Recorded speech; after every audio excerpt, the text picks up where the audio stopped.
In this school world, the strong are the ones who speak out, while the weak remain at the bottom of the food chain to survive, only able to struggle and resist. This is also the beginning of a revenge journey for a bullied individual.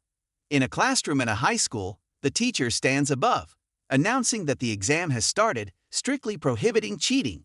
Below, a young man with an unhappy expression stares blankly at his notebook with a pen in his mouth, seemingly focused on his test, yet he is actually writing a will for himself. He believes he is about to die. Thus, he wants to record everything about his school life, a life that resembles nothing less than hell.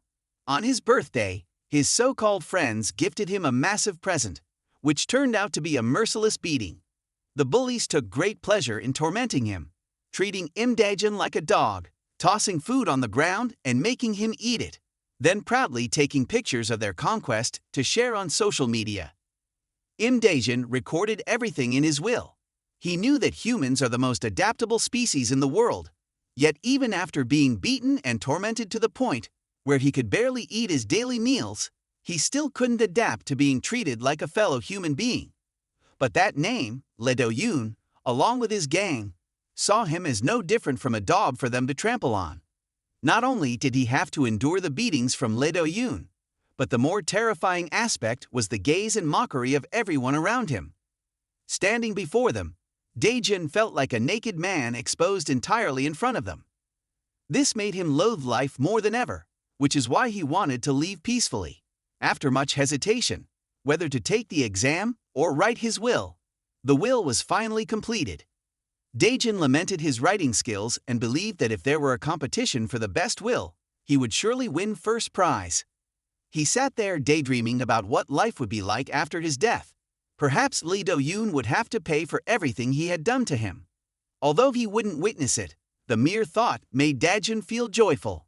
As for how his family would feel, Daejun's older brother was a bookworm, so he would probably sit and memorize vocabulary at the funeral without caring about his brother's death. His little sister would likely be busy playing with her phone, and as for his parents, Daejun wouldn't have to worry about having a son who was both academically poor and utterly useless.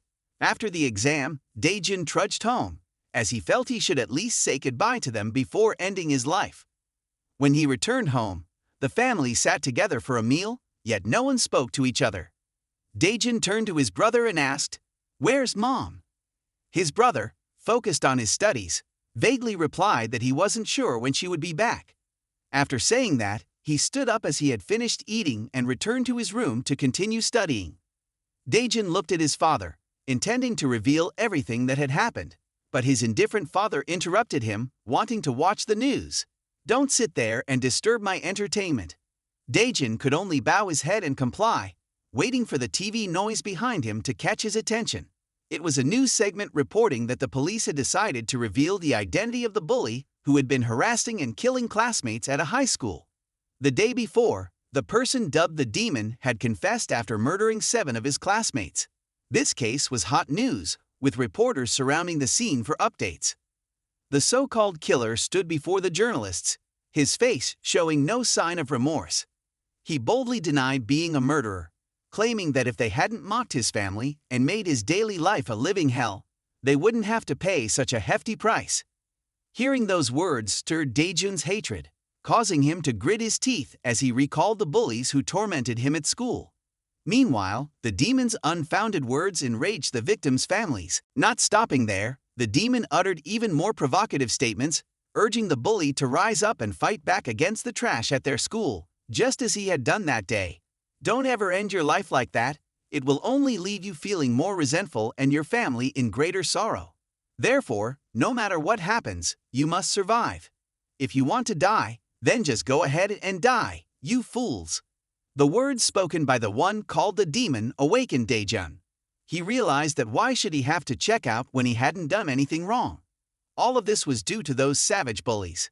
That night, Daejun couldn't sleep. He buried his face in his phone, searching for information about the demon's case. Thousands of scenarios played out in Daejun's mind about becoming a killer himself.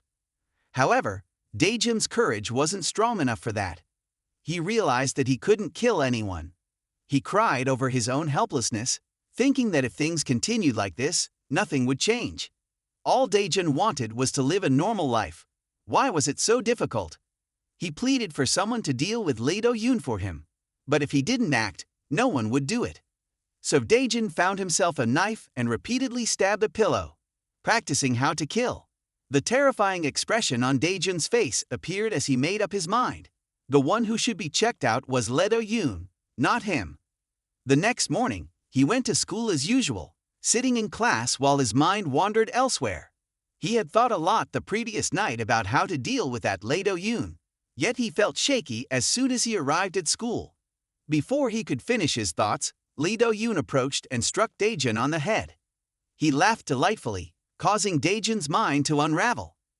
His hand slowly moved down, ready to pull out the screwdriver from his pocket to stab the bastard before him. Seeing Dae-jun's strange action, Lee Do-yoon bent down to see what the kid was up to. In the moment he saw Lee Do-yoon's face, Dae-jun felt fear once again. The determination he had just felt dissipated, and he unconsciously recalled the lesson about the dog from the previous level. He learned about that dog, which was trained to eat only after hearing the bell. As a result, the dog would salivate every time it heard the bell. Dae-jun was no different. After being bullied so many times, just seeing Lee Do-yoon made him shrink back in fear, unable to do anything. The screwdriver in Dae-jun's hand slowly slipped away, much like his fighting spirit. The result was that Dae-jun was beaten without mercy. He tucked the weapon away in his desk to wait for another opportunity, accepting the beatings without daring to fight back. Beating Dae-jun still didn't satisfy Lee Do-yoon's sadistic instincts. He said, "No way, I can't let you spend your birthday like this. We need to invite friends over. Let's throw a party after school. Make sure you come along." Upon hearing this, Dae-jun was drenched in sweat, clearly terrified. After school, Dae-jun was grabbed by the throat and dragged along by Lee Do-yoon and his gang. They brought Dae-jun to an abandoned construction site, where food, drinks, and birthday decorations had been prepared for him. When Dae-jun saw the alcohol, he weakly told Lee Do-yoon, "I've never drunk alcohol before." However, Lee Do-yoon showed no concern. He threatened, "If you don't drink, you won't be going home today." The horrible concoction that Lee Do-yoon made consisted of soda mixed with alcohol, along with a handful of other disgusting ingredients, topped off with a layer of spit. This dreadful mixture was presented in front of Dae-jun. He had some resistance, but it was negligible.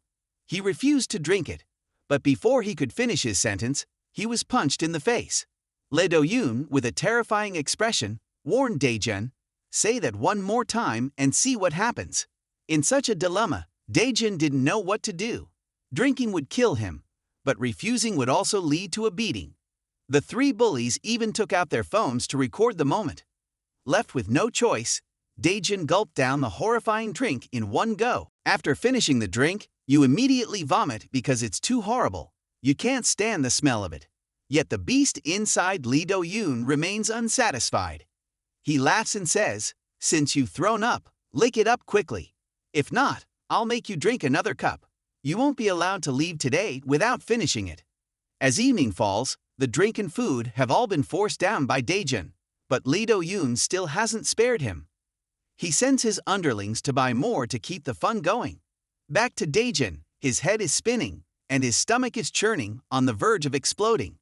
At that moment, he doesn't want to lose face any longer. Dae-jun struggles to escape from that abandoned construction site. He doesn't want to be tormented like a dog anymore. Lee Do-yoon just smirks, thinking this guy wants to eat a beating. Dae-jun hasn't run far when Lee Do-yoon catches him. Dae-jun is instantly thrown to the ground. Lee Do-yoon grabs Dae-jun's neck and pins him down, continuously punching Dae-jun's face. Dae-jun doesn't know what to do, just raises his hands to endure the blows. He thinks he might die if he doesn't act. After a while, Lee Do-yoon finally stops, squats down, grabs Dae-jun's head, and demands he get up quickly. "You know, today I won't let you go easily." Dae-jun continues to be dragged like a dog. He silently thinks about why he has to live like this. He hasn't even resisted once. The guy in front of him is always frightened at the sight of Lee Do-yoon, his mind completely blank, unable to do anything. Suddenly, Jun realizes something. If he looks at his face, he feels fear. So if he doesn't see his face, does he have courage? Jun then pushes Lee Do-yoon forward. He stumbles and angrily turns back to look at Jun. At that moment, a truck rushes down from somewhere, and what is supposed to happen does happen. Scene change back to the abandoned construction site. Two of Lee Do-yoon's underlings are waiting for their boss to return after buying food. They chat and laugh about the humiliation Jun had to endure. Suddenly, the sound of commotion attracts the attention of the two guys. They weave through the crowd, their faces filled with panic at the sight before them. On this side, Jun runs frantically, colliding with people on the street. The two people Jun bumps into don't dare to make a fuss, simply because Jun's expression at that moment is genuinely terrifying. A moment later, Jun comes back to reality, his rage gradually subsiding, his arms shaking because he had pushed Lee Do-yoon right in front of the truck. He will start again from here, no matter what he has to do. He has to survive in this world that is not exactly rosy. That night, upon returning home, Jun covers his head with the blanket, feeling immense regret for what he has done, wishing he could confess, because this couldn't be hidden for long. Remembering what happened when Lee Do-yoon was just stabbed, Jun immediately buries his head and runs away. His mind only focused on self-defense. His inner self is torn apart. One side insists that what he did was excessive, while the other says if he hadn't done that, he would be the one dead. Finally, Jun accepts one thing. He truly wants revenge. The next day, Jun thinks this is the last day of his student life. Therefore, he strolls to school, ignoring everything around him, his mind flooded with images of Lee Do-yoon. He wants to enter class without seeing his face. Slowly climbing the stairs of the corridor, nothing happens. Jun begins to wonder if something else has happened, causing Lee Do-yoon's condition to be more critical. Why? Jun's face suddenly lights up. If that's the case, then he won't be bullied anymore, right? But then it gets extinguished by himself because he has committed a crime. Surely soon he will also be taken away to join Juventus. Standing before the classroom door, Jun nervously doesn't dare to open it. A series of terrifying scenarios play out in his head.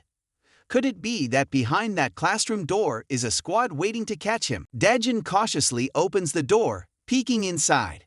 The classroom scene is the same as always, completely different from the fear Jun has conjured up. The whispers before the quiz, diligent students are still focused on studying. The classroom remains the same, just one strange thing. Lee Do-yoon's seat is empty. As the class begins, the teacher announces, "I have some sad news to share with you.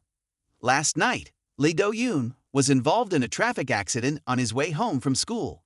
He was hit by a truck and is currently in a coma. His injuries are quite severe." The class begins to murmur. The teacher raises his voice, demanding order, and continues, "According to the police investigation, the accident occurred because he crossed the road illegally." At that moment, everything explodes in Jun's head. Does this mean he has escaped?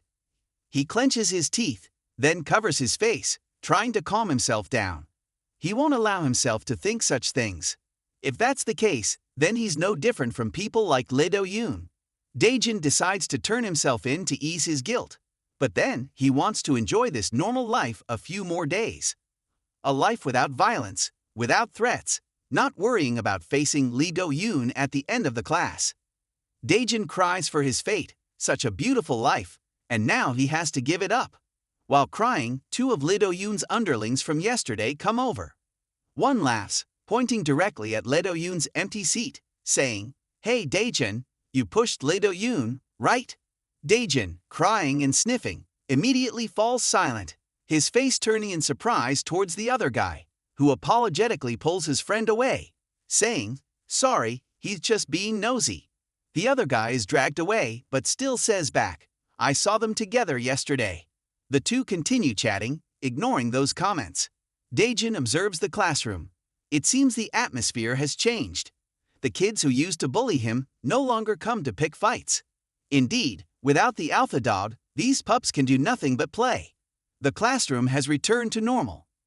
Jun stands by the window, thinking if everything has changed for the better. Hasn't he done something good? If fate has arranged it this way, then what will come will come. He will let life take its course. Just then, Dae-jin suddenly sees a police car entering the school gate. Everyone is in an uproar, wondering who the police are here to arrest. From somewhere, a friend calls out loudly, "Dae-jun," startling him. "The homeroom teacher wants you in the teacher's lounge. It's urgent." As soon as he steps into the teacher's lounge, Dae-jun immediately receives a shocking blow. The surprise is evident on his face. Even though he had prepared himself mentally, this shock is truly immense. According to the police, he is arrested for attempted murder. At that moment, everything around Dae-jun turns dark. The homeroom teacher speaks up to defend him. "Are you sure? You clearly said it was an accident." Despite the homeroom teacher's attempts to plead for Dae-jun, the evidence is glaring in front of the police, who have gathered the footage of Dae-jun pushing him down. Everything begins to point straight at Dae-jun. That sweet dream officially ends after a short class, a dream that seems normal for others but could never be realized by him. It is indeed true that gods do not exist in this world because they do not grant him happiness as they do for others. Dae-jun begins to cry, but not from regret for his actions. He cries because this society only views issues from its surface. They criticize him harshly. Each time it happens, he feels his heart grow heavier, as if a large rock is pressing down on it. The interrogation has reached the court, declaring Dae-jun's charge. Attempted murder in this case is equivalent to murder. However, luckily for Dae-jun, considering that he is a victim of Lee Do-yoon's bullying, along with being coerced into drinking until drunk, the court decides to reduce the sentence. Dae-jun is sentenced to 2 years of probation, so he is not sent to prison. But that is not the worst thing. He is turned away by his own family. His father coldly tells him, "I'm Dae-jun, you handle your school troubles on your own." The council meeting at his school is held, and all accusations are aimed at the bully boy. He is considered the disgrace of this school and is not allowed to justify any of his actions, leading to the conclusion that I'm Dae-jun is officially expelled. Dae-jun's expression was dazed, as if he couldn't believe his own hands. He walked slowly down the hallway, ignoring the numerous people around him who were watching and gossiping about him. There were questions, mocking laughter, and even sympathy. Dae-jun heard all their words, clenching his fists in anger. Truly, those demons had no humanity. He couldn't understand why they could say such things when he was the one suffering daily. If school was hell, then the only place meant for him was his beloved home. Yet, life was not a dream.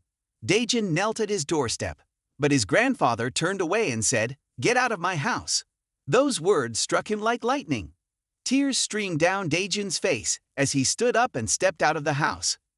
As he walked away, he glanced back to see his family's expressions. The atmosphere was so bleak it was silent. That day, it rained heavily. With nowhere else to go, Dae-jun could only wander while munching on a choco pie. He still couldn't understand how everything had come to this. He didn't want to make a big deal out of it. He just wanted to live a normal life. Both school and family had abandoned him. Dae-jun aimlessly turned into a dark alley when suddenly a gang of thugs appeared before him. They were the same ones who often bullied him alongside Lee Do-yoon. Dae-jun never expected that they wouldn't spare him in the end. The 4 thugs gleefully said, "You think you can go home safely after making Lee Do-yoon like this?" Immediately, all 4 charged at him, raining blows down like a storm on his frail body. At that moment, Dae-jun could only cover his head and endure the pain, feeling like his body was being crushed. He couldn't resist the 4 tall thugs. After a while, they stopped beating him. The leader stepped on Dae-jun's head and said, "Hey, Imda Jun, you're the evil one. No matter how badly Lee Do-yoon treated you, how could you do this to him? So we, on behalf of poor Lee Do-yoon, who's in the hospital, demand you apologize to him." After that, the thug forced Dae-jun to bark loudly as an apology, threatening that if he didn't comply, they would continue to beat him until he was left in tatters.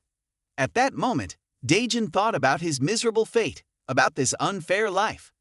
That Lee Do-yoon had pushed him down dozens, even hundreds of times. He was unharmed, while Dae-jun was left to suffer. Dae-jun shouted loudly, unable to comprehend what he had done wrong. The ones in the wrong were those pack of dogs that bit in groups, like them. Hearing such harsh words come from Dae-jun, The thug in yellow began to boil with anger. He bent down and tightened his grip around Daejun's neck, repeatedly punching him in the face without a shred of mercy. He wanted to beat Daejun until he silenced. In that moment of life-threatening danger, the instinct to survive surged within Daejun.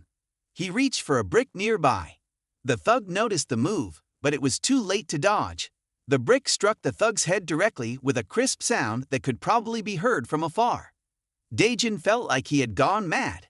He sat up straight, and using the brick, he retaliated exactly as the thug had done to him. A horrifying scene of blood and chaos. The thug in yellow clutched his head and fainted without warning. At that moment, Daejun knew what he should do and what he needed to do. The onlookers began to hesitate because Daejun still held the brick in his hand, staring at them as if intending to do something. A bold idea sparked in Daejun's mind. He wanted to kill all the bullies because only then could he live peacefully. But life was not a dream. Numbers outweighed quality, and in reality, Daejun was outmatched in both quantity and quality. It was 5 against 1 Daejun, who had a brick, while they had sticks. Daejun stood there like a dazed goose, saying little, as they charged at him from all sides. He could only cover his head and endure, but this was no different from a typical script he was used to receiving. Knowing he had to fight back, Daejun swung the brick in his hand wildly, hitting whoever it struck, surprisingly effective. One thug was hit in the hand, causing him pain and making him drop his stick, stepping aside to moan. In return, Daejun received a blow to the back of his head and collapsed, allowing them to have their fun beating him. After a while, 2 thugs picked him up under his arms. The leader grabbed Daejun by the hair and asked, "Aren't you going to answer me? You think I won't do anything to you? Look up and bark like before for me." As Daejun lifted his head, his blood-soaked face and terrifying expression startled the thug, who exclaimed, "You crazy bastard! How dare you look at me like that?" That unpleasant glare only fueled the thug's rage further. He jabbed his stick straight at Daejun's face, thinking this was the end for him. Just then, a voice from behind shouted for the gang to stop. A new figure appeared, holding a bowl of instant noodles, asking the thugs, "What are you doing in someone else's house?" It was no one else but his older brother. Without needing to say anything, the words formed in Daejun's mind. "You're all going to be dead meat now." "Just kidding," the young man said calmly. "If you don't leave quickly, I won't be able to eat dinner." The gang momentarily stood there, confused about where this guy had come from to interrupt them. Still in their domineering tone, the leader replied, "You think this place belongs to you? Where did this homeless guy crawl out from? Get out while I'm still talking nicely to you." The young man remained remarkably calm and said, "I'm not joking. This is my house." He pointed to the pillow in front of him and added, "That's my sleeping pillow. Unfortunately, it's stained with blood now." The thug with purple hair found this hard to swallow and moved closer to threaten him. After hearing that, the young man turned and walked away. Before the thug could bask in his victory for long, the bowl of noodles flew straight into his face. The young man jumped and delivered a beautiful kick right to the purple-haired thug's face. The terrifying scene a moment ago left the entire gang frozen in shock. Yet, by instinct, the pack of dogs charged forward again. The outcome was too bitter. It seemed they had picked the wrong fight. In just a few short minutes, each thug was swiftly taken down. The leader, seeing his underlings crumbling, was furious. When it was his turn, he intended to swing his stick at the young man, thinking he had the upper hand. But with just one kick, he lost all strength to resist. Daejun could hardly believe his eyes. He felt that although the fighting style of the person in front of him was a bit strange, he had to admit that this guy was indeed very, very strong. By himself, he could easily take down all of Lee Do-yoon's minions. Shifting scenes to the battle situation, the leader was being pinched by the ear and flicked on the nose mercilessly. The flicks landed like thunder, making the thug constantly plead for mercy. But the young man merely smiled gently and said, "It's okay, you won't die. Don't be scared just because your nose is bleeding." Watching the recent battle, Daejun felt incredibly relieved. He slowly approached the young man and spoke, "Even though I don't know why you helped me, I really thank you. However, it seemed there was a misunderstanding. The young man only wanted to chase everyone away so he could eat his noodles. But with the noodles that had just been thrown at the thug's face, there would be nothing left to eat. After being kicked out, Jun walked home with a gloomy expression, taking slow steps. Suddenly, he turned back and patted the young man's shoulder, pleading for his help. He could become strong. But before he could finish speaking, the young man flew into a rage, ready to punch Jun in the face. Jun shut his eyes tightly in fear, still pleading, "Please, just listen to me this one time. I'll buy you instant noodles." Upon hearing about food, the young man immediately agreed. Jun led him to buy another bowl of noodles that had just been spilled earlier. After hearing the entire story, including how Jun had pushed Lee Do-yoon, the young man laughed heartily and praised Jun, saying, "I'm starting to like you." However, when it came to teaching Jun how to fight, he said no. Jun appeared surprised. The young man began to explain to the boy that aside from being troublesome, he had a more important reason. Jun had never fought before and had a normal life, which was no different from a flower sheltered in a greenhouse. If he wanted to learn to fight, he would have to follow him. But rolling around outside would surely lead to Jun's demise. Upon hearing that, Jun yelled, "I can do it. No matter what, I will adapt. So please." That boy ignored the words and turned away to leave. He kindly reminded, "You're not ready yet. Go home. If you keep following me, don't blame me." Once again, Jun fell into despair. He just wanted to change his life. But why was it so difficult? The next day, Jun still didn't want to give up. He followed that boy, with only one thought in his mind. If that guy wouldn't teach him, he would imitate his actions and learn from them. Jun imitated all the actions and daily tasks of that boy. Jun realized that his life was like a wild animal. He was also enlightened in his mind. It turned out there were still people living like that in the world. Then he began to doubt himself, wondering if following him would have any effect. Just as his thoughts were ending, Jun saw him fighting. The whole gang lay flat on the ground, the leader begging for forgiveness. However, Jun had no intention of forgiving him. A scream rang out. Perhaps that guy was mixed up in his own teeth and lips. Jun witnessed the whole thing. He still thought that if he did what the guy in front of him did, he would take revenge. On the other side, it seemed that the boy had discovered Jun following him. It was the same old script. Whatever that guy did, Jun followed and imitated. Until they reached a small alley. Unable to hold back any longer, the boy spoke.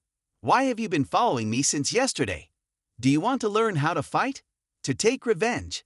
Hit right in the heart, Jun froze for a moment. Then with a cheerful face, he replied, "Of course." The boy laughed oddly and agreed to teach Jun how to fight. Jun was surprised, not understanding why he agreed so easily after rejecting him just yesterday. He thought it would be martial arts training, but the boy took Jun to Park Jeon-mayan, the guy who had beaten Jun at the construction site. Remembering that day, Jun had smashed a brick over one guy, which was not a bad decision, but it still wasn't enough. It was just luck. Cornered, his survival instinct was revealed. If he wanted revenge, first, he had to change his perspective on them. While Park Jeon-mayan was angrily calling his gang to mobilize all forces to hunt down Jun and the guy who had hit him, Jun had been on the wall behind them, resembling a wolf stalking its prey. Meanwhile, the other guy, with a cigarette in his mouth, was unaware. Back in school, that guy suddenly apologized to Jun for what they had done, like pulling down his pants in front of several girls or making him drink from the wet toilet. Park Jeon-mayan was indeed a first-rate actor, with a sad expression that made Jun believe it. He accepted and reached out to shake hands to make peace. Just as they shook hands, Park Jeon-mayan played tricks. He gripped Jun's hand tightly, making it feel like it would shatter. Park Jeon-mayan was 1.87 meters tall and had previously been on the baseball team until he was kicked off for bullying other members.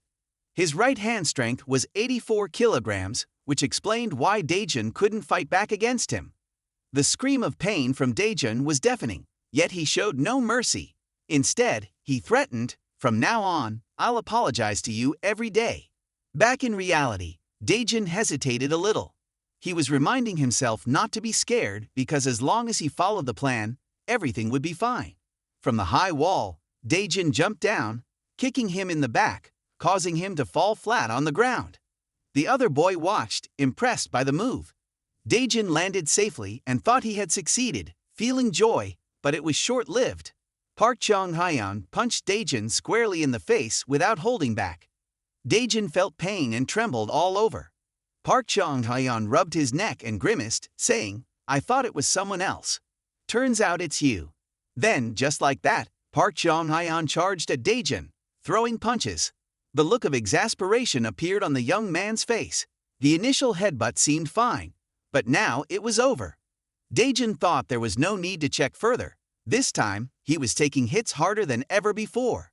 Meanwhile, Daejin was kicked straight into the trash heap, while Park Jong-hyun was both pleased and contemptuous of Daejin, believing he was just a small, weak person who couldn't do anything. Park Jong-hyun slowly approached Daejin. Suddenly, a bag of trash flew straight at his face. Daejin got up and fought back, surprising the boy a little. Seizing the opportunity, the boy didn't see Daejin rushing towards him like the wind. Thinking it was going to be a heavy punch, Daejin instead rushed in to hug this guy's belly, trying to push him down. In the end, Daejin continued to be countered. Park Jong-hyun pinned him against the wall and attacked. Earlier, Daejin had imitated the fighting style of the boy, but it was in vain. When pushed against the wall, Daejin intended to poke Jung-hyung's eyes with 2 fingers, but once again, it was useless. The guy seized his 2 fingers and twisted them back, making Daejin scream in pain.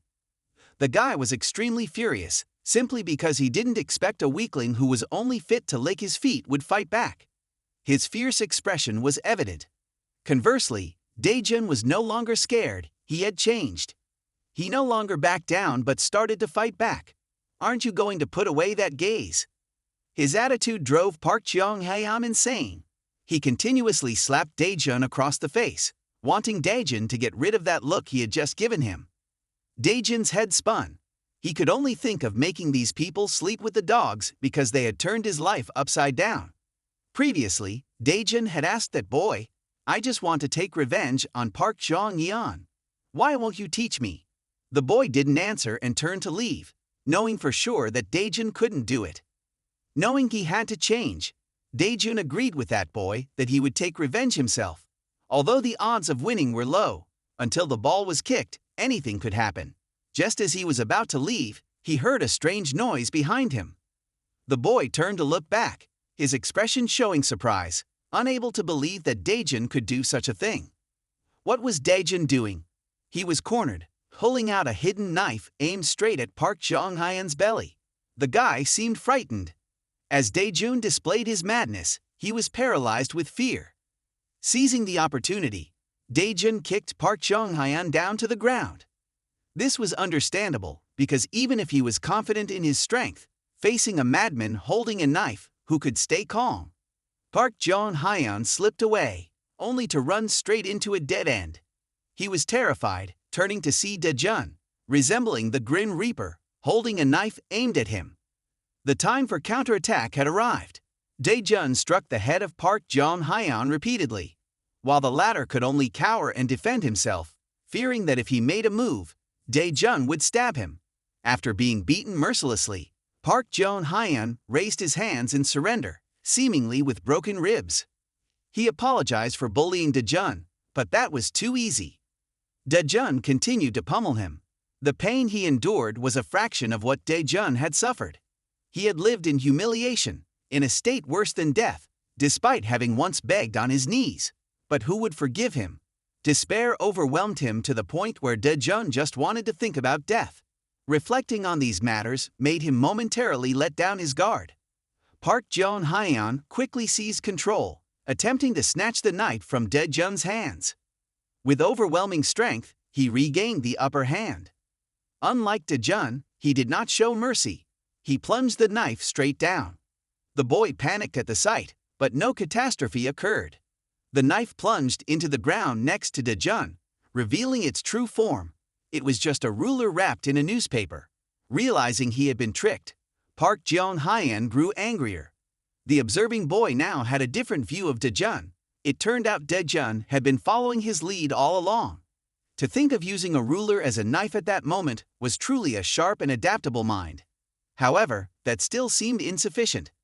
Jun took more punches from Park Jong-hyun, his rage reaching a boiling point. He didn't care whether Jun lost consciousness or died from his blows. He was insane. As Park Jong-hyun of the football team continued to punch, he felt his head getting wet, thinking it was rain.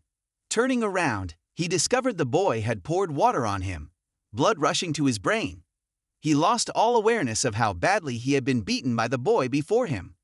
Park Jong-hyun charged at the boy, but before he could get close, he was kicked away.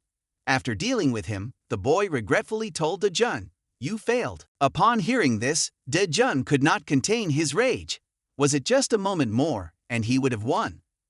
He pounded his fist into the ground, expressing his helplessness. Perhaps he would be bullied by them for life.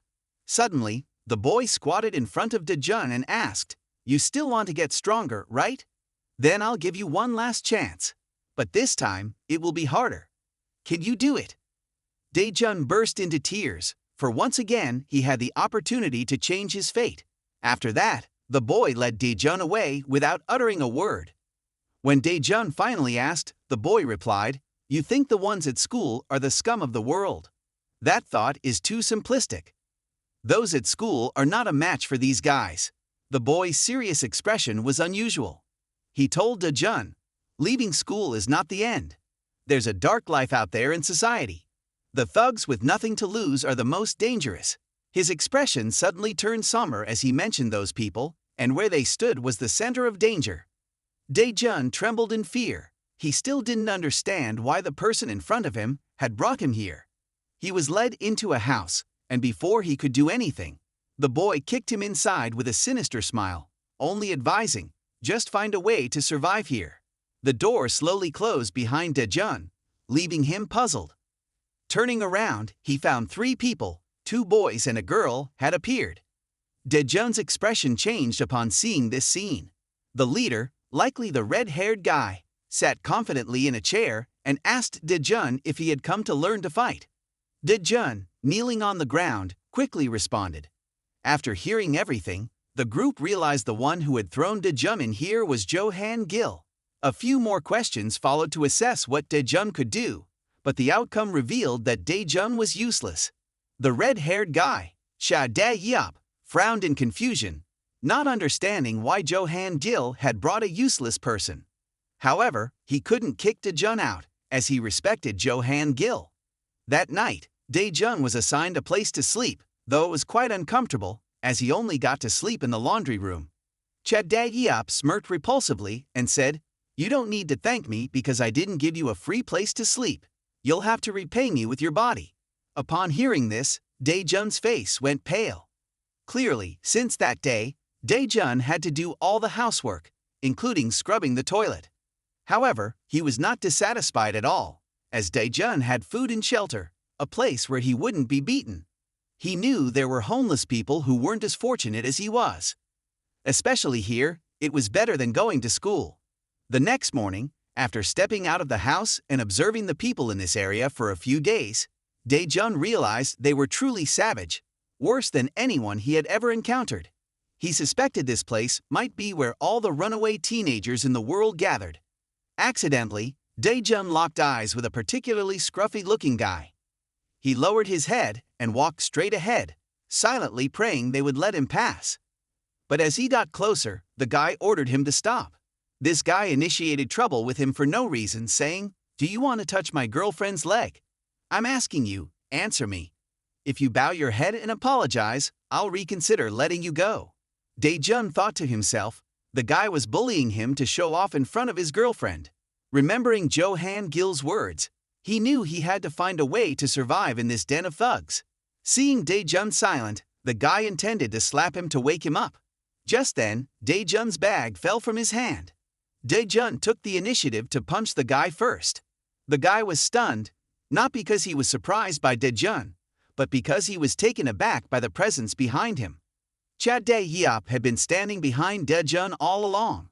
The thug was pushed aside by Cha Dae-yeop, who then returned home with Imda Jun. The thug was furious, but his lackeys intervened, as the people in front of them were the Jordan Chill family. However, the thug still wanted to fight Cha Dae-yeop and Kim Tak. Armed with a switchblade, he charged at Cha Dae-yeop, but with just one hand, Cha Dae-yeop pressed his head down to the ground, shocking everyone. Cha Dae-yeop's strength was not inferior to Jo Han-gil's. He was the type to throw punches first and ask questions later. The group saw their senior knocked down by a single blow and immediately fled. Cha Dae-yeop smirked in disdain. They were just a bunch of kids. Dae-jun looked back at the guy lying on the ground and broke out in a cold sweat. He thought to himself, are Jo Han-gil's friends all this strong? After a while, the beaten guy regained consciousness, furious, and began banging his head against the wall in frustration, shouting that he wanted to deal with Cha Dae-yeop and the Jo Han-gil family. Out of nowhere, a mysterious figure appeared, questioning whether what the guy said was true. If so, he would help this gang. This left the beaten guy utterly surprised. Meanwhile, Cha Dae-yeop was oblivious to the morning's events, sound asleep at home, unaware that someone was watching from outside the window. The one watching was none other than the beaten thug. He managed to find a large gas canister and began pumping gas into the house, intending for everyone to suffocate. At that moment, Dae-jun, who was sleeping, suddenly felt the urge to use the bathroom. Yawning, he opened the door and was hit with the smell of gas. Cha Dae-yeop and his underling were likely already unconscious. Knowing there was no other way, Dae-jun had to open the door to ventilate the room, or they would all suffocate. Dae-jun rushed to the door, smashing straight into the thug's face. Upon seeing the guy on the ground, Dae-jun immediately recognized him as the one from this morning. Realizing he had been discovered, the thug turned tail and ran. Dae-jun looked inside the house, quickly realizing that the thug was targeting this family. Panic swept over him as he sprinted out of the house. He had previously taken everyone to the rooftop, which might help them regain consciousness soon. As for the thug, after running a short distance, he stopped to catch his breath. He still didn't understand why that kid hadn't shared a room with the others. Otherwise, he would have succeeded in eliminating everyone. Just then, Dae-jun appeared out of nowhere. He knew he was useless, but things were different now. What he wanted most was to wipe out scum like this guy. Rewind to earlier, Dae-jun had been tailing Cha Dae-yeop all day, even though he had mentioned how annoying it was and tried to send Dae-jun away. Cha Dae-yeop still didn't understand why Dae-jun was so eager to learn how to fight. Dae-jun pleaded with him to answer, remembering how he had seen him take down the gang with just one punch. He wished he could do that too. Cha Dae-yeop openly showed his disdain for Dae-jun, frowning and thinking that this idiot didn't understand what annoying meant. Where was Jo Han-gil? He had been gone too long. Hurry up and take this annoying brat away. It was clear Dae-jun had no abilities, and teaching him would just be a waste of time. Suddenly, Cha Dae-yeop noticed a jump rope next to him and had an idea. He tossed it to Dae-jun, not expecting much and not setting a specific number of jumps for him to complete. However, whether he was bragging or not, Cha Dae-yeop claimed that during his prime, he could jump rope 100,000 times in one go. Hearing that, Dae-jun turned pale. Another day passed, and Cha Dae-yeop yawned and wondered where Dae-jun had gone. He hadn't returned home all night. Suddenly, he remembered something and thought back to his own loud noise from the day before. Could it be that Dae-jun intended to imitate him and jump 100,000 times? But surely Dae-jun wasn't that stupid.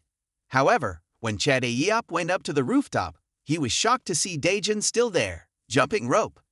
Dae-jun looked utterly exhausted, having jumped rope all night and only managing to reach 47,000 jumps. Upon hearing the number, Cha Dae-yeop was taken aback by Dae-jun's extraordinary willpower. He still had to pretend to turn away, saying, "You idiot, you think jumping rope 100,000 times will make you strong like me? Don't dream about it, stop and go wash the dishes." Returning to the present, Dae-jun was continuously throwing punches at the significantly stronger thug. After blocking one of Dae-jun's punches, the thug launched a counterattack, hitting Dae-jun squarely. He didn't want to prolong the fight with Dae-jun, so after knocking him down, he immediately ran away. But Jun was stubborn and relentless, chasing after him, determined to settle this in a life-or-death battle. The thug, angry, turned around and swung his fist at Jun. Jun fell down, clutching his face in pain. The reason the thug was running was that he feared being captured. He knew his life was at stake. After taking just 3 steps, Jun, still on the ground, grabbed the thug's leg, preventing his escape. By sheer luck, Jun's grasp caused the thug to lose his balance and tumble down the stairs. That fall looked quite painful. His whole body was shaking uncontrollably. Jun quickly ran over to catch the thug, thinking he had finally caught him. Suddenly, a sharp object whizzed past Jun's face. He was taken aback as the thug, realizing he couldn't match Jun, pulled a weapon from his person. Jun froze, understanding for the first time what it felt like to face someone wielding a knife. The thug changed his mind. He made it clear to Jun that he wasn't running out of fear, but that he would make Jun regret it. A flurry of slashes followed, and Jun could only retreat to dodge the knife. With nowhere to go, he stumbled into a pile of trash nearby. Seizing the opportunity, the thug attempted to stab Jun, but Jun quickly grabbed a nearby board to defend himself. Unfortunately, the board was sliced in half. The thug found this amusing, thinking Jun was as good as dead this time. The knife came ever closer, blood splattering everywhere. By this point, everyone at home had woken up, their minds still a bit hazy. When Kim-taek saw the gas canister, he immediately recognized who wanted to harm them. They still didn't know who had saved them and wondered where Jun had gone. Chadaeop squatted on the side, responding that Jun went to catch the gas-leaking guy. Kim-taek was a bit skeptical, doubting Jun would go out, as it would be like walking into death. Chadaeop confidently turned his head back and said that wouldn't happen. Earlier, while Chadaeop was unconscious, Jun had slapped him awake so he could regain consciousness. In his daze, Chadaeop had promised Jun that as long as he caught that bastard, he would acknowledge him. That was why Jun risked his life to chase that thug. However, at that moment, Jun realized this was a bit too much for him. The knife was lunging toward him, yet Jun dared to use his hand to stop it. This surprised the thug. Jun was taking more risks than he thought. Jun's face twisted into a strained smile, and now it was time for him to counterattack.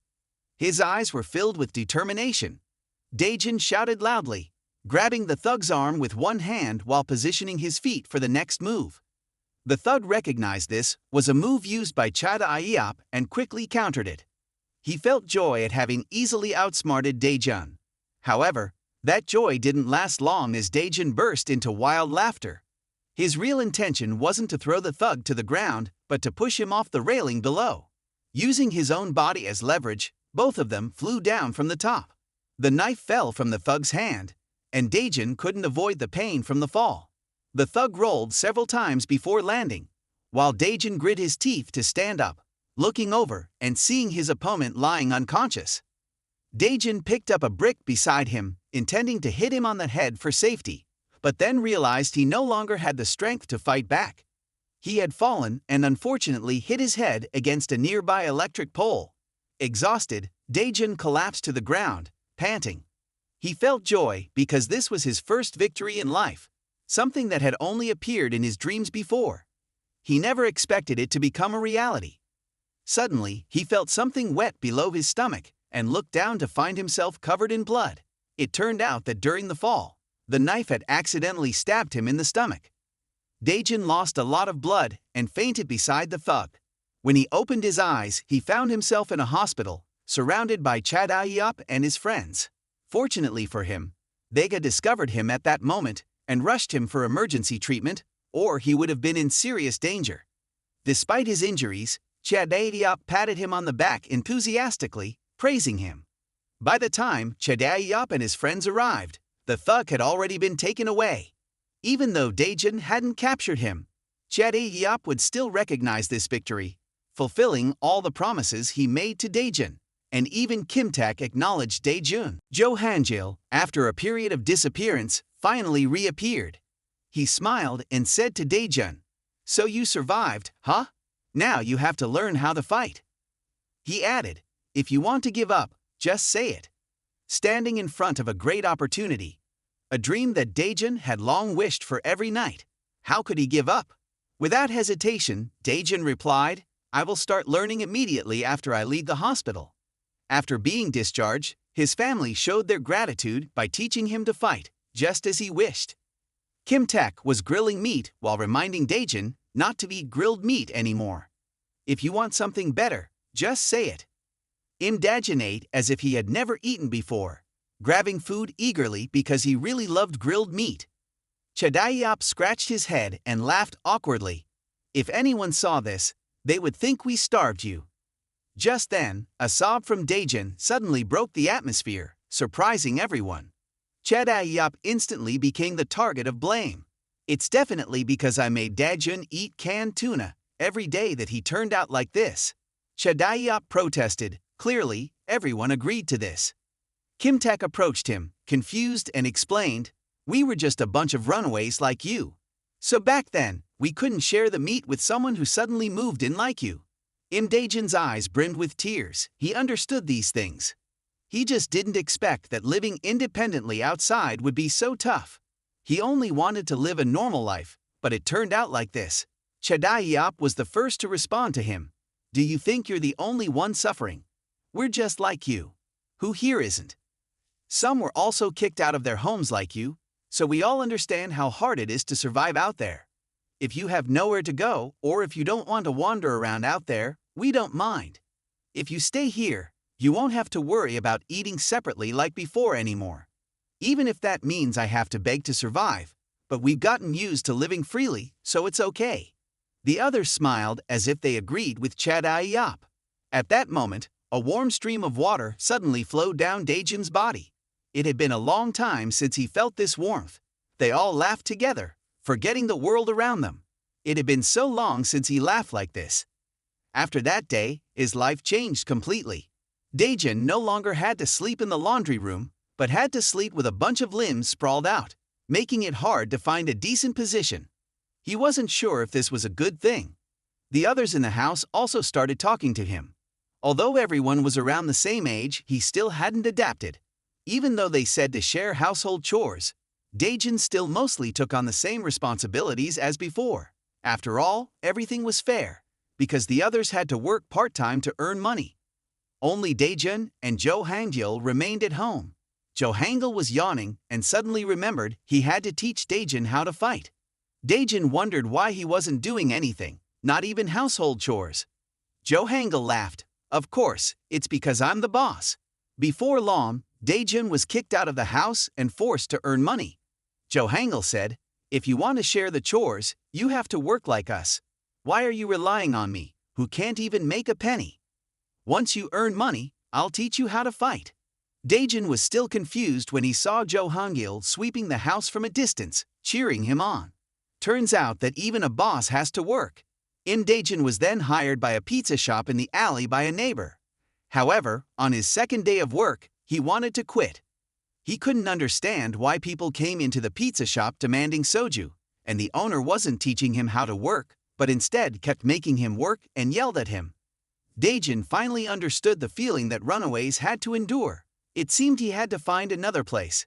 Just when he was about to run out of the shop, the owner's daughter suddenly walked in. He was captivated by her beauty at first sight. But he was worried. If she was that beautiful, would she make things difficult for him? After all, what girl would pay attention to him? At that moment, Nawan suddenly leaned in close to him and smiled, so cute. Imda Jun's face turned bright red. He decided to keep working there. At that time, he still didn't know how much his life would change after meeting that girl. That night in a quiet alley, Jo Hangil had finished dealing with a group of people. He stepped on the head of the last conscious guy and ordered him to call that person. Tell him if he doesn't come, I'll find him and kill him myself. The next day, Daejun went to work and was warmly taught by Nawan. He watched her skillfully spin the pizza and silently marveled at how beautiful she was. Daejun was asked to open a jar of pickles but was so weak that he couldn't even twist the lid. However, Nawan didn't scold him but gently opened it for him. When Daejun clumsily broke a dish, Nawan was the one who came to clean it up for him. She not only asked if he was hurt, but also helped him keep the secret from her father. She truly was an angel. At that moment, Dae-jun felt very grateful to Kim Taek for introducing him to such a wonderful job, working with an angel. He felt incredibly lucky. If it weren't for the troublesome customers, it would have been even better. But with customers, there are bound to be good and bad people. One customer, who smoked in the shop, was reminded by Nawan, but instead of quitting, he scolded her. He even went so far as to splash a cup of water on her.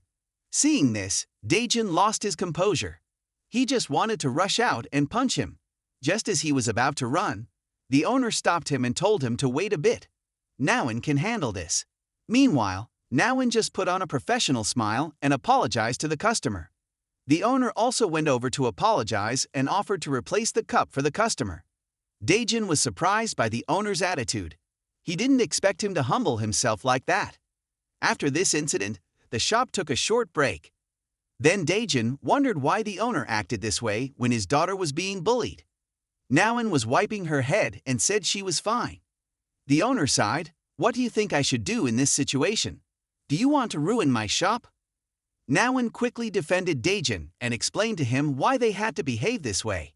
Because there are many dangerous organizations in this area, and it's very hard for the locals to recognize their level of danger. So we have to be careful with customers like that. Although sometimes there are people who take advantage of this to bully others, the shop owner bowed his head in helplessness. He didn't want to see his daughter treated like that either, but many shops had to close down because they were harassed. He held his head in regret. "This is my fault. When there was no other way to make money, if you want to live here, you just have to endure." Nawan smiled at Dae-jun, thanking him for his concern. "I really am okay. As long as our shop can still operate, I can go to school, and my dad can work, that's good enough." Hearing this, Dae-jun's mood sank further. Although Nawan was the same age as him, she was far more mature. Nawan comforted her father, who was crying in helplessness, and returned to work. When Dae-jun began to adapt to his job, it was also the time for his first lesson to start. On the rooftop, Jo Hang-il held a book, looking like a skilled teacher. "The first thing about fighting is to make your fear disappear. Do you understand?" Seeing Dae-jun standing there dumbfounded, he slammed the book on his forehead. "Don't get cocky just because you won one fight. Do you think you'll catch them every time? If you can't catch them by yourself, you won't win." Dae-jun innocently asked, "So what should I do?" Jo Hang-il smiled wickedly. "Don't worry about that because you'll gradually improve." Suddenly, he wondered why Dae-jun's family hadn't come looking for him. Imda Jun gritted his teeth in anger and replied, "Even if they look for me, I won't go back." Hearing this, Jo Hang-il just scoffed. "In the following days, Jo Hang-il trained you to the point of exhaustion. You ran, jumped rope, did push-ups, squats, and ab exercises, along with all sorts of unusual workouts. There wasn't a single exercise you hadn't tried, but did any of these workouts actually work? You couldn't even throw a powerful punch. While you diligently trained, the coach relaxed, lying around reading stories and laughing heartily." Imda Jun, drenched in sweat, looked at him and said, "Jo Hang-il, these workouts are great, but can't I win against them without just doing these exercises?" Jo Hang-il wore a puzzled expression and replied, "Didn't I demonstrate it for you? Take advantage of your surroundings. Look for weapons around you to obstruct the opponent's movement and vision. That's all there is to it. But to do that, you must go through a grueling training process. I realized that when I saw you throwing clumsy punches during your fight with Park Jong-hyeon. So work hard at it." Imda Jun, dissatisfied, retorted, "Even so, you have to teach me how to use my fists. I also want to punch coolly like professional boxers." While saying this, you raised your phone, showing him a video of two boxers fighting.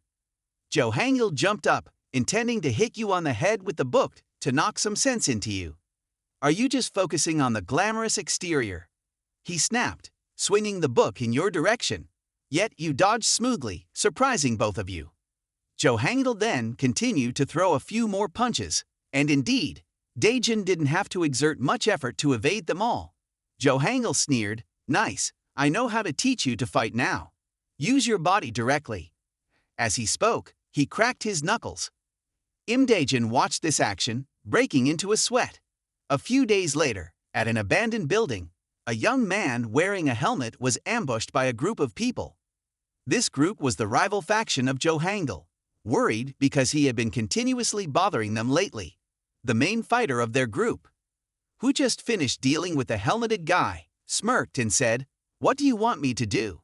The helmeted man, known as Hyuta, trembled as he looked at them and said, "I told you I couldn't do it." Ignoring him, they brutally beat him. "You talk big, huh?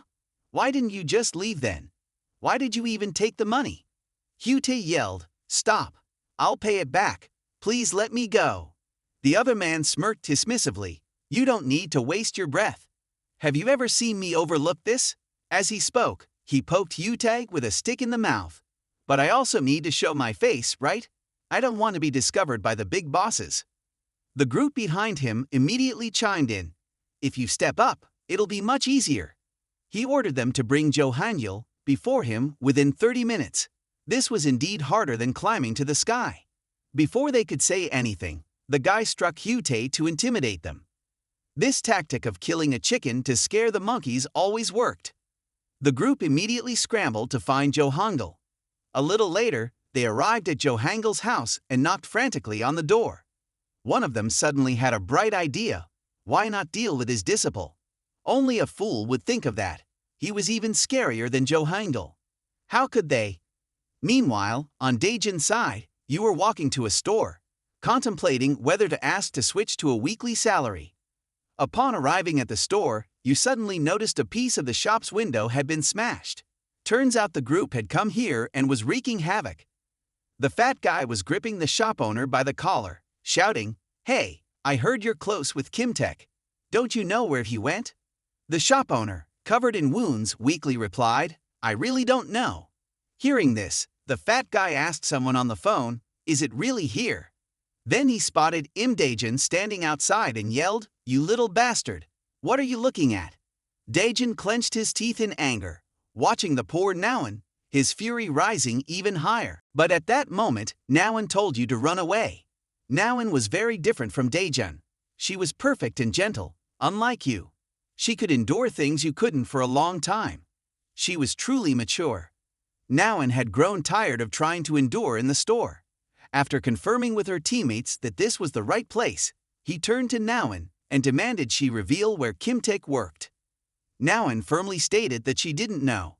Meanwhile, Daejin couldn't keep his composure any longer, struggling intensely with his feelings.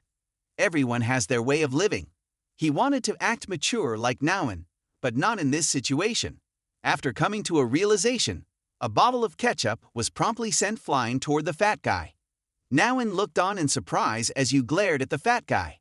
"I'm a regular here.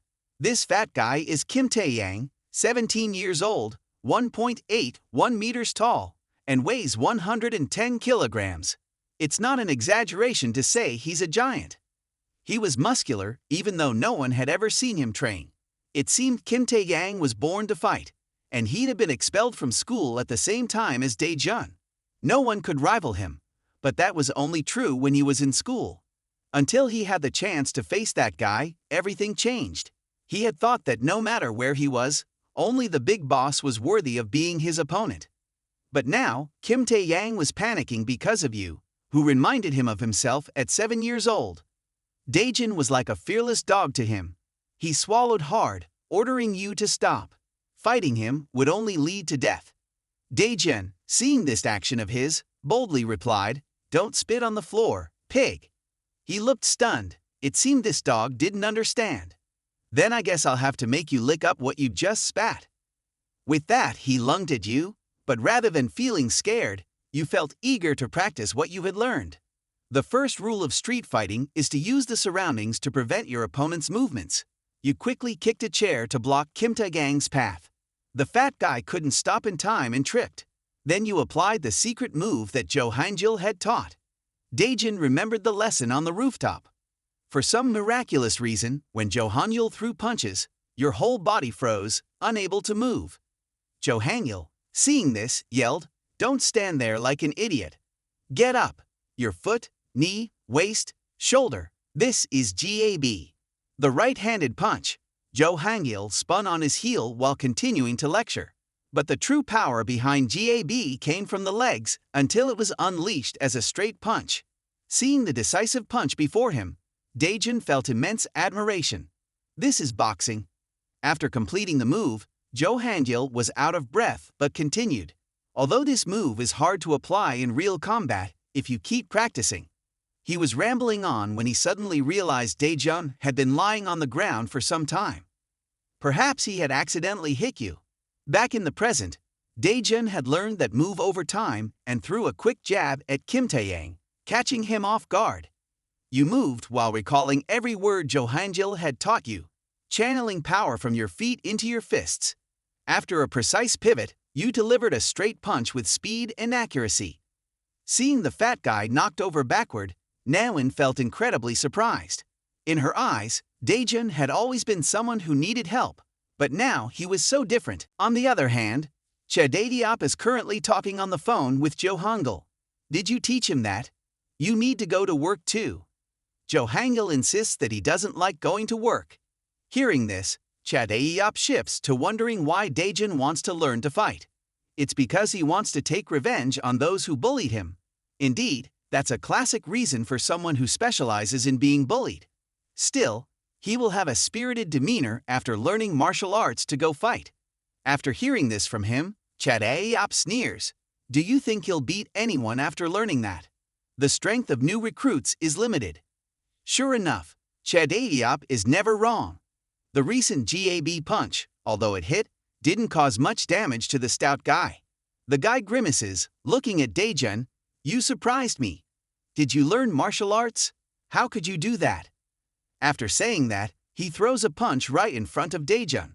Daejun's quick dodge ability makes the guy even more convinced that Daejun has learned martial arts. Daejun raises his hands to defend and steps back, observing the opponent's movements. He deduces that the guy probably isn't a martial artist, but the way he can endure the punches is startling. If Daejun lets him catch him, it would truly be disastrous. Choosing the safer route, Daejun dodges and counters until he can take the guy down.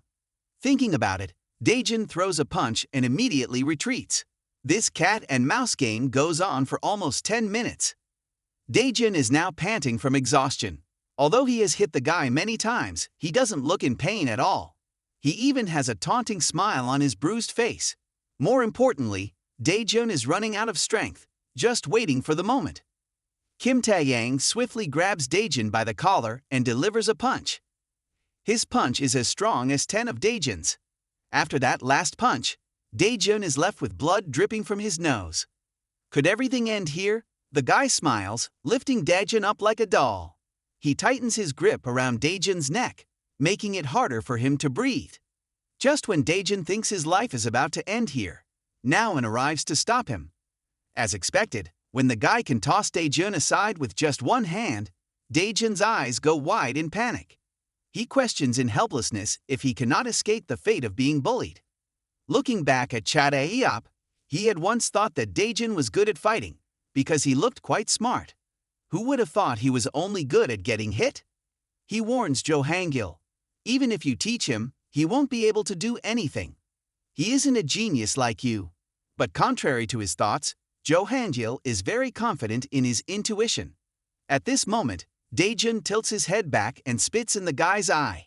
The second thing to note when fighting on the street is to obscure the opponent's vision. Indeed, the words of the master have never been wrong. That dirty trick successfully freed Daejun from Kim Taeyang's grip. Immediately afterward, Daejun throws a few more punches at his face. Kim Taeyang scoffs, even if you hit me 100 times, it won't matter. Daejun is still determined to knock him down. The third thing in a fight is to find useful weapons around and hit directly. Daejun quickly grabs a beer bottle and smashes it against the guy's face, taking advantage of the moment he hasn't reacted. He quickly delivers another straight punch. Naoin watches Daejun's current actions and feels extremely frightened. His hands are stained with his own blood, but Daejun doesn't stop. He pours all this frustration into these punches. This much is nothing for him. He has been stabbed in the stomach before. This little blood means nothing. Finally, Kim Taeyang starts to bleed. Daejun puts all his strength into this final blow, causing the beer bottle to shatter into pieces. Nawan hurriedly runs over to stop Daejin, because the stout guy has already been taken down.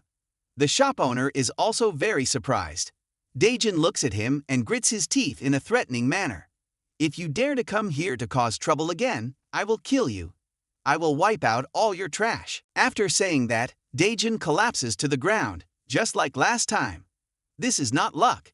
He has won with his own strength. His focus gradually fades. Daejin only wants to take a short nap.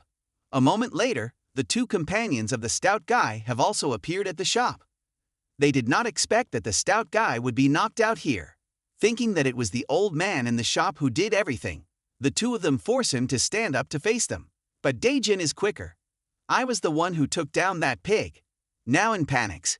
He clearly cannot stand anymore. Daejin seems not to hear anything and just mutters the teachings of Jo Hangyul. He wants to try because if he can take down this trash, he will become much stronger. Without thinking much, Daejin loudly taunts, "I'll take both of you on." However, before he can make a move, someone else steals his spotlight. Kim Tak appears like a savior, looking at the devastated shop. The shop owner and his son are covered in injuries. The two brows of Kim Tak look like they are about to stick together. Daejin wonders why he has come here. Kim Tak ties his hair up, then turns back to look at the other two with a deep voice. Who wants to die first? He is indeed the big brother of the two guys. They cannot withstand even one punch from him. The guy in black hasn't even touched him before he is punched away. The other one meets the same fate. Daejin stares blankly at Kim Tak's strike, silently admiring his strength. In just a few minutes, they have been beaten to the point of being unrecognizable. Kim Tak grabs the neck of the guy in black, forcing him to confess who is the mastermind. Fearing for his life, he quickly reveals, "It's all Cheon Young's doing.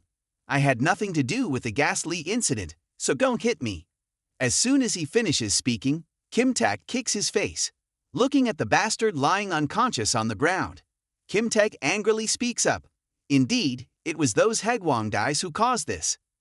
Daejin unconsciously recalls the words of that guy back then.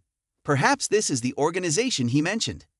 Anyone living here knows that the security in this area is terrible.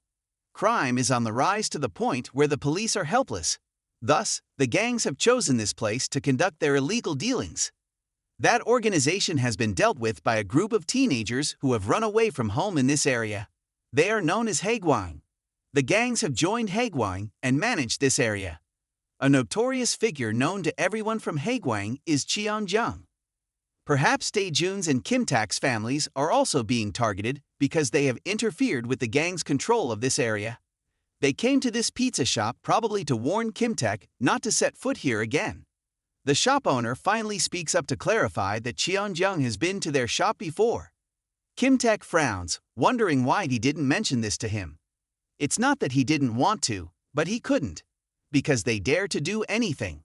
The scene of a grand shop engulfed in flames still lingers in his mind. There was no electrical accident at all. It was Haegwang who caused this.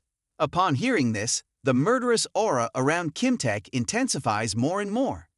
Daejin understands this feeling of the shop owner's family. It is similar to when he was at school. Nawing trembles as she thanks Daejin. She is so scared that tears fall from her eyes.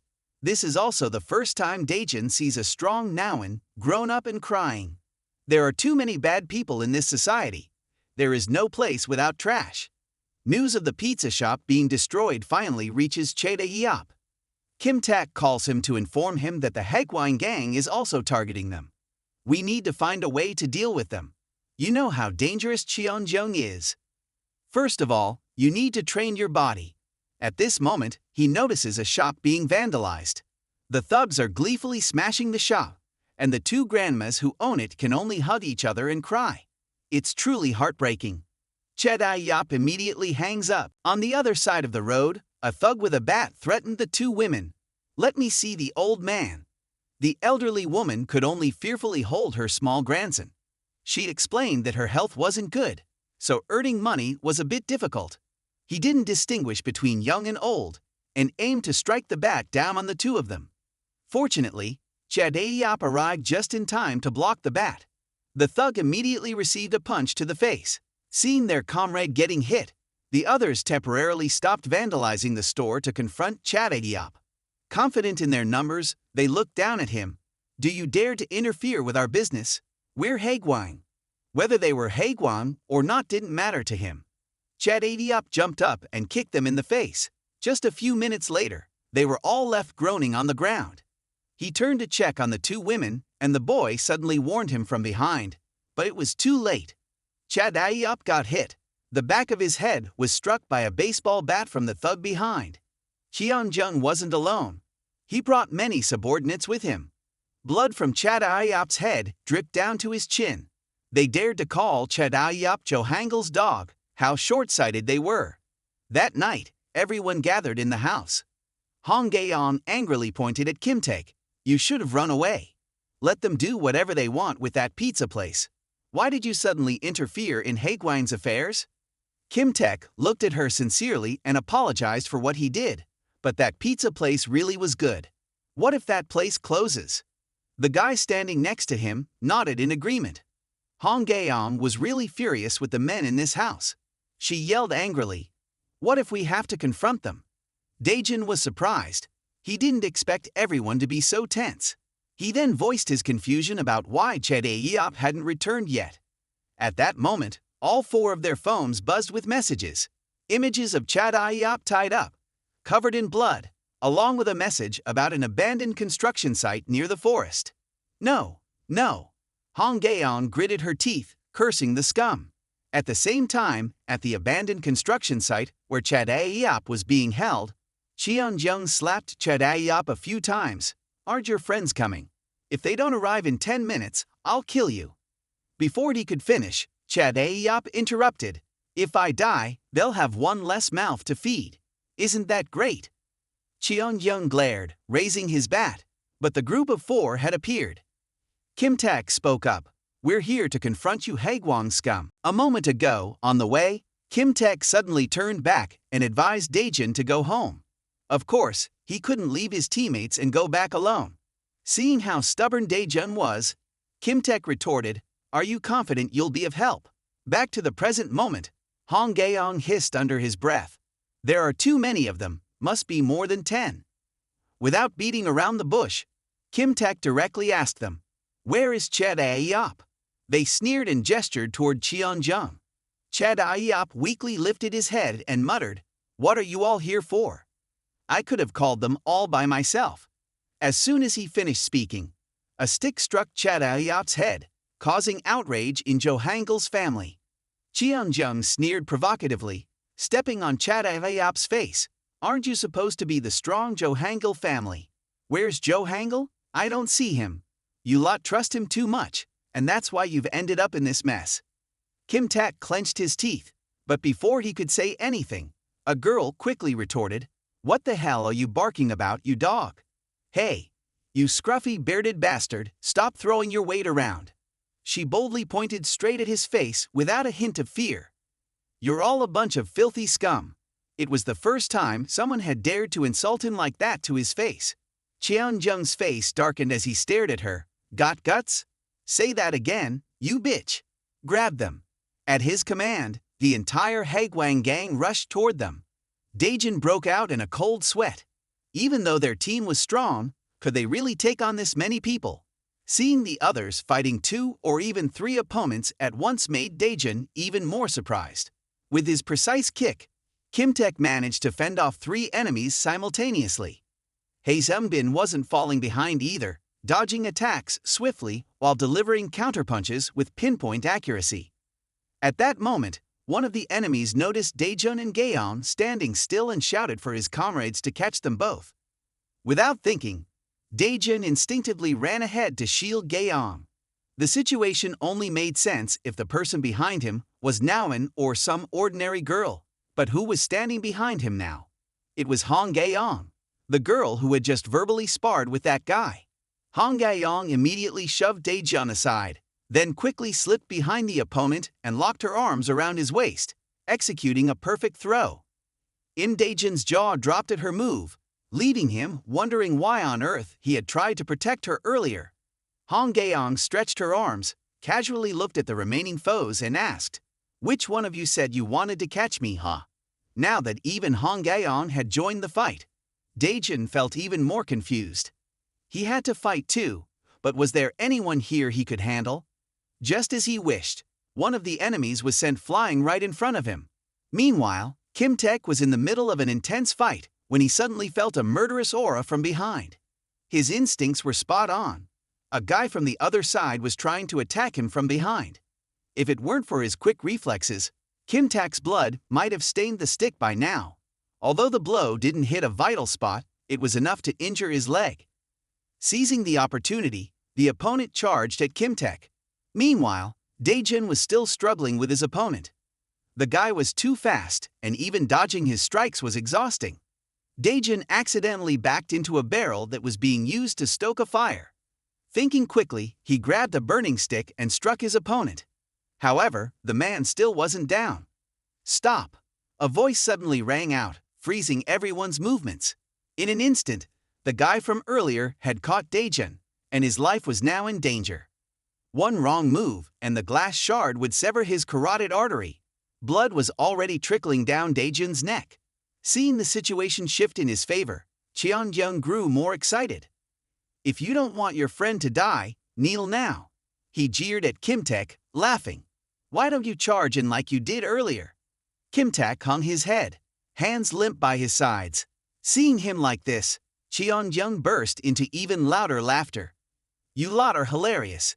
You've stopped fighting because of that brat? No wonder you're in this mess." Imda Jun, still silent under the sharp glass at his throat, made no sound. Cheon-young tapped his stick against Kim Taek's head. "Too bad for you. You left them to fight me, and that's why I've already won. Answer carefully if you don't want to end your worthless life." Kim Taek sneered. "You've underestimated him too much." Before Cheon-young could process what he heard, Kim Taek landed a punch square on his face. Back to the moment when Kim Taek advised Daejun to go home. Daejun had looked at him with determined eyes and said boldly, "If they catch me, just leave me behind." As Kim Taek struck, the man threatening Daejun couldn't believe what he was seeing. He hadn't expected them to sacrifice Daejun. Taking advantage of the distraction, Daejun quickly blocked the glass shard pressing into his neck. They had made a mistake choosing him as the hostage. Imda Jun, who had written farewell letters before, wasn't fazed by a matter of life and death. Kim Taek fought Cheon-young with a calm heart because he had faith in Daejun, knowing that he was the craziest one in their group. Using his own body as a weapon, Daejun successfully took down an enemy under the astonished gaze of his teammates. Kim Taek looked down at Cheon-young, who was now at his feet. "Did you think we were easy to push around?" Cheon-young gently rubbed the cheek that had just been punched. "You think you've beaten me?" He quickly stood up and lunged at Kim Taek again. Kim Taek kicked, but Cheon-young immediately blocked with his stick. As one advanced, the other retreated. Inside, Kim Taek felt a twinge of worry. Could he really not take him down? The guy was making it difficult with that baseball bat. On top of that, he was cautious to the point of not leaving any openings. Kim Taek dodged while plotting his next move. He just needed one decisive strike. Just as Cheon-young charged with his bat, two of his henchmen grabbed Kim Taek. One locked his arms while the other held his legs. It seemed like a hopeless end for Kim Taek, but Imda Jun always knew how to shine when needed. He swiftly grabbed a piece of wood and struck the henchman on the head so hard that the wood shattered. Out of breath, Daejun couldn't believe he had done that to Kyung. The man's face darkened as he muttered, "These damn brats are going to regret this." Daejun's hands, still gripping the broken wood, began to tremble. He steadied himself, thinking, "He's strong, but don't be afraid. I've already hit him. I'm not afraid of them anymore." Cheon-young took a step closer to him, his whole body radiating a terrifying aura. His eyes were bloodshot, and his cold voice sent chills down the spine. "Do you really want to fight me?" Daejun froze, feeling as if he couldn't breathe because this guy was completely different from anyone he had faced before. Daejun, who was normally not tall, seemed even smaller next to him. If he fought this guy, he would surely die. His body stiffened, just like it did back in school. Seeing Daejun's pale face, Cheon-young smiled with satisfaction, then ruthlessly swung his baton into Daejun's stomach, accompanied by a warning, "Don't act tough with me." Daejin bent over and vomited. He might have been so scared that he couldn't move. After dealing with him, Cheon-young turned back to finish off Kim Taek. But what he didn't expect was that while he was preoccupied with Daejin, his minions had quickly taken care of all his henchmen. He was now at a loss for words. You've taken down all my underlings, but taking 3 against 1 like this is cowardly. Hearing this, Hong Gaeom wanted to elbow him in the face. All 3 of them charged at him at once. He swung his baton at Hae Sung-bin, but with his speed and agility, Hae Sung-bin quickly dodged to the back and punched him hard in the back. However, he didn't stop there. Hae Sung-bin was now right under his baton. Just as he was unsure of what to do, luckily, Kim Taek climbed up quickly and grabbed his neck. But this guy wasn't easy to handle. Even though he was being clung to, he still had enough strength to kick and send Kim Taek flying backward. Not stopping there, Gaeon joined in and grabbed his leg, intending to throw him down. Cheon-jung swiftly switched his baton to the other hand and knocked Gaeon away with it. He then grabbed Kim Taek's wrist and threw him forward.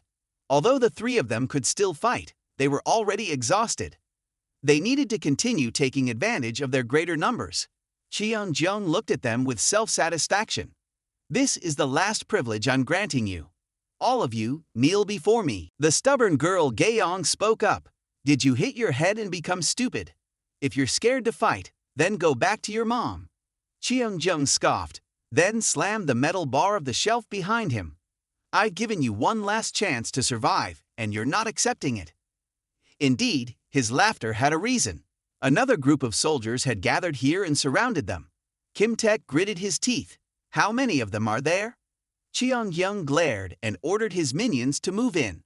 Less than 5 minutes later, Gaeon and Hae Sung-bin were defeated, and Kim Taek was now kneeling before him. He had a few words to share with him. Let me tell you something interesting.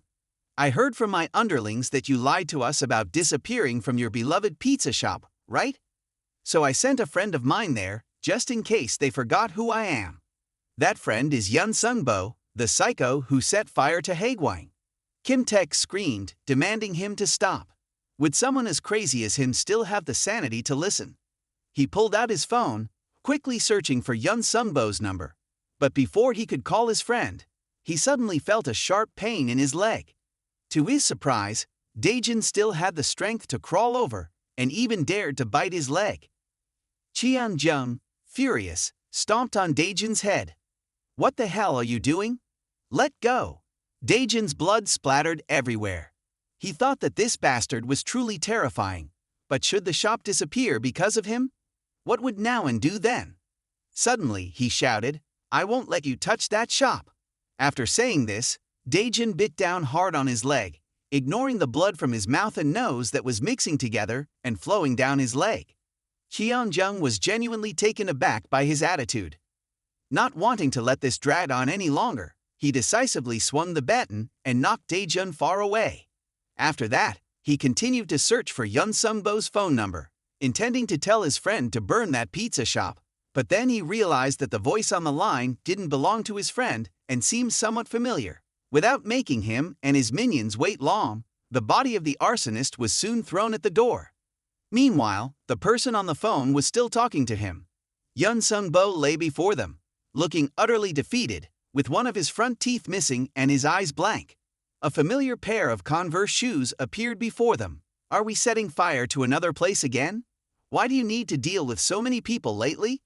Indeed, the person holding Yun Sung-bo's phone was Jo Hangil, whose face looked terrifying. Seeing his comrade sprawled out on the ground, his tone became even colder. Jo Hangil declared, Today, even if you cry and plead, you won't get away from me. Where do you think you're going to find Jo Hangil? Cheon-jung, on the contrary, felt amused. He thought Jo Hangil was so scared that he ran away. The Haegwang gang, seeing Yun Sung-bo's body lying at their feet, couldn't help but murmur. Even Yun Sung-bo got taken down. Did he really plan to take down Haegwang alone? Jo Hangil calmly showed them a text message containing images of Chadae-yeop being beaten up. You've been kind enough to keep me informed, so I'll just say I'm looking for you. He looked at the little brothers around him, filled with pity. It had been a long time since he had seen such a battle-hungry Kim Taek. They questioned him. Why are you destroying our company? After hearing this, Jo Hangel's tone dripped with disdain. Scum like you even has a company. Why would I care what you do? But if you've touched my family, don't expect to leave here. As soon as he finished speaking, a fool saw that he was alone and called his brothers to rush him. The result was only him receiving a bitter end. The others stood awkwardly, watching their comrade easily taken down in seconds. Jo Hangul looked at them provocatively. Come on, hurry up. You guys are so many, right? Cheon Young was provoked and immediately ordered his minions, quickly, catch him. They exchanged glances for a moment before deciding to rush in and surround Jo Hangul. Surely this many wouldn't be a problem. Jo Hangul only needed to use a few basic moves to easily take down a group. No matter how sneaky they were, he could handle it neatly. Watching his teammates get ruthlessly stabbed by Jo Hangul with a piece of wood, they didn't dare do anything further. Daejin struggled to get up and looked at Jo Hangul, his heart filled with questions. Could it be that at the construction site, he only casually threw a few punches? Was this really Jo Hangul's true strength? At that moment, Cheon Jung suddenly shouted, and Jo Hangul stopped. If you don't want him to be crippled. It turned out that this despicable guy took advantage of a moment when no one was watching to approach and threaten Kim Tak with a stick. Jo Hangul stood still for a few seconds, then continued to charge in to fight. He even dared to challenge him back. Go on, I dare you. Kim Tak, below, also chimed in with a very confident tone. Boss Jo Hangul is not someone who gets dragged down by such despicable tricks. If not, he wouldn't have come here. Seeing that Jo Hangul really had no intention of stopping, he had to comply with Jo Hangul's wishes. Cheon Jung raised the stick high, aiming accurately at Kim Tak's wrist and struck. After doing this, he looked at Jo Hangul with a self-satisfied expression. See, are you regretting it now? Regret? Jo Hangul kicked over their flaming barrel to show who would be the one regretting it here. Cheon Jung suddenly remembered his superior's words. I heard you have Jo Hangul on your side. That could be troublesome. Have you heard? Jo Hangul is as strong as the boss of Haegwang.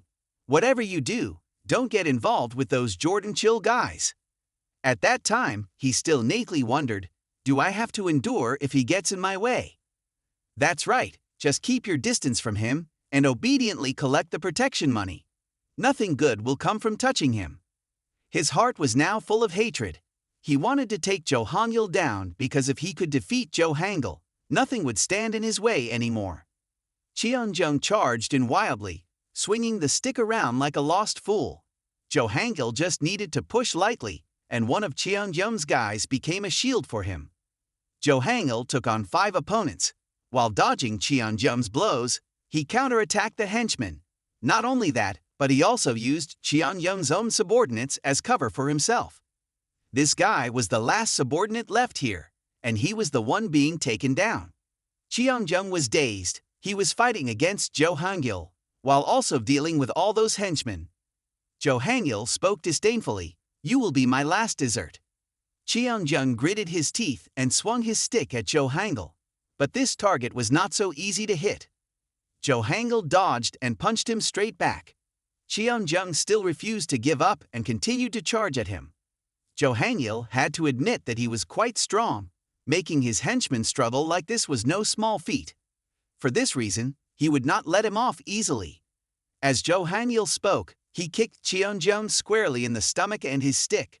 Cheon Jung was hit so hard that his eyes rolled back. The stick also bent at the grip. Looking at his opponent fall, Jo Hangul felt a bit bored. He ordered him to get back up. Cheon Jung bowed his head and swore at him, then quickly lunged at Jo Hangul's leg. Just as expected, Jo Hangul lost his balance and fell down. Seizing the opportunity, Cheon Jung sat on him and repeatedly rained down punches. Internally, he cursed, "What right do you have to make me back off?" The upper hand did not last long. Jo Hangul used his foot to break Cheon Jung's arm. Cheon Jung writhed in pain but still shouted curses at Jo Hangul. At that moment, Jo Hangul calmly questioned him. Yun Sunbo has admitted that the gas leak was his doing, plus this Chadeop incident. How do you want me to deal with you? It would be better if you guys just disappeared, right? Jung, despite being on the verge of death, still had a smart mouth. Do you think you'll be safe after touching us? Do you know how many of us there are? You're really stupid to dare mess with us. The boss of Haegwine will take care of you all. Seeing him on the brink of death, but still talking back like that, Johangil grabbed his hair and dragged him towards the burning barrel. Looking at the fire in front of him, Jung involuntarily remembered when he hadn't encountered Johangil yet. He was still confident that he could turn Johangil into a rag to wipe the floor for his boss. Even though he had been warned that if he failed, everything would end immediately, it really was never wise to go against the advice of those who had gone before. Jung, because he did not listen to his boss, was now facing the consequence of being thrown into this pile of burning coals. The heat from the flames shot up to his face. Jung regretted and begged him to stop. You don't have to be so cruel. Johangil coldly replied, you did what you wanted, yet you tell me to end this simply. Johangil continued to push his head down deeper. He deserved this end because he almost got Johangil's brothers killed. Johangil ruthlessly pressed his head into the fire. That was the price he had to pay for daring to touch Johangil's family.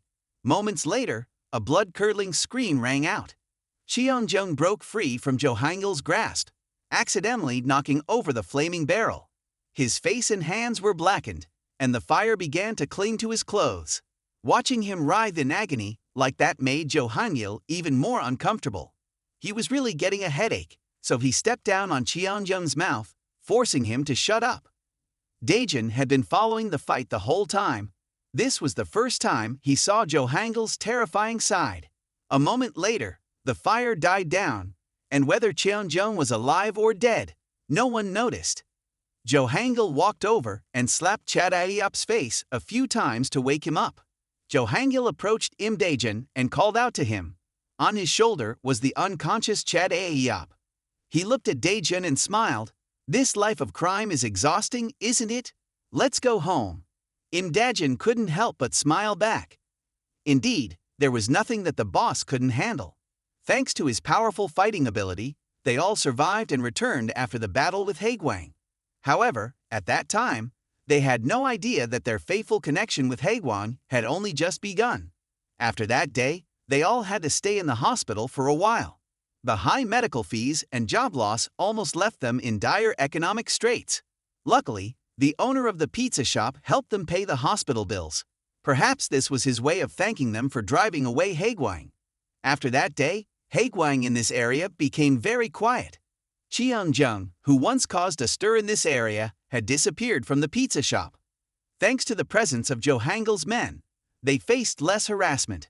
The news of Johangil's family capturing Jung spread far and wide, hoping that everything would be resolved here.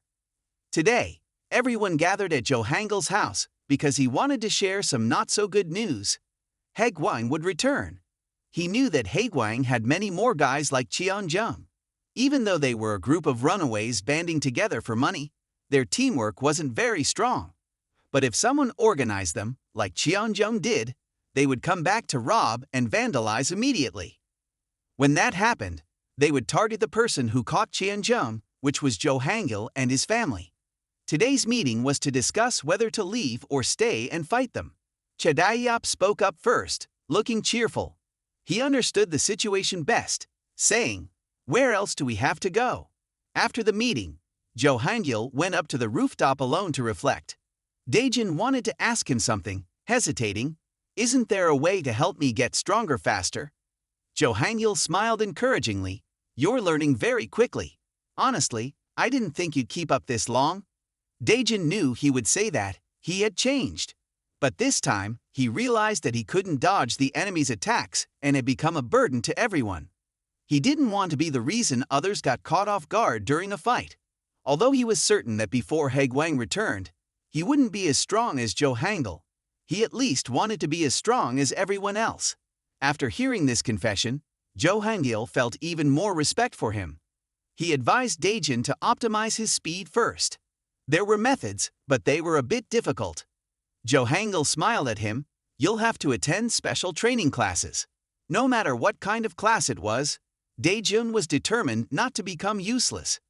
The next day, he went back to work at the pizza shop as usual. With Haegwang gone, the shop was much quieter, and business improved. Although he didn't know how long this peace would last, he hoped it would last forever. While Daejun was taking out the trash, he saw Naon returning from school. He smiled and greeted her, but her attitude was strange today. Naon said nothing and didn't smile, instead rummaging through a trash bag with a worried expression, her hands trembling as she touched a stuffed bear inside. Daejun asked anxiously, "Naon, what happened?" She turned her head slightly and forced a smile, but her eyes were filled with sadness. "What's wrong?" This was the first time Daejun had seen her with such a gloomy expression. She quickly regained her composure and changed the subject. "Oh, Imda Jun, aren't you going to school?" Daejun didn't hide the fact that he had dropped out. He was just staying home and working. Naon thought for a moment and then decided to invite him to hang out after school the next day. Daejun smiled and agreed, just like every other time. When she left, he suddenly realized that he had agreed to go out with Naon, and his face turned red involuntarily. The next day, since Naon hadn't arrived yet, Daejun waited in front of the school gate. He dressed more stylishly than usual, wearing all black jeans and high-top Converse, his hair styled neatly. However, this new look still felt unfamiliar to him, and Daejun wished he could dig a hole to hide. At first, he had intended to wear pajamas and a hoodie, but after Chae-hyop learned he was going out on a date with a girl while looking like that, he scolded Daejun and transformed him into his current appearance. Daejun ran to the car window to adjust his appearance, wondering if he truly looked okay. Just then, two female students passed by, laughing and joking. Daejun thought they were making fun of him, but they were just discussing a cafe. At that moment, two male students walked by, and after a long time, they were near the school. It felt a bit strange to Daejun, who looked at their clean white uniforms and suddenly felt a pang of regret. But it was too late to feel sorry. He and they were now in two different worlds. Waiting a long time without seeing Naon, he looked inside the school and realized she was standing in front of a handsome boy named Dongha, surrounded by several other boys. This handsome boy, Dongha, was handing Naon a stuffed bear, and the two boys behind him chimed in, saying, "Dongha only does this for you." Seeing her hold the bear, Daejun's mood sank. He thought surely she liked that handsome guy. How could she like someone like him?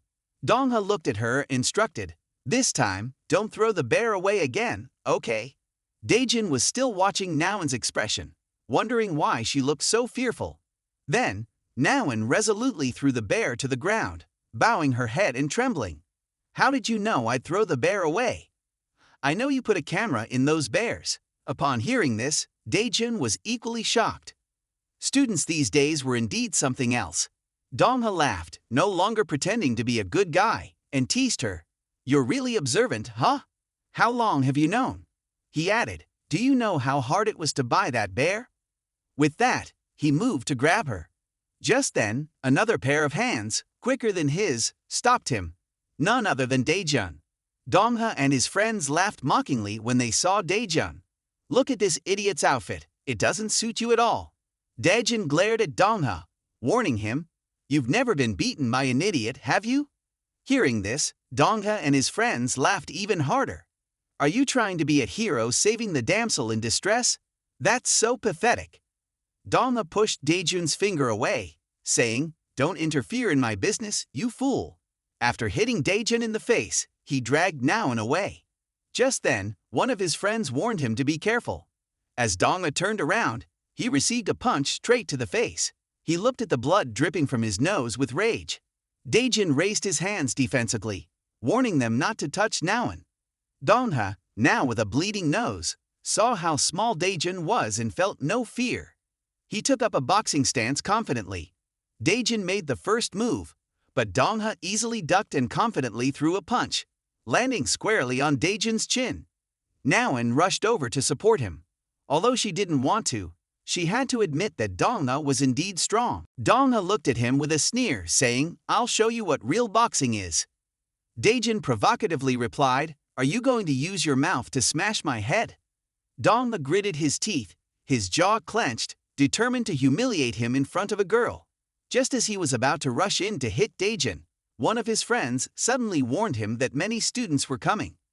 Not only that, but they were also filming. If he fought in school, the teachers would arrive immediately. No one would choose to put themselves in a disadvantageous situation.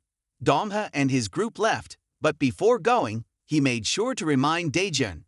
"You're Daejun, right? I remember your face." The two then headed to a cafe as planned. Daejun grimaced because he couldn't drink Americano. He asked Naoan how long she had been bothered by them. Naoan pursed her lips and said nothing. Daejun felt a lot of sympathy for her because he had also been bullied in school. If he told anyone, that person would get dragged into it. So, at that time, Daejun could only think negatively. He hoped that now, Naoan could open up and express herself, as enduring it alone wouldn't solve anything. Whether at the store or school, Naoan had always endured. If she continued like this, she would collapse. Daejun himself had already collapsed, so he didn't want her to be like him. He smiled at her, indicating that he wanted to help her. Just as he finished speaking, tears began to fall from her eyes. Naoan burst into tears like a child, pouring out everything on her mind. "Daejun, I'm so tired. Seon Dongha is a jerk. He was my classmate in the first semester. I thought he was a nice guy. I thought I knew everything about him. But little did I know that he started behaving inappropriately." With his eloquence, Dongha gradually crossed boundaries. When her intuition warned her that something was wrong, she had already become their plaything. Even if she found evidence, it wouldn't do anything to him. Since then, she had always been harassed by Seon Dongha. Despite trying to seek help, her father was too tired of the Hagwine group, so she couldn't talk about being bullied at school. After hearing these words, Daejun couldn't contain the anger inside. He had no idea that someone as bright as Naoan could go through this. He swore that he would make them pay dearly that night. At a cafe at that moment, Seon Dongha was continuing to tease a female student, having his arm around a classmate and forcing her to sing even though she didn't want to. Just then, a young man suddenly rushed in, intending to hit Seon Dongha, but he was quicker. Not only that, but he also stomped on that guy many times, ignoring how Jijun pleaded with him. Seeing this, he set a condition. If she wanted him to stop hitting her boyfriend, she had to sing for their amusement. Jijun trembled and sang before them. Dongha felt extremely satisfied with this conquest. Afterward, he and another guy went to the bathroom. On the way, Dongha sighed to his friend. "I still regret Naoan. She's really something." But it didn't matter. Dongha had resolved to ruin Daejun's life. At that moment, a familiar voice suddenly interrupted their conversation. "You guys don't need to do that." The two turned around just in time to get hit with a fire extinguisher to the head. Blood from Dongha's face splattered onto Daejun. He held the fire extinguisher in his hands, grinning with delight. "I'm here to smash your skulls."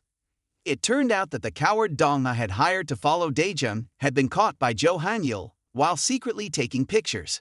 The result was, of course, a thorough beating. Daejun was equally surprised to learn about this. Dongha, grimacing, rushed at Daejun, ready to hit him. Daejun gritted his teeth, recalling the harm Dongha had caused Naoan. He decisively pulled the safety pin from the fire extinguisher and sprayed it straight at him. The white foam surrounded Dongha, obscuring his vision. Immediately, Daejun raised the fire extinguisher. He had nothing to lose anymore, and this guy truly deserved to be punished. Back when the stalker had been beaten, after searching through his phone, Daejun discovered that he was from Seon Dongha. Perhaps the earlier incident at school had made him angry, so he sent someone to tail Daejun. Jo Han-yeol suddenly thought of a plan. This would be a great opportunity to give Daejun a special lesson. Daejun looked at him, bewildered. "What's so special about this lesson? The way to help me get stronger has to be through actual combat, right?" Jo Han-yeol ordered him to find Dongha immediately and hit him. The fire extinguisher struck Dongha's wrist, causing him pain and making him back away. Surprisingly, even while his vision was obscured, he managed to block the blow. Daejun knew that if he faced him directly, he wouldn't be able to win. To win, he had to lure Dongha into revealing his vulnerabilities and end it with one blow. Daejun lifted the fire extinguisher again and threw it straight at him. Sure enough, Dongha immediately dodged it. This was Daejun's intention. He wanted to take the opportunity while Dongha was busy avoiding the attack to counter. However, just as his fist was about to hit Dongha's face, Dongha dodged again and retaliated with a hook like earlier. Not only that, but he also continued to hit Daejun's face repeatedly. Daejun was hit so hard that blood surged from his throat. He couldn't believe his eyes. How could this happen? The level between him and Dongha was too different. So this was the chosen one. Daejun struggled to stay alert. He needed to defend himself. He was cornered against the wall, and Dongha landed a powerful punch right in the middle of his face. Daejun fell to the ground, his whole body shaking from the pain. In contrast, Dongha was only slightly injured on his wrist.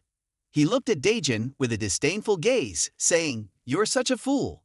But thank you for coming here. It saves me the trouble of searching for you.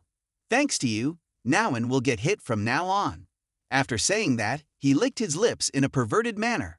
Seeing Daejun's defiant expression, he couldn't help but provoke him further. "What can a weakling like you do to me? I'm already feeling excited just thinking about it. I miss Newfound so much." As he spoke, he hugged his face and laughed maniacally.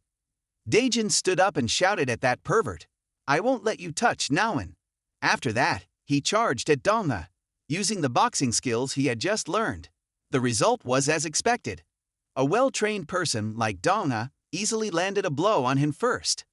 Daejun, breathing heavily, realized he couldn't dodge the blows.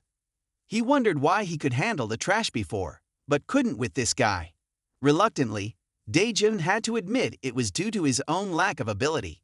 He just couldn't give up. He couldn't confront him directly. When Dongha prepared to punch him again, Daejun quickly turned the doorknob. The bathroom door swung open, instantly becoming a shield for him.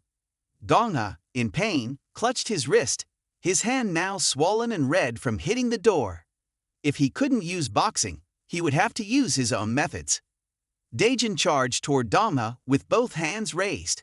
Dongha immediately retaliated with his other hand. Daejun still didn't give up. He just needed to grab him once. Dongha's arm was right in front of him, seeming just 5 centimeters away. But no, Daejun was once again hit back painfully.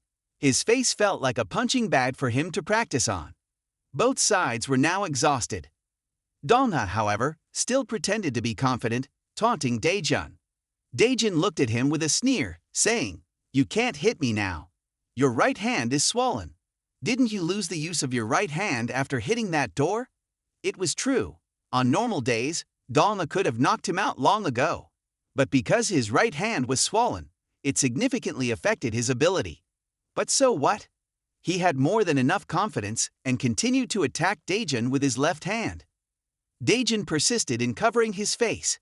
After a while, Dongha noticed something strange. Daejun was slowly advancing, targeting his right hand. Seeing this, Dongha threw a punch with his right hand straight to Daejun's face. This punch was indeed much stronger. However, Dongha also had to endure significant pain. It felt like his right hand was no longer usable. On Daejun's side, his willpower only increased rather than decreased. He had to win this fight for him. Jo Hangil saw that Daejun had finally caught hold of him. Earlier, Daejun was very worried because Jo Hangil told him to go, but didn't teach him any new moves. In reality, Jo Hangil just wanted him to go into a real fight, regardless of winning or losing. But after seeing the determined look on Daejun's face, and knowing that his opponent was a selected boxer, Jo Hangil reminded him of something. If Dongha showed any openings, Daejun had to approach and hold him tightly at all costs. Only then would he not continue attacking. Dongha struggled to push Daejun away because, being in the industry, he knew that the next move would be a clinch. Daejun ignored him, recalling his brother's words while practicing. He firmly grabbed Dongha's head, pulled it down, and kneeled him hard in the stomach. The rest was freestyle until he was reduced to nothing. He relentlessly drove his knees into Dongha's ribs. In pain and unable to do anything, Dongha felt a bone-deep ache in his lower abdomen. Perhaps his ribs were beginning to crack. Dongha couldn't accept being the loser. All the effort he put in training couldn't just go to waste. Since he started boxing, Dongha always got what he wanted. He never expected that today would end up like this. As a selected boxer, he was losing to a street thug. Daejun grabbed his tie and repeatedly punched him in the face. Dalma squeezed his eyes shut, trembling all over, begging him to stop. He knelt, pleading that he wouldn't approach him anymore. "Please spare me just this once." After hearing this, Daejun not only didn't spare him but delivered another punch. He would never forgive someone like him. Daejun shouted threateningly at his face, "If I ever see your stuff at Naoin's house again, I will kill you." Got it. Just then, a strange noise suddenly appeared. Dalma's chubby friend, not seeing his buddy return for a while, went looking for him. Seeing his two friends beaten and lying on the floor, he quickly came to help. Seizing the opportunity, Dongha ordered the fat guy to hold Daejun back. He grabbed the fire extinguisher next to him, and the fat guy quickly tightened his grip around Daejun's neck. Daejun could not escape his hold. Dongha charged at him with the fire extinguisher. "You should try the feeling of this fire extinguisher hitting your head." A loud thud echoed. However, it wasn't the sound of the fire extinguisher hitting. It was Jo Hangil's kick. He had just kicked Dongha, who immediately collapsed unconscious. The fat guy, seeing his friend get hit, quickly rushed in. Jo Hangil skillfully sidestepped his punch and then delivered an elbow to his face. The fat guy fell to the ground after just one blow. Daejun stared at him in bewilderment. "Why are you here?" "Of course, I came to watch for free." Looking at the mess Daejun had caused, Jo Hangil had to admit, "You did well. If that guy hadn't interfered, you would have won." It seemed he really was a selected fighter. "You picked up my lessons quickly, but there's one issue," Jo Hangil said, suddenly grimacing. "You're too gentle. Your intimidation doesn't have any effect on these bastards, which is why they can counterattack. When you can't finish the fight, you can't just let it end smoothly with them, because they are the type who can put a knife to your throat anytime. If I hadn't been here this time, you would have been the one lying down. Look closely." As he spoke, Jo Hangil squeezed Dalma's groin for Daejun to see, exuding a terrifying aura. "You must make sure there are no consequences later." Daejun swallowed hard, speechless, and felt sorry for him as he watched. Outside, Jijin saw that they hadn't returned for a long time, so she was helping her friend out of the shop. Seeing the bathroom door open with no one outside, Jijin gently pulled her friend past the bathroom, when suddenly she heard a scream. Out of curiosity, she peeked in to see what was happening. The scene inside was truly horrifying. The Dalma group was huddled together, kneeling with blood all over their faces. Not only that, but they were stripped of their clothes and taken pictures of. Jo Hangil was not pleased with their expressions at all. "Not bright enough. Get your faces to look happier." The Dalma group sobbed and pleaded enough. Jo Hangil threatened in a menacing tone to shut up if in the future you dare to touch Naoin and this kid. "Then I will spread this picture." While speaking, he showed them his nude photo again. Daejun stood outside the door, and when he saw Jaejeon peeking, he just smiled. "Can you quietly leave? They deserve to suffer this." Jijin nodded satisfied, then continued to support her friend out of here. Daejun just noticed that her uniform was the same as Dalma's. Before leaving, she thanked him. This told him that not only Naoin was harassed by that guy. Daejun bowed his head, his face grim as he approached them. "You didn't just harass Naoin, but also other girls, right?" Seeing his current demeanor, Jo Hangil felt very proud. 2 days later, according to Naoin, since that day, Dalma had not bothered her anymore, and at school, he looked just like a lost soul. However, she still felt very guilty for getting him hurt like that. Daejun laughed, saying it was no big deal, big brother. Jo Hangil sat watching the two lovebirds chatting and felt really bored.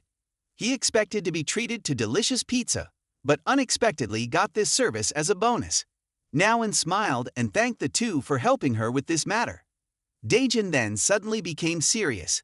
He looked straight into her eyes and asked, "Naoin, Dalma isn't the only one, right?" Upon hearing this, Naoin's expression changed. It turned out to be true. At that moment, Daejun had seen many pictures of girls on his phone. Although he had deleted all of them, they still had a group chat where they shared their pleasures with each other. Daejun asked Naoin, "There are many guys like him at your school, right?" She thought for a moment before deciding to reveal everything. Yes, her old school. Jungran also had many scumbags like Sangdongna. Just like her dad used to say, perhaps they were influenced by their surroundings. Daejin, you know, at Jungran, there is no Sangdongna, but anyone can become someone like Sangdongna. In a remote place, news of Sangdongna being taken down reached these two young men. They are the hideout group. Wanting to find out who had defeated Sangdongna, Jijin was captured by them and forced to reveal everything she knew. Jijin trembled, bowing her head. Seeing her not answering, they grew angry and shouted, "Weren't you with Sangdongna at that time? Why are you still trying to hide it?" She hurriedly explained, "I don't know. When I left the room, I saw them, so I went straight home." In fact, she couldn't speak even if she was beaten. She would never betray the one who saved her.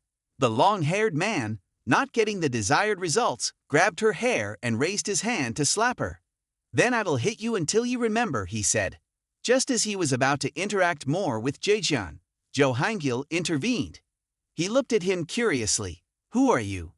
Jo Hangil smiled. "Me? I'm just a street kid passing by. I'm so hungry, but why are there no tuna in the nearby shops?" This guy felt like he was being mocked. He angrily grabbed his collar and threatened him. "Who do you think you are?" Jo Hangil teasingly replied, "What are you doing? I'm so scared of you." Jijin blankly realized this was the guy from that karaoke bar. On this side, Jo Hangil touched his head with his finger and acted pitifully. "You hit me first." He suddenly yelled, "Help me." Immediately, a guy in a black hat appeared before them. After hearing about Nauen, Jo Hangil quickly decided to beat them all at once. After all, they were just nearby. The mysterious hat-wearing man was Daejin, and this was his practical class. The long-haired guy took a punch from Daejin and fell to the ground. The other guy looked at the two with a wary expression. Jo Hangil sneered at Imda Jun. "These guys are your study materials. I want you to handle all these school bullies and the outsiders later." Hearing themselves being considered study materials made them even angrier. "Do you think we're easy to deal with?" He took the initiative to attack first. Daejin stepped back and then quickly countered, so fast that the opponent couldn't see the punch. He himself did not expect that he would be pressured by a small, lightweight guy like this. The other guy saw Jo Hangil standing idle, so he ran over to threaten him. "Hey, you crazy guy, what are you doing? Why are you just standing there?" Before he could do anything, Jo Hangil was quicker and twisted his arm back. "What a stupid and arrogant guy," he thought. Jo Hangil nodded at Daejin. "You have to fight him. How can you win against him?" This guy struggled to break free from his grip but couldn't escape. Jo Hangil darkened his face and threatened him to comply. Meanwhile, Imda Jun was still busy fighting the orange-haired guy. He was fighting better than Jo Hangil had expected. He learned how to dodge and strike. Daejin had improved significantly compared to before. If he maintained this speed, sooner or later he would achieve great things. On this side, Daejin punched the opponent in the face, but both sides remained evenly matched. He must know how to fight too. Daejin continued to take the initiative to attack. Although he didn't know how strong he had become, he felt that this guy was much weaker than his previous opponents. Even though he couldn't finish the fight in one shot, he had confidence that as long as he didn't lose focus, he could win. Just as he struck, Jo Hangil kicked in another gift for him. Worried that just one guy like this would be too easy, so Jo Hangil kindly kicked the other guy over for him to handle. Daejin gaped, not understanding what his brother was doing. Jo Hangil, on the other hand, stood up happily. The blonde guy looked at his friend puzzled. "What are you doing? Why are you letting him go like that?" Although he didn't want to, he had to admit that he couldn't handle that guy alone. You couldn't take down that idiot either. These two, although humiliated for being looked down upon, still had to join forces to deal with the family's dignity.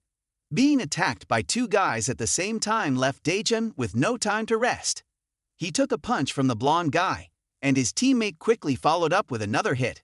As Daejin dodged the blow from this guy, the blonde one seized the opportunity to attack him from behind. Daejin struggled to withstand all their attacks. It felt like fighting 1 against 2 was a bit too much for him. He was being beaten badly by these two. Jijin watched from outside, worried, and urged Jo Hangil to help him, but he remained emotionless. saying it wasn't time yet. He believed his brother could do more than that.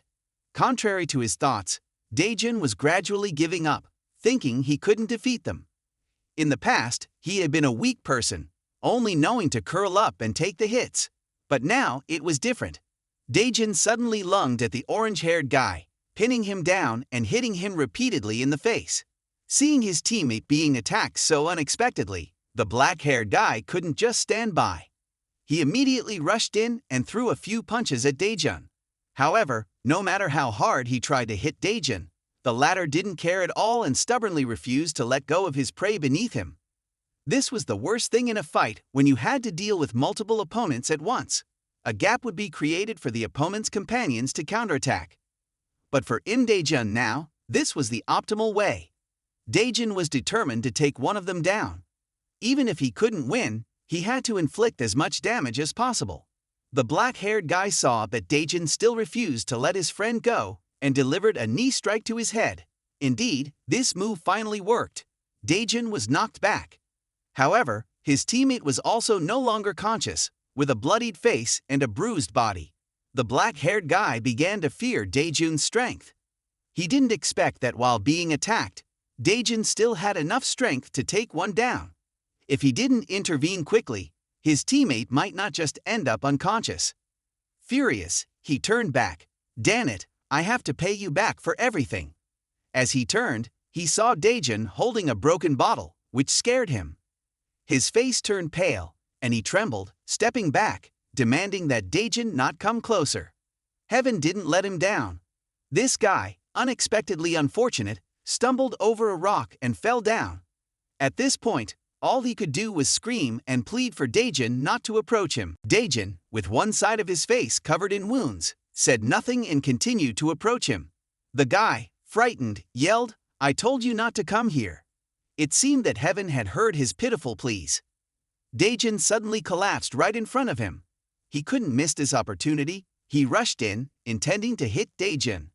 However, he hadn't taken half a step when Jo Hangil stopped him, patting his head and advising, "You've worked hard.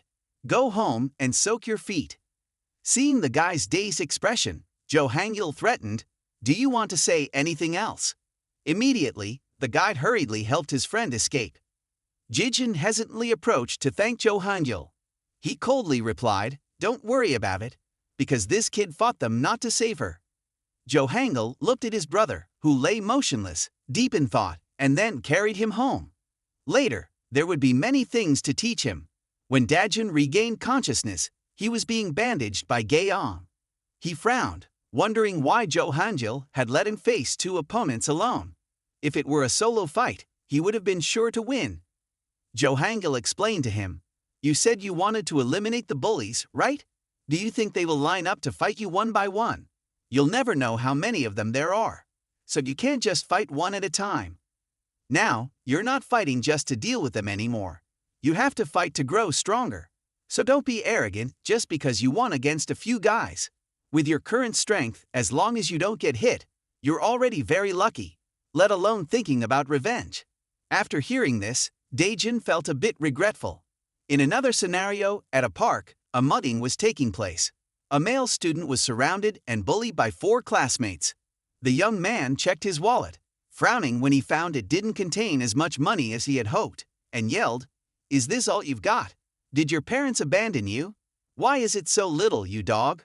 The bespectacled boy, with a scratched face and tears welling up, explained, "My mom doesn't give me money anymore." They still arrogantly criticized him. "Then you should know how to steal and bring it here." Such outrageous words were heard by both Daejun and Jo Hangil. Jo Hangil sighed, resting his chin in his hand, pointing at them. Daejun understood and nodded. A few minutes earlier, after hearing Jo Hangil's comments, Daejun wondered what he had to do to get revenge.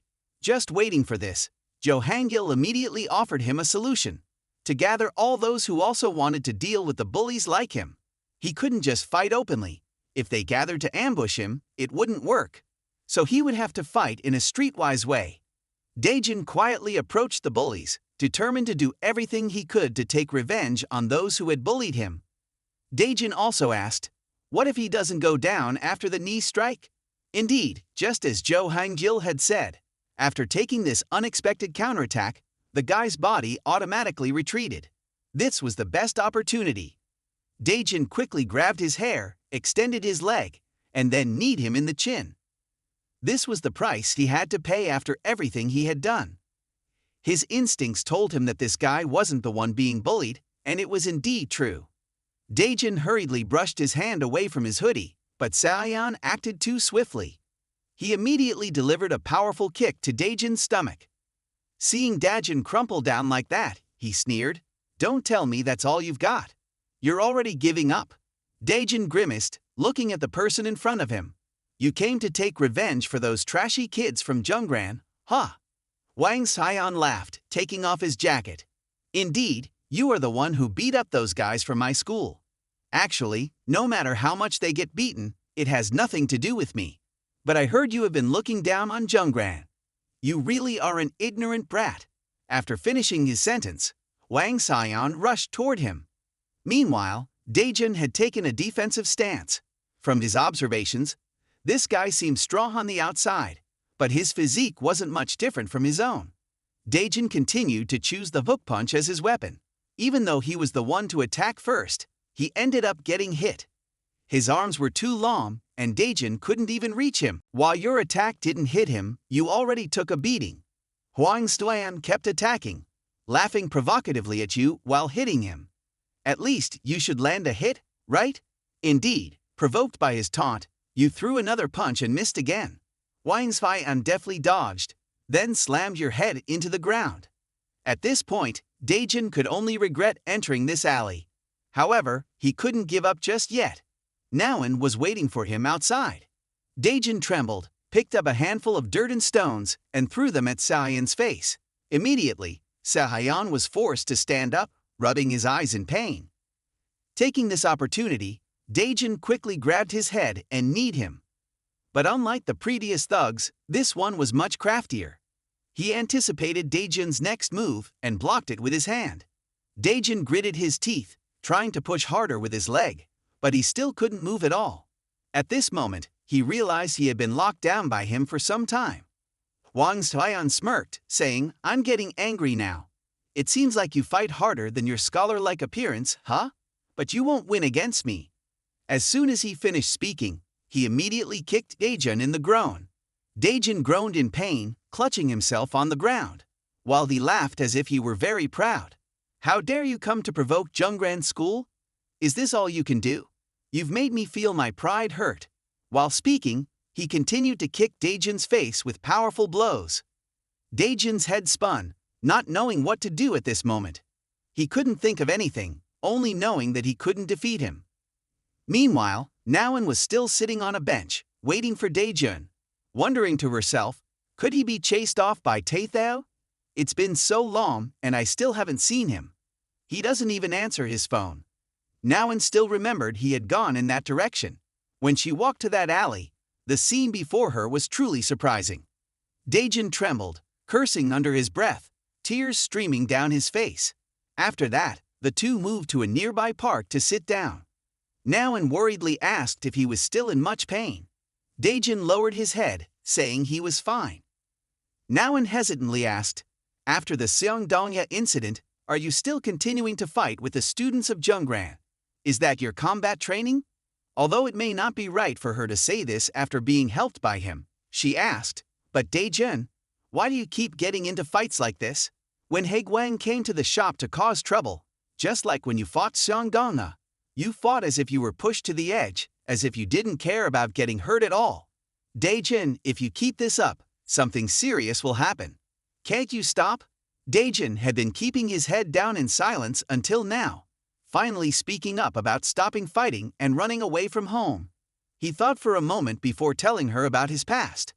"I lost everything before, just because of the bullies at school. Everything in my life. But they felt very pleased taking everything away from me. They even tried to kill me and treated it like it was nothing. Just remembering that time makes me feel breathless, my mind goes blank. I can't go on living with that feeling of defeat surrounding me. That's why I fight to survive." Nawan looked at him with sympathetic eyes, deciding not to say such things anymore.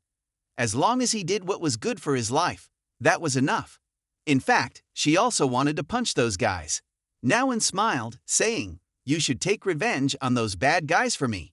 If it's you, you'll definitely get stronger. So don't torture yourself just because of one more defeat. A man shouldn't lose heart after a defeat." Daejin smiled. Finally, someone understood him. Nawan remembered that if he wanted to take revenge on them all, he needed to have a job first.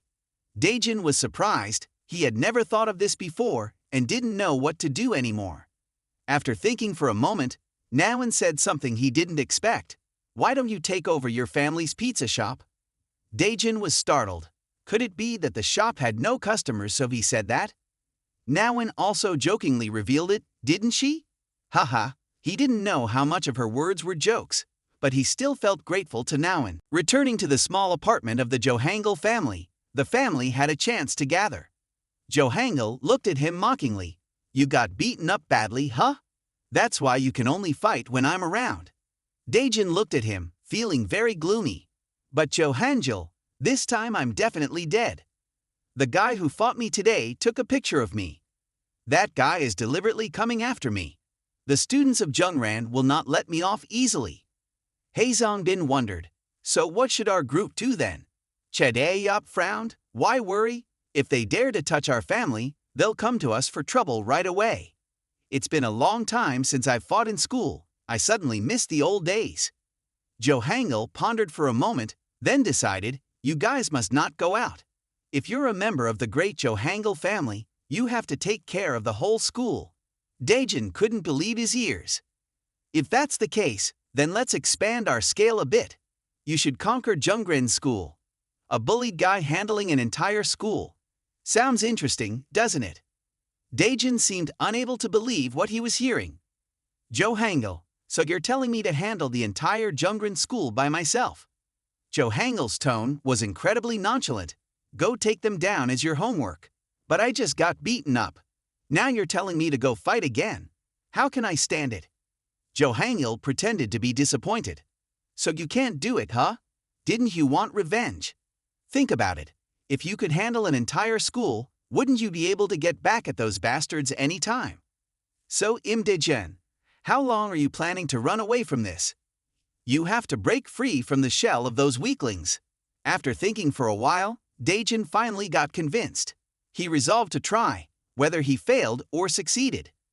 Johangul was very satisfied with his attitude. At this moment, even though he said that, he still had a question. How to take down an entire school? The next day at Jungren High School, the photo of Imda Jun indeed spread throughout all the students in the school. The scene of him being beaten to a pulp by Hwang Sayeon was shown by him as a trophy. Two male students saw this photo and couldn't help but laugh, relishing, "That stone guy has no chance against Sayeon. After being beaten like this, he probably can't get out of bed for a while, right?" Although Daejin seemed to have been defeated, they still had to pay attention to the guy behind him as well. They were discussing what would happen if Daejin came back. If he returned, he would definitely give back all the punches he had received. Then suddenly, Daejin, like a ghost, appeared behind them, threatening, "If I come back, what are you going to do?" Before they could comprehend what was happening, he immediately punched one of them in the face. The other one saw his friend being attacked and got furious, raising his fists to charge in. As a result, he got hit right in the face and ended up clutching his face, stammering, "What are you doing here?" "What am I doing? I'm going to smash your whole Jungren school into pieces." Not caring what he intended to say, Daejin only needed to know who was the boss of their group. That day, when Daejin asked how to conquer an entire school, Johangul's answer couldn't have been simpler. Just go beat them up. Imda Jun was scared because their group chat had over 80 people. How could he possibly take them all down alone? But why think so complicated? Just fight one-on-one with the strongest guy in their school would do. Normally, a group of thugs would fight that way. They were just a bunch of weaklings gathered together. If he took down their leader, they would know to surrender on their own. Seeing that he still didn't respond, Daejin continued to threaten with his fist. "Do you want to get beaten again, or do you want to leave here in one piece?" The scene of being beaten that day still haunted him. Finally, he confessed, "The current boss of their school is Hyeoltak. Even he wasn't clear about who hideout was, because he almost never showed up. But there were rumors that even the strongest guys in the school couldn't shake hideout. Besides him, there are two others, Hwang Se-yeon and Kim Dong-jin. They have been famous for their fighting skills since middle school, to the extent that even third-year students dare not touch them. When hideout is not at school, these two are the most powerful people. It turns out that the guy in the red shirt is the strongest in the school. There are others as well, but they are not strong enough to compare with the three mentioned. After saying that, this guy quickly dragged his friend back to school.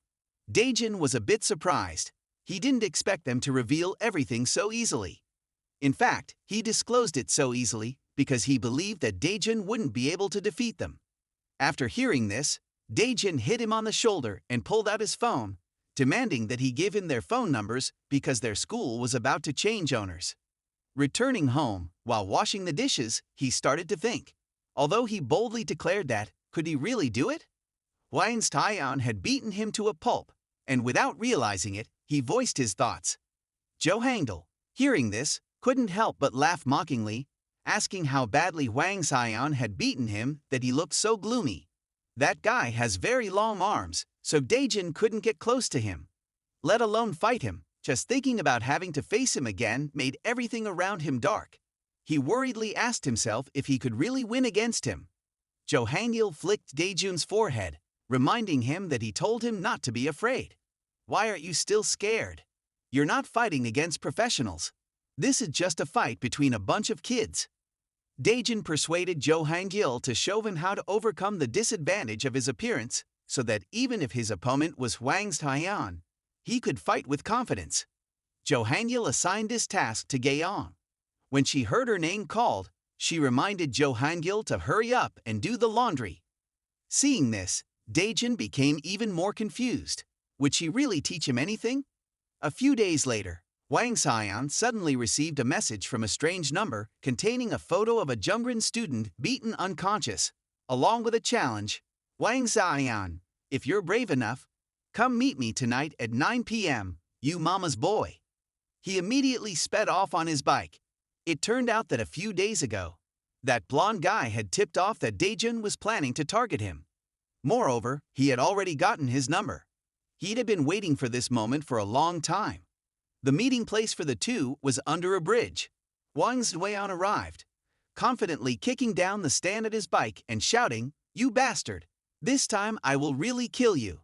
However, in response, he was only met with the stillness of the night. Angry, he quickly picked up the phone and called the number that had messaged him.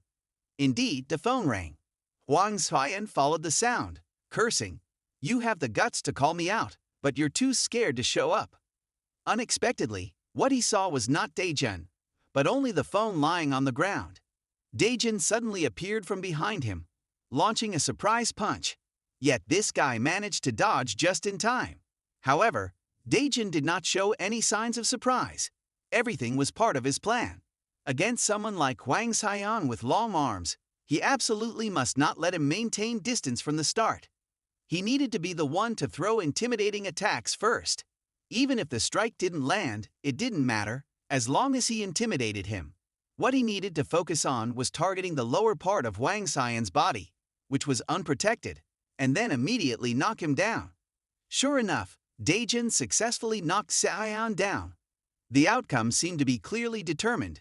When he fell, his advantage of long arms had vanished. Dae-jun quickly grabbed the phone beside him and held it up high. Wasn't this time very different from the last? Dae-jun had taken the initiative. He continuously used the phone to strike his face. Hwang Se-yeon could only raise his hands to defend. This time was very different from their previous encounter. He wouldn't give him a chance to win against him a second time. Back in the territory of the Jungran group, the orange-haired guys were worried. Just now, Se-yeon had run off because of a message. Although they knew that Se-yeon was very strong, it could still be dangerous if he got surrounded. They decided to check it out later. Kim Dong-jin thought it was reasonable and ordered the others to find Se-yeon. If they found him, they had to contact him immediately. The orange-haired guy noticed that he also intended to speed off and kindly reminded him that besides the guy Se-yeon was fighting, the one who cut the mules was also no less dangerous. Kim Dong-jin turned to remind him that he wasn't looking for Seo-hyun out of concern, but only wanted to teach Dae-jun a lesson. Meanwhile, Dae-jun was unexpectedly hit by Seo-hyun in the lower region, causing him to stumble forward and lose his advantage. Hwang Se-hyun quickly slid his hand into his opponent's mouth and decisively pulled him aside. Dae-jun was thrown out with a mouth full of blood, almost having a hole drilled through his mouth. Hwang Se-hyun grimaced, rubbing his head. "Looks like you prepared quite well, huh? Let's see if you have any tricks left. If not, today will be your end." Fear momentarily surfaced within Dae-jun because he had run out of tricks. The ambush was no longer effective. Hwang Se-hyun suddenly lunged at Dae-jun very quickly. Instinctively, he also stepped back. Now, he needed to be clever in dodging and looking for opportunities. With his long-legged advantage, it didn't take him much effort to kick Dae-jun in the avatar. Dae-jun missed and was counterattacked. While he was busy defending himself, Hwang Se-hyun switched to kicking at his side. Dae-jun couldn't dodge all of his attacks. Keeping distance from someone with long arms like this was becoming increasingly difficult. If this continued, he was afraid that he would really be killed by him. Seeing Dae-jun growing weaker, Hwang Se-hyun felt even more elated, saying, "What's wrong? Didn't you say you wanted to deal with my whole school? Hurry and show me." He had the heart to provoke Dae-jun, who could only respond. Dae-jun countered with a strike but continued to be blocked. Now he had no choice but to use Gaeon's method of preventing his opponent. Hwang Se-hyun looked at him mockingly, using the same old trick. Suddenly he bent down, slipping his hand around Dae-jun's neck, slowly tightening his muscular strength. Everything overwhelmed Dae-jun. He couldn't breathe under his grip. But would Dae-jun choose to give up? Never. For these reasons, he had to win. Dae-jun used the same trick that Hwang Se-hyun had done to him. He kneed him hard and decisively in the groin, causing him to gasp in pain. Just like that, Dae-jun pulled his mouth away and threw it aside. Se-hyun panted, bowing his head. He didn't expect Dae-jun to learn so quickly. At that moment, Jo Hang-gil had been watching from the bridge, observing every move Dae-jun made. He also didn't expect Dae-jun to quickly learn the techniques of his opponent. Previously, he had mimicked everything taught to him. Just one look was enough for him to apply it and deal with the opponent. Jo Hang-gil watched his bright student with a smile he couldn't hide. Hwang Se-hyun, at this moment, was humiliated, curling up and enduring every kick from Dae-jun. Dae-jun kicked as if he didn't know fatigue. Unable to endure any longer, Hwang Se-hyun suddenly begged him to stop. "What have I even done? It's all because you provoked my school that I came to beat you up." Dae-jun gasped in disbelief, asking why he didn't review what they had done before speaking those words. "I have to hit you to wake you up." Hwang Se-hyun helplessly grabbed Dae-jun's leg, pleading for mercy. Just then, another voice suddenly rang out. "It seems the one who needs to review his life is you." The headlights illuminated the two of them. Dae-jun suddenly turned around and immediately faced the wheel of Kim Dong-jin. In that moment, he thought he was going to die. The surroundings suddenly went dark until Jo Hang-gil quickly pulled Dae-jun's hoodie to save him at the last second. Dae-jun sat on the ground, looking dazed. "Earlier, you almost died, right? Did you recognize that guy? That's the boss mentioned alongside Hwang Se-hyun." Kim Dong-jin felt annoyed, kicked the kickstand of his bike, and walked over to them. "Hwang Se-hyun, why did you let those useless guys hit you?" Jo Hang-gil wondered who the newcomer was. "That's Kim Dong-jin, one of the 3 guys you have to deal with." Jo Hang-gil smiled enigmatically. He stepped forward, requesting him not to meddle in someone's solo fight. Kim Dong-jin scoffed, "Fight? Do I need to fight with you, trash? I'm here to crush you into pieces." He raised his fist, but was decisively pushed towards Dae-jun by Jo Hang-gil, then waved his hand and ran away. "If I help you, you won't be able to handle the whole school." He didn't see Kim Dong-jin planning to follow his big brother. Dae-jun immediately rushed over, punched this guy with a surprise attack. After successfully hitting his jaw, Dae-jun confidently thought that now he just needed to deal with Se-hyun, and it would be over. However, the title of school boss of Kim Dong-jin wasn't just for show. He kicked back with a similar move to Dae-jun's face. Dae-jun immediately fell to the ground. He walked in front of Dae-jun, mocking him, Are you really planning to take on two people? But it's hard to believe. Did you really make Wang Xian end up like that with that weak punch? Daejun was astonished, adjusting his jaw. He said that punch was with all his strength, and was his power really that weak? Wang Xian angrily ran over to explain, "It was just my carelessness." Kim Dong-jin questioned, "Why do you want to take on his whole school? Is it because you and those students had conflicts in the past? But what's the point of asking since they've already caused too much trouble?" Daejun gritted his teeth and shouted loudly, "If you know you're doing something wrong, then you must stop those perverted acts." After saying that, he threw a strong punch to his face. Kim Dong-jin, however, stood like a mountain, not moving even when hit multiple times. Kim Dong-jin glared at him, "You already know about that chat group? Then what? Did I do something wrong? Don't act all nice either, just be true to your desires. Don't you also like those things in that chat group? Why did you say anything? That shows you really like it, right?" Daejun struggled to pull his hand away from his face. "You bastard, I'm not what you think." After that, he bit his hand hard. Kim Dong-jin grimaced, immediately pulling his hand back, then kicked Daejun's head. Luckily, Daejun reflexively blocked that kick. Don't forget, there are two of them. When Daejun managed to fend off one guy, the other jumped in to attack him. Daejun dodged Xian's punch, but immediately took Kim Dong-jin's kick. Wang Xian quickly added his punch in. Right now, they took turns attacking him, leaving no space for him to counter. It was very difficult to fight against two guys at the same time like this. If it continued like this, that one-on-two fight would repeat without any results, or even worse. Although Wang Xian had worn himself out, the guys who had fought with him before still weren't a match for these two. Daejun wondered to Jo Hangul, "How can I take on the whole school here?" Daejun continued to take another kick from Yang Jin, staggering, holding his head up, breathing heavily. Wang Xian saw this and took the chance to mock him. "You'd trust your friend so much, yet he ran away with his tail between his legs. Such a pity." Daejun looked at them, scoffing, "You guys usually just pretend to be strong when calling people to gang up. If it were me, I would be too ashamed to even speak." After saying that, he rushed towards Xian. Sure enough, he immediately threw a punch without thinking. This was the time to follow Daejun's guidance, dodge the attack, and then immediately run away.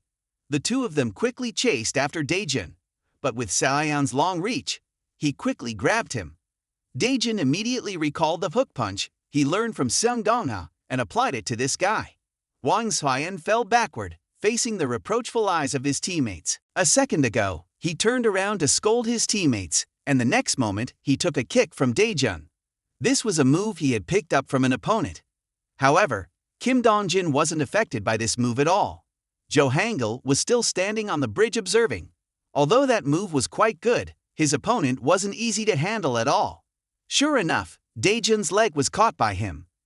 Kim Dong-jin quickly kicked Daejun's other supporting leg, causing him to fall to the ground. Before he could get back up, Kim Dong-jin continued to kick his face repeatedly, then went on to kick his side.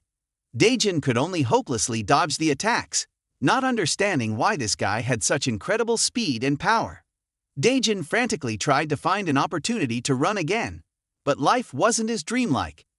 Before he could carry out his plan, Xian quickly locked his arms. Kim Dong-jin immediately unleashed multiple kicks to his face. "You're really a coward, you should just shut your dog mouth." Daejun hung his head in despair. Even if he used Jo Hangul's method, when fighting against a group, it would still be useless. This was 2 against 1, and they had said so from the start. Thinking it over, when fighting them, whether it was strength or numbers, it was too unfair to him. Jo Hangul stood on the bridge, nervously watching them. "No guy going to fight is nice enough to play fair with you. Imda Jun, you must shatter that unfairness to become strong. I'm sorry, but I believe a genius like you can do it. So even if you are coerced by them, you must create your own fairness." Indeed, he did not let Jo Hangul down. Daejun held onto Kim Dong-jin's waist and jumped into the lake. If fighting on land didn't work, then fight underwater. Underwater, Kim Dong-jin lost his advantage as he was tightly choked, but Kim Dong-jin wouldn't give up either. He quickly grabbed Daejun's hair. Underwater, no one could breathe. The battle turned into a balanced standoff to see who would die first. On the shore, Savion was in pain, holding his nose after being headbutted. Waiting for Kim Dong-jin to pull him from the lake. I have to smash him to feel better. The sound of footsteps echoed behind him, but the person who appeared was Dae-jun. Without giving him a chance to say anything, Dae-jun immediately punched his jaw. Kim Dong-jin was now lying beside the lake, gasping for breath.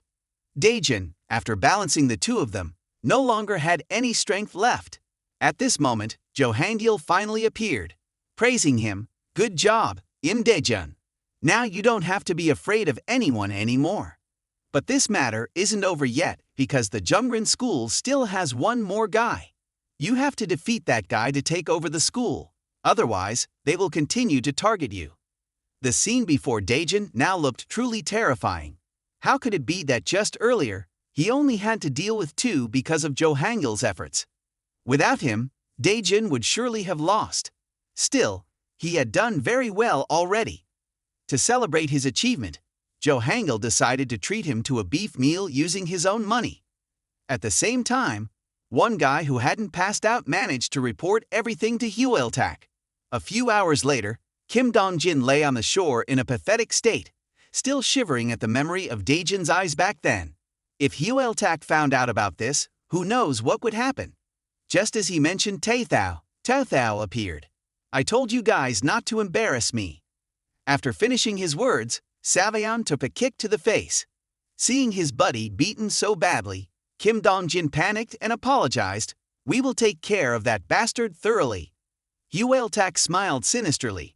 He had said he would deal with the head of Jungran, which means he wanted to deal with me personally. I will kill him right in front of the public. The next day, Dae-jun was on his way home when he was suddenly approached by two young men on a motorcycle wielding clubs. Just as he thought he might need to wrap his head, Chae-yap appeared out of nowhere and took the hit for him. They didn't notice what was ahead, so Jo Hang-gil took them down. Chae-yap wondered who these guys were. Inside the black coats were uniforms from Jungran. This made him realize that even if he defeated a dozen thugs like this, it would be pointless. Once a fight begins, he must ensure a quick victory. Now he had to pay for his decision. Meanwhile, Hwil-tak was waiting for news from his underlings, and unexpectedly had the nerve to call him out, challenging him. If you're targeting me, then stop sending those useless guys. If you're tough, then face me alone. Hwil-tak laughed and asked, You're Imda Jun, right? I've never heard of you.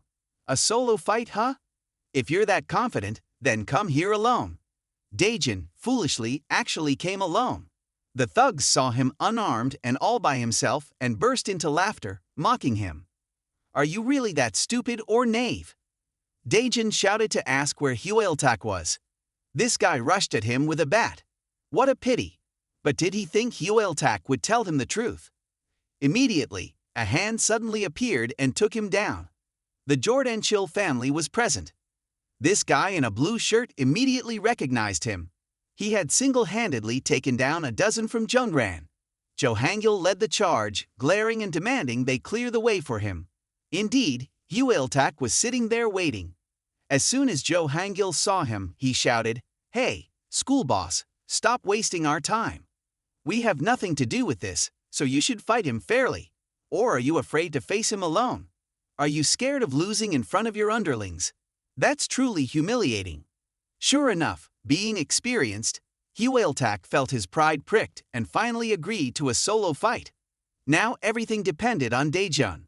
Before the match, he still felt a wave of anxiety. Winning against the Jungrin boss was no easy feat. Jo Hang-gil looked at him confidently. You will definitely do it, so don't hesitate, just fight. Dae-jun nodded, believing in himself. Hwil-tak looked at him and barked. So you're Imda Jun. I've never heard your name, so I don't know who you are. Dae-jun and Jo Hang-gil felt confused by this unprecedented expression of fear from him. It turned out they had actually met before at the billiard hall. His face suddenly darkened. No matter what, he had to win this fight. The surprising thing was that this guy remembered him. Dae-jun was the one who had been expelled for pushing Lee Go-yoon into the street. Seeing how much he had changed now, it would be a lie to say he wasn't surprised. However, he was confident he could easily bring him back to his former self. After so long, meeting him again made Daejun's body tremble involuntarily, just like the first day he encountered Hweltak. He hadn't changed at all. Just because the billiard table next to them accidentally collided with him, he had witnessed Hweltak beat them to a pulp. That's why every time he saw him, his whole body would tremble with fear, just like when he saw Lee Do-yoon. Back then, he was treated like a mobile ashtray for him.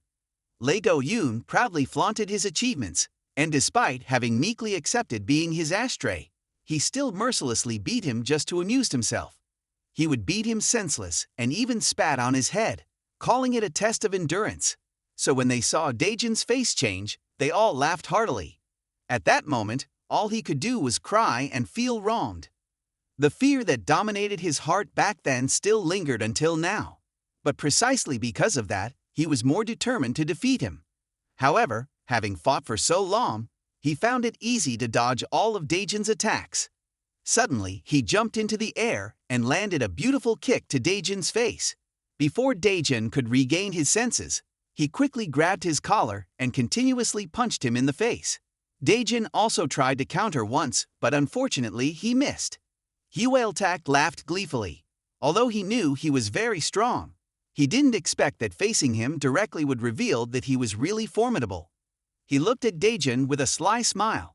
"Why do I feel something's off? Have you remembered the time you were my ashtray?" Hweltak moved very quickly and, in the blink of an eye, appeared in front of Daejun. Daejun tried to predict his leg's reflexes, thinking he would kick from below, but unexpectedly, he changed direction and knocked Daejun down from the neck. Seeing Daejun helplessly lying on the ground like that, he showed a bit of disappointment. "I thought you'd changed somehow, but it seems you're still the same loser. I guess I need to teach Hwang Seon and Kim Dong-jin a bit more." Then, his underlings shouted for their boss, urging him to kill Daejun immediately. Gaeyoung anxiously worried about Daejun. "Wait a little longer." This time, it wasn't Jo Hangil who spoke up but Chad Aeop. He had witnessed how hard Daejun had been training, how diligently he practiced. He was never one to be idle. After finishing his housework and part-time job, he practiced diligently, to the point where his hands turned red.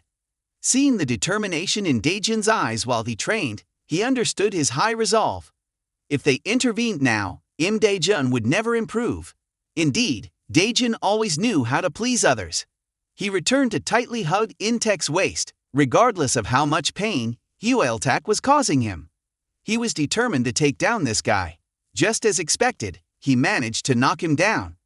Daejun successfully landed a punch back on him. Although Hweltak successfully blocked the hit, he was still surprised that he had been knocked down by a mere ashtray. Furious, Hweltak kicked Daejun away. "I've only hit you a few times and you're already so happy you're barking." He swung his leg intending to kick Daejun, but fortunately, Daejun dodged just in time. Not only that, he even managed to grab his leg and throw him down. Not wanting to miss the opportunity, Daejun immediately mounted on him, taking control. The onlookers from Hweltak's side showed clear signs of worry. What if their boss lost? Hweltak, feeling insulted like that, was extremely angry. How dare he embarrass him in front of his underlings? Looking at Daejun's current expression only made him even more furious. He tightened his grip around Daejun's neck, moving to his two arms, directly bending them apart. Daejun gritted his teeth to hold back any sounds of pain. It hurt so much. A while ago, Chad Aeop had confided in him about why revenge was so important to him. Isn't it enough to just live peacefully with them? Daejun wanted that too, but he couldn't. Even though sometimes he could temporarily forget his past and live peacefully with everyone, every night, he remembered those who had bullied him. Even when he tried to forget, they still appeared in his dreams. No matter how good his current life was, he couldn't forget the fear he had experienced. At that moment, Hweltak looked at him mockingly. "Show me an expression that fits you. Cry and snot like back then. Now, I won't allow you to run wild anymore." Daejun lifted his head, preparing to use his sturdy skull as a weapon against him. He had put all his determination into this, whether during hard training, learning martial arts with Jo Hangil, or being trampled by those bastards. He could endure it all because he wanted to see the distorted faces of those who begged for mercy, just like he once did. Daejun continuously slammed his head into Hyeol-tak's face.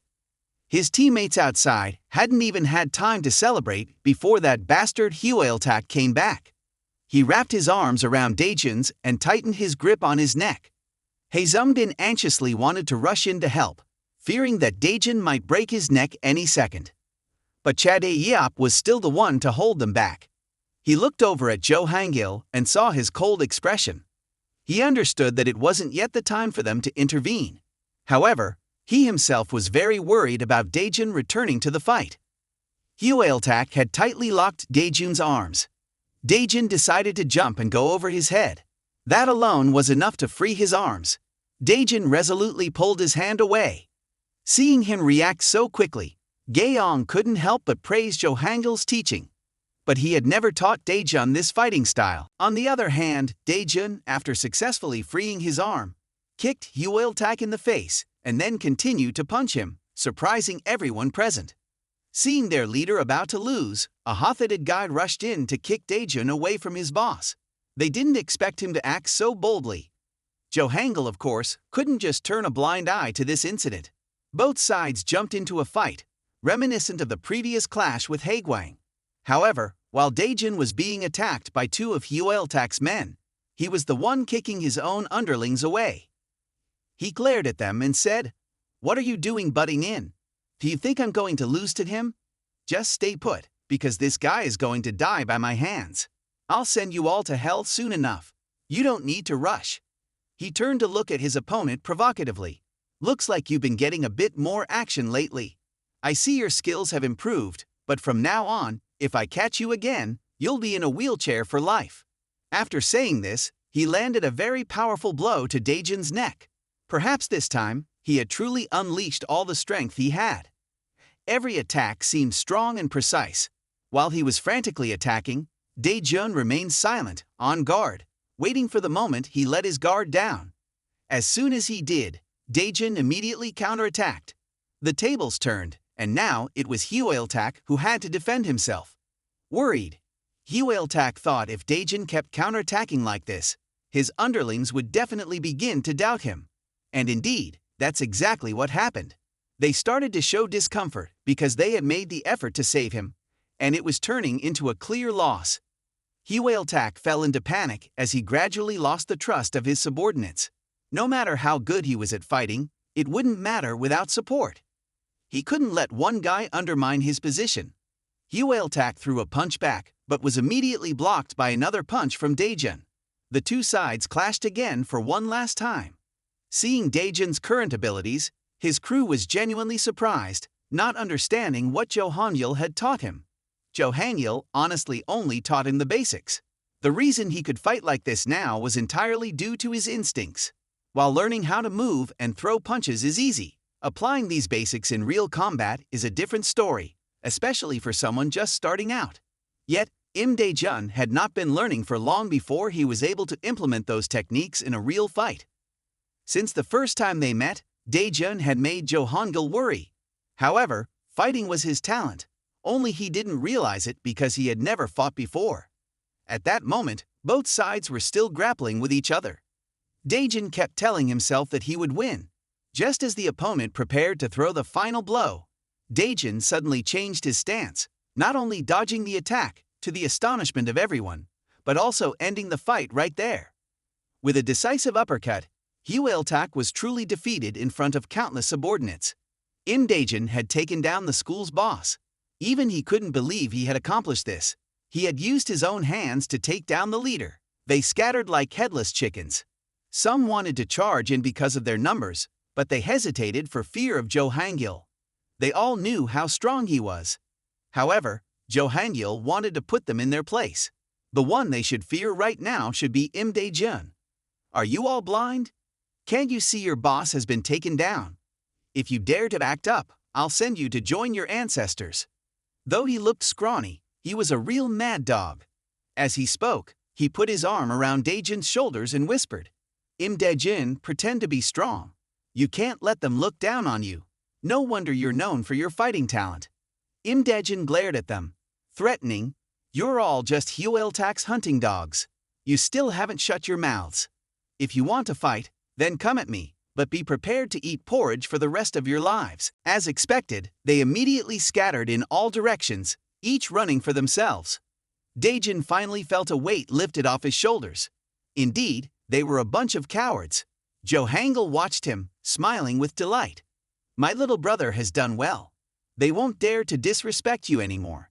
At that moment, he suddenly turned serious and said to Daejin, "Imda Jun, I knew you could beat that guy." Because when he remembered you were the one he used to bully, his emotions were already shaken.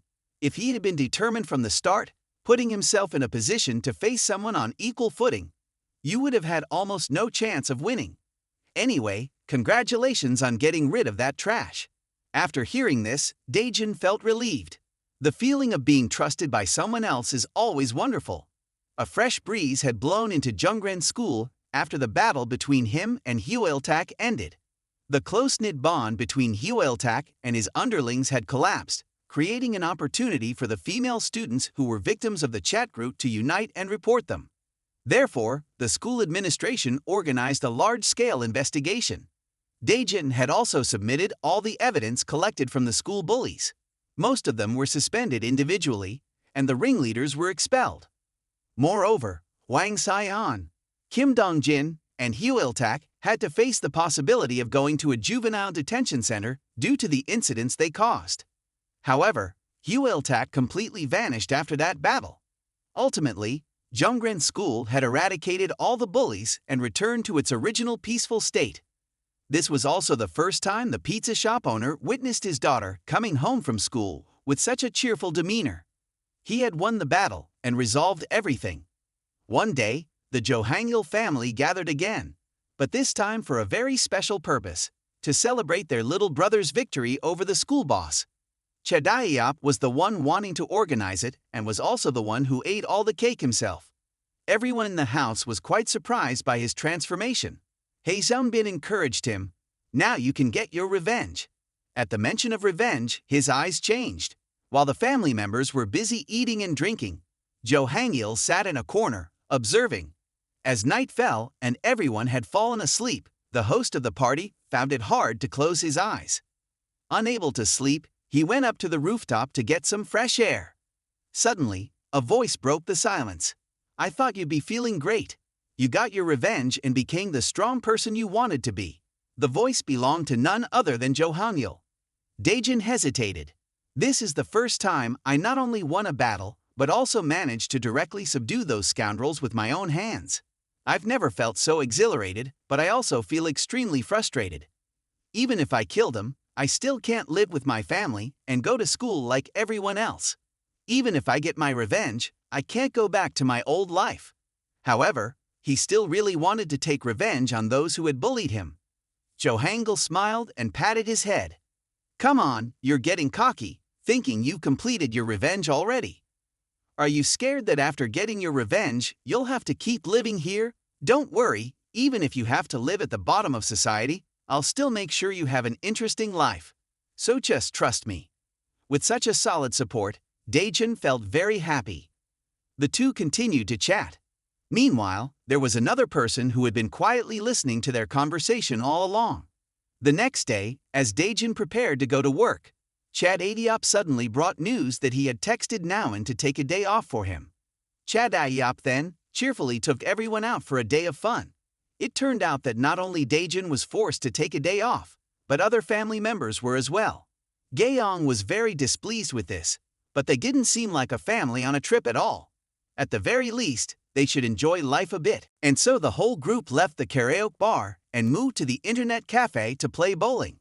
Watching his friends have fun like that, Jo Hangil was happy too. Even though Hae Seung-bin played bowling very well, Daejin was too weak, so the two of them had to buy ice cream to treat everyone. After buying ice cream, as he reflected on the fun time just now, he couldn't help but smile. He wondered to himself, what on earth was he worrying about? If the past hadn't happened, would he be living so happily now? At that moment, a familiar tone suddenly rang out. Imda Jun. That familiar voice belonged to his father. His whole body suddenly froze, sweat poured out all over him, and a feeling of fear surrounded him. Daejin panicked, not knowing what to say. Should he pretend not to know him? Would his father still see him as his son? In Daejin's memories, his father always closely monitored his and his siblings' studies. Since he was little, every day without fail, he would check what they had learned, and he would be punished if he didn't meet his father's expectations. Every day he was beaten by his father for being too inferior to his genius older brother. The blows left marks on his skin, causing him pain and fear to the point where he didn't dare to think about resisting. Each time, his mother would be the one to apply ointment to his wounds and comfort him, saying that was how his father expressed his love and concern for his children. He believed those words and worked hard to meet his father's love and expectations. Eventually, Imda Jun's achievements exceeded expectations. He eagerly showed them to his father, hoping for praise like his brother received. But when his father saw his report card, he sighed and said, "Why are you so far behind your brother?" That day, his father neither praised him nor scolded him. After that day, he no longer asked about his studies. He felt relieved not to be beaten by his father anymore. But from then on, his father no longer cared about him.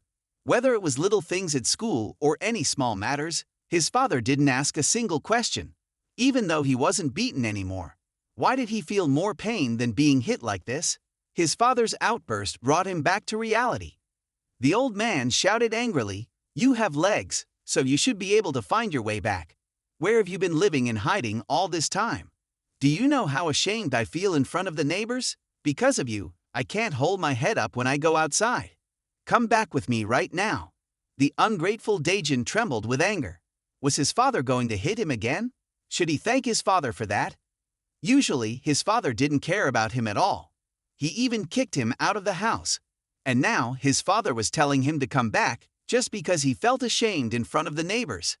Imda Jun shouted, as if wanting to pour out all the frustration in his heart. "You kicked me out, didn't you?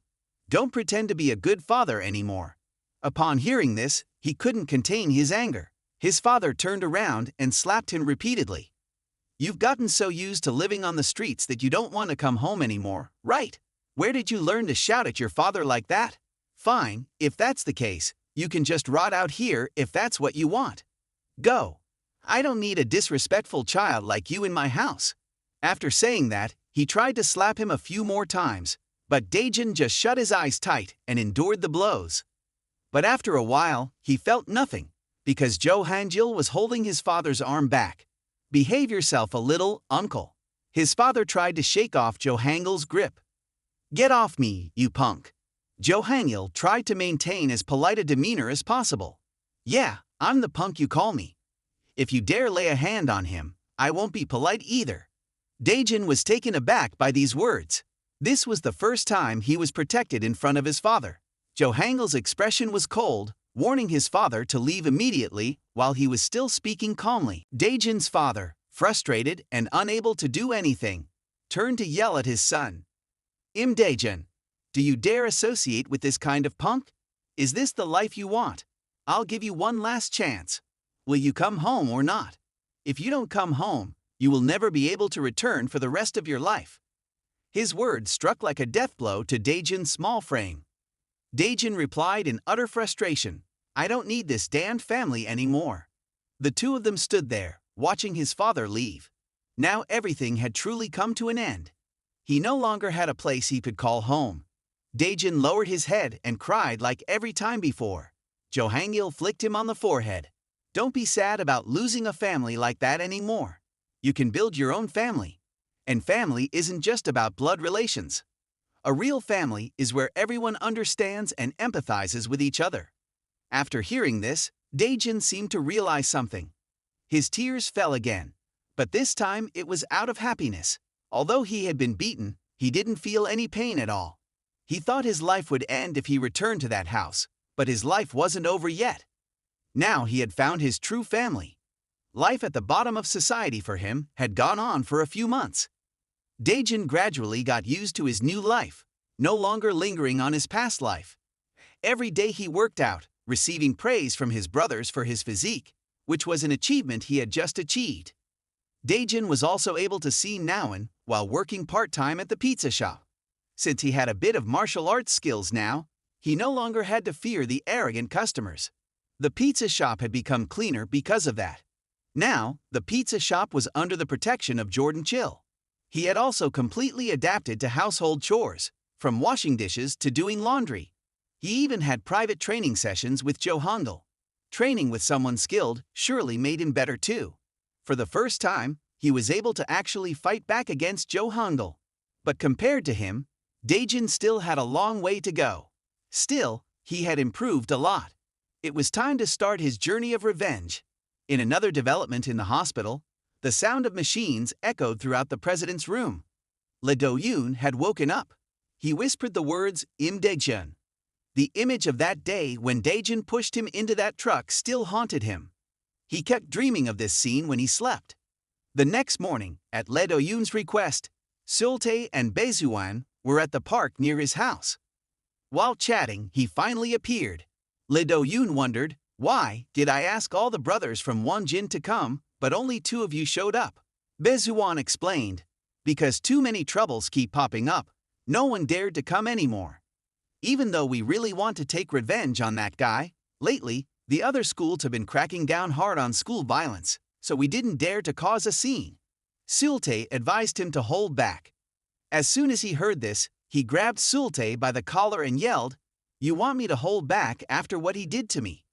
If you know what's good for you, keep your mouth shut and go kill that bastard with me." Seul-tae couldn't take it anymore and pulled his hand away.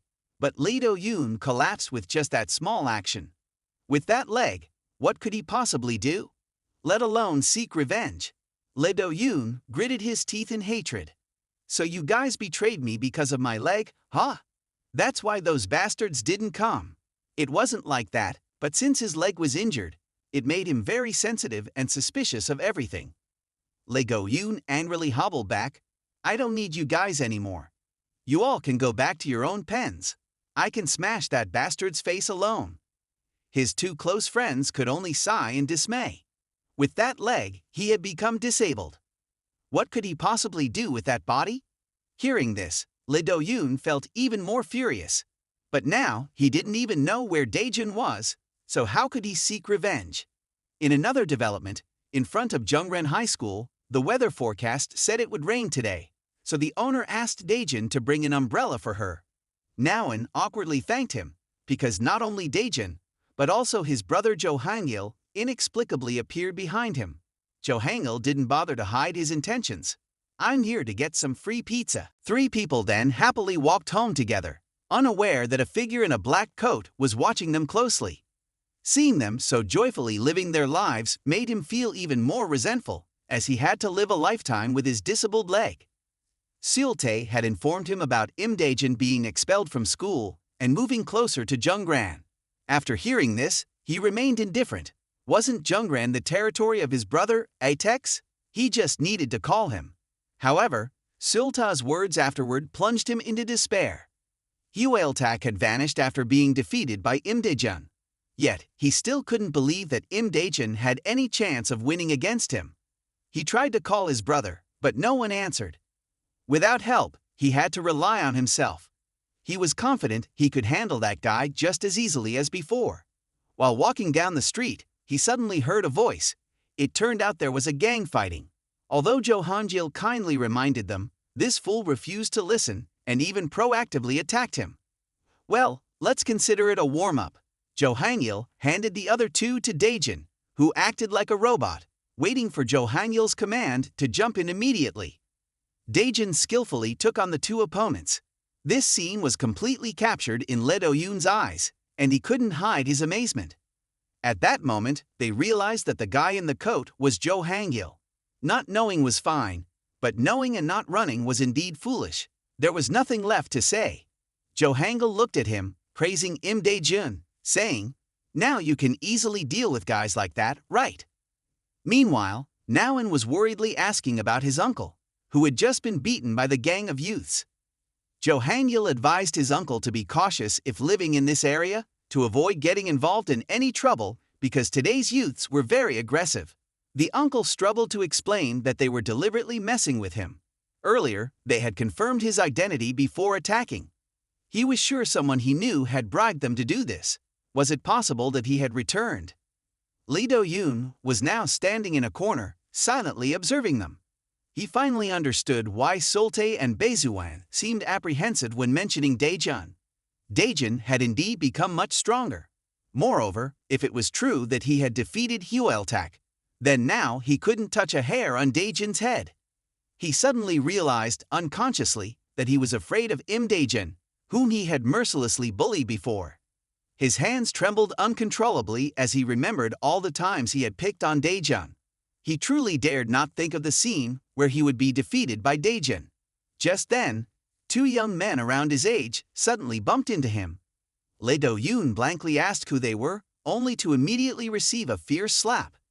It turned out they were thugs specializing in extorting money from others.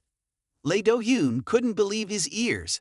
The boss of Wonjin High School had been robbed. Furious, he punched one of them hard, thinking he was the school boss and that after being injured, he would be different. To his surprise, he was still beaten to a pulp by a bunch of thugs. Seeing him strike decisively, they thought he was quite good at fighting. But seeing him on his knees with a bloodied face revealed just how capable he truly was. They wasted their ice cream beating him, and feeling frustrated, they continued to kick him relentlessly. Lee Do-yoon gasped for mercy as a guy in a purple shirt sat beside him mockingly, saying, "You're quite quick to turn on us, huh? Why suddenly beg us to spare you?" They threw the ice cream that had fallen on the ground in front of him and said, "Eat it. If you finish it, we'll let you go." Seeing him hesitate, they kindly helped him lower his head a bit. At that moment, Lee Do-yoon could only curse in silence, feeling humiliated like a dog, thinking, "Imda Jun, why did you push me onto the street? Why didn't you just endure and keep living? Did he really have to lower himself to live a life like Imda Jun's?" Just then, right when his mouth was about to touch the ice cream, a friend of the guy in the purple shirt suddenly got knocked down, and the guy in the purple shirt met a similar fate. There seemed to be an influx of half-baked gangsters these days. In just one day, he had encountered two groups. The familiar voice made Lee Do-yoon freeze. At that moment, Daejun still didn't recognize who the victim was. He kindly asked if Lee Do-yoon could stand up, but then he realized that this trembling figure was none other than someone he knew well. In fact, Lee Do-yoon also had a part of his past he wanted to throw away. Although it was just a very small fragment, he had once been bullied for being too fat. He was looked down upon and mocked by his friends, called a fat pig as a boy. He couldn't rebut them at all, and could only lower his head, silently enduring their insults every day until he learned to use his fists. He realized that it was time to disregard those trashy people. From that moment on, Lee Do-yoon was determined never to let anyone look down on him again. As a ruler for many years, it made him feel belittled when receiving help from someone he had once bullied. Looking at Daejun's outstretched hand, he told himself that he just needed to quietly slip away. Lee Do-yoon tried to stand up, but Daejun, still oblivious, worried about his friend being bullied. Due to his injured leg, Lee Do-yoon couldn't run away. Now, aside from pleading for Daejun to leave, he didn't know what else to do. However, with his gentle nature and empathy towards others, Daejun insisted on helping him. But just when he intended to step forward to assist, his heart skipped a beat, fearing he had been exposed. Then a sudden downpour began. When Daejun turned to look, Lee Do-yoon had already walked a bit away. As he walked, Lee Do-yoon feared Daejun would chase after him. But fate smiled upon him. Daejun only stood there, watching him. The rain became heavier. Jo Hangil only thought that the guy didn't need help, urging Daejun to leave quickly. Seeing the limping legs made him a bit worried. However, he couldn't ask everyone to brave the rain with him. On the other hand, Lee Do-yoon, from a distance, was trying to walk as fast as he could. He silently thanked heaven and earth for Daejun not chasing after him. He consoled himself that for now, it was fine. He would call someone to kill him later. Thus, he didn't need to drown in this misery any longer. Just then, an umbrella suddenly appeared above his head. It turned out Daejun still couldn't bear to see him limping back alone in the rain.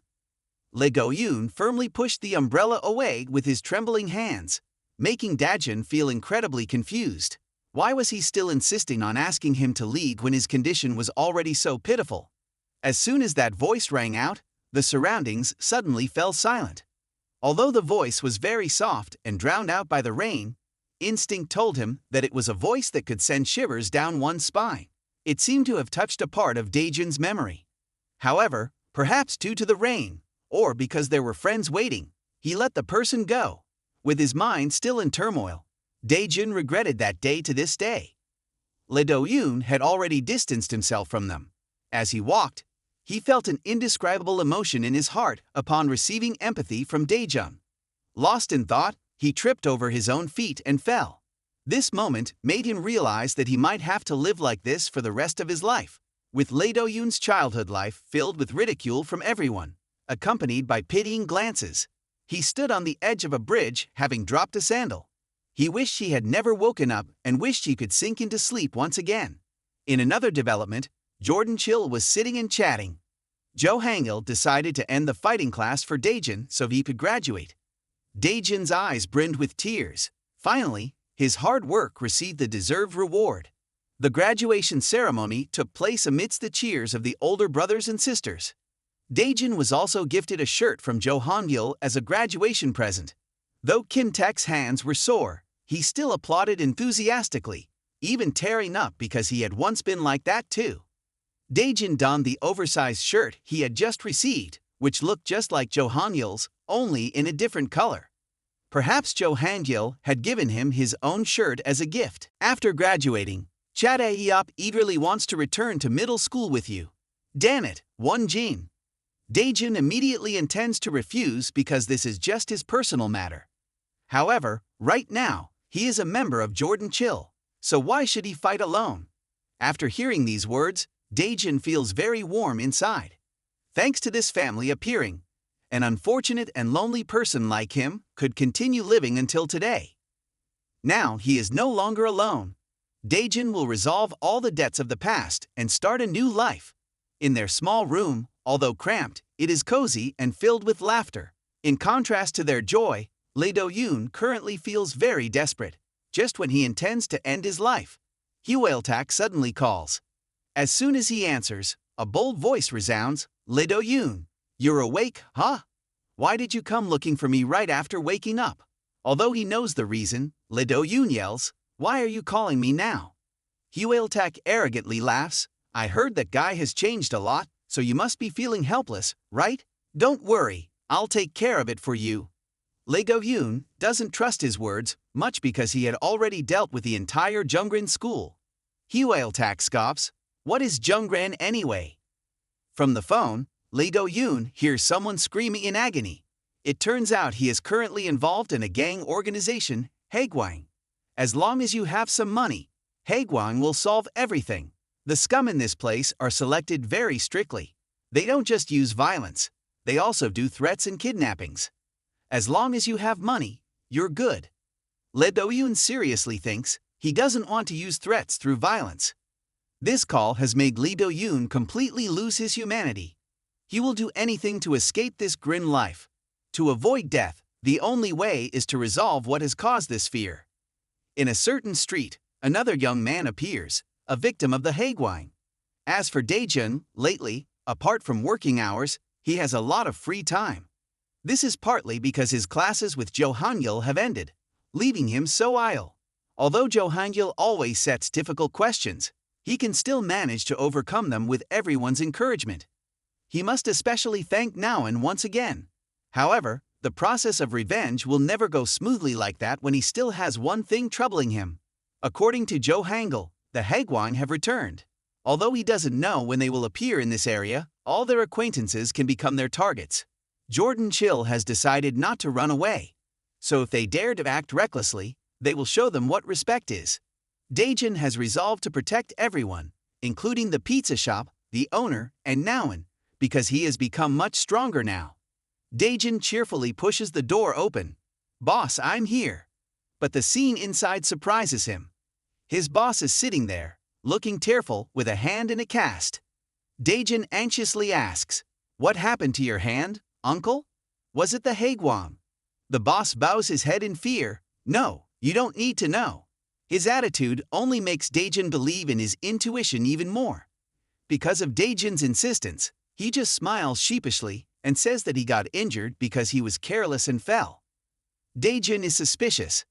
If that's true, why are you sweating so much? The boss awkwardly explains, because I'm too embarrassed. Seeing that he doesn't want to answer further, Dae-jun just goes to change clothes. However, the scene in the changing room makes him even angrier. Naon is tying an apron for another guy. He is a staff member who just started working while her father is recovering. Dae-jun tries to force a crooked smile. Naon not only just hugged him from behind, but even praised him for being handsome right in front of him. The junior looks at him and smiles politely. He seems very agile and proactive in everything. Moreover, he looks tall and muscular. Seong-ho is better than him in every way, so he doesn't like this guy at all. Dae-jun takes on the job of guiding the new staff member. He seems to be quite eager to learn. Dae-jun, because of his initial bad impression, observes him very carefully. Being agile often goes hand in hand with carelessness. It is only his first day at work, so he cannot avoid breaking things. Dae-jun kindly brings another glass of water to the customer to apologize. After finishing, Dae-jun turns to look at Seong-ho with a very smug expression. This is the skill of someone with experience. However, instead of being authoritative, he has to comfort Seong-ho, because Naon unexpectedly appears to comfort him. At this moment, he suddenly asks Dae-jun a rather surprising question. I don't know if you smoke. As a good young man, Dae-jun of course has never touched any stimulants. However, he still goes out with them to show that he is a strong man. Seong-ho looks at him and admires, "You're really great." Dae-jun awkwardly scratches his head. Finally, I get to show off. Dae-jun turns to look at him and sees that he seems very tired and worried, probably because this is his first time working part-time. Looking at him, Dae-jun inadvertently remembers his sister. He is the same age as her. Dae-jun wonders why he has to work part-time at this age. Seong-ho honestly replies, "I need money. Actually, I'm hesitating because I'm about to run away from home. Whether at home or school, I encounter many issues." Dae-jun empathizes deeply with him because he has also experienced the same feeling. Unexpectedly, this younger boy has such hidden struggles. He finds himself feeling jealous of this younger brother because he fears that he will become closer to Naon than he is. Dae-jun is really disappointed with himself. Dae-jun decides to open up to the boy and share his life story with him. "Seong-ho, actually, I also ran away from home." Although he knows that Seong-ho has many reasons to run away, he cannot tell him that it is easy. Living outside is not about freedom. You have to live at the bottom of society, a dangerous place where you never know what will happen to you. Seong-ho innocently asks, "So, is it better at home?" Dae-jun continues, "But because I have also experienced situations where I didn't know what to do, I know that honestly speaking, I can't advise you to give up that intention. Although I can't help much, if you have any questions about running away from home, just ask me." Seong-ho's eyes sparkle with surprise. The feeling of being understood by a stranger like this is indeed strange. Dae-jun pretends to hold a cigarette and takes a puff, pretending to be worldly wise. "But if everything is still fine, you don't need to run away." Seong-ho hesitates. He only wants to remind Dae-jun that he is holding the cigarette upside down. However, right now, he has become very cool in the boy's eyes. How many people dare to run away from home and still act cleanly like him? The two promise to work together happily. Dae-jun will help the boy as much as he can. The next day, Dae-jun can't help but be shocked by Seong-ho's abilities. He didn't expect that just after one day, the boy could make dough. Not only that, but he also washed all the dishes clean by himself. Besides, his handsome appearance helps attract even more customers to their shop. The shop owner smiles with satisfaction because he has hired the right person. Naon also agrees with her father. "Thanks to Seong-ho, our store's revenue has increased significantly." Dae-jun can only stand in one spot, smiling awkwardly. He didn't expect that the boy would do so well. He tries to tell himself not to be jealous of the junior. He must feel fortunate because the boy adapted to the job so quickly. At that moment, Naon suddenly pats the boy's head and praises him. "Seong-ho, just take your time and work. He can't take it anymore. This is his final limit." He hurriedly runs outside so as not to show his attitude in front of everyone. Naoan at this moment still doesn't understand why he suddenly acts so strangely. Outside, Daejun trembles, trying to hold back tears. He took a long time to get used to the job, and the boy is so talented. What if Naoan likes that boy? At that moment, a strange young man suddenly ran towards him, drenched in sweat, begging for a place to hide. Shortly after, 3 young men appeared where the 2 had just been standing. They seemed to be looking for that young man. Fortunately, they did not come to this place. Daejun wondered why he was suddenly being chased by them. The young man was anxious, but seeing his scholarly appearance, he didn't want to reveal the reason, only that he was a member of a well-known organization. Upon hearing this, Daejun changed his attitude. Could it be? Before he could finish his thought, the young man spoke up. Have you ever heard of Jordan Chill? Seeing Daejun's blank expression, he thought Daejun didn't know about Jordan Chill. This encouraged him to brag even more, saying, "You don't know that Jordan Chill killed Cheonjum from Haegwon." Indeed, ordinary people like Daejun wouldn't know about that. Anyway, if you need anything in the future, just tell me. Daejun frowned, not understanding who this guy was and why he dared to exploit the name Jordan Chill. He wondered why he was being chased while being a member of the powerful Jordan Chill. Of course, it was because he was being pursued by Haegwon. Just then, the group of men suddenly appeared here, and immediately, he was beaten within an inch of his life. When they saw Daejun standing next to him, they asked if he had anything to do with this guy. Daejun didn't respond but wanted to know if they were part of Haegwon. "You know too much. Why haven't you scrammed yet?" As soon as he finished speaking, the guy received a punch to the face. Daejun, standing next to the fake Jordan Chill, asked, "Why did you lie about being a member of Jordan Chill? Don't use our name anymore." At this moment, they finally realized that Daejun was the crazy guy who fought Cheonjung at the abandoned construction site. Previously, this guy was indeed a member of Jordan Chill, but they were still not afraid because they had heard that Daejun was the weakest in Jordan Chill. The guy bragged about how Haegwang had beaten Jordan Chill to the point of almost dying. He looked at Daejun with a contemptuous tone. Are the Jordan Chill people really being glorified? They are just relying on Jo Hongil. When surrounded and beaten, they had cried and begged for mercy from him. Will I see you begging for mercy from me today? As soon as he finished speaking, Daejun punched him squarely in the mouth, instantly knocking him out. Daejun stared at them and threatened, "If you touch my family, I have the right to kill you, right?" 2 against 1. They confidently thought they could bully him by using their numbers and charged at him. After a few encounters with Haegwang, he knew that they had many formidable guys, but that didn't mean he would lose. He didn't take long to take down both of them at once. Just a moment ago, they had looked down on him as the weakest in the group, and the next moment, they were begging him for mercy. The guy in the red hat looked at Daejun, who delivered his blows decisively, and thought, this guy must be 100% a member of Jo Hongil. Moreover, he was venting his anger because this guy had impersonated Jordan Chill. Sensing danger, the guy tried to sneak away. But before he could get far, Daejun noticed him. Daejun wondered why they dared to chase someone with a reputation belonging to Jordan Chill when, according to the news he had heard, they should be the ones avoiding Jordan Chill. Daejun looked at the person opposite him threateningly. Why are you being hunted by Haegwang? If you don't want to pay for impersonating us, then quickly tell me the truth. He hesitated for a moment and then decided to answer honestly. Actually, I'm also a member of Haegwang.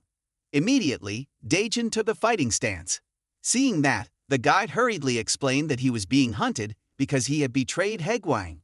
Upon hearing this, Daejun was stunned. Betrayed? It turns out that after Cheonjung disappeared, Haegwang changed its business method in this area. They no longer collected money from shops like before, but took commissions for hired violence and kidnappings, disregarding all rules just like other gang organizations. At this moment, the 2 of them did not understand why they were hiding behind a bush talking. Daejun continued to ask him, "Why did you betray them and end up being chased here?" The guy in the red hat pointed to a middle-aged man crossing the street. The reason he betrayed his organization was because of this man. Daejun recognized him. This was the person he had helped the other day. After hearing that he had been beaten from Daejun's mouth, he scowled and gritted his teeth in anger. That man was a representative of the People's Council in this area and also his father. According to him, the man was a stubborn old man who always forced him to study. So in the end, he had run away from home and joined Haegwang to gain some prestige. At first, he was quite satisfied with life in Haegwang. He only needed to act a little and walk around. But when he saw them committing crimes with his own eyes, he realized that life on the run was not at all like a dream. Just when he awakened to the reality of life in Haegwang, someone requested Haegwang to deal with his father, and he was among those sent to carry out this mission. Haegwang forced him to beat his own father. He thought he would finally live in a new family, but in an instant, everything collapsed completely. Therefore, he stole money from the person who had asked Haegwang to deal with his father. As he spoke, his whole body trembled. Although he claimed that the father and son had nothing to do with each other anymore, his current expression betrayed everything. Suddenly, he yelled at Daejun, not wanting to receive any pity. Daejun sincerely shared that although he didn't know what to say about fathers, family does care and worry about each other. Family members would risk their lives to protect one another. Moreover, that man was still looking for him. Even when he had been beaten black and blue, he still remembered to find his son who had run away from home, Jonghyun-won. Daejun conveyed the man's words to him. If you meet him, please help me convey my apology to him. He should have said this sooner, but Jonghyun-won had changed so much that Daejun didn't recognize him. Jonghyun-won sobbed and covered his face. Why is that stubborn old man coming back now? I can't go home while being hunted like this. If I had known, I wouldn't have run away. Daejun looked at him, feeling an involuntary sense of nostalgia for the younger brother at the shop. Both of them had their own sufferings. One wanted to run away from home, while the other regretted running away. Although he didn't know where to start, Daejun decided to help him because his situation was still better than his own. Jonghyun-won silently thanked him profusely. Could it be that all the people in Jordan Chill are great angels? That night, in a deserted alley, curses rang out. "Damn it, can't you hurry up and get out?" No one other than Cheon-jung, the former leader of Haegwang, was still arguing loudly with his subordinates for not obeying him. At this moment, another man appeared from behind, grabbing Cheon-jung by the neck. He was the current leader of Haegwang, Bae-gangrak. Cheon-jung turned around, confused. Why am I being chased just for losing once? Bae-gangrak threatened. Do you know how much damage you've caused the organization? I told you before that you were making too much noise. This time, you messed up when you caused trouble with Jordan Chill, even though I had clearly warned you. Cheon-jung shouted back angrily. Now you've sucked me dry, and you want to backstab me and chase me away, right? While he was ranting, Bae-gangrak punched him with tremendous force. Cheon-jung lay trembling on the floor like a dog.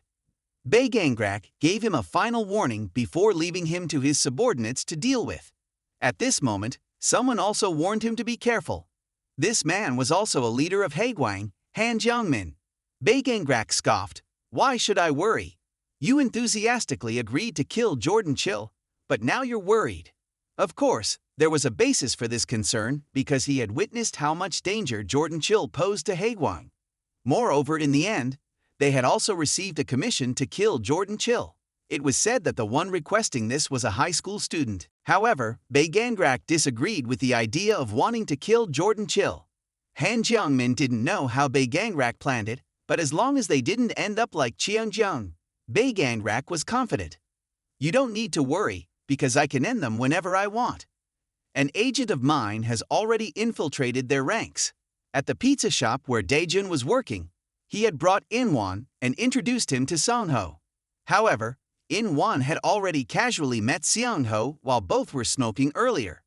In-won looked at the orange-haired kid in front of him, and his tone suddenly turned unusually serious.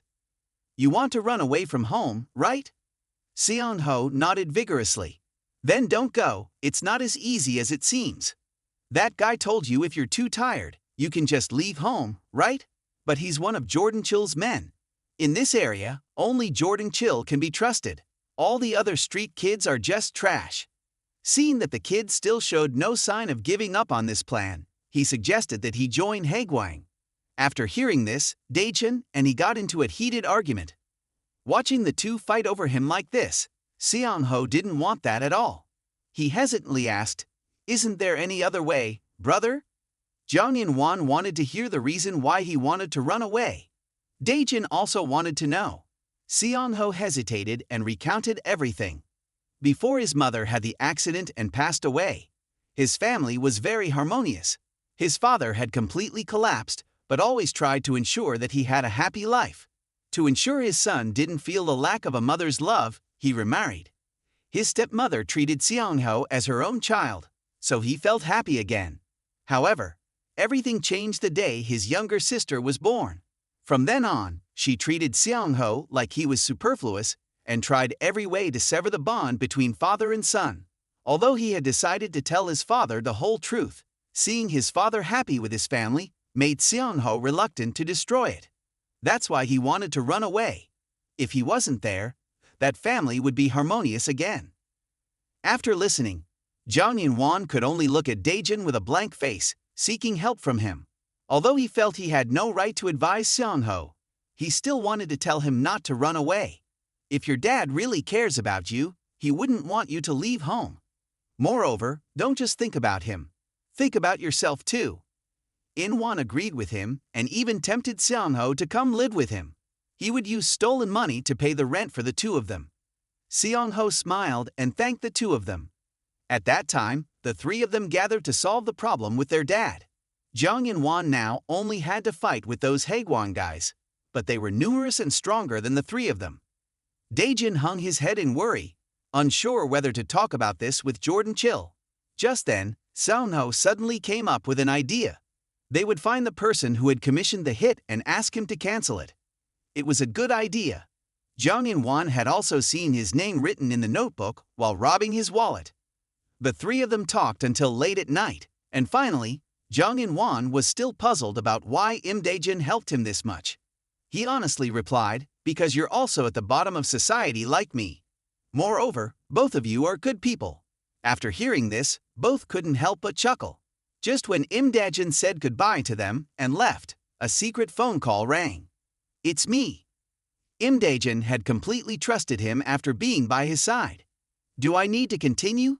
The voice on the other end immediately replied, "Just keep going. Wait until you fully earn its trust, then we'll kill it immediately." The scene shifts to Jordan Chill. Dae-jun decided to ask everyone to rescue the man he and Jo Han-jil had seen in the alley and recounted the whole incident to In-won. Cha-dae-yop didn't hesitate to hit him on the head. "Do you think we're messengers of justice? Why would these guys help him?" Kim Taek also agreed with Cha-dae-yop. They would help the store owners struggling in this area, but the street kids were different. After running away, Dae-jun was lucky to join Jordan Chill. It was so stable that he didn't know that most of the street kids in this area were very dangerous. The first street organization that Gaeon joined had planned to sell her to an underground organization. Dae-jun still wanted to persuade them because he thought Jang In-won was a good person. Jo Han-gil firmly rejected his request for the first time, saying that the only ones he could trust were them. While everyone was sound asleep, Imda Jun was tossing and turning, unable to sleep. Although everyone was right, he really wanted to help Jang In-won return to his family. The next day, the three of them were in a corner, watching a middle-aged man. According to Jang In-won, this was the one who had commissioned the hit.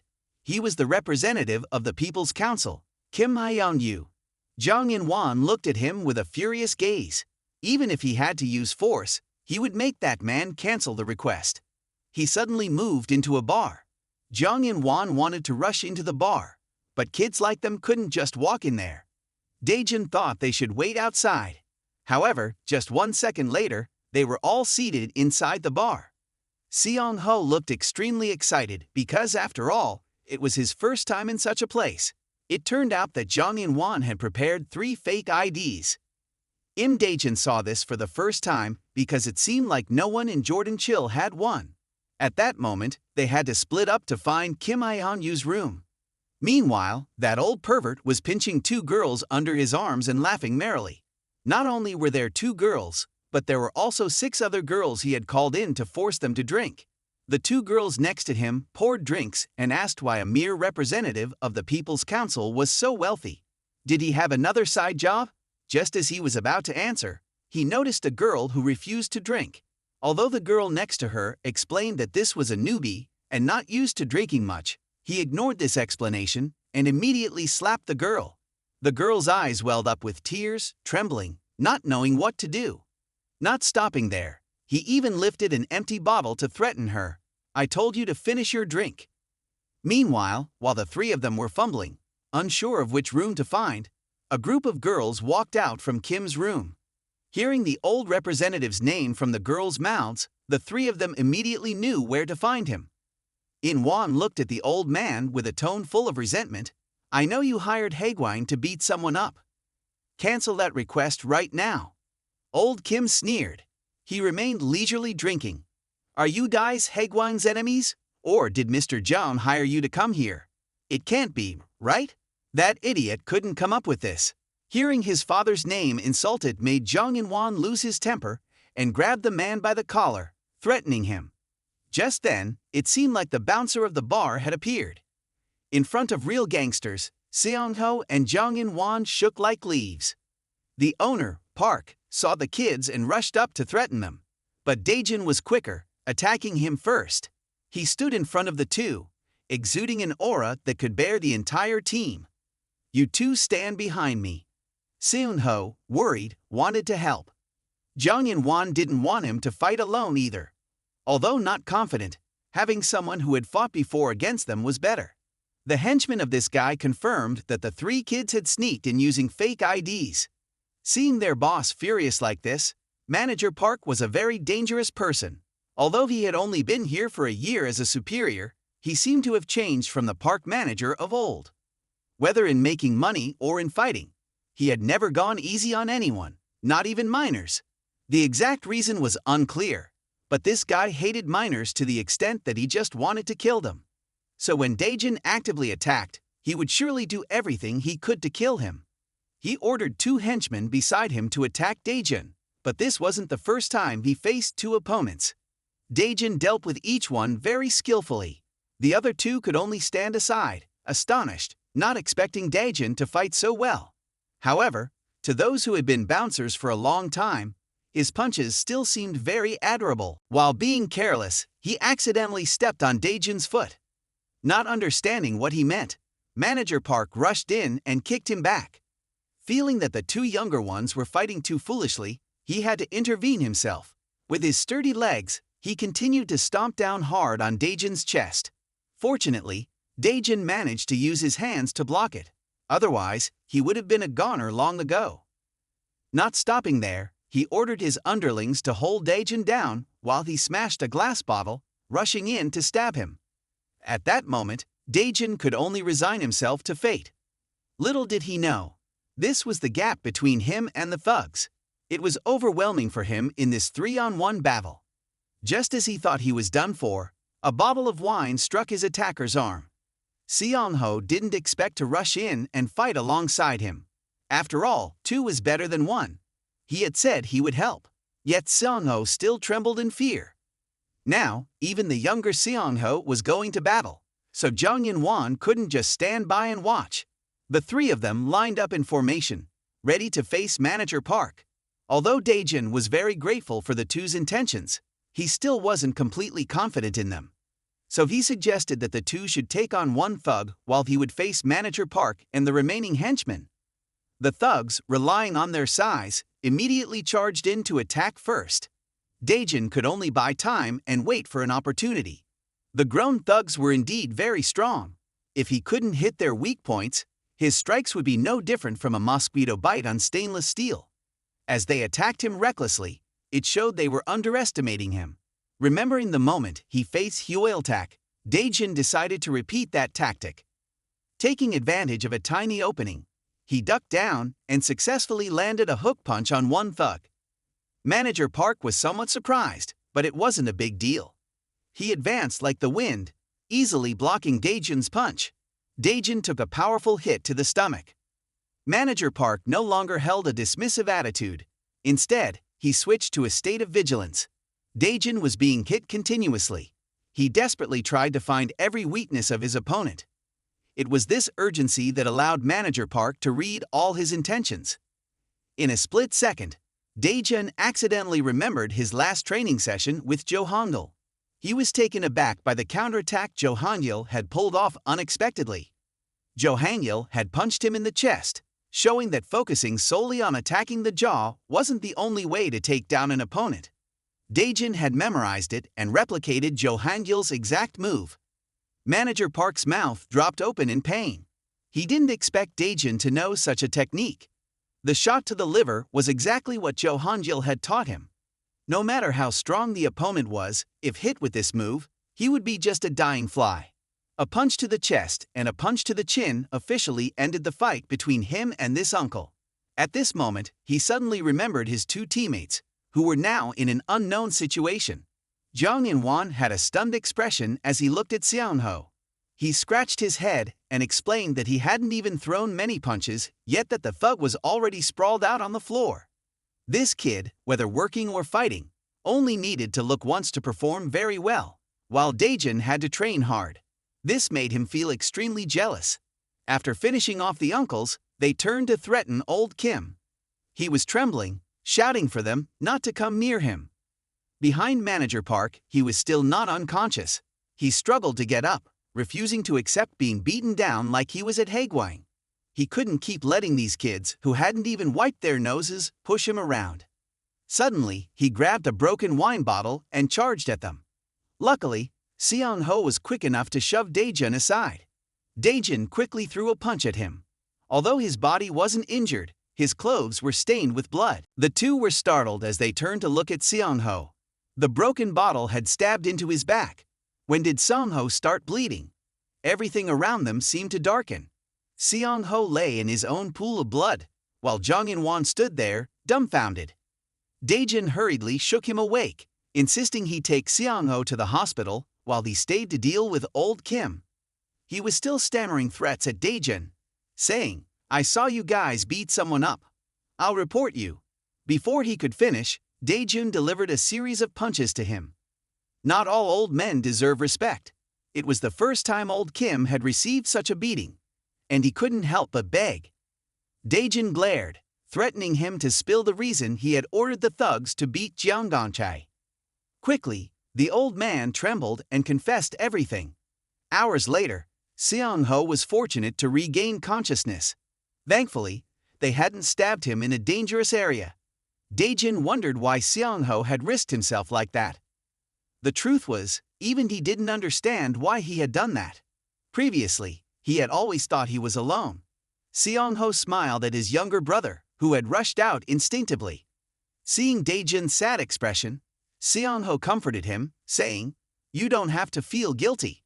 Didn't I tell you anything can happen in this life of street fighting? Jang In-won helped you a lot, so you should stop regretting not being able to go with us anymore. You'll just have to wait until you recover." Jang In-won agreed, saying they needed to get better quickly so they could go fight again. After visiting the hospital, the two went their separate ways home. On the way back, Dae-jun asked about Seon-ho's hospital bills. Since he had also been dragged away to receive treatment, it must have cost a lot. In-won said he didn't need to worry because he had used the money they received from Haegwang after beating up his dad to pay for the hospital fees. Dae-jun still felt uneasy because he had said he would use that money to rent a house.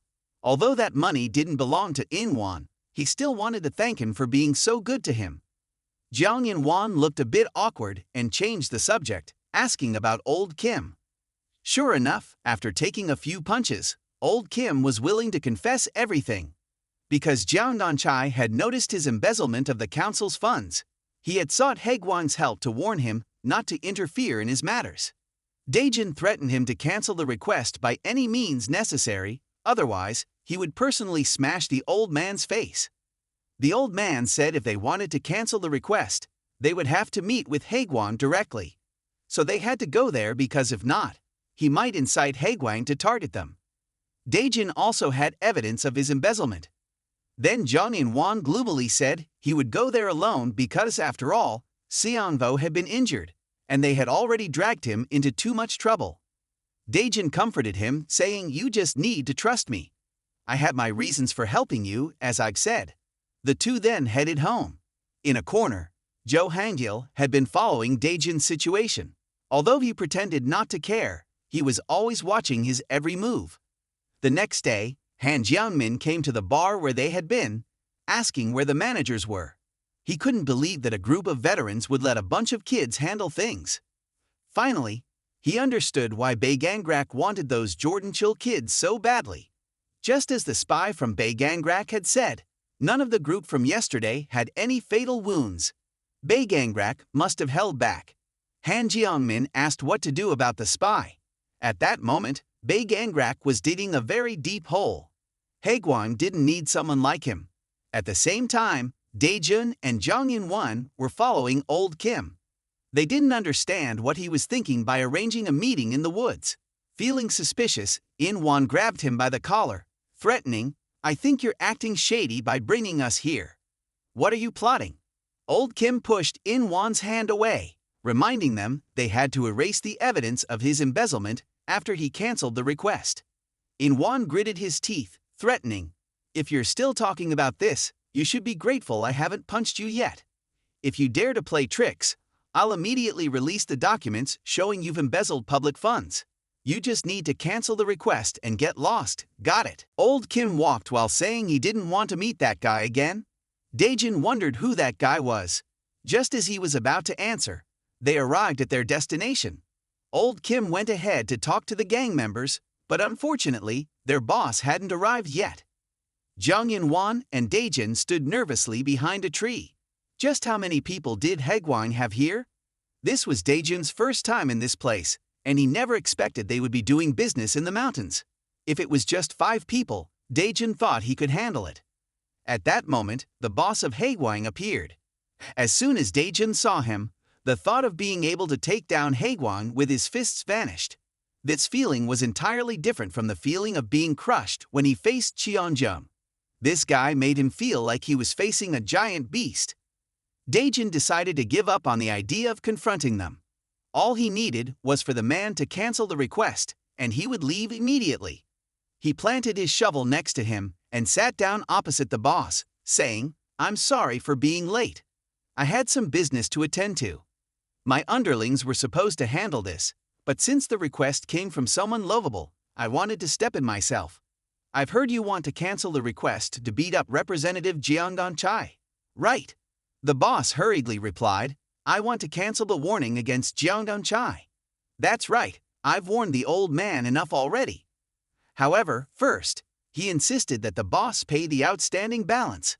Old Kim was confused, wondering if he had to pay even after canceling the request. But if he didn't go through with this deal, all the evidence of his embezzlement would be exposed. Despite being stingy with money, Old Kim had no choice but to agree to pay. Gangrak asked him again if he was sure, mentioning that besides that representative, there were still others who knew about his embezzlement. Old Kim rolled his eyes in disbelief, not understanding how they knew about this. In reality, he wasn't just trying to threaten Old Kim, he intended to conduct a transaction. If the boss provided a portion of the money he embezzled on a regular basis, Haegwang would become a powerful ally for him.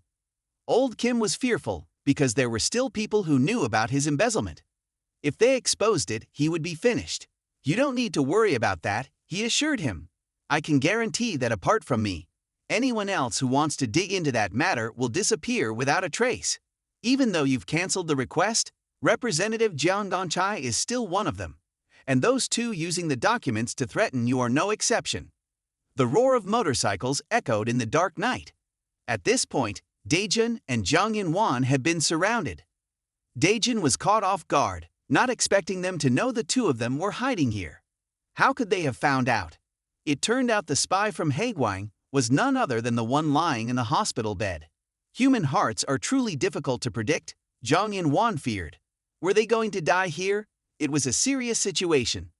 The biggest problem was that he would have to face that guy. Baegangrak firmly ordered his underlings to quickly drag the two little mice out. At this moment, 3 or 4 vehicles charged towards them. They drove past and swung a few clubs at Daejun. They continued this way, making it impossible for him to do anything but stand still and take it. At this point, Zhang Yanwan had been foolishly knocked down by them. If this kept up, the two of them would truly die here. Daejin quickly picked up a rock and threw it at them. One vehicle was taken down. He swiftly grabbed one of their bats and performed a wheel chalk move, taking down another vehicle. Daejin then kicked one of them in the mouth before immediately running toward Old Kim. Even if he had to use him as a hostage to threaten them, he was determined to leave this place. However, just as he was about to touch him, a shovel flew through the air and blocked him. Bae Gangrak approached, praising Imda Jun of Jordan Chill. "I'm very impressed with what you've done." After learning that this guy knew everything about him, Daejin became more cautious. He felt that if he were handed over to the underlings, it would waste time, so he decided to take matters into his own hands. Daejin couldn't help but worry.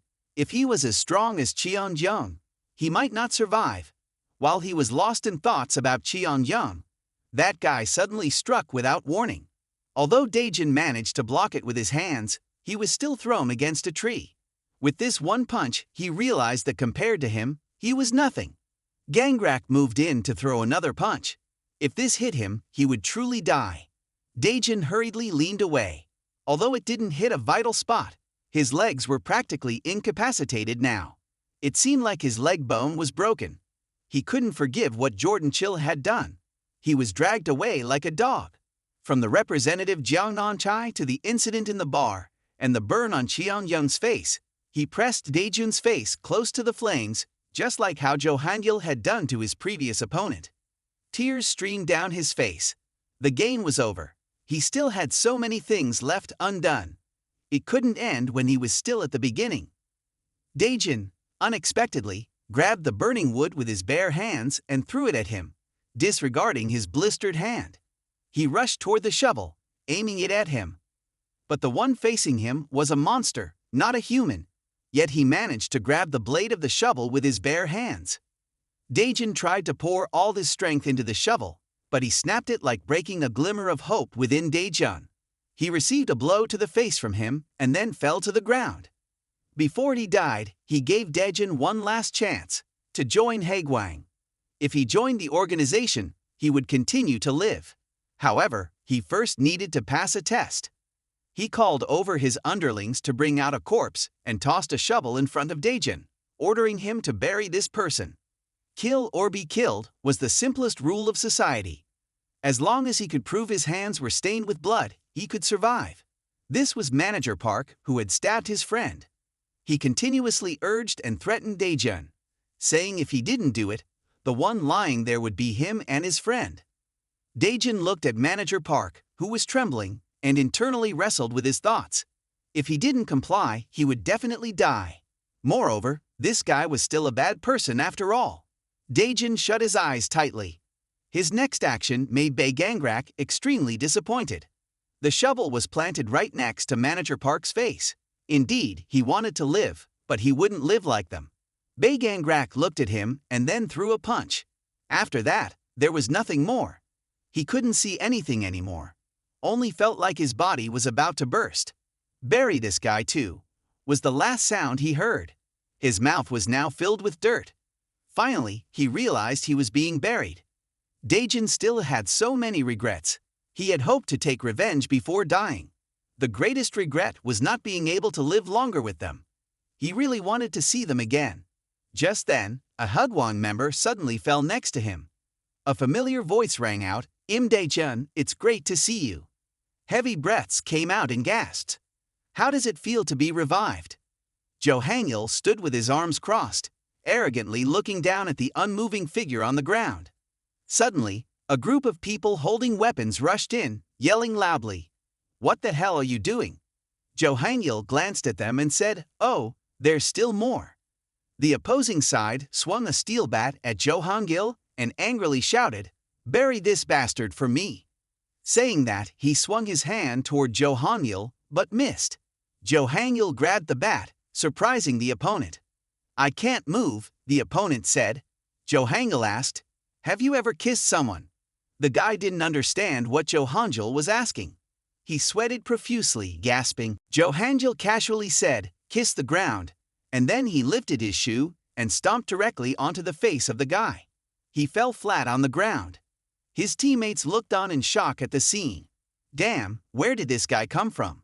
He looks so much like Jo Hangil. Without waiting for a response, Jo Hangil jumped up and kicked straight towards the two guys, sneering, "Who else is planting potatoes on this land?" Every move of Jo Hangil was forceful.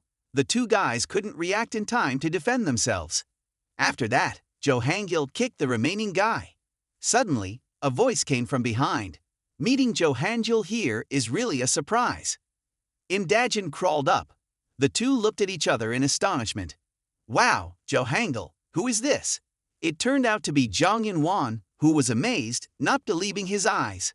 I never expected to see the real Jo Hangil in person, with such a grand entrance. Jo Hangil glanced elsewhere and murmured, "This guy is too over the top." Imda Jun chuckled lightly. "I told you to just hide in the hole." Jo Hangil asked, "How did you know to find me here?" After a moment of thought, Jo Hangil replied, "I've noticed you've been doing some shady things lately without telling anyone, so I decided to follow you to see what was up. It's not because I was bored or anything. While following you, I ran into a Hugwang guy, and after taking care of him, I lost track of you guys. I happened to hear the sound of motorcycles, which is how I found this place." Imda Jun sighed in relief. "So that's what happened." Jo Hangil then asked, "What about you? Why are you here?" Imda Jun answered, "It's about my friend's dad. He's in danger, so I came to help them. But where's that big Hugwang boss and the representative? Did you take them down?" Jo Hangil was surprised and asked back, "Which boss?" "When I got here, I didn't see anyone." Imda Jun panicked. "What?" He turned and covered his mouth tightly. The guy who had just been taken down shouted, "Where did your boss Bae Gangrak and that representative go?" The man, trembling, replied, "I don't know. He just ordered us to bury you guys and then left. Please spare me. I was just following Bae Gangrak's orders." Jo Hangil, upon hearing that name, Bae Gangrak, wondered why he had to get involved with that guy.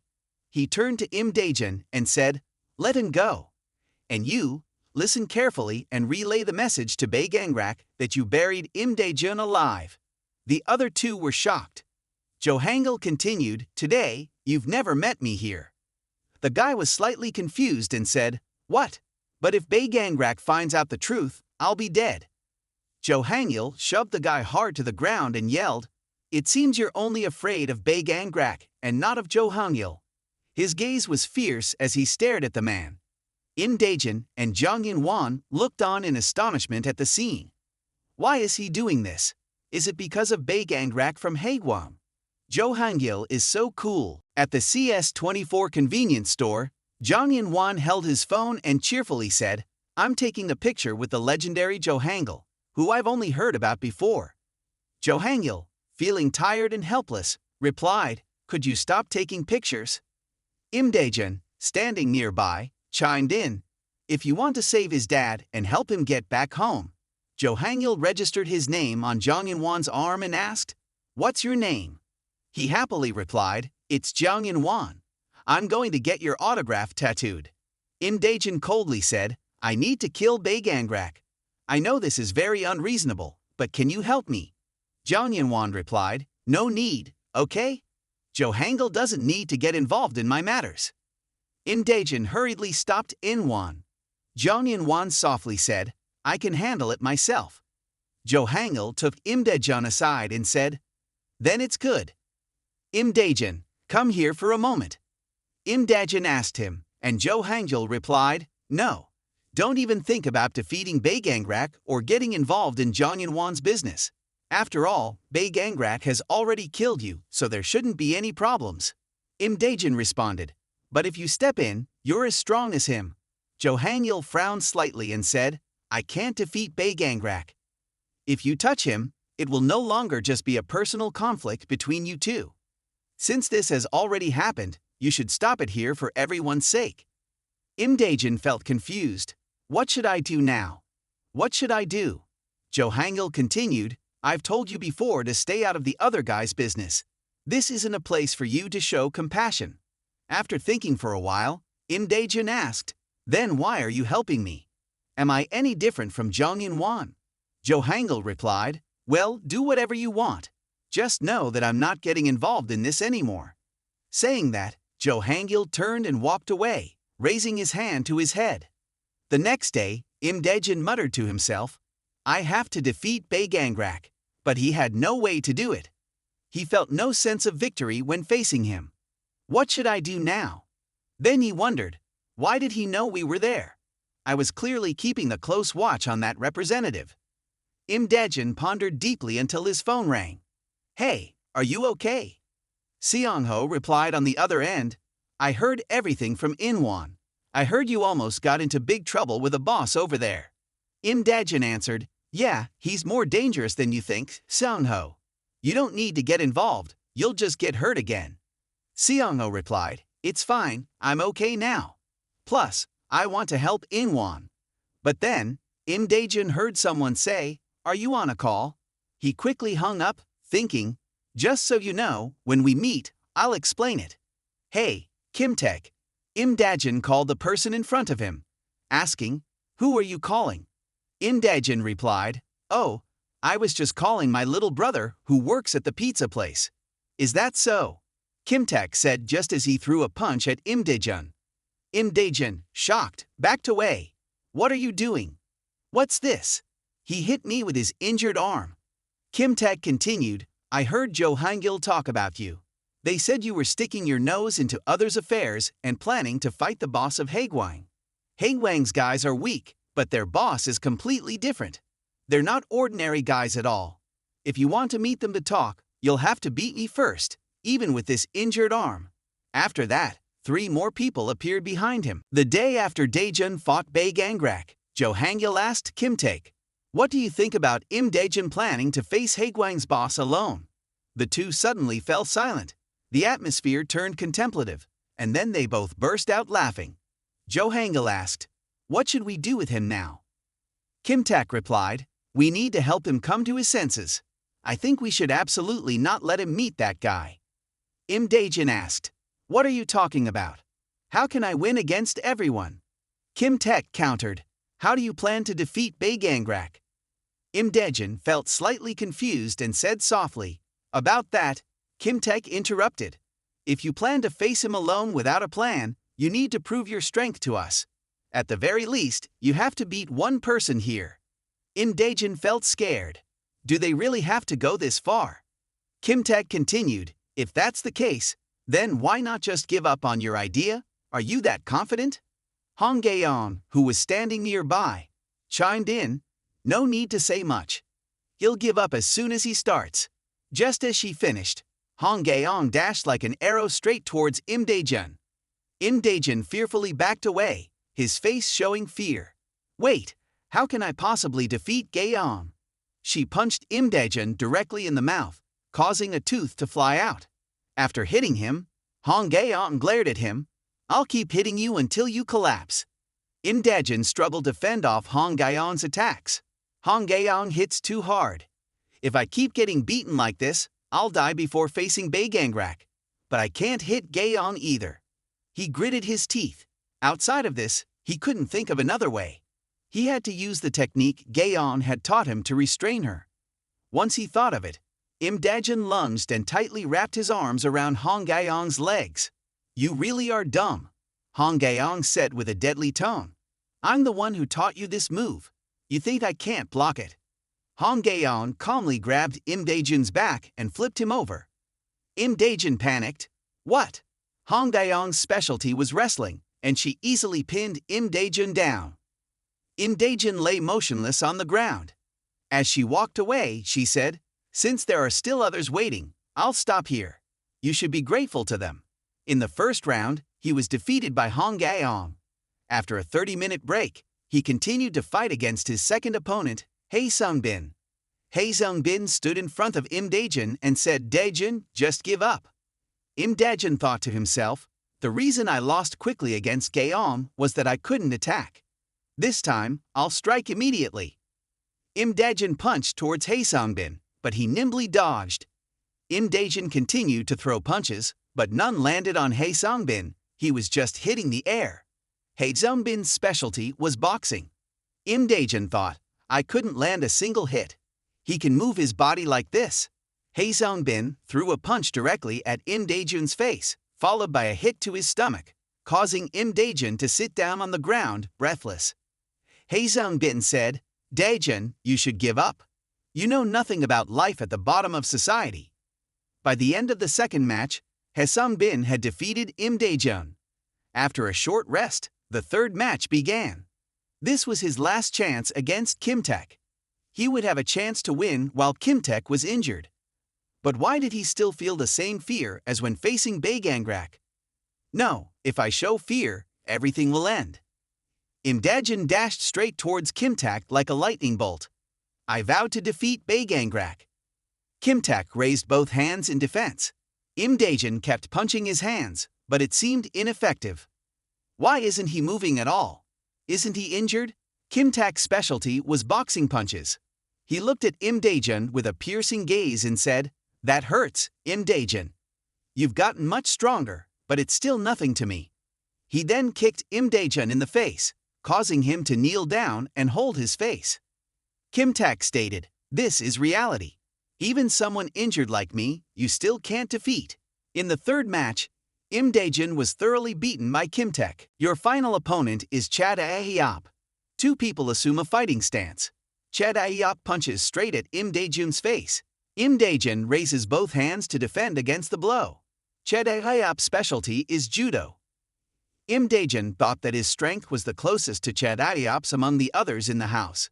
Chad Ahyop easily lifts him into the air and brings him down to the ground.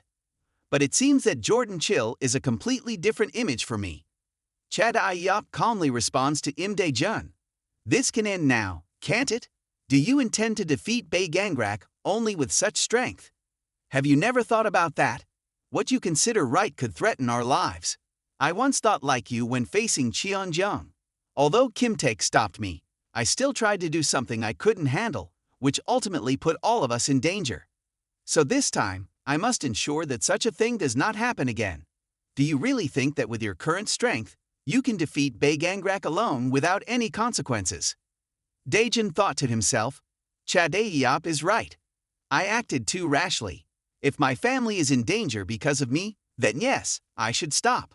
He said he understood and would give up on defeating Baegangrak. Chad Ahyop said, "You've become wiser, Imda Jun." Imda Jun replied to Chad Ahyop, "I can't just abandon those who are in trouble like you." He felt that when helping Naon, a person's life can change when you step up to help them. Imda Jun said firmly, "That is what I want to do after taking revenge. To do that, I must become stronger so that everyone's lives are not threatened. So please teach me to fight, so I can defeat Baegangrak." Chad Ahyop charged at Imda Jun, intending to hit him. "You fool, you still haven't woken up, have you?" Kimtaek stopped him. "Stop it. That's enough. How can you say enough after that?" Kimtaek calmly replied, "Okay, I will teach you how to fight Baegangrak, as you wish." Imda Jun said, "But I can't beat anyone." Kimtaek said, "Although your abilities are not enough right now, if you are determined, I want to place my trust in you this time. With this strength, you will become stronger after learning from us. More importantly, we will also accompany you to the fight against Baegangrak." Imda Jun asked, "Why? Didn't everyone always oppose me?"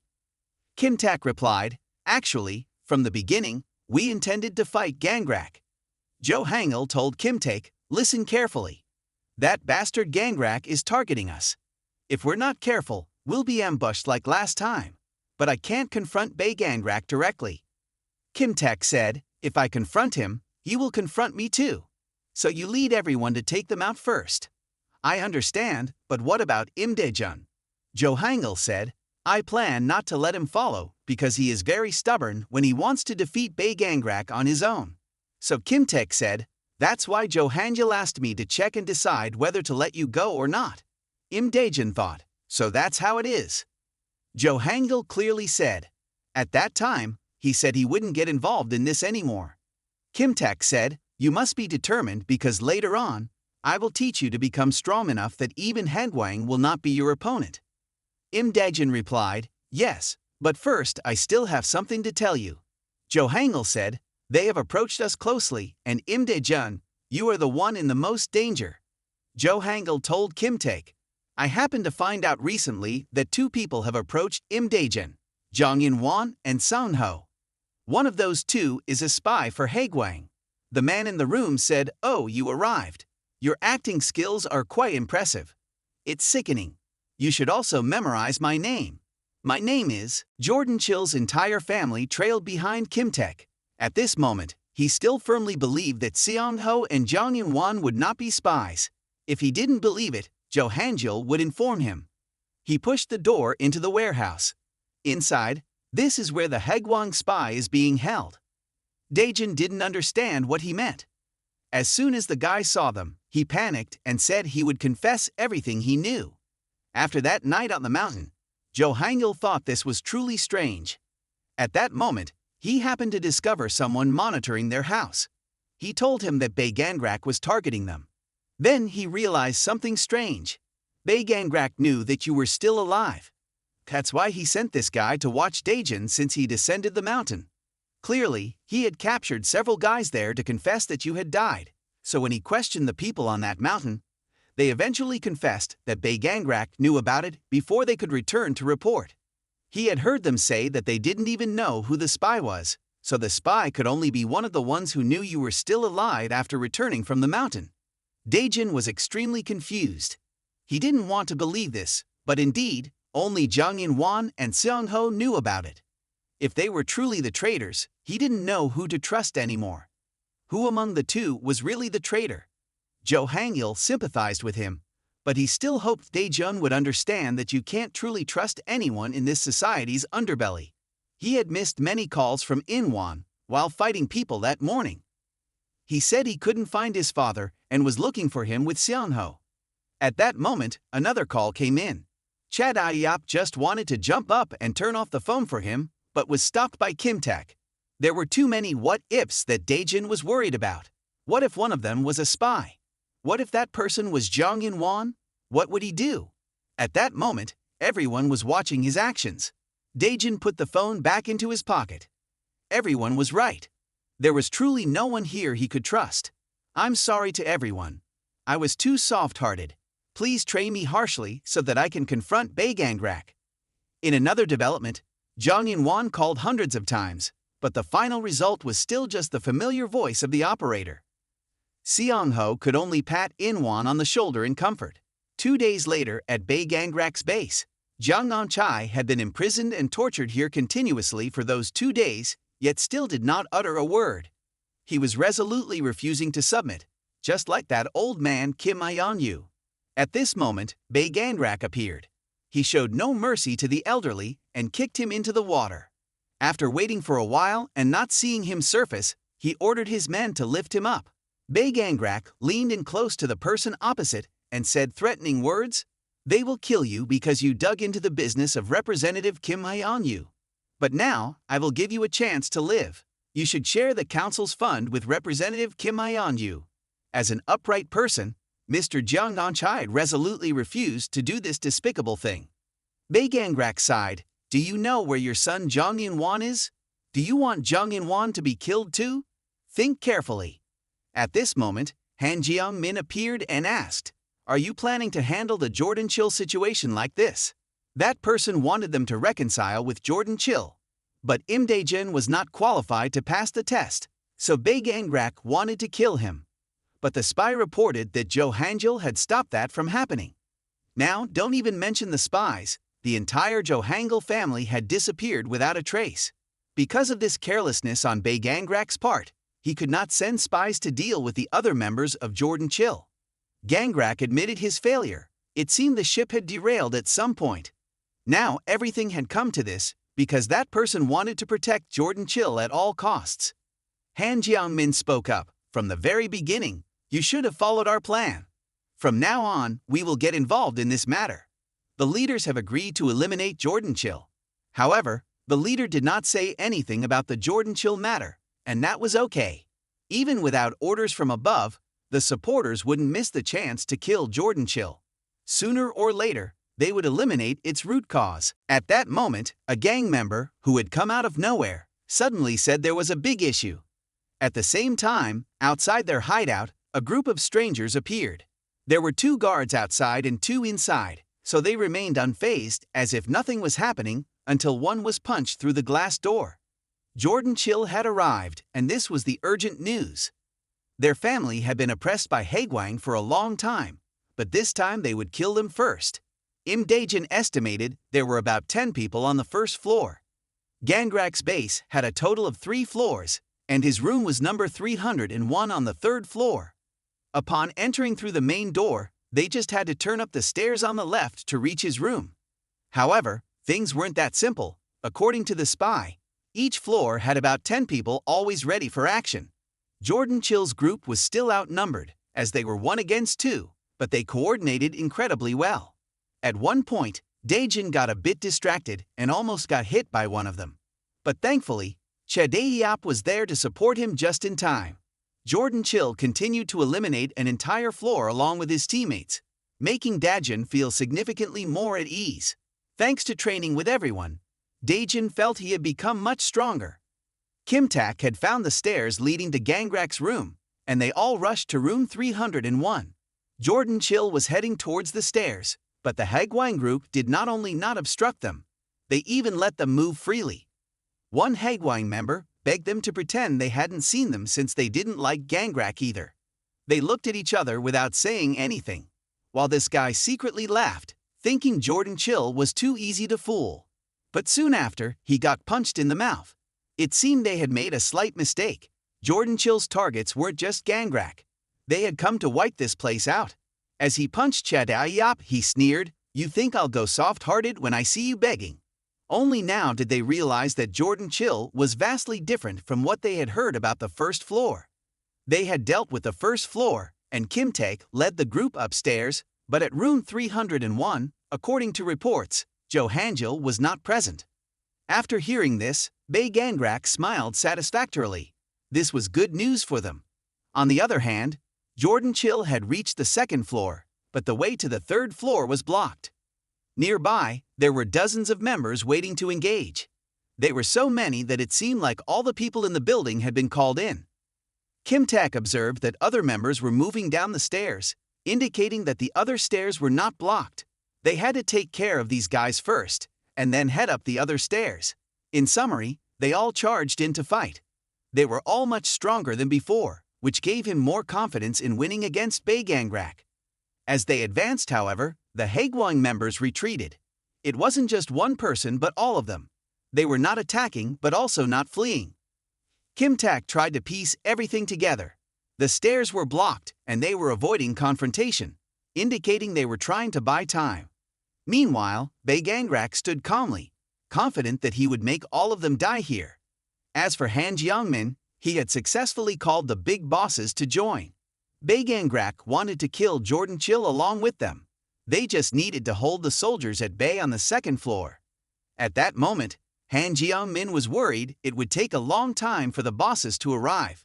But he didn't expect much from his subordinates because those two were already on the 2nd floor.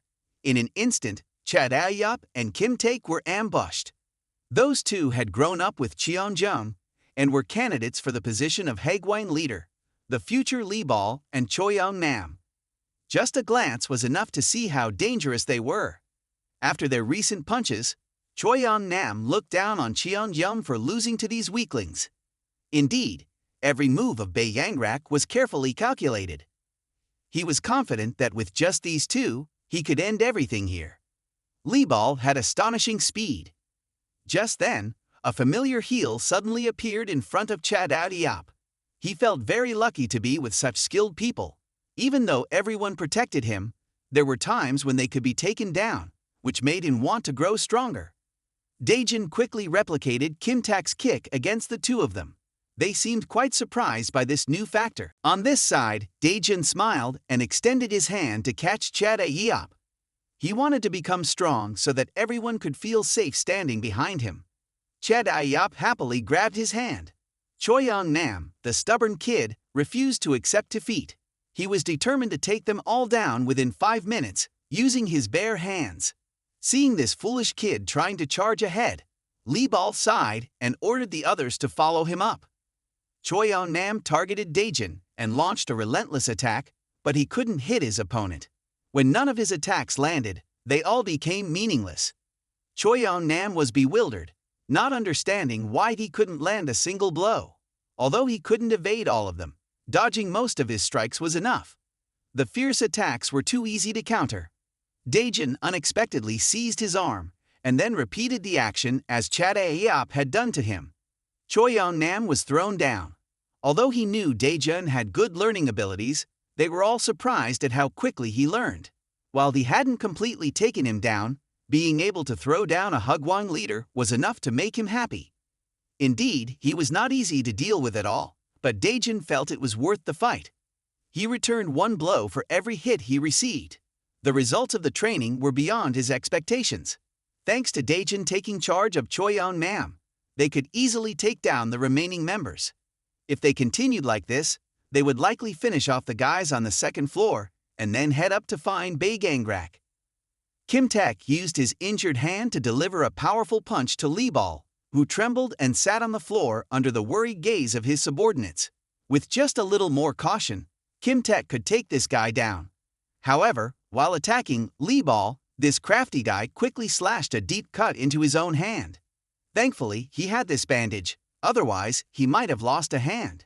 He wasn't an ordinary guy. Standing before Kim Tak, he suddenly declared his surrender because he just needed to wait for the big bosses to arrive. After all, the Hagwine bosses would soon reach this building, and this news was indeed bad for their group. Lee Ball also casually mentioned that their mission was just to buy time. Suddenly, he dashed straight toward them, taking advantage of the fact that they were all busy fighting. With his sharp knife, he swiftly cut each of them in crucial areas. Instead of having a proper fight, he played this dirty trick. At this moment, the Haewang members had blocked all exits. The original plan was clearly to strike quickly and win, but now they couldn't continue with that plan, as they were stuck here by them. These two in Baegangrak, could Jordan Chill handle them before the other bosses arrived? Hae Zungbin seemed to have an idea. Seeing everyone being cut by Lee Ball like this, Choyeon-nam couldn't help but sneer. As he spoke, he continued to attack Daejun. Imda Jun had been on the defensive all this time, wondering whether he should use the move he planned for Baegangrak.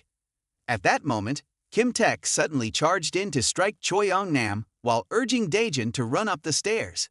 They were all trying to rush to the third floor as fast as they could while being closely pursued by the enemy. Jordan Chill could only fight and run simultaneously.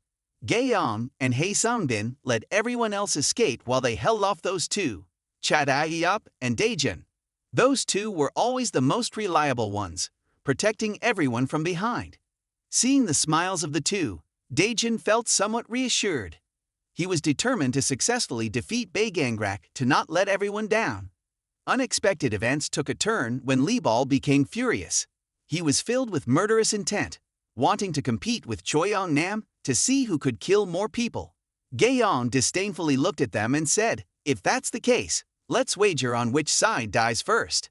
At that moment, the three of them had arrived at the third-floor hallway, and surprisingly, there was no one up there. They stood before the door of room 301. Kim Tak and Chadaeyap stood behind, ready to charge. As soon as the door opened, a fist seemed to have been waiting, knocking Daejun back like a cannon. He is Baegangrak. It's been a long time since Kim Tak had a chance to meet Gangrak again. Just looking at him is enough to instill fear in others. He exudes an incredibly terrifying aura of killing intent. He looked at you and advised, "It's best to stay still like when you're on the mountain." Daejun smiled at him provocatively, saying, "You should go all out because I won't lose to you a second time." It's commendable for your current confidence, but he wonders why there are already two people dead. Daejun stood up to respond, "You don't need to worry because they will come here right after taking down all your underlings below." Seeing you so boastful, Baegangrak decided to deal with you first. He charged at you as fast as the wind, but Chadaeyap is not a stone statue who just stands there watching his friend get beaten. He grabbed his arm and pulled him with the intention of throwing him down, but it's not that easy to deal with Gangrak. He is big but very agile. Daejun quickly moved to attack him from behind. Gangrak turned around and struck at empty air. While attacking, he calmly countered the group. They don't know their limits and just rush in like moths to a flame. Chadaiyop and Daejun coordinated smoothly. One held his head while the other, Daejun below, punched him forcefully from underneath his chin. Han Jeongmin anxiously ran out and immediately received a kick from Kim Taek. However, this guy also possesses very high skills. His opponent is Kim Taek. Because his hand is injured, he intentionally used his foot to attack him as much as possible. However, Han Jeongmin could still hold on after all those blows. At first, he thought they were far behind Cheongjum, but now he has changed his mind. Kim Taek looked at him with a sneer. Since then, they have been training tirelessly, so now Jordan Chill won't lose to Haegwang. Han Jeongmin finally took off his elegant suit jacket, revealing a muscular body hidden beneath his shirt, along with bulging biceps. His demeanor had changed. His body was as hard as a rock, and his punches were very different. He focused on attacking various points on Kim Taek's face. From the outside, his strikes seemed very gentle, but their destructive power was unexpectedly great. Kim Taek knelt down, panting. "Do you know why Haegwang lets you be? Because we only see you as underlings." Having said that, he immediately kneed Kim Taek in the chin. Daejun anxiously looked at Kim Taek while not noticing he was being attacked. Fortunately, Chadaeyop blocked the blow for him. Now is not the time to worry about others. The two of them united and charged into battle with Gangrak. Although they had become stronger after those training sessions, both of them struggled to withstand Gangrak's attacks. Daejun didn't even have the chance to time his special move prepared for him and couldn't help Kim Taek either. Han Jeongmin threatened Kim Taek, "I will kill you three. Then you will go with the bosses to deal with Jo Hanyul immediately." At this moment, he remembered that there were still two people downstairs.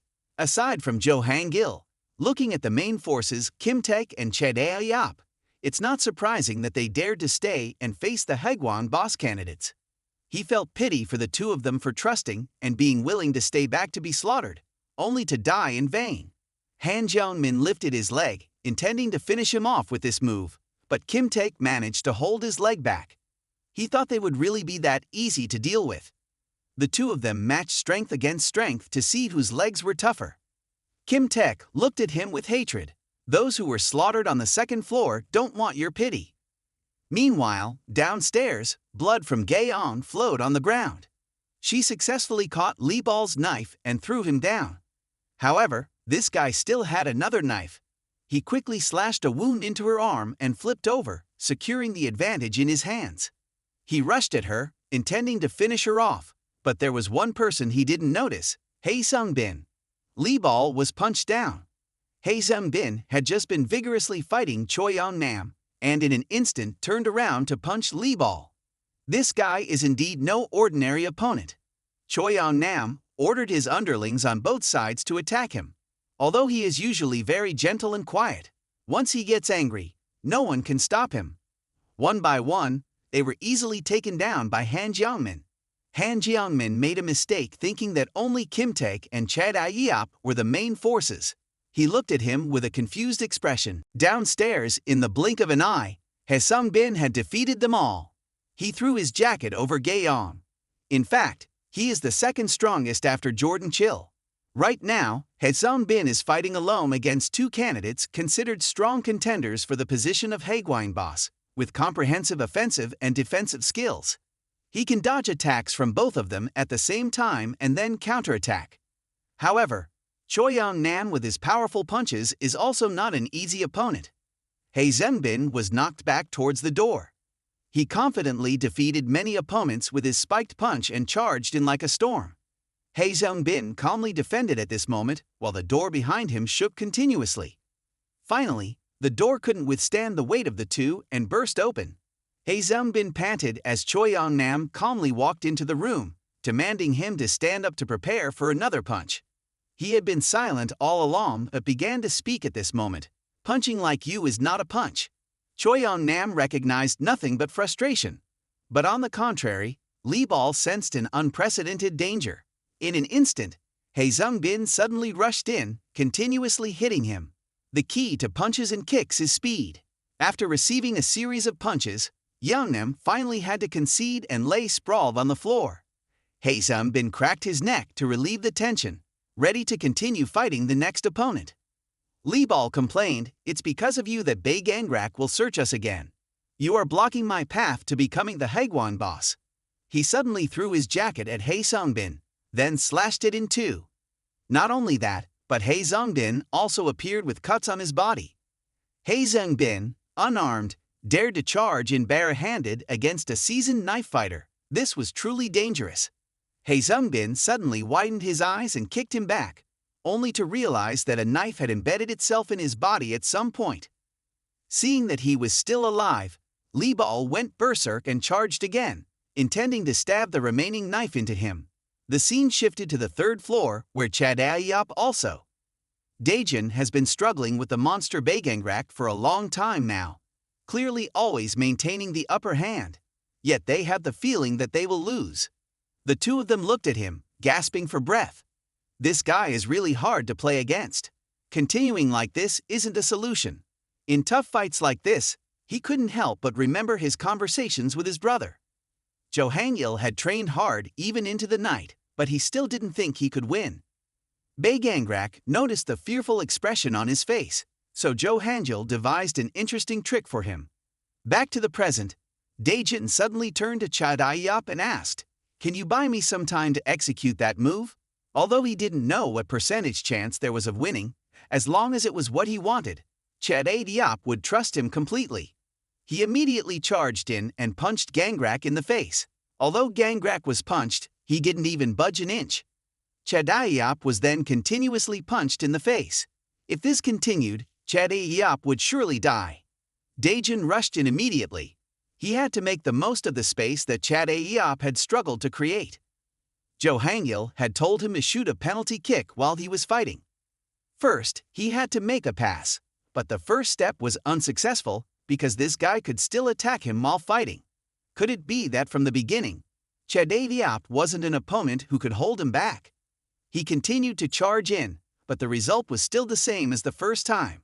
If this continued, Chadaeyop would truly be in danger.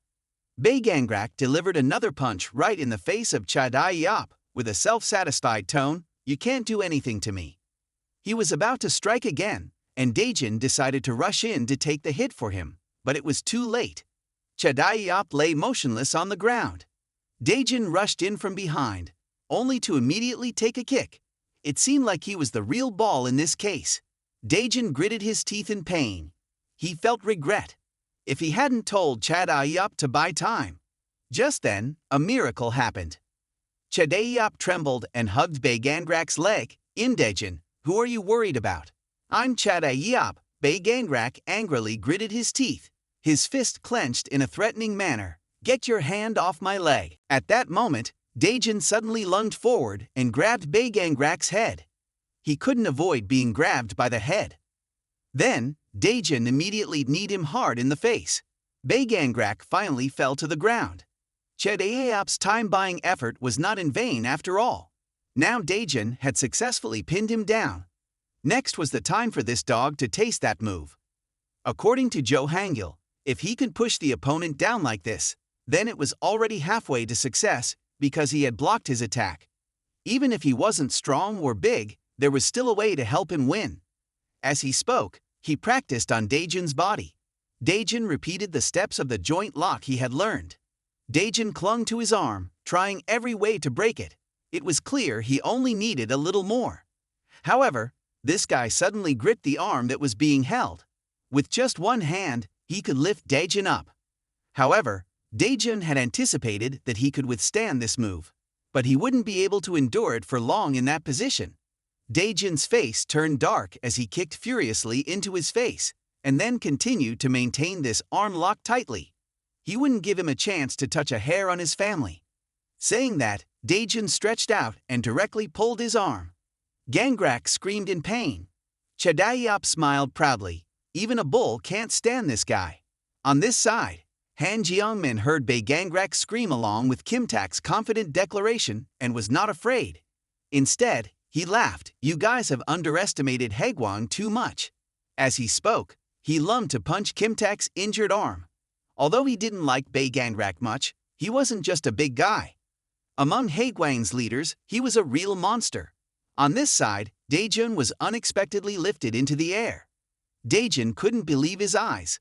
Clearly, he had broken his arm already. He suddenly slammed his arm down onto the ground, pulling Daejun down with him. Chadaeyeop struggled to sit up, worried to see Daejun in danger, while Kim Tak hurriedly ran towards him. However, Han Jiangmin was not here just to spectate. He pushed Chadaeyeop back. "Where do you think you're going, you cripple? What can you help with?" Daejun was being slammed down like a pestle pounding rice, even though he clearly heard the sound of bones breaking earlier. Understanding his thoughts, Han Jiangmin explained to him, "Killing you with this broken arm is easier than eating porridge." Daejun was treated like a ball thrown away by him, indeed a monster. At this moment, he suddenly noticed why there was a bathtub next to him. In this room, someone was tied up, and that person was none other than Jang Yun-wan's father. Seeing this scene, Daejun suddenly remembered the message at that time. Jang Yun-wan's father had actually been captured, which meant Jang Yun-wan was not a spy. So had he been wrong all along? Gangrak hugged his broken arm, saying, "You're truly foolish. If you had listened to me, like the representative you brought here, everything would have been much simpler." Daejun asked him if the spy was Seon-ho. He scoffed, "Why care about that?" Daejun received 2 punches to the ribs and face in quick succession. Could the strength of a person with a broken arm be this strong?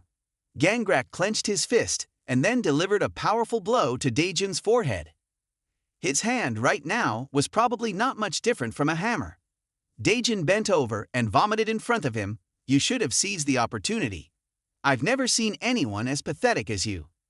It is precisely because of your poor strength that you were played by that spy on the street like trash."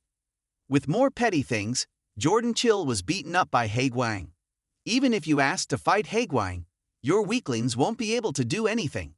Only the wicked can survive at the bottom of this society. Today is the end of Jordan Chill. You guys will disappear without a trace. After saying that, he immediately submerged Daejun's head in the bathtub. Daejun stared wide-eyed. Could it be that Jordan Chill really is as weak as he says? If they lived honestly, they wouldn't be able to exist here. Is that true? Only the wicked, those who do filthy things like Haegwang, can survive. Seeing his hands drop limply, he released his grip from Daejun. However, he was wrong. Daejun suddenly sprang up from under the water, grabbing his hand tightly. Baegangrak realized that he seemed to intend to break his hand again, but he wouldn't give him the chance to do so. He continued to hold Daejun's face and pushed him down into the water again. Daejun believed that not only those who did bad things could survive in this society. What he was best at was not breaking hands, but was something that all members of his family possessed.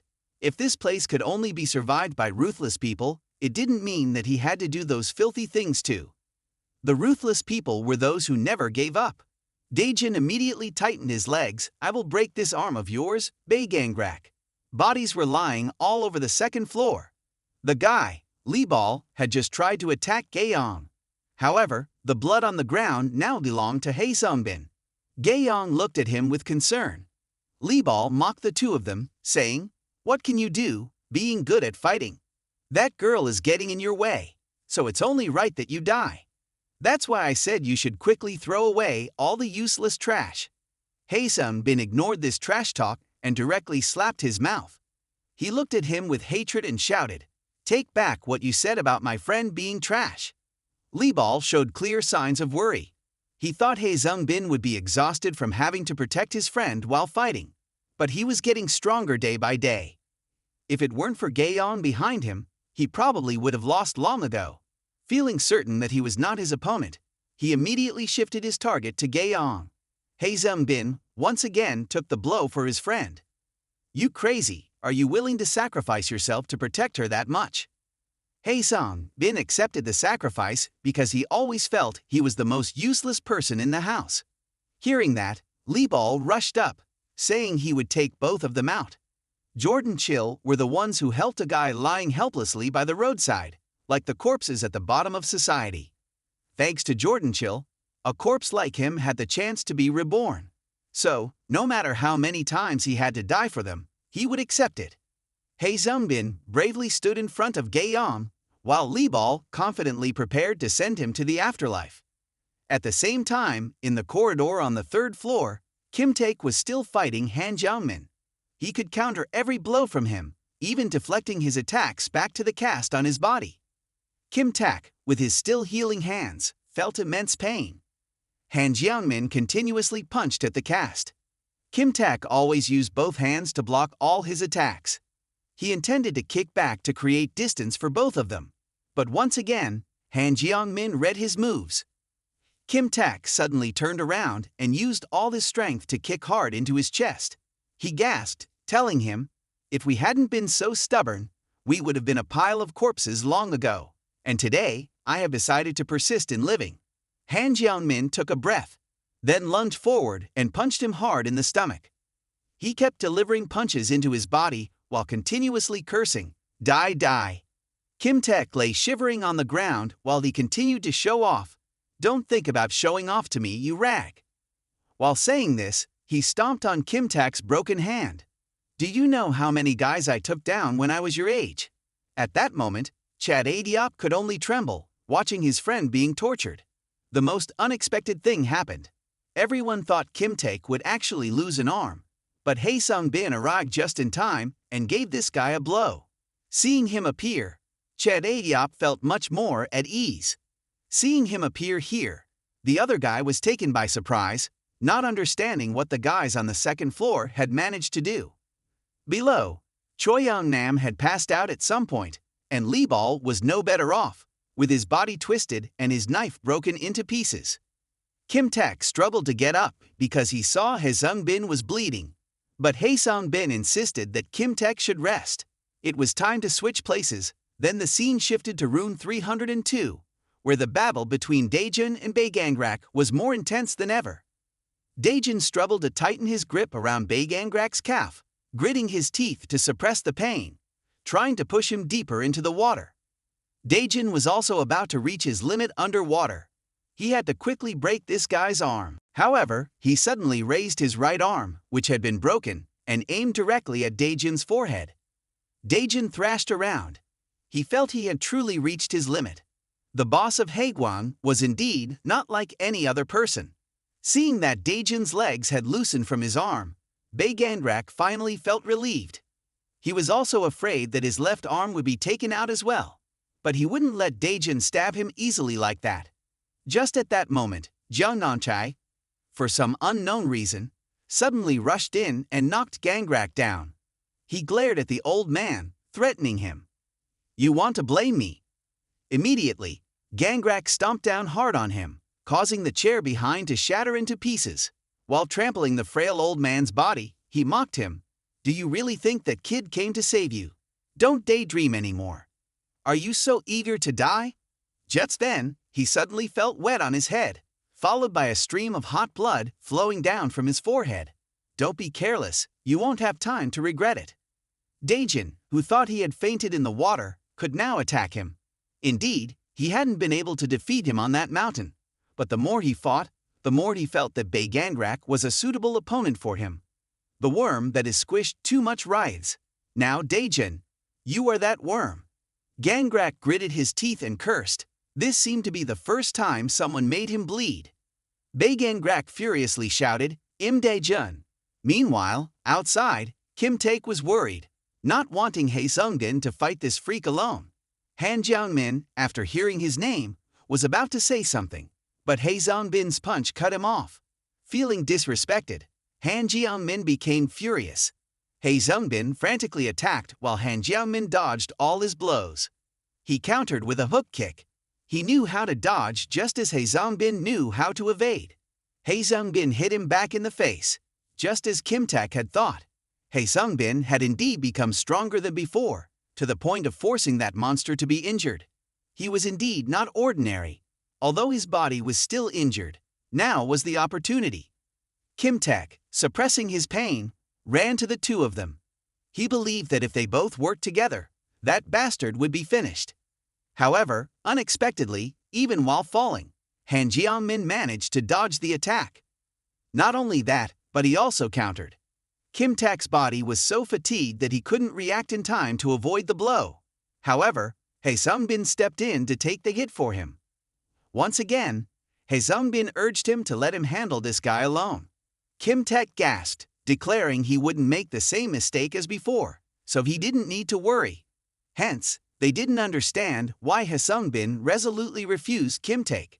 An overwhelming aura of killing intent radiated from him, something Kim Taek had never seen before. He was determined to take Han Jong-min down. This expression on his face was the first Kim Taek had witnessed. Han Jeong-min was thoroughly amused by this new opponent. Surprising, isn't it, Hae-sung-bin? That's your name, right? This is the first time I've heard it. A strong member of Jordan Chill. Life really is interesting. I never expected to meet you like this, did I, you piece of trash? Kim Taek turned to look at him, his face filled with questions. Hae-sung-bin, do you know him? Yes, I've met this guy since I was very young.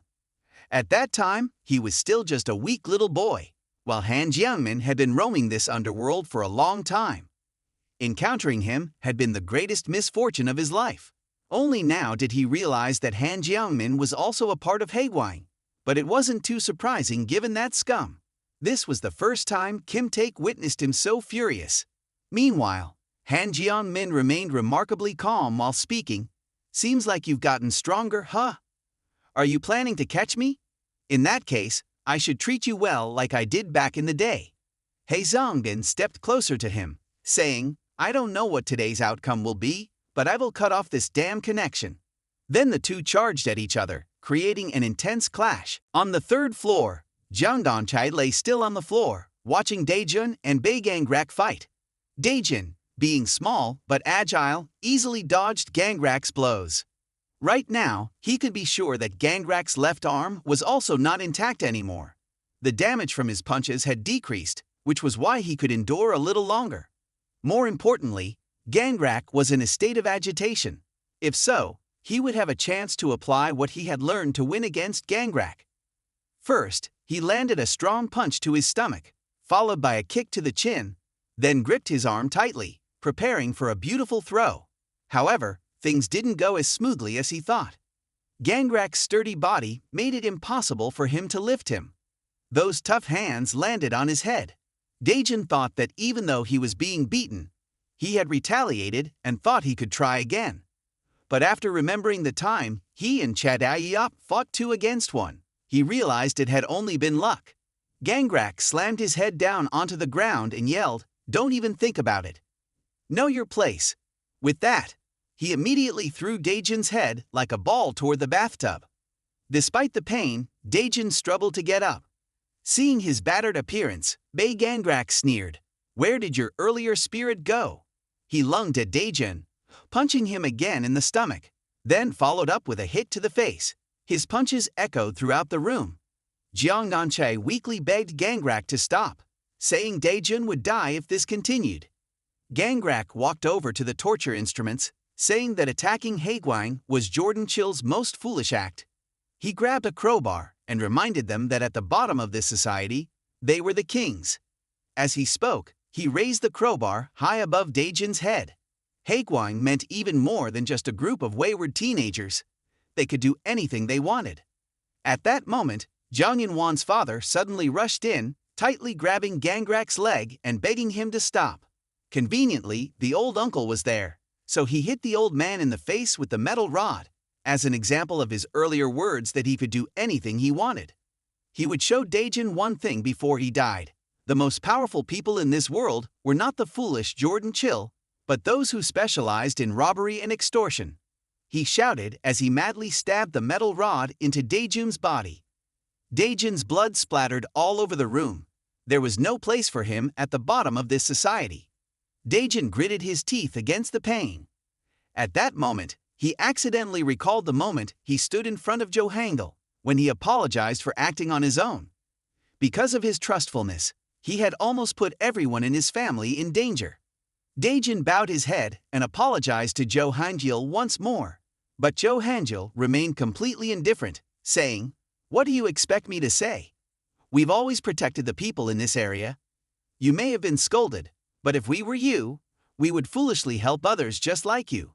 After torturing Dae-jun, Gangrak turned to beat up In-won's father.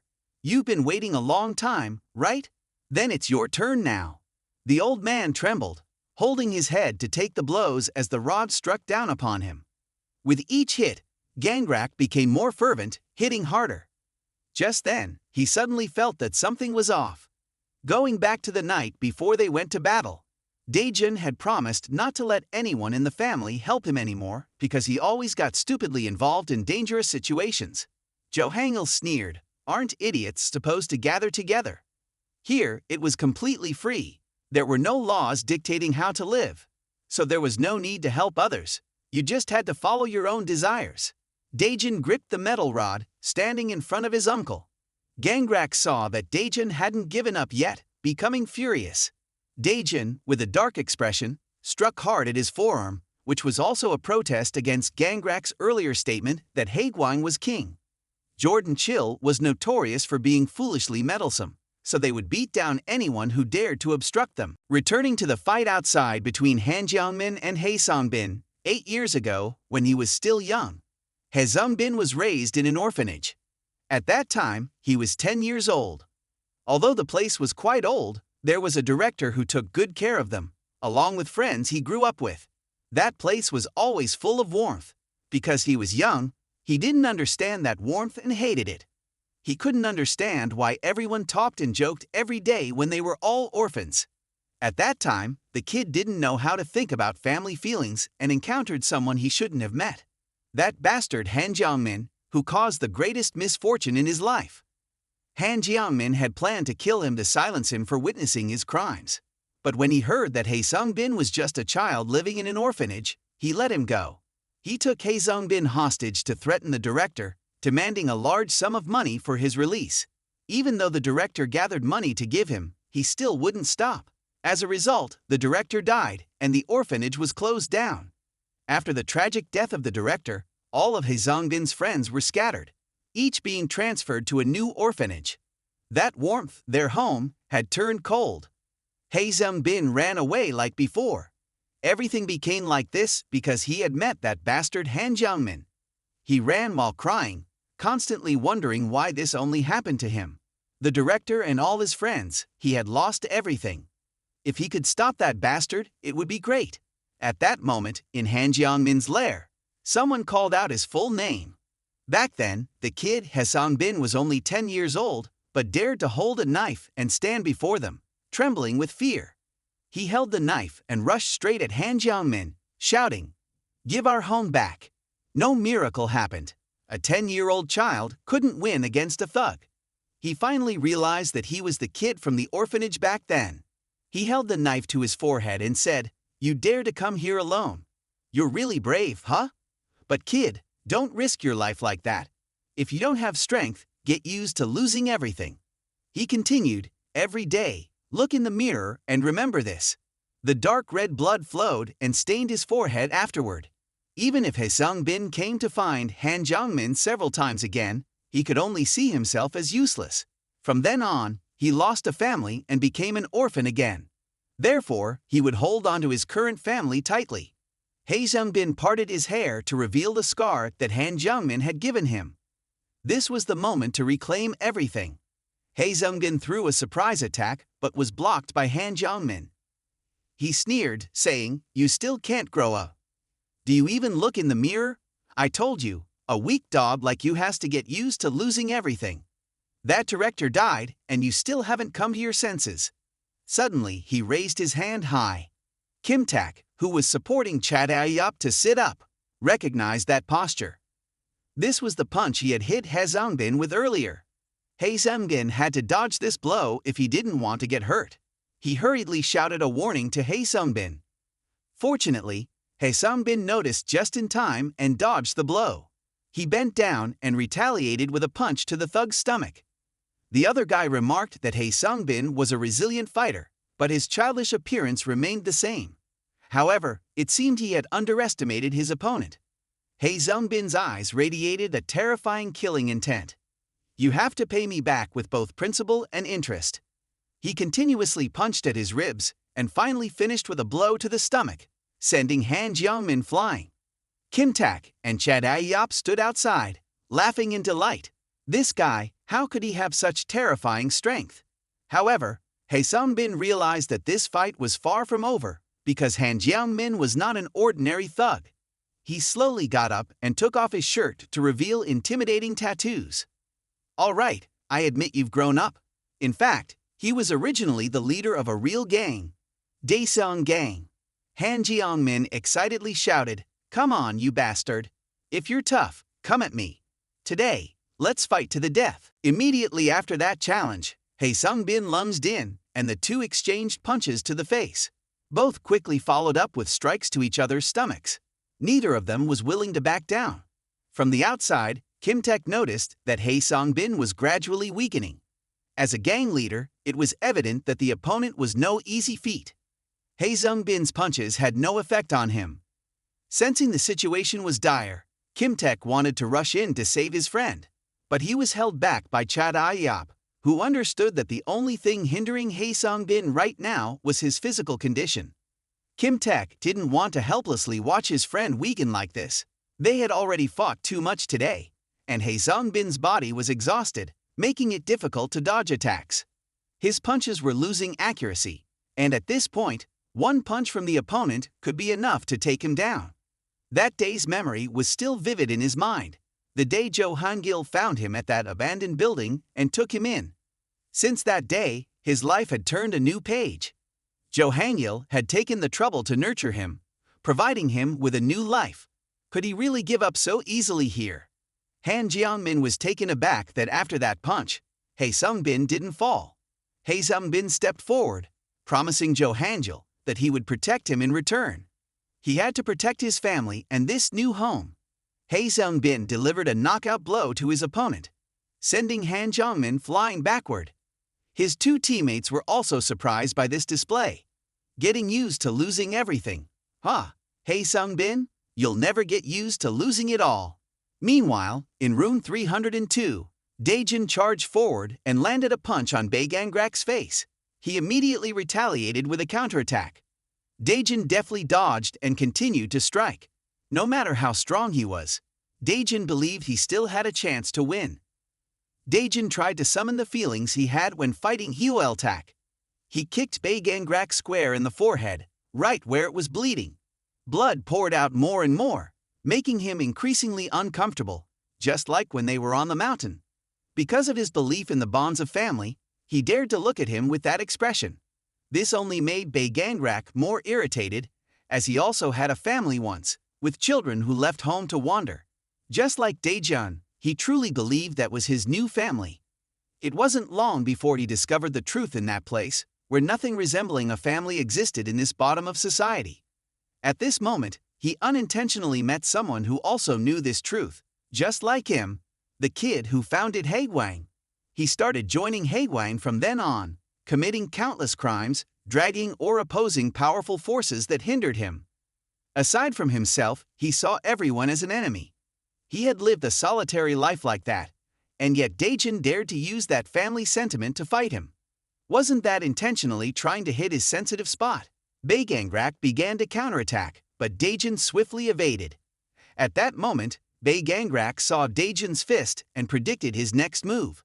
He quickly changed his attack direction, grabbing Dae-jun by the collar. Caught off guard, Dae-jun didn't understand what was happening as the headbutt landed hard on his forehead. Was this using hard against hard? Blood flowed from Dae-jun's head as Bae Gangrak ended his turn by tossing him away like a rag. Dae-jun trembled but tried to stand up, unable to believe that he could move so quickly. He couldn't win if he kept facing him directly like this. Therefore, he had no choice but to learn from Jo Han-gil, utilize the environment around him to fight, block the opponent's line of sight, and find something to use as a weapon. Dae-jun took the opportunity to observe his surroundings. He had to use the environment to move, but there was nothing here to make a weapon out of. While he was observing, Bae Gangrak continued to attack. However, due to his earlier overconfidence, Dae-jun received a painful blow to his arm. Bae Gangrak mockingly asked if his hand was already out of commission, saying, "You're being worn down by me." Bae Gangrak unexpectedly kicked Dae-jun in the face, launching a series of kicks at him. Dae-jun could only use his uninjured arm to block the blows. Bae Gangrak delivered a straight kick, sending him crashing to the ground with a triumphant tone. "Let me turn you into a rag, okay?" If you're brave, then try. Daejun stood up determined. I absolutely will not lose to you today. That same look in his eyes reminded Bae Gangrak of how foolish he had been in the past. In a fit of rage, he threw a punch at Daejun's face, shouting, "Don't look at me like that. Close your eyes, you dog." Daejun was now exhausted, understanding that if he took another hit, it would be the end. He had to endure a little longer. His body moved instinctively as Daejun turned and punched Bae Gangrak in the chin. Gangrak wondered why Daejun was being so stubborn. Are they really so good to you? Daejun asked him what he feared most. In Haegwang, you don't have those close bonds like family, right? Gangrak stubbornly replied that he didn't need such things. To him, in society, there were only two types of people: those who rob and those who get used. There was no weak family sentiment that existed. Daejun sneered, "Of course there is." He dodged Gangrak's punch and quickly splashed water from a basin onto his face. The way to fight on the streets is to obscure the opponent's vision and find a weapon. Bae Gangrak quickly grabbed his own weapon. Daejun had never thought like that. His life had always been stuck at the bottom of society. He was always afraid. But ever since he met them, everything had changed. With their support behind him, he no longer feared anything. The way to fight on the streets was to use the environment. Hae Bin, Chad Agiop, and Kim Tak had somehow restrained Gangrak so he couldn't move. He could only watch helplessly as the iron rod got closer and closer to him. The victor of this match was Jordan Chill. Daejun gripped the iron rod tightly and pounded it continuously into Bae Gangrak's head. No matter how tough he was, he couldn't withstand all those blows. After confirming that this guy was completely defeated, Daejun dared to drop his weapon, wanting to instill a deep message: touch Jordan Chill, and you will never find peace. After saying this, all of them collapsed, breathing heavily. Everyone was battered and bruised. It had been a long time since they fought like this, and even lifting a finger now might be too much. But still, they couldn't overlook Daejun's significant contribution. He was the one who surprised them all, managing to fight one-on-one with a monster like that. Kim Tak acknowledged that Daejun had not only matured but also had true, innate fighting talent. Seeing everyone starting to smile again, Daejun felt relieved. He was grateful that everyone was safe after the brawl. He only felt guilty toward Inwon for having doubted him. He regretted ignoring his friend's message. At this moment, he suddenly realized that Jang In-won's father was missing. Daejun turned to the group and asked if they had seen an older man. The whole group, including Kim Tak, hadn't seen anyone. He ran out to the third-floor corridor to check, but aside from Jung Min's corpse, there was no one. The second and first-floor corridors were also empty. In a panic, not knowing where to search for him, he encountered a Hudwang member who was still conscious. Daejun immediately grabbed this guy by the collar and forced him to reveal where Uncle Jung Onchai was. He was so scared that he confessed that Jung Onchai had just been dragged down to the basement of the parking lot. Daejun wondered why that was the case, since Bae Gangrak had already lost. The answer he received was truly surprising. Haegwang was not a simple place. If they failed to bribe Jung Onchai, they would kill him. After punching this guy once, he hurriedly ran down to the basement where Uncle Jung Onchai was being held. However, the aftereffects of the previous fight were still lingering. Just breathing now was painful enough. Every breath he took smelled of blood, and his entire body felt heavy. His body was no longer responding to his commands. The moment he realized his body had truly reached its limit was when he stumbled and fell. He couldn't move, but for Inwon, for the sins he had committed, for misunderstanding his friend, Daejun struggled to get back on his feet. He would not let Jung In-won down anymore. At that moment, Daejun arrived at the basement of the parking lot and searched everywhere for In-won's father, but he couldn't find him anywhere. Was it too late? Suddenly, he heard a strange noise, and what he saw was quite unexpected. Seong-ho was standing behind a car, his hands hidden behind his back as if he was hiding something. As soon as he saw Daejun, Seong-ho seemed flustered. "Oh, Daejun, you're here too." Although Daejun had his suspicions, he calmly asked him why he was there. Seong-ho lied without blinking, saying, "I heard that your father Jung In-won was locked up here. but it was too noisy upstairs, so I couldn't go up. Daejun was about to say something to him, but held back. It was then that Seong-ho wondered why Daejun had so many injuries on him. He also asked Daejun if he had seen Jung In-won's father here. Daejun explained that although he had found Uncle Jung In-chae, he had been careless and Uncle had been taken away. Seong-ho nodded, indicating that he understood. At that moment, Daejun asked him if he had seen Uncle Jung In-chae because the Haegwang gang had said he might be in the parking garage. Daejun gave him one last chance to be honest, but he still chose to deceive him, claiming that he hadn't seen anyone. Seong-ho suddenly spotted a nearby emergency exit and suggested that Daejun check there. Daejun thought for a moment and agreed to follow him. Daejun walked ahead while Seong-ho trailed behind, pretending to be anxious and concerned. "I'm so glad I met you, Daejun. Honestly, I couldn't get in touch with In-won, so I was really worried coming here alone. Being with you makes me feel much safer. I'll protect you, just like I thought back then. Of course, this time I won't get hurt. We'll end everything together, with you and Uncle Jung In-won."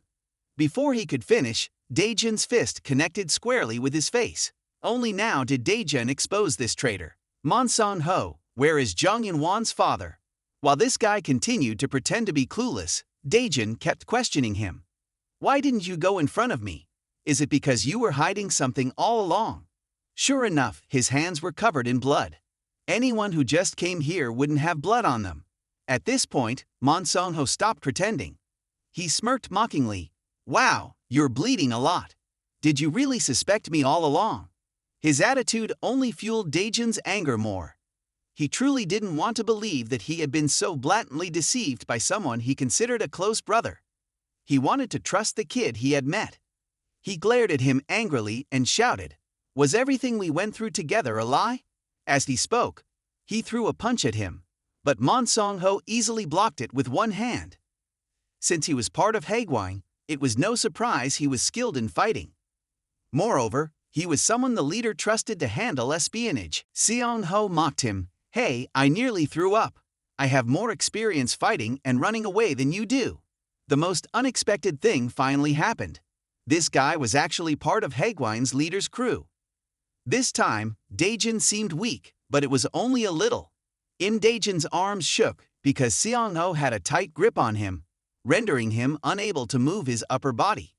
He immediately kicked repeatedly at his opponent. However, this guy was not only quick, but also had a lot of fighting experience. He not only easily dodged Daejun's attacks, but also had many chances to counterattack. He kept sneering, "You think you can beat me like this?" Not wanting to waste any more time, Daejun wanted to confirm one thing with him. Was the person in the trunk Uncle Jung In-chae? Absolutely right. At this point, he didn't mind revealing everything to Daejun. After all, Uncle was beyond saving now. Should I bury you with him? Indeed, these guys had planned with Uncle from the beginning. Before they started fighting, Daejun still had one question for this guy. When he received a message from In-won, he had said he was with Seong-ho. So where was Jung In-won now? And what was his condition? Seong-ho didn't hesitate to reveal that he had been supervising In-won to threaten Representative Jung In-chae. But following him around had become troublesome, so he developed the idea of wanting to kill him. So Jung In-won even got ahead of his father. He was probably lying somewhere on a mountain now. Daejun couldn't believe what he was hearing, and his body trembled with anger. He angrily rushed at Seong-ho, shouting, "Why did you do that to In-won?" Daejun actively attacked but failed to inflict any damage. Seong-ho looked at him with pity. "Why don't you listen? You seem out of it and keep hitting me. I have feelings too, you know, and it hurts me."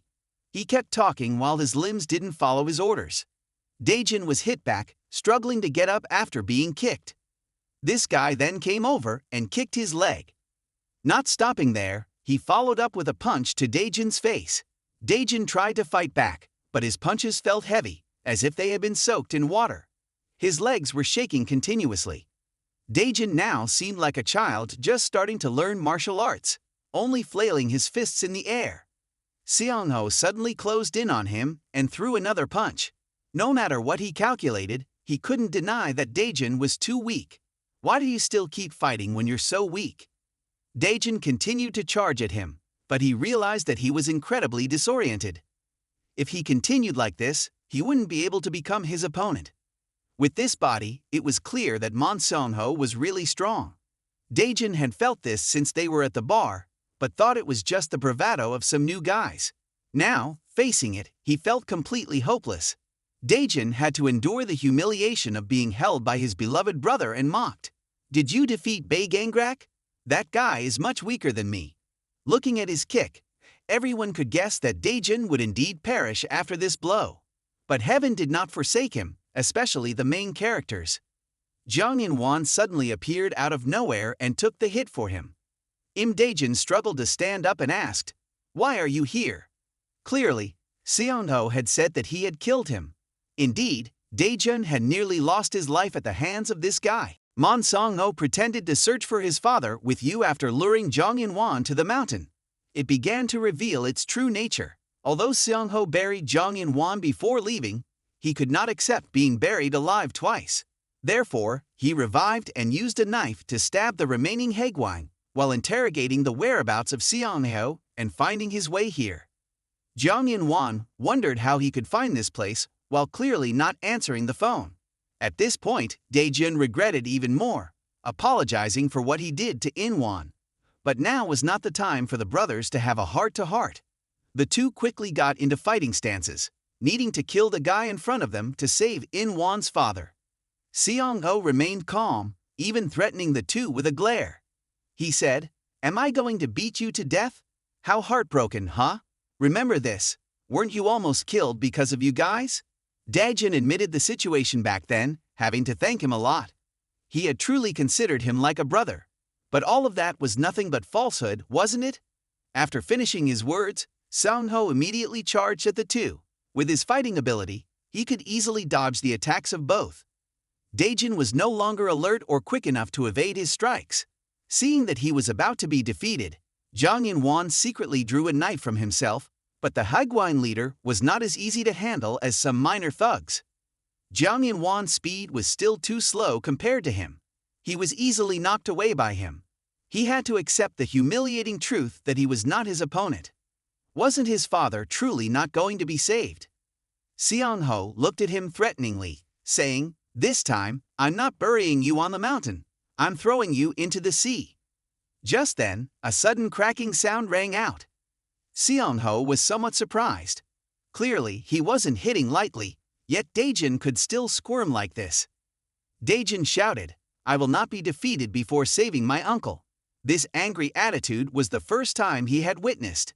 To respond to this anger, Seong-ho asked for permission to land a punch in the mouth.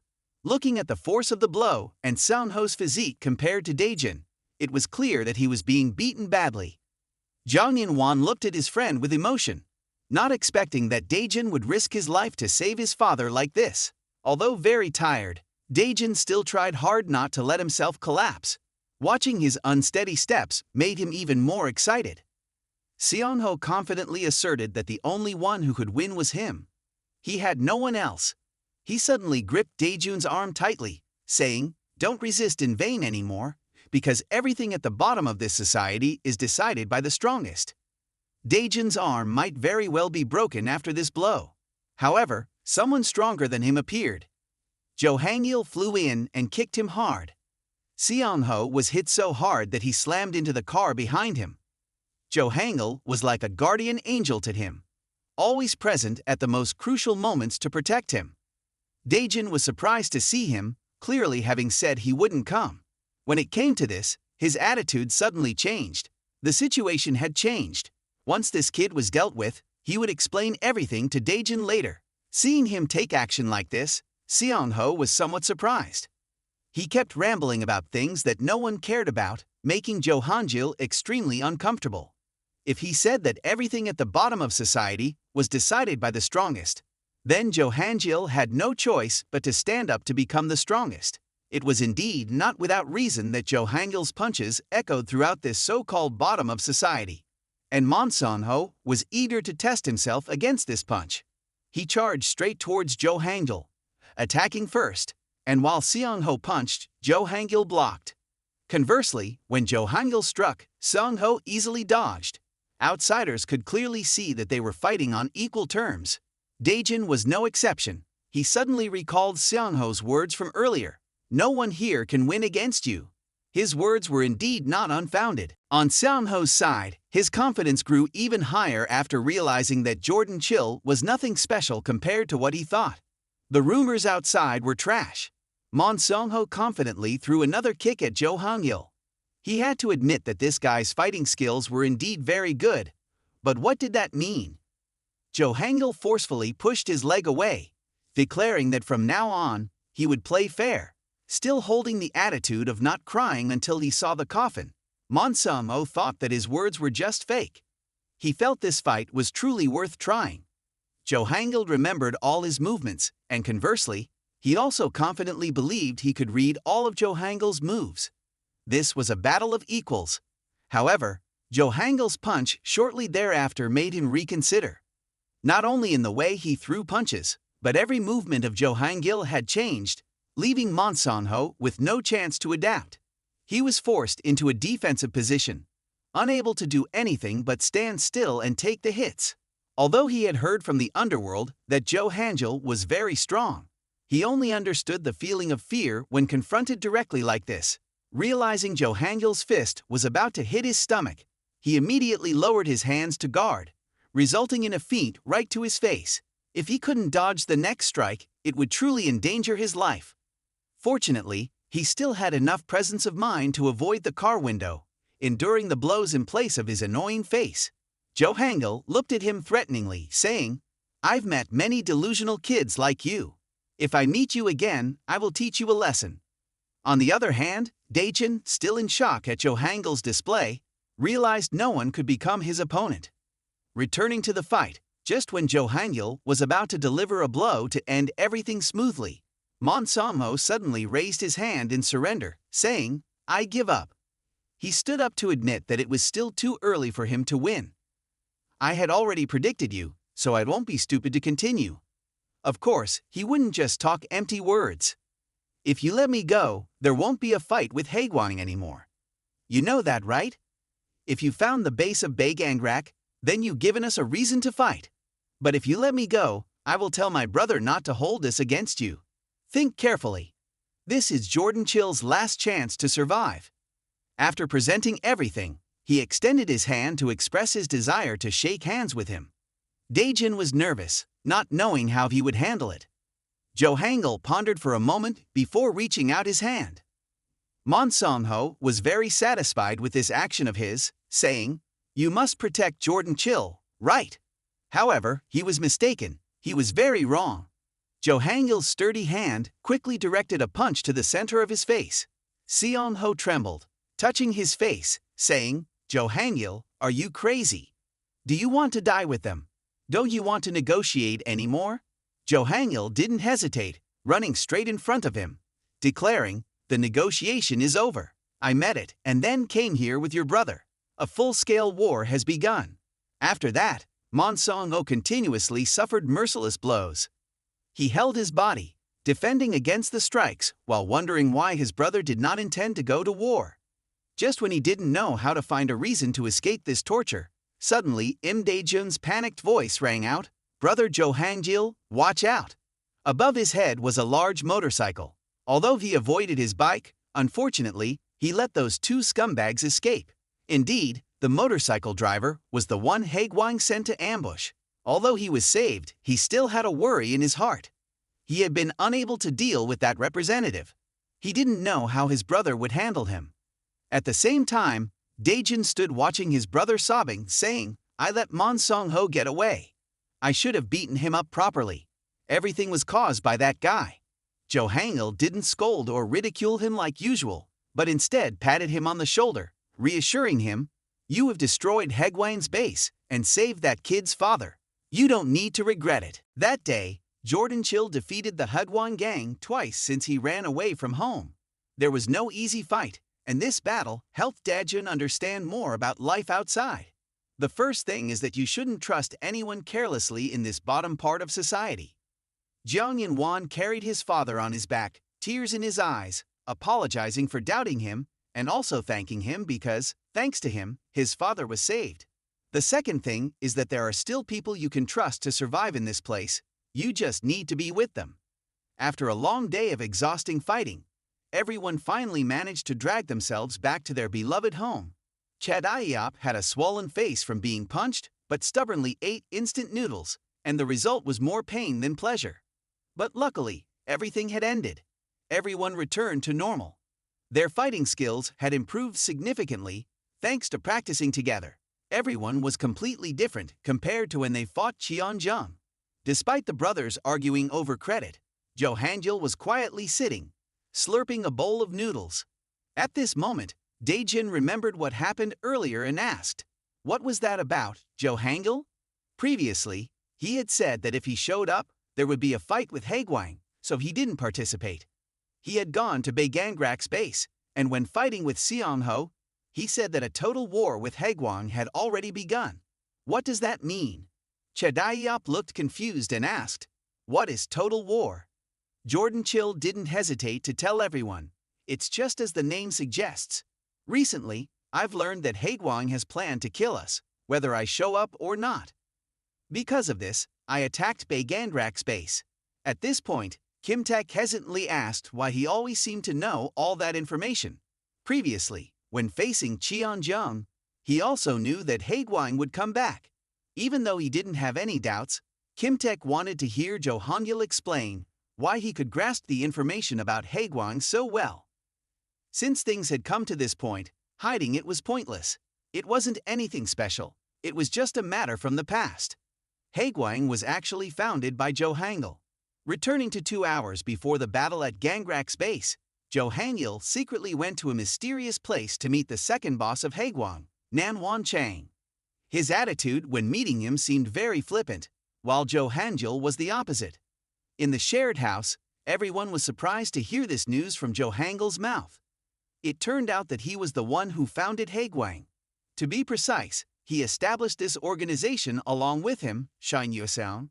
He was the leader of Haegwang, and had once been Jo Hangil's friend. Everyone fell silent, waiting for him to continue. Originally, he wasn't a scum like that, but he had done something foolish, so Jo Hangil couldn't continue with him anymore. Therefore, even if he founded Haegwang, he decided to leave it. Chadaiyop couldn't help but wonder what could have caused him to give up such a powerful organization. Jo Hangil crumpled a soda can and sneered, "That's a personal matter of mine." The conversation suddenly left unfinished, leaving everyone feeling disappointed. Jo Hangil didn't care and lay down on the floor, preparing to sleep. After all, the opponent had declared war, so one had to follow through. He suddenly asked everyone if they wanted to move houses. Everyone was very surprised to hear that, because running away was not Jordan Chill's style. After all, he was the older brother. Jo Hangil reassured everyone not to worry, saying, "With me around, you'll be safe." Hearing that, Daejin felt a bit more at ease. However, Jo Hangil's indifferent attitude afterwards made him reconsider. The next day, Jo Hangil went up to the rooftop as usual, opened a book to read, and suddenly discovered a strange piece of paper. To be precise, it was a photo of him and Shin Yuseong at a church where a meal distribution program was taking place.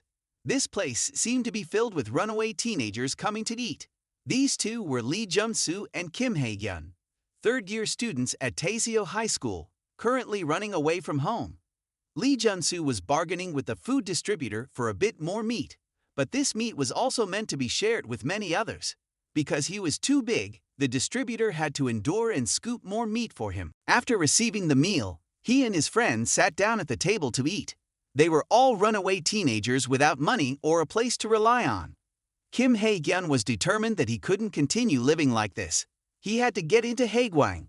Lee Jun-soo, naive, didn't even know what Haegwang was. Seeing this, Kim Hae-gyun had to explain to him that it was a place that gathered runaway teenagers, and they were hired to do illegal things like gangsters. Just hearing about the money made both of their eyes light up. Lee Jun-soo confidently claimed he was very good at hiring to kill, and while they were chatting away, they didn't notice that someone was listening to their entire conversation. At this moment, Lee Jun-soo was still engrossed, eating and talking when Kim Hae-gyun suddenly looked strange. It turned out that the food distributor from earlier was standing behind them. The fat guy had appeared without them noticing. "I didn't give you food for you to go crazy. Even if you run away from home, you still have to live decently," he said. Lee Jun-soo, with his arrogant nature, couldn't easily accept being lectured by someone else. He raised his chin and replied, "If you want, just pull out some money. I have no shortage of money." Saying this, the two of them followed him reluctantly, fearing he would actually call the police, to a place. It turned out he wanted to introduce them to work at the church, where there was food and a place to sleep, and could help people. However, the two foolish boys didn't know this and rejected him. They only wanted money. The young man pushed open the door to the prayer room while explaining to them, "You might think I'm meddling in your affairs, but I am also a runaway just like you. Of course, I understand what you want because I'm like that too. But if you keep living like this, what will happen? So don't talk about stabbing someone and then living in a juvenile detention center." Lee Jun-soo was very annoyed as he had to keep listening to this homeless guy's rambling. But to get money, he had to say, "I will stop doing bad things and live upright." However, who needed him to live upright? Instead of wasting time in juvenile detention, he should join this gang immediately. Before they could understand what was happening, Hwaltak threw him a knife. Lee Jun-soo stared at the knife in his hand, not knowing what to do. This was the opportunity for him to step into Haegwang. They were indeed looking for guys who could kill without hesitation. Everyone was excited, waiting for the performance from both of them. Hwaltak even kindly led him to the victim. This was the entrance exam for Haegwang. Just a moment ago, Lee Jun-soo had been so loud, but now, holding the knife, he couldn't stop shaking. The food distributor from earlier widened his eyes and smiled threateningly. "Are you telling me you can't do this? Just saying you want to join Haegwang is just for show." Although Lee Jun-soo was still shaking, he tried to complete the task. A scream echoed from the prayer room, then fell silent. Lee Jun-soo trembled, looking at his hands now stained with blood. He had officially become a member of Haegwang. After the deed was done, the young food distributor, called Big Brother by the Haegwang members, left. Before leaving, they didn't forget to inform him that although they had added members to Baegangrak's base the night before, all the members there had been defeated. The guy clicked his tongue in annoyance and ordered his subordinates to call all the bosses of Haegwang here. Something interesting was about to happen. You guessed it right. This is the real leader of Haegwang, the older brother Shin Yuseom. When dusk fell, in contrast to the peaceful scenery of the afternoon, inside the missionary room, a crime was taking place. Two female high school students were crying, begging the pastor to let them leave this place. This was the pastor of the church under Haegwang's management, Oh Jang-yeon. He forced these runaway female students to comply with the orders of the shop owner he had introduced. Listening to the whimpers of these girls, he not only remained unmoved but even grew angrier, forcing them to work immediately. Just then, a bald young man suddenly appeared, sitting down to talk to them. "So you two are close, huh? Did you meet when you were both running away?" That was indeed the case. He decided to let one of them go, meaning the other had to stay. "And if you two don't like it, you'll have to fight to learn your lesson." Saying that, he immediately showed his violent nature, continuously hitting the girl in the black shirt. Seeing her friend being beaten mercilessly, the other girl could only cry and plead with him to stop hitting her, promising that she would obey his every command. Just waiting for that, he immediately ordered her to go work at that store, otherwise he would beat her friend to death, or she herself would have to die in her friend's place. This was indeed a quick and straightforward solution. Oh Jang-yeon thanked Lee Yun-hak for solving this matter on his behalf. Teaching these disobedient kids a lesson was his specialty. For them, anyone they met on the street was family. How foolish. As summoned by the leader, all the bosses of Haegwang had gathered here. As soon as Lee Yun-hak entered, he wondered what was so urgent that all these noisy kids were called here. Everyone here already knew the reason. Only he did not. Baegangrak and Han Jiangmin had been thoroughly beaten by Jordan Chill, and this fat guy, Seal Wang-yik, seemed to have a grudge against Jordan Chill. From the start, he had wanted to eliminate their team. This brat was Kwanul. Mon Song-ho also eagerly joined in. "They are really strong. Don't you remember almost dying?"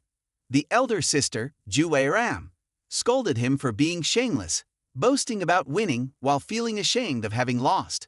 The second oldest brother, Nam Wanchang, had yet to speak up. At this moment, Sil Wang Hyuk pounded the table and proposed, "We should charge in there and kill them all." Currently, they were all waiting for Shin Yu Seong's orders, but he didn't want to rush, as he knew this would be very entertaining. Jo Hangil had to think this through. Nam Wanchang hadn't said anything so far, but was always paying attention to the discussions, especially Shin Yu Seong's attitude. A week later, while Jordan Chill was enjoying a hearty meal at Imda Jun's part-time job, they were invited by Jung In-won as a thank you for saving his father. Jung In-won was working as a part-time employee, replacing Mon San-ho. Everyone was enjoying their meal when Hee-sung-bin suddenly wondered if they could live comfortably like this without worrying about Haegwang anymore. Chedae-ya, still chewing, immediately replied, "What's wrong? Those guys are just small fries, a few hits and they'll be scared. Don't worry, just enjoy this life." While everyone was chatting and eating happily, Jo Hangil, who should have been the most enthusiastic about eating, was just sitting quietly, looking at the cake still intact on the plate. Eventually, they all had a satisfying meal and 5 of them happily returned home under the sunset. The scene at this moment was truly peaceful. While walking, Gaeon suddenly spotted a photo shop and invited everyone to go in for a photo. They had been living together for a long time, but had never taken a picture together. Kim Taek also agreed with her. In contrast, Jo Hangil showed disdain like an old man. Perhaps the photo with Shin Yu-song still haunted him to this day, but who would know about this?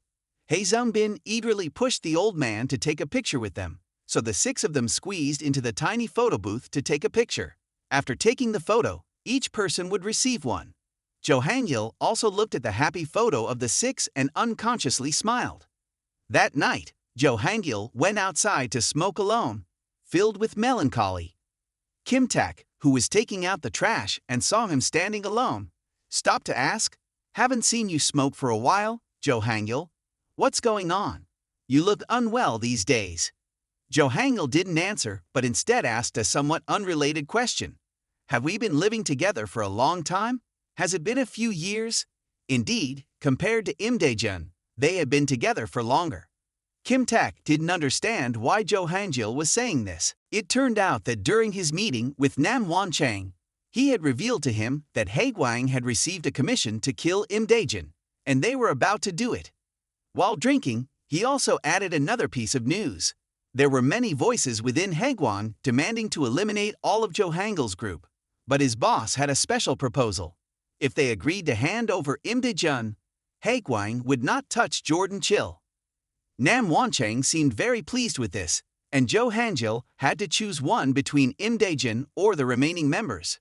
This was the first time Jo Hangil had become this angry. He immediately turned away as if it was an answer. Before leaving, Nam Wanchang did not forget to remind him that protecting small things could cause him to lose everything. Kim Taek waited for a long time but still did not see him answer. Jo Hangil suddenly turned and asked, "Things that have been tied for a long time are more important, right?"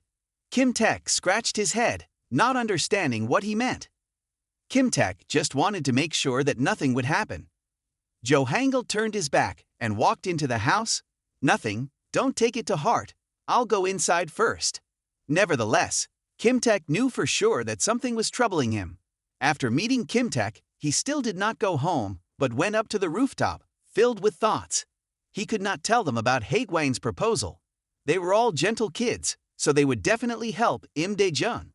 But if a real fight with Haegwang broke out, they would have to face death. He shouldn't have interfered in Imda Jun's affairs, right? Jo Hangil suddenly pulled out the photo that they had just taken, looked at it, and decisively tore it in half, putting the other half inside his chest. His attitude suddenly changed. This was the only way he could do. The next morning, at the church managed by Haegwang, he declared he would kill him. It goes without saying that this arrogant tone could only belong to Lee Do-yoon. Hwil-tak calmly reassured his younger brother when given the task, "I will take care of it." He still wasn't satisfied with this answer. "The money has been paid, so why not just kill him?" But it wasn't as simple as killing an ant. Right now, Dae-jun was with Jordan Chill. He couldn't accept the idea that he had to suffer with his crippled leg while Dae-jun lived happily. He decided to find the leader of Haegwang. However, he hadn't taken a few steps before being stopped by Nam Won-chang's axe. Even though he was a customer who had already paid, he shouldn't be so arrogant. If it goes on like this, I can help you, and you can take Dae-jun to hell with you. The task we've been entrusted with doesn't need to be worried. It will proceed smoothly. That night, Jo Hangil didn't go home, but ran to an abandoned house to rest. Everything started here, where he met Imda Jun. Remembering back then, he couldn't help but laugh out loud. That kid had been beaten very badly. Jo Hangil sighed, wondering why he got involved with those kids. The next day, while everyone was washing and hanging clothes together, Jo Hangil could only lie around reading a comic. When he was pointed out, he just laughed lazily. I don't feel well. Gaeyong just wanted to slap him. If you can't help, then just get lost. Jo Hangil stopped laughing and suddenly asked her, what if Imda Jun didn't exist? Gaeyong wondered why he suddenly asked that. Don't tell me you're drunk or something? What if he didn't exist? It wouldn't matter. It's a bit inconvenient to be short one person to fold the clothes. Jo Hangil held the comic and covered Imda Jun's face, thinking he would be very disappointed if he knew this. Hae Sung Bin and Gaeyong simultaneously turned to look at him, filled with confusion. At that moment, Chad Adiop was frowning, questioning Dae-jun about why he hadn't washed the dishes when it was clearly his turn today. Dae-jun flusteredly explained that he was late for work, so he rushed off. Chad Adiop continued to grumble, "You've been living here for a long time. You should do it properly." Jo Hangil saw this and ran out to help Dae-jun. "All right, it happened just once," he said. "I can handle these trivial matters." Saying this, he put on gloves to wash. It was the first time everyone saw him engage in such tasks. Indeed, this was a once-in-a-lifetime event. Jo Hangil was someone who couldn't be ordered around, yet here he was doing housework. Chad Adiop quietly asked Jo Hangil why he was like this. "Does he like you or something?" Dae-jun ran over to wash but was told by Jo Hangil that it wasn't necessary. Moreover, he even advised him to rest. Everyone gradually began to notice that Jo Hangil was showing more and more strange behavior. It was already dinner time, yet he still didn't take the initiative to come out.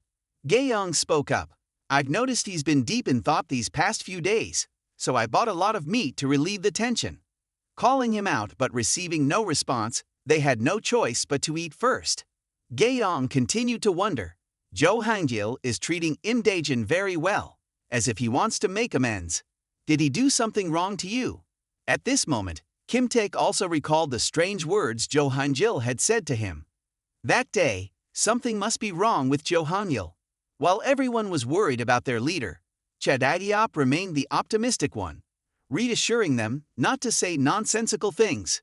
Don't you know his character? Even though he usually seems indifferent, he is someone who acts very appropriately. Haven't we all followed him for a long time? He turned to Dae-jun and said not to worry too much. He probably just went looking for a place to sleep.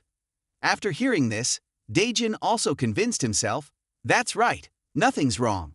I've trusted him all along and will continue to do so. He is a very reliable person.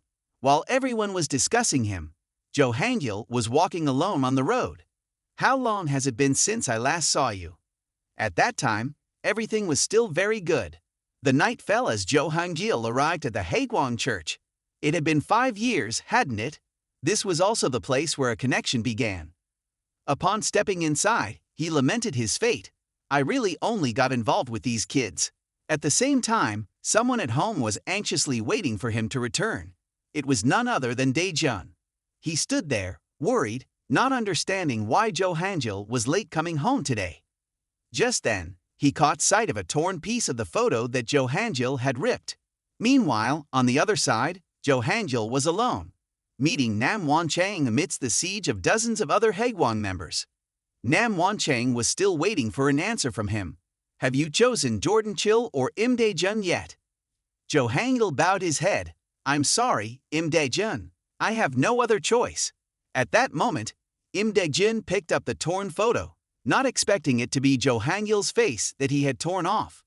On this side, Jo Hangil had made his decision. I will not choose either of those.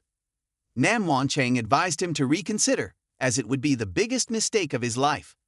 But Jo Hangil refused, ordering him instead, rather than talk too much, just bring your leader here.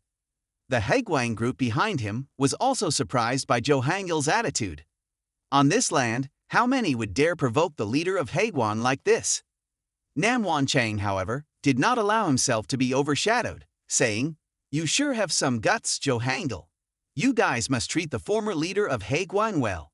Right now, he had nothing left to lose. Jo Hangil only wanted to apologize to Daejun for not being able to take him to the end anymore.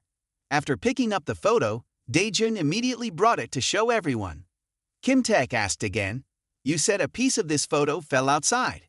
How does Daejun think this photo belongs to Jo Hangil?" Moreover, recently, Jo Hangil had been behaving very unusually, making Daejun even more worried. He suspected that this photo was related to why he wasn't eating with everyone. Just then, everyone suddenly fell silent. If what Daejun said was true, it was indeed concerning, but they didn't really believe Jo Hangil could be harmed. Che Dae-yap agreed with He Sung-din after hearing this, reassuring everyone. He probably just didn't like the photo, so he went out to take another one. There's no need to worry. Daejun still felt some doubts about whether to believe it or not. Kim Taek shared Che Dae-yap's view. Although Jo Hangil's behavior had been a bit strange lately, he isn't someone who would dive headfirst into danger. "You're worrying too much, Daejun. He usually doesn't eat with us anyway." Since Daejun hadn't been here long, he could only agree and trust what everyone said. Yet, in his heart, he was still filled with questions. At that moment, on the church side, the Haegwang crew was very anxious to welcome the eldest brother of Jordan Chill. Not only was Nam Wanchang here, but there was also the appearance of a candidate for the leadership position.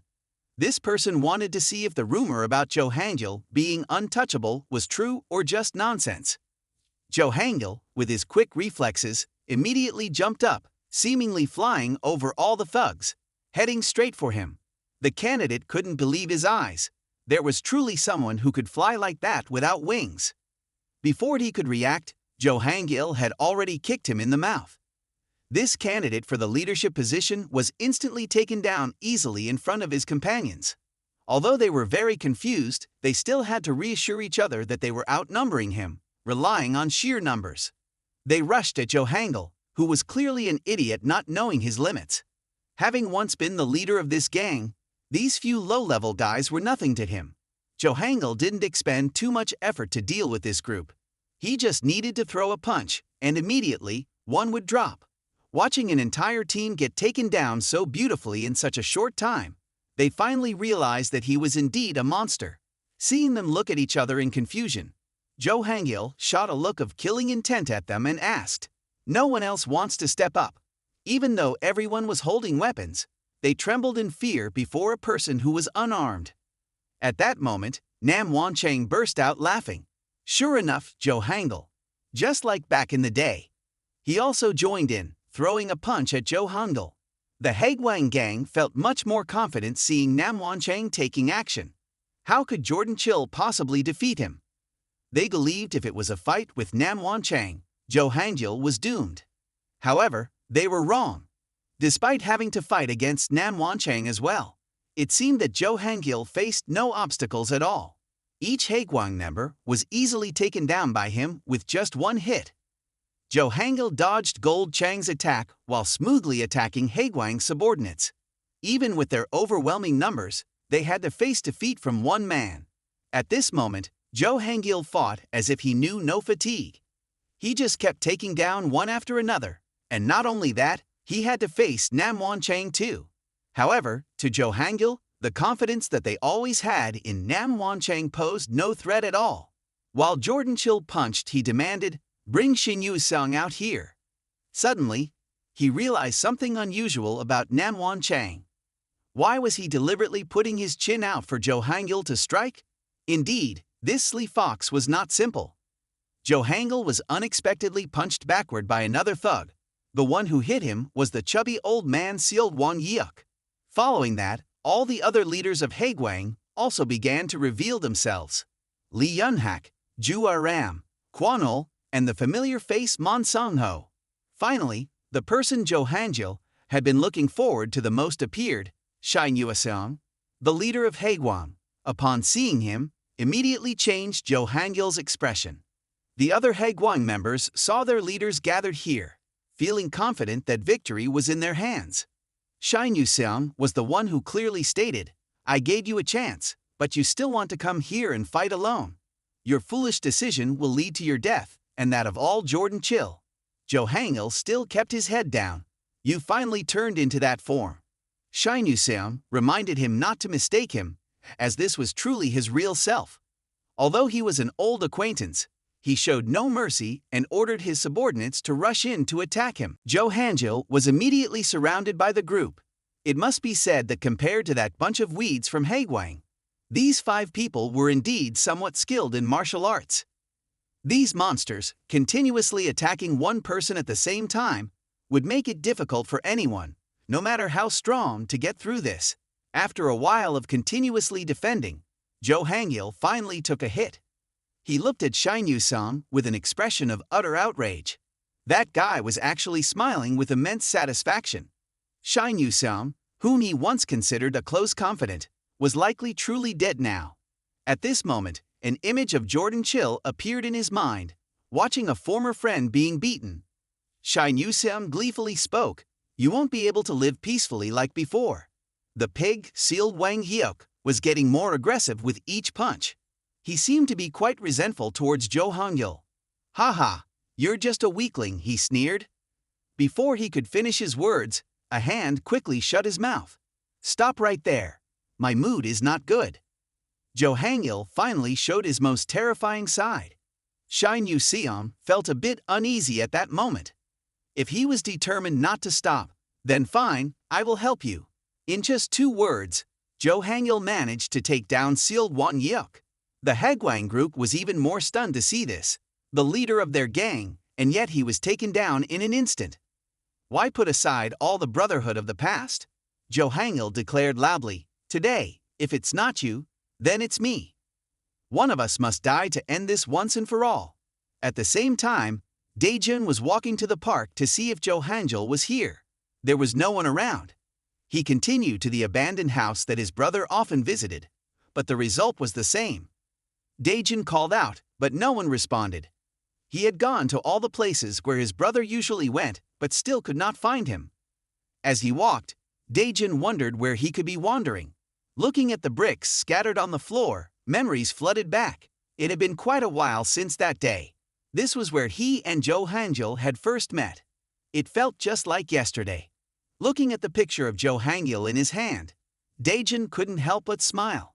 He reassured himself that, as everyone said, his brother was probably just out having fun as usual. Surely that was it.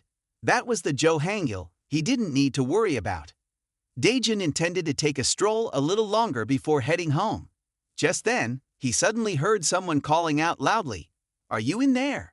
Imda Jun quickly turned towards the voice to see what was happening. In another scene, Jo Hangil, after defeating the pig, tossed his body to the ground, exuding a murderous aura. Truly, he was no joke, the former leader of Haegwang. This presence was not to be trifled with. The weather was cold, and everyone felt a chill. Shai Nuaseong replied, "Jo Hangil, if you really came here thinking you would win, then you underestimate Haegwang too much. Haegwang now is not like it was when you were here. Let me show you how loyal they are." Seal Wang Hyuk, wake up! Seal Wang Hyuk shivered as if he were trying to get up. Jo Hangil confidently declared, "He won't be able to wake up for a few days." Shai Nuaseong continued calling, "You must wake up, Seal Wang Hyuk. Do you want to die?" This tactic actually worked. He got up like a sick pig, transforming into a zombie to rise again. To Hanju's surprise, Seal Wang Hyuk stood up and apologized to Shai Nuaseong. Shai Nuaseong was very pleased with that. "You can keep fighting like that, right? You almost made me disappointed, just like those other dogs lying there. If you guys don't want to be killed by me, just keep fighting until you are exhausted. Was it because of working too long at the church that they were influenced by the spirits?"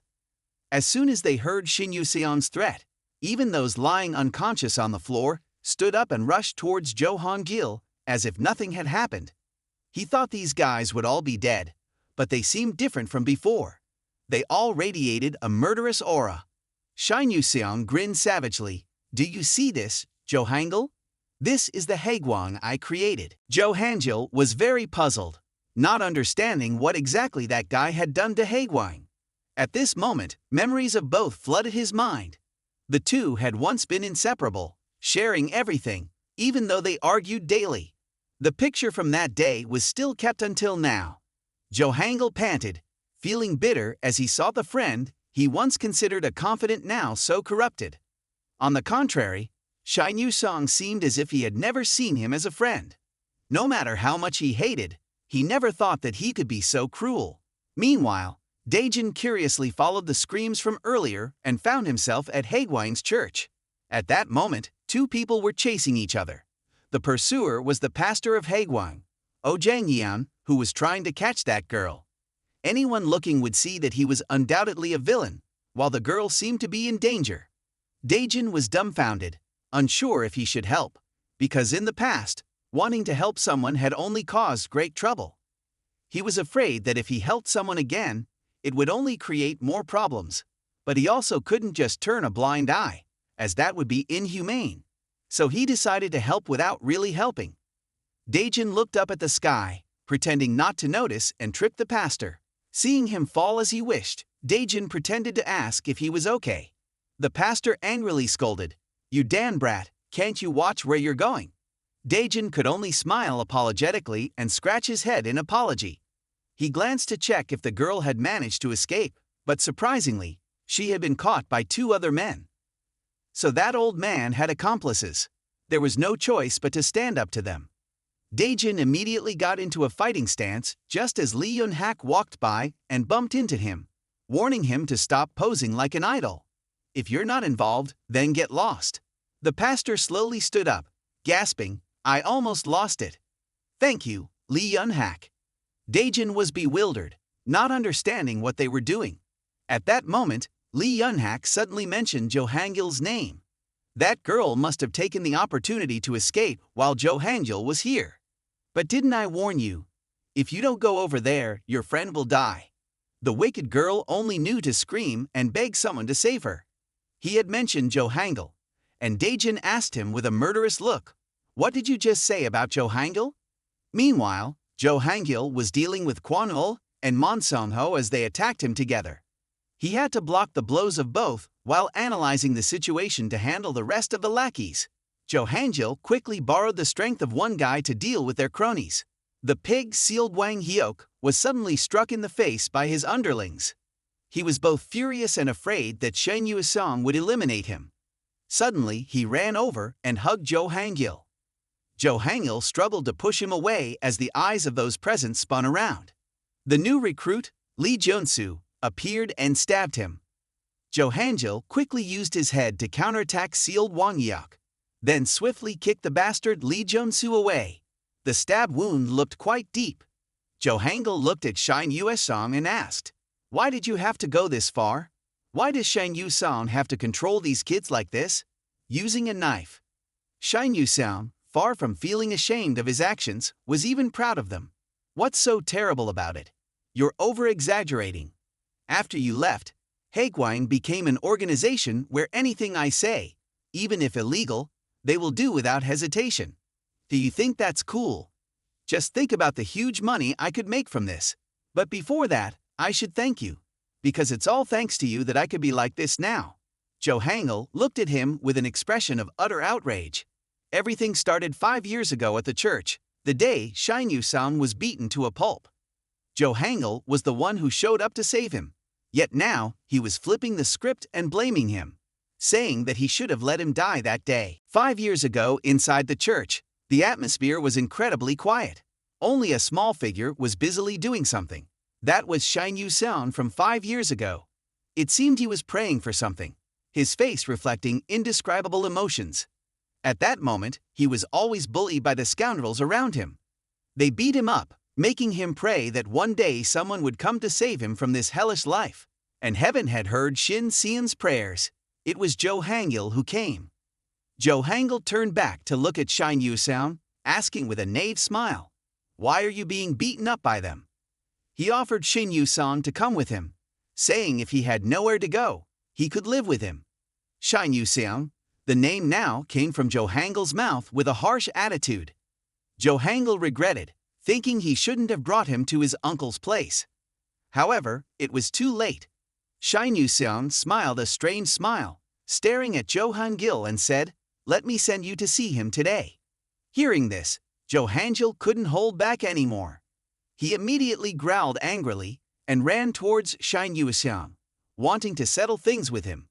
But unfortunately, Jo Hangil's foot had been stabbed earlier, so he was injured and was immediately kicked away by Seong-ho before he could reach him. Seong-ho looked at him with a contemptuous expression. "Your face looks awful. Why don't you act tough like when we fought in the parking lot?" As Seong-ho spoke, he pulled out a knife aimed at Jo Hangil. Jo Hangil didn't even have a chance to resist when another guy grabbed his arm from behind. Seong-ho then kicked Jo Hangil hard, causing unbearable pain. Jo Hangil gritted his teeth, telling himself to pull himself together. He had come here with determination to resolve everything that he had caused. Thinking this, he broke free from the guy's grip and ran out, holding on to his injury, reminding himself that even if he had to die here, today he would do everything he could to take Shin Yu-seon down with him. Shin Yu-seon witnessed the scene in front of him and immediately ordered the two men to chase Jo Hangil. Instantly, a group armed with weapons rushed after Jo Hangil. He could only take heavy steps with his injured leg, unable to move vigorously. As he walked, Jo Hangil struggled to fend off the pursuers behind him, but there were too many of them, and they seemed unwilling to give up. "Don't be afraid, just catch him, he's injured already." With no choice left, Jo Hangil had to pause and fight them.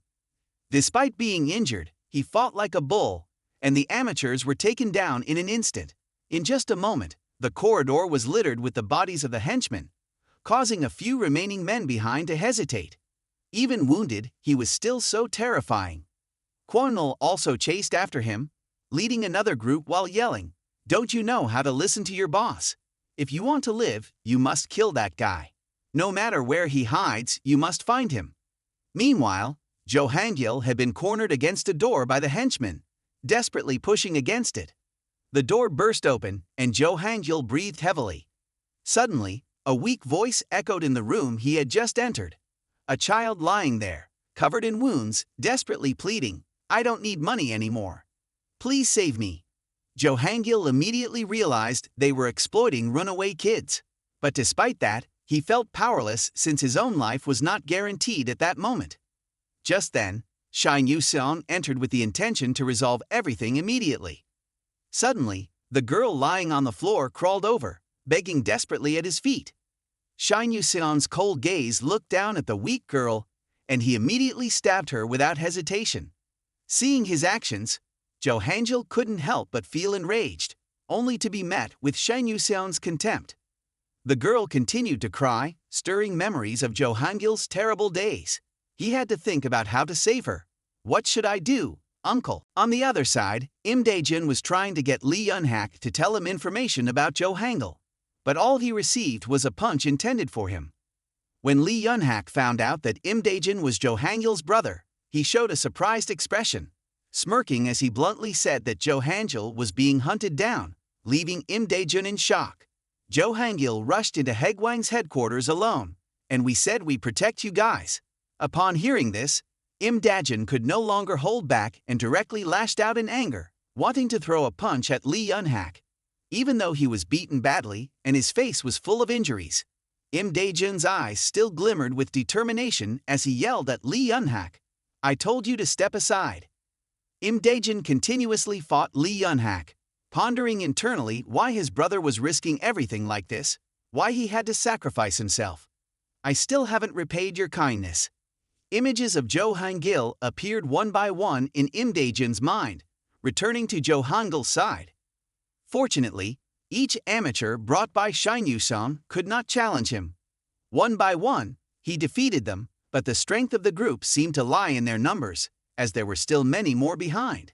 Kwon-lul sat in front, laughing mockingly. Are you exhausted, Jo Hangil? Jo Hangil did not respond, still raising his fist. Shin Yu-seon now taunted him, challenging Jo Hangil to kill him while also knowing his intention to save the girl. Do you want to become like him? Like a cat wanting to care for stray kittens. His words further provoked Jo Hangil, making him snap. Shut up. Shin Yu-seon didn't reply much. He was so cruel that he wanted to end the girl's life, taking away all hope from Jo Hangil. Immediately, his henchmen rushed towards the girl before Jo Hangil's eyes, bringing back memories of Jo Hangil at 14. At that time, loneliness was what he felt most. Since birth, he had been abandoned by his parents at the age of 5 and lived in an orphanage, always becoming the plaything of all kinds of people. Because no one stood by his side, there was a time he had decided to take revenge on the bullies, subsequently dropping out of school. Although leaving home was also quite difficult, Jo Hangil had always lived in solitude. He sat in a corner of the city, secretly cursing, "There's no way those annoying kids will disappear." Even if he was alone, even without help, he had to survive. Looking at other kids living in the loving arms of their parents, Jo Hangil somewhat saw himself, realizing he also needed to live. And it was during that time that Jo Hangil met a strange man, an uncle who readily tapped his forehead, scolding him when he smoked outside his store. That was the owner of the iron shop, hideout. He knew Jo Hangil couldn't speak, and without hesitation, took a cigarette from him. "You're smoking in front of my shop, so give me one." Seeing hideout's actions, Jo Hangil couldn't help but be astonished. It was the first time he met someone like that. Noticing Jo Hangil's appearance, hideout guessed he was a runaway kid and added some mocking words, which made Jo Hangil quite displeased. After finishing, Jo Hangil ignored him and turned to leave, but hideout called him back. He suggested to Jo Hangil, "If you don't want to freeze to death, come with me." At that moment, Jo Hangil realized that hideout was not only the owner of the iron shop, but also took care of homeless children. The children at hideout's place were very hospitable. They happily came to greet Jo Hangil when he arrived. Even though hideout offered him to stay there, Jo Hangil, accustomed to solitude, was not used to that warm feeling. And then, his childhood suspicion of others did not easily fade away. After that, Jo Hangil did not stay at hideout's iron shop anymore, and continued to live a precarious life full of hardships. But then trouble struck. He encountered the Daesung gang, which was extremely violent and powerful. Just when they intended to take Jo Hangil's life, Uncle hideout appeared, using his hands to block the gang's knife. But how could an old man compete with these young delinquents? A moment later, Uncle hideout was beaten black and blue by the thugs. But despite that, he still cursed Jo Hangil. It was even the first time Jo Hangil saw someone shed tears for him. It was the first time since running away from home that he felt happiness. From then on, Jo Hangil moved in to live with Uncle hideout and the other kids. He taught Jo Hangil everything, just like a father. Back in reality, Jo Hangil was still determined to protect that girl at all costs. Even as his body was full of wounds and his strength was fading. He still sneered at Shin Yu-seon, recalling his proud uncle's words. He had made Jo Hangil understand what was truly important in the end.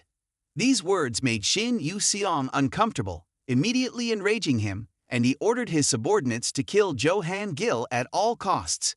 The henchmen rushed in like ants. Jo Hangil refused to give up no matter what.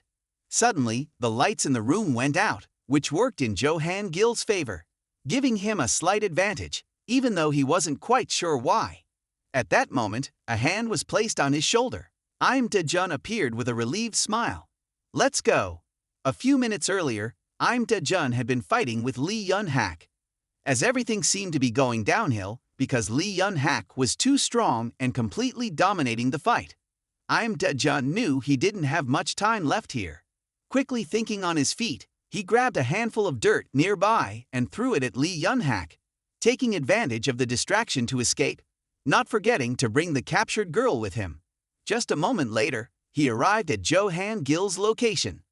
A quick glance was enough for Imda Jun to understand the current situation. The problem was how to distract them. In the midst of misfortune, Imda Jun discovered an electrical box nearby and decided to use it. Seeing this scene, Shin Yu-seon wondered why Imda Jun was here. 5 years ago, Jo-han Gil met Shin Yu-seon at this church. Back then, he was still throwing bricks wildly at the gangsters, weakly defending himself like a child. Obviously, he was soon beaten to a pulp by the thugs. Seeing this, Jo-han Gil stepped in to help. He easily took down the gangsters and acted just like Uncle Heta Biam. He took Shin Yu-seon to the iron shop and even gave him a place to stay there. Shin Yu-seon quickly adapted to daily life at the shop and with everyone. Being of the same age, Shin Yu-seon and Jo-han Gil got along quite well. They slept together, and even at one point, Uncle Heta Biam took a photo of the two of them.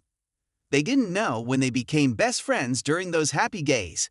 Suddenly, he talked about wanting revenge and asked Jo-han Gil to teach him how to fight. After all, could Jordan Chilled refuse a friend's request? He immediately agreed. Not long after, he successfully took revenge. Everything went well, but an upheaval occurred. It seemed Shin Yu-seon became consumed by power and started fighting like the Jo-han Gil of old. But unlike Jo-han Gil, Shin Yu-seon formed a group and went around recruiting members, as if he had found his purpose. His violent actions increasingly spiraled out of control. Uncle Heta Biam warned him after hearing that Shin Yu-seon had become a thug, but he ignored it. Thus, life at the iron shop gradually fell apart until one day, disaster struck. The iron shop was set ablaze right before Jo-han Gil and Shin Yu-seon's eyes, as the mafia came and turned the shop into a sea of fire, all because Uncle refused to pay protection money. He paid with his life to protect the children until the very end. With his last words, he apologized to Jo-han Gil for not being able to stay by his side until the end. Jo-han Gil, don't live alone, even if I'm not by your side. The moment he finished speaking was when Uncle breathed his last. In Jo-han Gil's sorrowful gaze, that day, he lost Uncle Heta Biam and the kids. He lost his family. Once again, Jo-han Gil lost his purpose for living. He continued to exist just to get through the days in a pathetic state. That was when Shin Yu-seon made the decision to protect the runaway children, just like Uncle Heta Biam had done after his uncle passed away. It seemed Shin Yu-seon had returned to his old self. Thus, the two of them inherited Uncle Heta Biam's unfinished wish and established a gang. However, this gang was somewhat unusual. They created a basement where runaway children could live, ensuring no one had to suffer the same fate as Uncle. They directly confronted the mafia, and they became a very compatible duo, growing closer until the truth came crashing down before Jo-han Gil. By chance, he learned the truth. Shin Yu-seon had commissioned the mafia to set fire to Uncle Heta Biam's shop, resulting in the death of his beloved uncle. Immediately after, he confronted Shin Yu-seon, expressing his anger through his fists. The flames of hatred in Jo-han Gil toward Shin Yu-seon were ignited from that moment. But when he heard Shin Yu-seon's reasons, Jo-han Gil felt as if he had been struck dumb. He burned the shop only for money. It was because Uncle obstructed Shin Yu-seon's work that he had people take care of him. But at that moment, the subordinates also turned against him. They all stubbornly followed Shin Yu-seon to survive, believing that money was more important than anything else. Shin Yu-seon smiled inhumanly, looking at Jo-han Gil's furious expression before him. That was how Jo-han Gil left the gang after losing everything. Therefore, he didn't need to know or even look at this wretched world anymore. He instructed Imda Jun to take the girl away first, while he stayed behind to settle things with Shin Yu-seon. Before Imda Jun left, he only heard Jo-han Gil let out a faint smile. "See you later." Dae-jun, who was carrying the girl in his arms, was worried for him. Jo-han Gil didn't understand why he said such words to him. Dae-jun turned back, confused, unsure whether to stay and see if anything happened. Everything felt strange, but this girl didn't seem well. He needed to get her to the hospital as quickly as possible. Dae-jun hurriedly took the girl to the hospital so he could return to support Jo-han Gil later. Inside the church, Jo-han Gil was still bravely fighting against the Hagwon gang, with waves of them attacking him continuously. Jo Han-gil's gaze remained steadfast.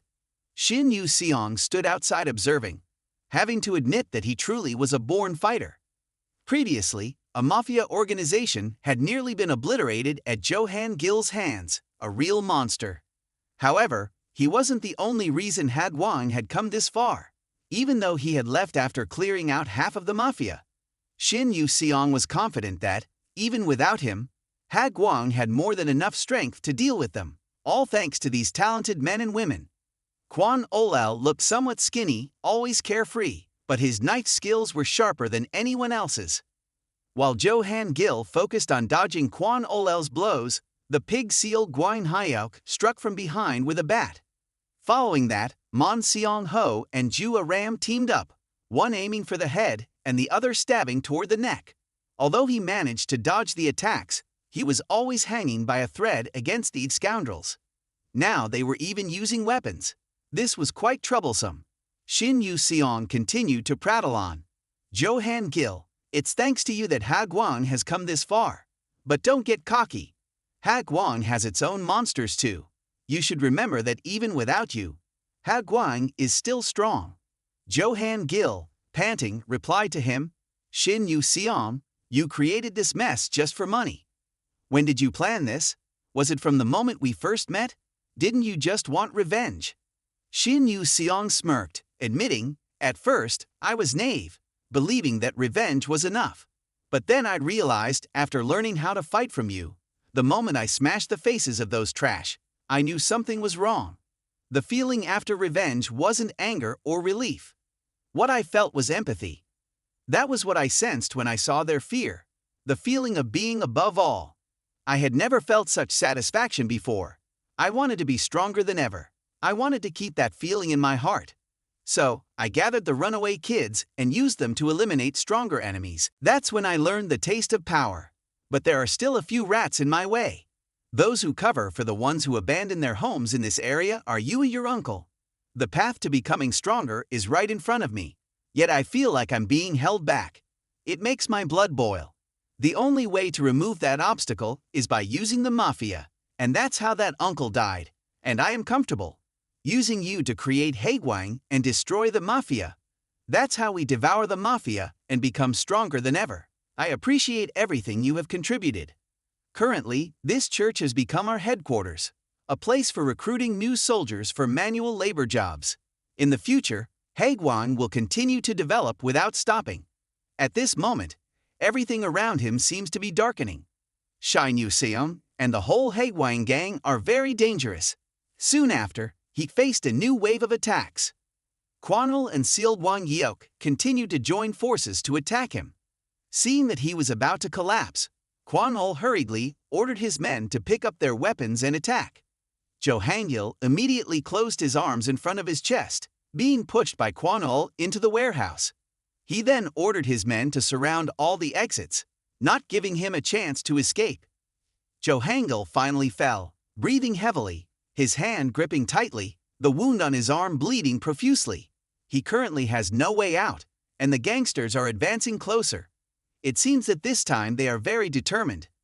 Jo Han-gil now feels regret for not escaping earlier with Daejun, but now it's too late.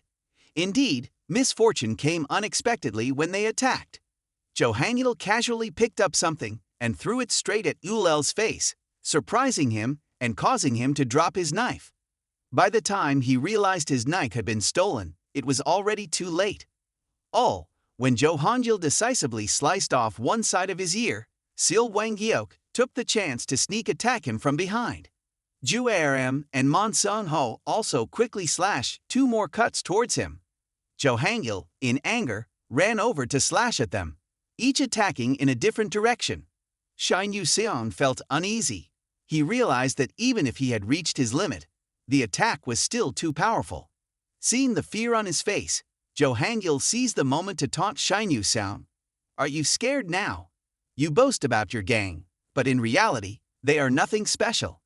Shin Yu-seong refused to back down, saying, just stay there and reflect on yourself.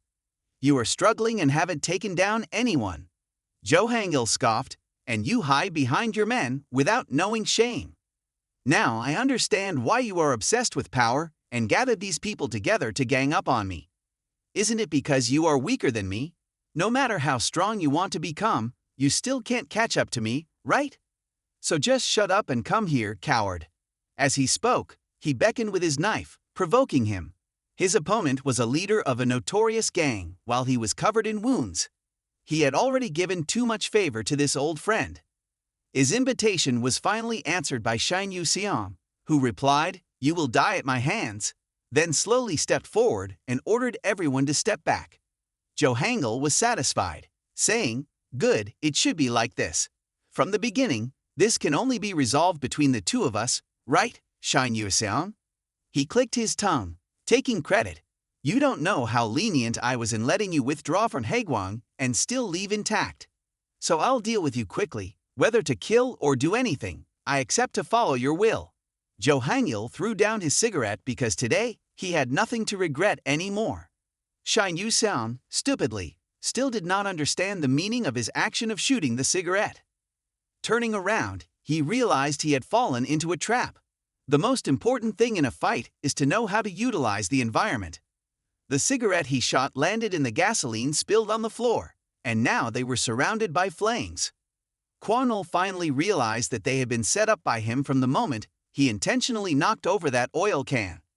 Since that day, even though he didn't want to get involved with fire anymore, it seemed unavoidable now. If they had started with fire, then let's use fire to end it. Jo Hangul used his own sleeve to wrap around his hand, holding up the knife. "You bastard, I will drag you and Haegwang down to hell with me." The fire flared up larger and larger.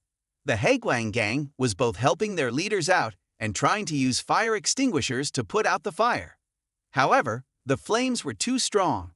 Just as they were about to bring in more extinguishers to put out the fire, the Haegwang vice leader, Nam Wan-chang, demanded to stop.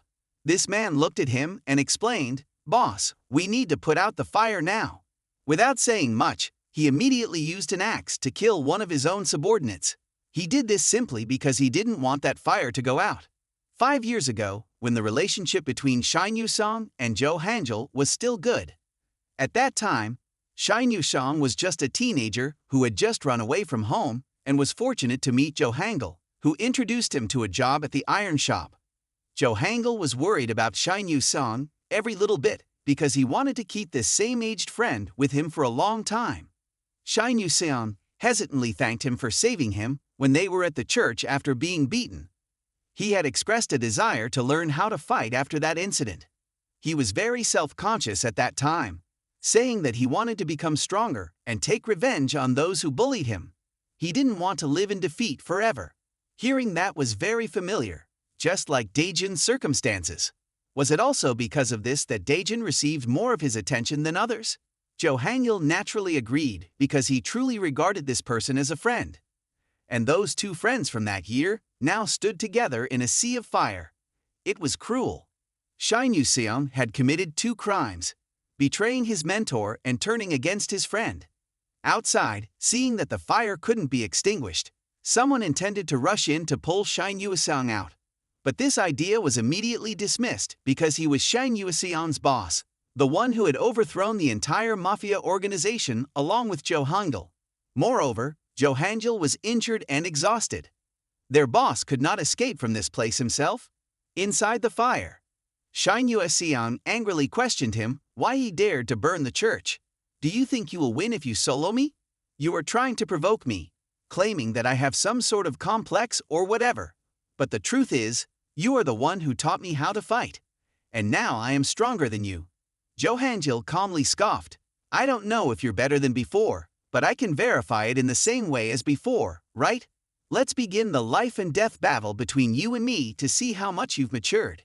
Jo Hangul stepped forward, and fragments of memories flooded back from the day Jo Hangul taught him how to fight.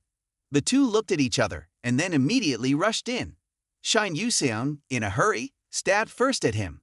Jo Hangul dodged and stabbed back at him. While blocking Shin Yu-seong's knife, he swiftly made a cut on the other arm.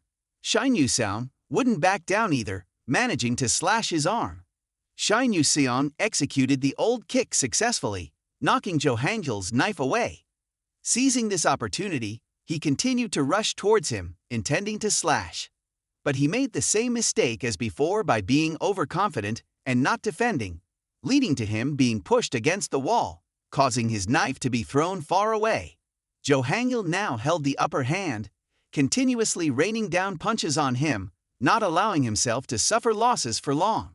He kicked Jo Hangil back. Both looked towards the knife. The battle was no longer about who was stronger, but about who was faster. They both rushed towards the knife. Shin Yu-seon, originally talented and gifted in combat, made rapid progress when he first began learning with Jo Hangil. Just a bit more, and he would have been able to stand alongside Jo Hangil.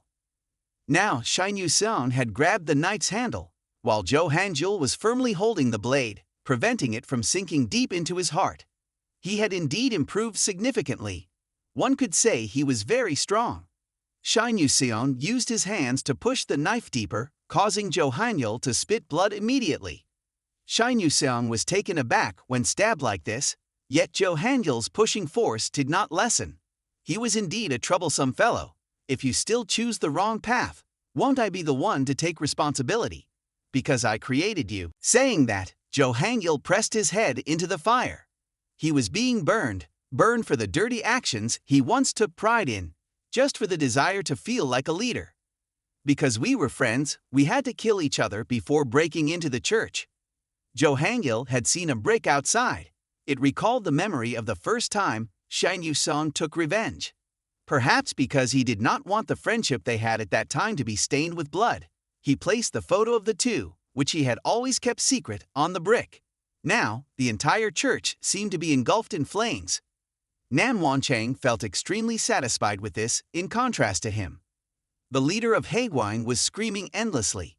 Luckily for him, he managed to escape Jo Hangil's grasp and kicked him away. However, now half of his face was completely deformed. Shin Yu-seon collapsed in pain, his mouth still cursing incessantly. Jo Hangil could not finish him off with the previous blow. He took the knife, intending to end everything this time, but the wound on his chest throbbed deeper. He felt his vision fading ahead. It was not good. He had to deal with this guy as quickly as possible. Shin Yu-seon had also managed to grab the knife. The story from long ago resurfaced. Shin Yu-seon was a man without a family, and so was Jo Hangil. They kept each other company, so they did not feel lonely anymore. Returning to the church, perhaps because he only had one eye, the accuracy of every knife strike from Shin Yu-seon had diminished. He successfully slashed one more time, but Jo Hangil kicked his leg, retaliating with a slash. The knives of the two collided in a stroke of bad luck. Jo Hangil's knife chipped. They were battling to see whose knife was harder. Shin Yu-seon pushed the knife back towards Jo Hangil's neck, but luckily he still had enough strength to deflect the knife away. He punched the guy in the eye, then tried to kick him in the head but failed.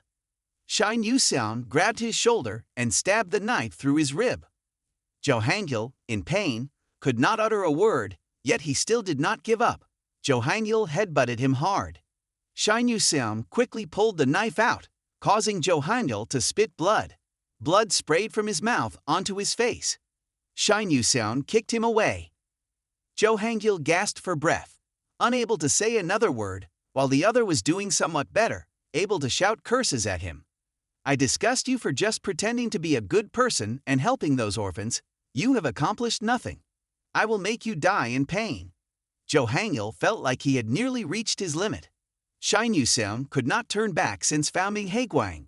In the end, he still could not see him as part of his family. Today, even though he wanted him to return and be a family, he would still end everything with him. The flames surged, burning the photo of the two, just as it was currently consuming them. Just when the two were about to meet their end, an explosion occurred.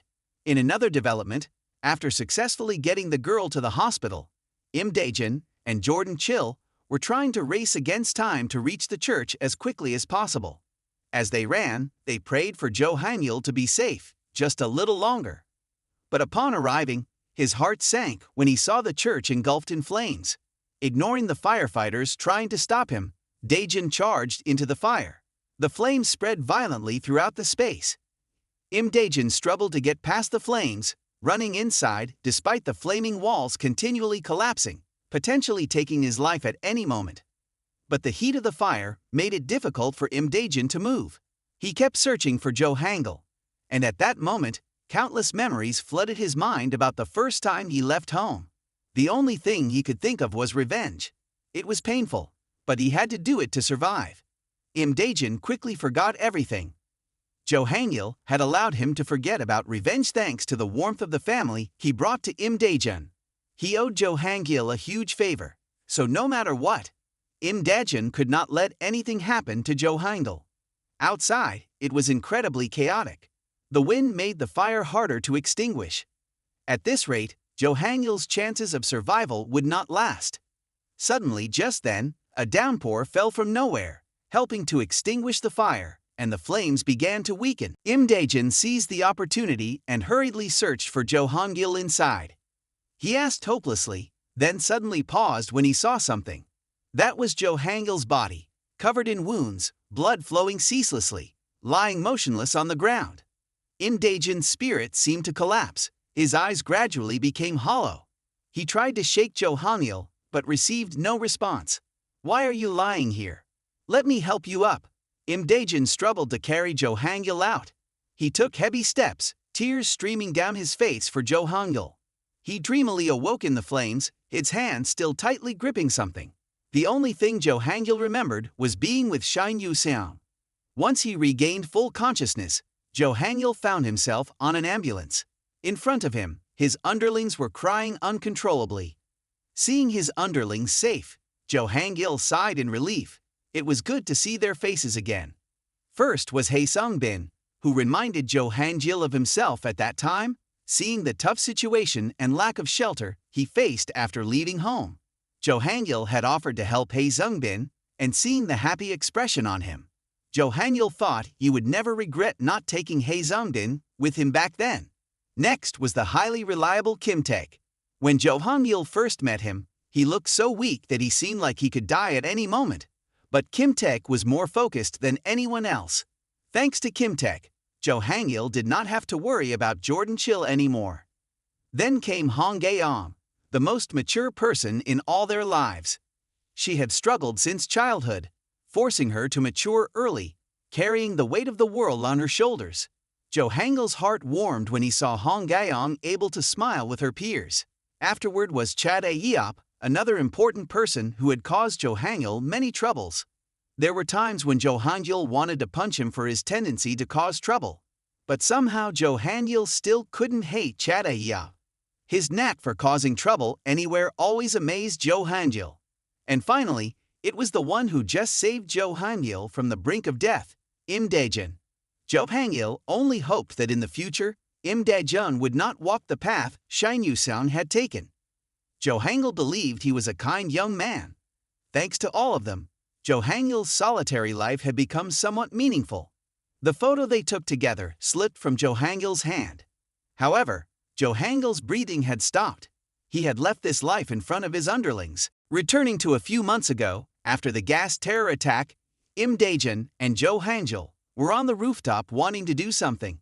It turned out Jo Hangul wanted Imda Jun to call him an older brother. The battle that afternoon had ended along with Jo Hangul's departure. Everyone expressed their condolences for his death, and it felt like Imda Jun had lost everything in the world. Since then, Haegwang had vanished, and the neighborhood they lived in became more peaceful. A few days later, Imda Jun went out again. Anyone who had ever worked for Haegwang was mercilessly beaten by him. He always blamed himself for not being strong enough to protect Jordan Chill, and he couldn't forgive all those bastards responsible for his brother's death. At that moment, someone suddenly appeared in front of him. Namwon Chang. "Do you want to destroy Haegwang?" This question left Imda Jun stunned. Elsewhere, Shin Yu-seong screamed in pain from the injuries sustained in that battle. He was furiously interrogating what had happened to Haegwang. At that moment, Lee Yun-hak slowly explained the current situation. The church had been burned down, the strong ones were severely injured, and many had taken the opportunity to escape. Thus, Shin Yu-seong's resources were currently very weak, and it would take some time to restore everything. However, Lee Yun-hak also somewhat gloatingly said that now no one could stop them anymore. Jo Hangil was gone. Hearing this news, Shin Yu-sam was not only unhappy, he even sneered, wanting to eliminate the remaining members of Jordan Chill. He believed they would one day become a threat to Haegwang and had to be eradicated. On the other hand, facing Nam Wanchang's offer to destroy Haegwang together, Imda Jun remembered he had seen him at the church then and even suspected he was one of the leaders. But Nam Wanchang was the opposite. His attitude was very calm.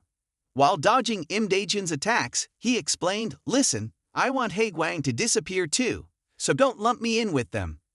Nam Wanchang extended his hand, proposing to Imda Jun, "Why don't we combine forces?" They needed a larger army than Jordan Chill to destroy Haegwang, but Imda Jun did not listen. He spat on the ground and cursed Nam Wanchang. Nam Wanchang, on the other hand, did not get angry. He just left, leaving his phone number on the ground.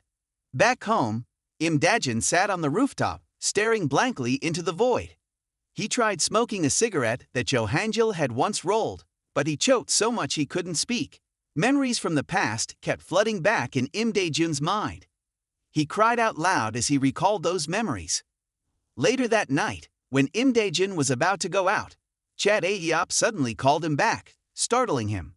After saying a few words to Chad Ahyop, Imda Jun, with eyes full of determination, decided to leave the house. Behind him, Chad Ahyop was also very understanding. In the rain, Imda Jun went out alone, indifferent to the raindrops soaking him completely, seemingly oblivious. After reminiscing about what he had gone through with Jo Hangil, Imda Jun seemed to awaken. His eyes lit up. Now was the time to do what he had long forgotten. At that moment, a group of Haegwang was bullying a runaway kid when Imda Jun stepped forward. He knew he had to do it himself to turn the city into one without trash like Haegwang, so no one could harm those he loved anymore. After thinking this, he immediately jumped in, throwing himself into a brawl with the Haegwang group. In an instant, Imda Jun had dealt with the amateurs himself. He glared at the kid who was standing beside him in shock after realizing he would not join Haegwang. Imda Jun quietly left. Just then, the kid asked if he could follow Imda Jun. Imda Jun hesitated, recalling what Nam Wanchang had said to him earlier and remembering the brutal actions of Haegwang. Imda Jun nodded in agreement. He needed to be stronger than anyone, to not lose anything again. From now on, he would control all areas. A year before Imda Jun joined Jordan Chill, Chad Ahyop had just left home not long before.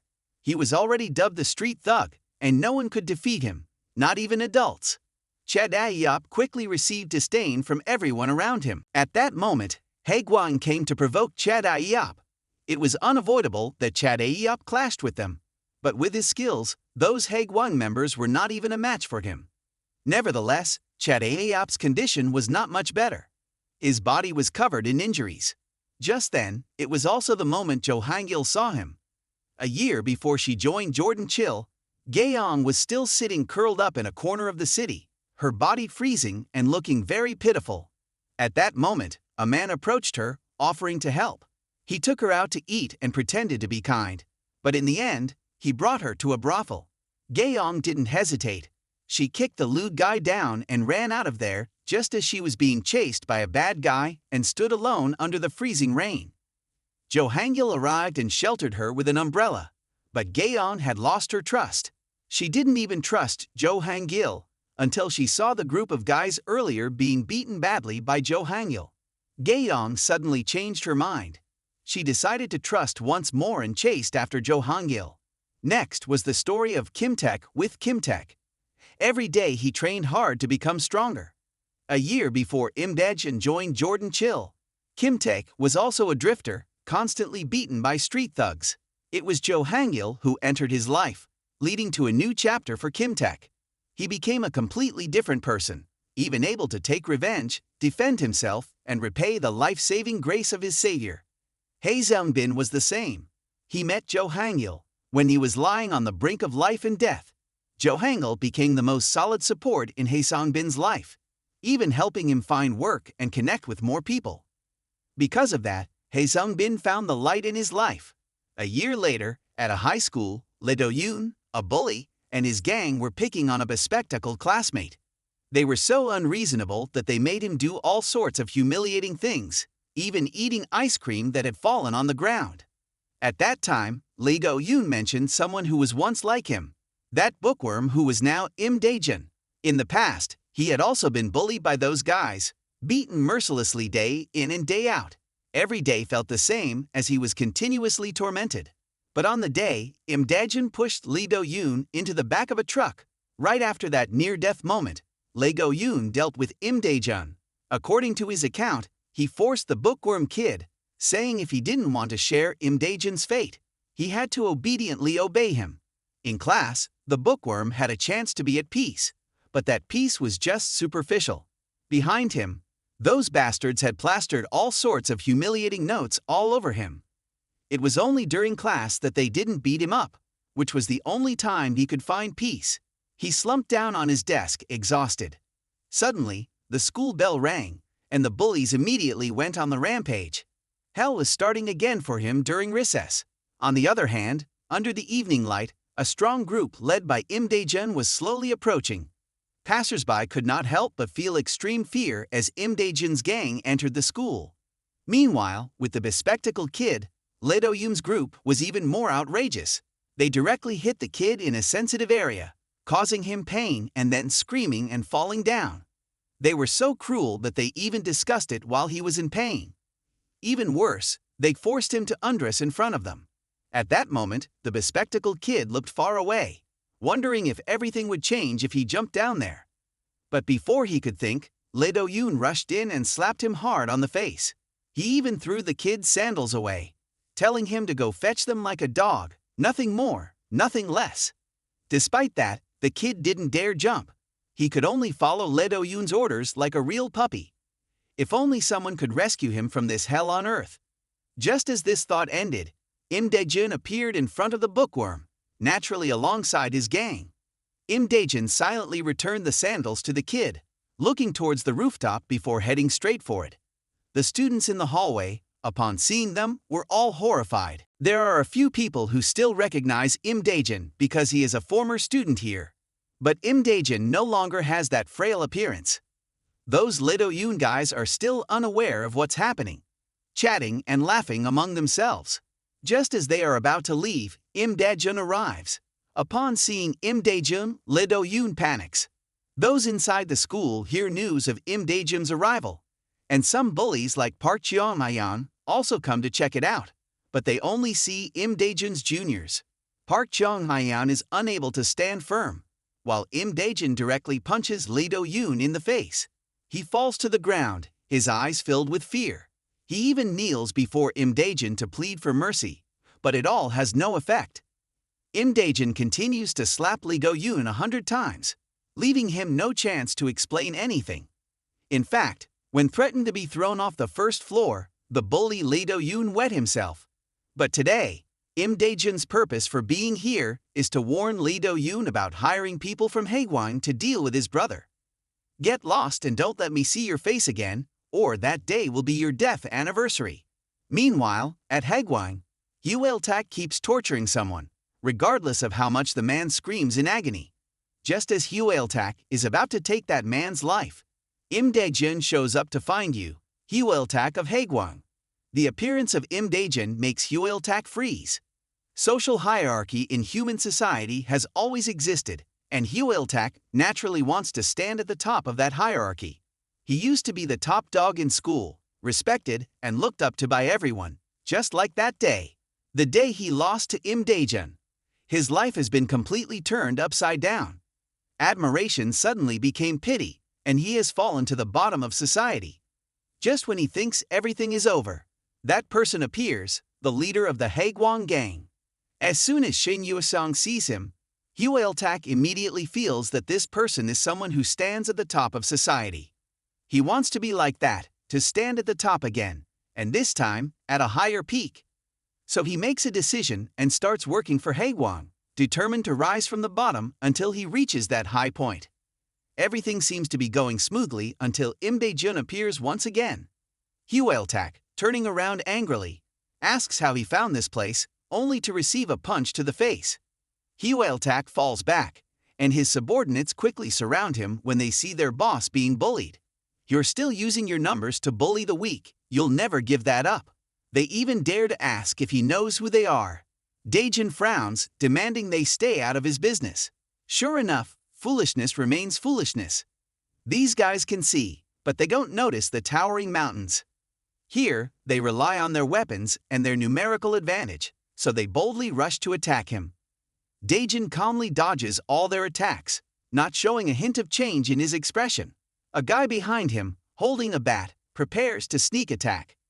Daejun swiftly punches and breaks his weapon, then casually scoops up a handful of sand nearby and throws it into his face. He skillfully utilizes everything around him to fight back against them. His swift actions prompt all of them to question why someone as ruthless and strong as him is appearing here. After resting for a few minutes, Hideout's memory of the day he was defeated floods back. He immediately rushes over to greet Daejun with a few words. After Jo Hangyil was dealt with, I thought you'd be buried with him in some dark corner. So are you here for revenge? Hideout wipes the blood from his mouth. At this moment, aside from revenge, he can think of nothing else. Hideout initiates the attack, and of course, Daejun can dodge this blow. He admits that Daejun has grown much stronger and casually flaunts that he has also been training hard, both in muscle and technique. Those who chatter often meet their demise. Daejun doesn't respond to him at all but grabs his ankle tightly. While Hideout is caught off guard and unable to react, Daejun swiftly delivers a devastating punch to his lungs. Hideout coughs and retreats to defend himself. Even though he is much stronger now, he still feels overwhelmed by Daejun's dominance. What he fears most is being reminded of his inferiority by these subordinates. Once again, he must hear their disdainful words. Hideout grips his hand tightly, refusing to let this happen to him again. He pulls out a gun and continuously attacks Daejun. Daejun remains calm, dodging the blows. Hideout is lucky enough to clip a strand of Daejun's hair. Hideout continues to attack, leaping at Daejun as if wanting to end the fight right there. But Daejun won't give him that opportunity. At this moment, Daejun begins to speak. I don't know what you've been rambling on about revenge, but do I look like I care? Daejun easily grabs his hand and slams it to the ground, coldly twisting his arm until it breaks. Hideout can only scream in pain, unable to retaliate. Daejun gives him one last chance to answer. Where is Shen Yu-sung right now? Hideout still refuses to answer, asking why Daejun wants to know. Noticing his hand seems to be an issue, Daejun steps hard on his dislocated shoulder to help fix his arm. Hideout whimpers like a humiliated dog. Everything starts to repeat itself. Everyone is looking at him. He struggles to grab the gun beside him, aiming directly at Daejun's ankle, telling himself that he will pull Daejun down to climb to the top. But Daejun isn't blind. He sees this action clearly. Daejun quickly kicks the gun back towards Hideout's hand and decisively stabs him with it. Hideout screams in pain. Daejun moves the gun down to threaten his foot, saying, If you don't answer my question, I guarantee you'll never walk again. Hideout gives up, lying flat on the ground. I'll tell you everything, okay? The location of Shen Yu-sung is something even we want to know but can't. This is not the answer Daejun wants to hear. The cold gun presses tightly against Hideout's leg. Hideout hurriedly adds that someone knows his whereabouts. The senior bosses of Haegwang will know where he is. Hideout claims that this guy definitely knows his location. At the same time, at another Haegwang headquarters, a boy is crying, begging them to spare his sister. The leader of these people is Man Sung-ho. His subordinates praise him, saying if it were them, they would take the girl without waiting for the kid to pay. But they misunderstand. Adults don't choose adults. After finding out that the person is Man Sung-ho, Daejun feels quite pleased because he plans to find him right now. Hideout begs Daejun to put the gun down before he lets him go. Daejun needs to know where Man Sung-ho is right now. Hideout trembles, answering while darting his eyes around, just look around the Haegwang area. But none of his answers are useful. Daejun can only take a piece of his tendon as a substitute. Hideout's cries echo throughout the workshop. Daejun coldly leaves this place, preparing to hunt down Monsongho, when he runs into his ally, Baekdo Jiam, a member of Daejun's gang. Daejun wonders why everyone has gathered here. It's simple. They are just worried their boss might be in danger. But looking at the pile of bodies here, they surely worried too much. Baekdo Jiam asks if Daejun knows where that guy is. Hyeoltak is truly useless. The only way to find him is through the Haewon management bosses. However, both understand that finding members of the management team is not easy. Imda Jun has demanded that they find them at all costs, especially a guy named Monsongho. He will lead everyone to Shin Yuseon's lair. Baekdo Jiam notices Daejun's trembling hands and approaches to encourage him, saying it's great that Daejun has such a clear goal. Accompanying him will surely be enjoyable. Keep being you, he says. After experiencing being stabbed in the back a few times, Daejun has become sensitive to everyone, including this friend. Baekdo Jiam invites Daejun to join him for a drink, but he continues to be rejected. So far, they haven't had a drink together. Baekdo Jiam pouts, saying it's ridiculous for a boss not to hang out with his guys. Thus, once again, Daejun's gang has a meal without Daejun. In another development, two people on the road were talking about rumors that the abandoned building had someone living in it. It was probably just some old beggar. But there was no beggar at all. Instead, it was a young teenager. He was Kim Eun-dong, 15 years old, the youngest member of Daejun's gang. They lived together in this abandoned building.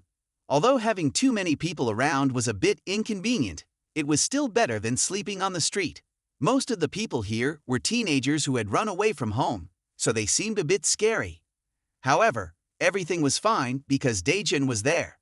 Thus, he could live equally with the older boys because Daejun had set a rule that no one had the right to force another to work for them. The rule set by Daejun was followed by everyone. Each person here had their own reason for leaving home. It was great that they had met and lived harmoniously like this. Day by day, the reason he appeared here was nothing new. The first gang he joined after running away from home was the motorbike gang, which was definitely at hell on earth. He was beaten to a pulp by the gang leader just for not knowing how to pickpocket. Of course, he would run away from there. After that, the poor Kim Eun-dong had to live in the streets, enduring the bitter cold of winter. He was left starving for a week, thinking that the hunger and biting cold would soon end his life when Daejun showed up. Thanks to Daejun, he could live happily here every day. Kim Eun-dong told himself he would never forget that kindness and hoped that one day he could repay it. At 9 o'clock, he waited all day for this moment to bring protein to Daejun. Although Daejun had told him many times that it was unnecessary, Daejun took the protein bottle and thanked him, casually asking if he was enjoying life in the gang. Kim Eun-dong eagerly replied, "Yes, I love it. It's all thanks to you." Daejun thought for a moment and told Kim Eun-dong that if he ever wanted to leave, he shouldn't hesitate to do so. Kim Eun-dong was confused, but he really liked it here. Even though he was sometimes teased by the older boys and had to curl up in a wide space without walls, he had truly come to see this place as home. Everyone here felt like family to him. Every time he mentioned Daejun, his eyes would light up. He saw Daejun as his own older brother. Daejun silently observed his expression and saw his 16-year-old self in this boy. Outside, it was quite cold. Daejun said nothing more and urged Kim Eun-dong to go inside quickly to avoid the cold. As night fell outside the abandoned house, two members of the gang stood smoking and talking about Daejun. Isn't Daejun being too cold? Why doesn't he eat or talk to us at least once? I know how the boss is, but if it continues like this, how long will Daejun's gang last? The newcomers don't know anything here. Everyone knows why he has become so cold and distant. One of them explained, "There used to be a family here that ran away from home. I heard he lost a brother he considered family. That's why he doesn't want to open up to anyone anymore." While Daejun was looking at an old photo of Jordan Chill, a younger brother suddenly rushed over, flustered, announcing that something was wrong. Daejun, Kim Eun-dong has disappeared. At the same time, Kim Eun-dong was wandering alone, searching for something. Following some rumors, he found his way to the gathering place of other runaway teens. He wanted to see if he could find a lead on Haegwang this time. He wanted to help Jun. At the end of an alley, he saw lights and quietly peeked out to see what was happening, only to realize it was the gang he had joined when he first ran away. The motorbike gang. Before he could escape, the leader of the motorbike gang appeared behind him.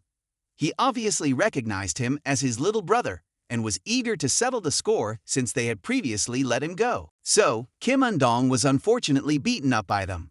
The leader of the motorbike gang punched him while interrogating. "Where have you been hiding all this time? It's been a long time since we've seen you. I'll treat you well this time." But Kim Undong refused, saying that he had found his new family and didn't want to rejoin that gang.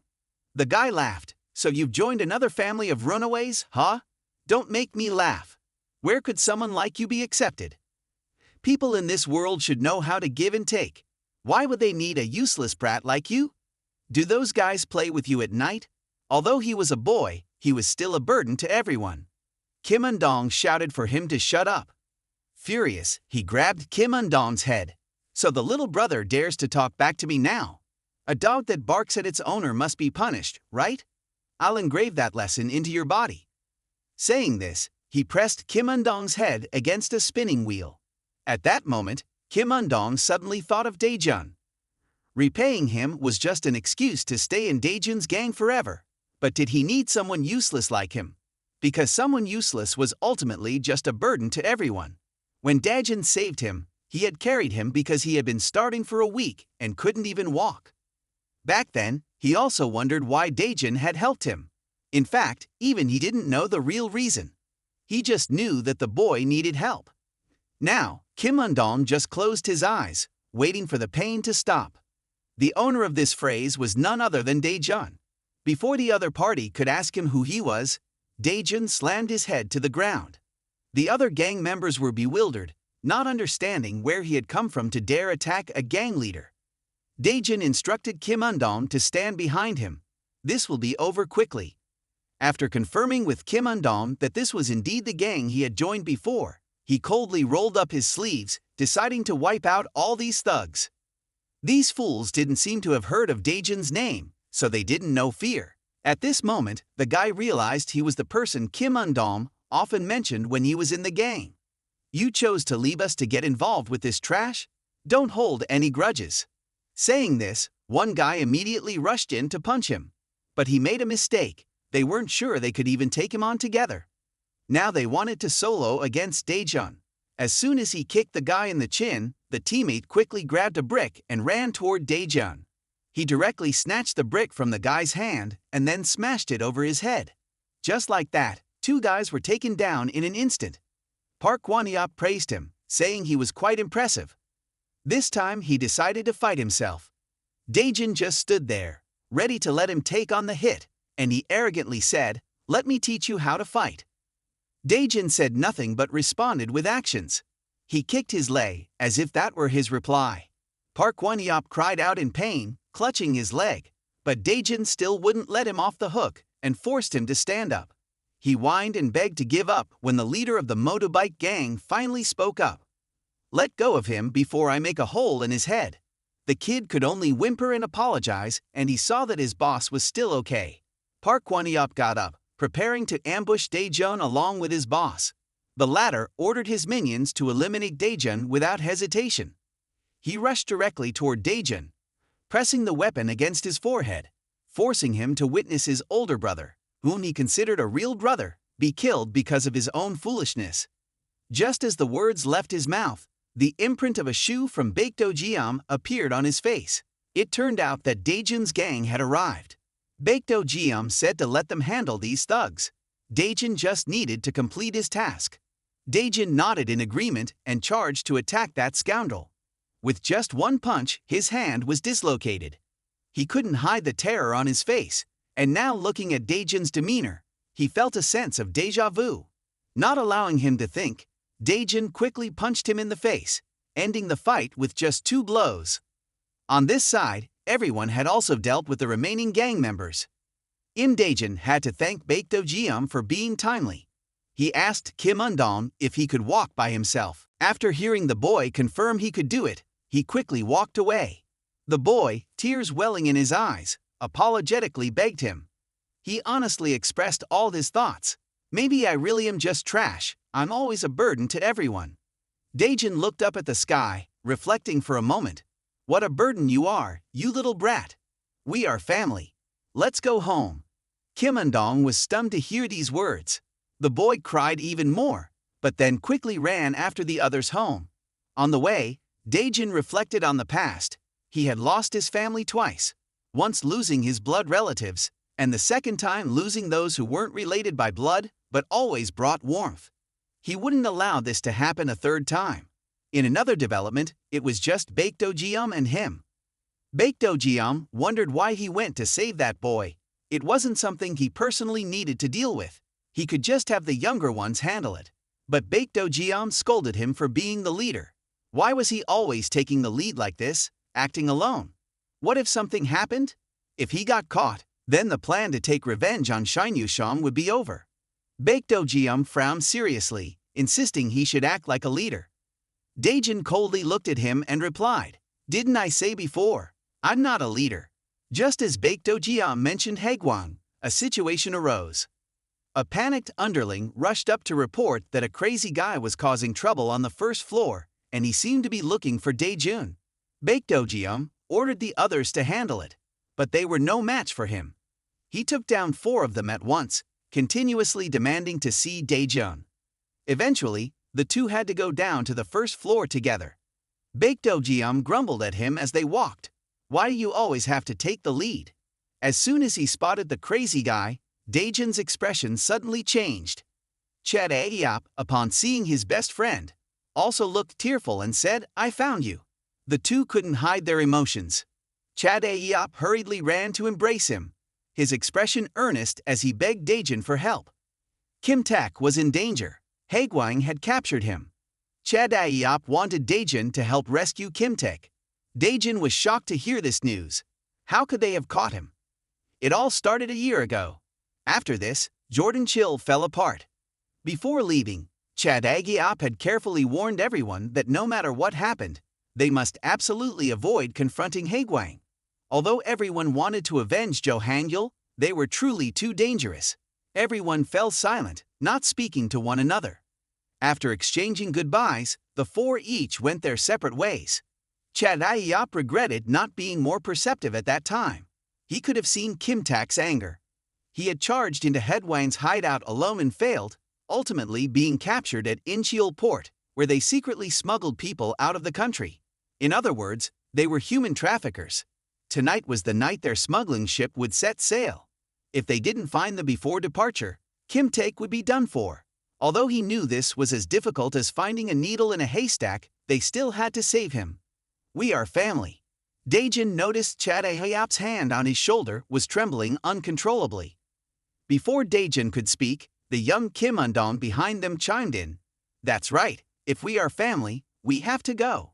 The other underlings quickly joined in, saying if it was Daejun's business, it was their business too. They urged Daejun to set off quickly. Daejun thanked them all and asked again, "Do you all really want to go?" Baekdo Jeom suddenly spoke up. "This isn't a simple matter.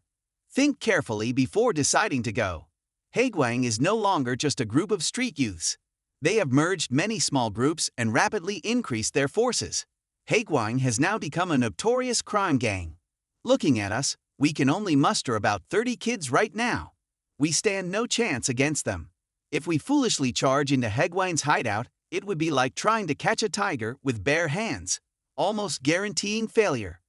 Moreover, the information Chad Aeop provided might simply be a trap." After hearing this, Chad Aeop couldn't help but twitch his mouth. Daejun understood what Baekdo Jeom meant, but this time he had to go. Baekdo Jeom still disagreed, pointing at Chad Aeop. "Think carefully about your former family. They have long since disappeared. The past is forever just the past. The present you only has us. If you decide to go, there won't be any going back." In the end, only Daejun and Chad Aeop set off to rescue Kim Tak. Daejun didn't care. No matter how dangerous it was, he had to save Kim Tak. The two left, disregarding Baekdo Jeom's displeased gaze. A while later, on a train, only Daejun and Chad Aeop sat quietly together. In the rush earlier, Chadae forgot to mention how happy he was to see Dae-jun again. He thought he would never meet him again. Dae-jun smiled faintly. Chadae then asked, "Why do you seem so different now? You used to be a skinny student. Now you look rugged and rough, even leading a gang of street youths." The others would surely be surprised. After all this time, what really happened to Imda Jun? In truth, after leaving Jordan Chill, not a single day went by that he could sleep peacefully. His only goal had always been one: to take revenge on those who bullied him and move forward. But after Jo Hangil's departure, his only enemy became Shin Yuseong. Avenge Jo Hangil was all Dae-jun could think about for the past year. Although he always wanted to find him and settle things immediately, Dae-jun himself was too weak at that time. Therefore, he threw himself into training, fighting like he had nothing to lose, regardless of whether the opponent was weak or strong, no matter how many of them there were. Time passed without a day without blood on his hands. Dae-jun watched Chadae with determination. "I will definitely take revenge." Dae-jun's initial goal in forming this gang wasn't revenge. They had started following him after being saved a few times. Turning revenge against Haegwang into the goal of the entire gang happened after he met Baek Do-jiam.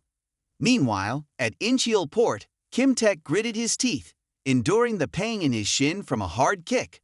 Was this really the once glorious Kim Taek of Jordan Chill? "I never thought you'd end up like this." The opponent was none other than Mon Song-ho, the leader of Haegwang. Kim Taek painfully hissed through gritted teeth, "I swear I will deal with you guys. I wonder who will die first?" As he spoke, he wore a sly smile and continuously kicked Kim Taek's leg. He also didn't forget to reveal some news. He had spread the word that Kim Taek had been captured. Surely some idiots would follow the scent and foolishly step into the net to rescue their brother. Sure enough, Chadae and Dae-jun arrived at the location where Haegwang was ambushed. The two easily took down the first few men. Chadae looked towards the boats docked nearby, suspecting Kim Taek was locked up in one of them. The two were now ready to settle this debt. They hid behind some bushes to observe, and before leaving, they reminded the other two to report how things went today. Chadae pointed to a warehouse near the port. "According to what I've heard, when the human trafficking deal is underway, they will gather around the port." Although they really wanted to rush in right away, the guards were very strict. Chadae didn't expect them to be this numerous. Attacking head-on would definitely be a bad idea. They need to find another way. However, Dae-jun was confident, believing that if their numbers were only that few, he could handle it himself. His current expression could only be described with two words: terrifying. No matter how confident he was, this method wasn't optimal, because while they dealt with the minions, Kim Taek could very well be in danger. Fortunately, Dae-jun had already thought of a countermeasure. Meanwhile, at a container near the dock, two people, a man and a woman, covered in wounds, were crying and begging for mercy. They were just innocent bystanders who happened to be in the area. Even though they had promised not to say a word if released, the captors still wouldn't let them go and continued to torture them. The man next to him laughed and advised his accomplices to go easy on them. If he died before the delivery, it would become a big deal. Immediately afterward, he was hit on the head by Lee Hak-soo, the chief of human trafficking for Haegwang, for mistreating the cargo. The two of them quickly bowed their heads to apologize. The stomach was worth 570,000 won. The pancreas also 570,000 won. The liver was 1 piece. The intestines were 2.5 pieces, while the heart was 130 million won. He warned them that if he saw them casually torturing the golden goods of Haegwang again, they would regret it. He ordered them to load those 2 pieces of cargo onto the ship. Just as he raised a cigarette to his lips, Dae-jun swiftly blocked him before he could light it. How can one call these surviving people cargo? Saying this, he kicked him in the stomach. Chadae quickly dealt with the remaining 2, reminding Dae-jun to leave quickly before being discovered. Chadae looked around cautiously and urged Dae-jun to hurry up. Meanwhile, outside the warehouse, while they were busy chatting, one of their buildings suddenly caught fire. If the boss knew, they'd be done for. They quickly ran off to find a fire extinguisher, successfully putting out the fire in the initial phase. A few minutes earlier, Dae-jun pointed at some containers. intending to burn a motorcycle to attract the attention of the subordinates. While they were busy putting out the fire, the two of them would sneak into the warehouse where they kept Kim Taek, and as expected, a few guards were stationed there. At that time, the two of them had to eliminate them as quickly as possible. Right now, they would have to face a group of about 10 guys. Fortunately, they finally found Kim Taek sitting not far away. However, seeing his pitiful condition made Dae-jun even angrier. The two immediately rushed in to fight them. With both of their current skills, dealing with this bunch of pests wasn't too difficult. The familiar red hair and that brutal fighting style finally made them realize that the two were members of Jordan Chill. After handling the warehouse, they hurriedly ran to rescue Kim Taek. After a few shakes from Dae-jun, Kim Taek finally woke up, surprised to see the two of them. However, this wasn't the time for a reunion. Chad-Adiop wanted to get Kim Taek out immediately. Unfortunately, they had fallen into a trap. A whole Haegwang delegation surrounded them. Dae-jun then realized that it was they who had fallen into a trap set by none other than Mon Sang-ho. He happily greeted the two, especially his friend Imda Jun. He smiled. "Our Kim Taek is indeed a good bait, managing to lure in two fish like this. It's been a long time since I saw you, Dae-jun. You look like a rag now. You must have had a hard time since Jo Hangil died. Ha! Honestly, seeing you still alive like this annoys me a lot." As he spoke, he rolled up his sleeves, revealing his muscular arms, truly a sight to behold. Therefore, today he would have to vent his anger on Dae-jun. He then ordered his subordinates to deal with the two of them at will. The enemy was too numerous, and they only had 2 people. The current situation was more dangerous than ever. One of them tried to attack Kim Taek's position, but Chad-Adiop quickly stood in front of him, preventing him from moving. Before he could act, Dae-jun's punch had already taken care of him. To be honest, this punch was no different from a cannon, launching the guy far away. This not only caught Mon Sang-ho's attention, but also left Dae-jun's teammates stunned. Dae-jun coldly spoke, "Are you bothered by the fact that we're still alive? It's quite miraculous, isn't it? I never expected to feel the same way as you." The Haegwang group confidently charged at the two of them. Dae-jun calmly struck at them, taking down 2 or 3 with just one hit. Even Chad-Adiop was surprised by his abilities. He never thought Dae-jun could take down that many opponents single-handedly. Chad-Adiop wondered what Imda Jun had gone through during that year. It was almost time for the transaction, yet they still hadn't dealt with the two. Seong-ho sighed, "I genuinely wanted to catch up with an old friend, but it seems that won't happen." He handed it over to them and said he was leaving. While Chad-Adiop was fighting, he suddenly noticed something unusual. Dae-jun was still busy attacking, unaware of what was happening until Chad-Adiop's voice rang out, stopping them from getting close to Kim Taek. Only then did he realize that Kim Taek was being dragged away.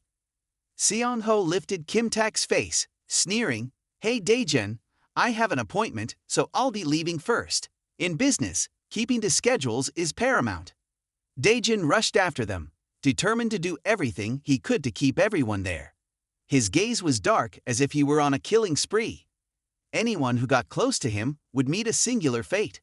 On the other hand, Seong-ho remained calm, as if everything was under his control. He ordered his subordinates to hold Dae-jun back until he returned.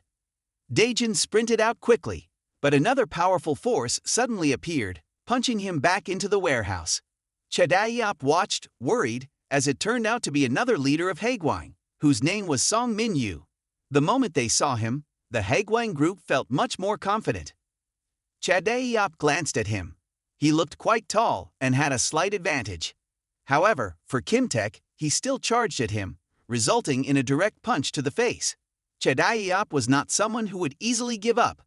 He continued to throw dozens of punches at him. The physical difference made his punches ineffective, all because of that damned long reach. He could easily strike without any obstruction. Chad-Adiop backing down was like an adult fighting a child. The Haegwang members outside witnessed this and felt even more confident in their leader. Chad-Adiop thought if he was the leader, his skill must be on par with Cheonjung or Baegangrak. At that time, everyone had to struggle hard to defeat him. Song Mingyu felt disappointed. He had heard that Jordan Chill defeated even Haegwang's leaders, yet this was all they could do. Chadaiyop was provoked, but he couldn't counterattack at that moment. How could he handle him alone? Before he could think of a solution, Imda Jun rushed in, disregarding Chadaiyop's warning. Song Mingyu appeared bored. He didn't even bother to dodge the attack because he was sure that with that short reach, Daejun couldn't do anything to him. Just as he finished speaking, that very short arm delivered a devastating blow to his jaw. He immediately covered his face and stepped back, unable to believe that Imda Jun could actually land a punch on him. Thinking it was just a lucky shot, he charged in to retaliate. Despite having the advantage of long arms, Daejun was the one who struck.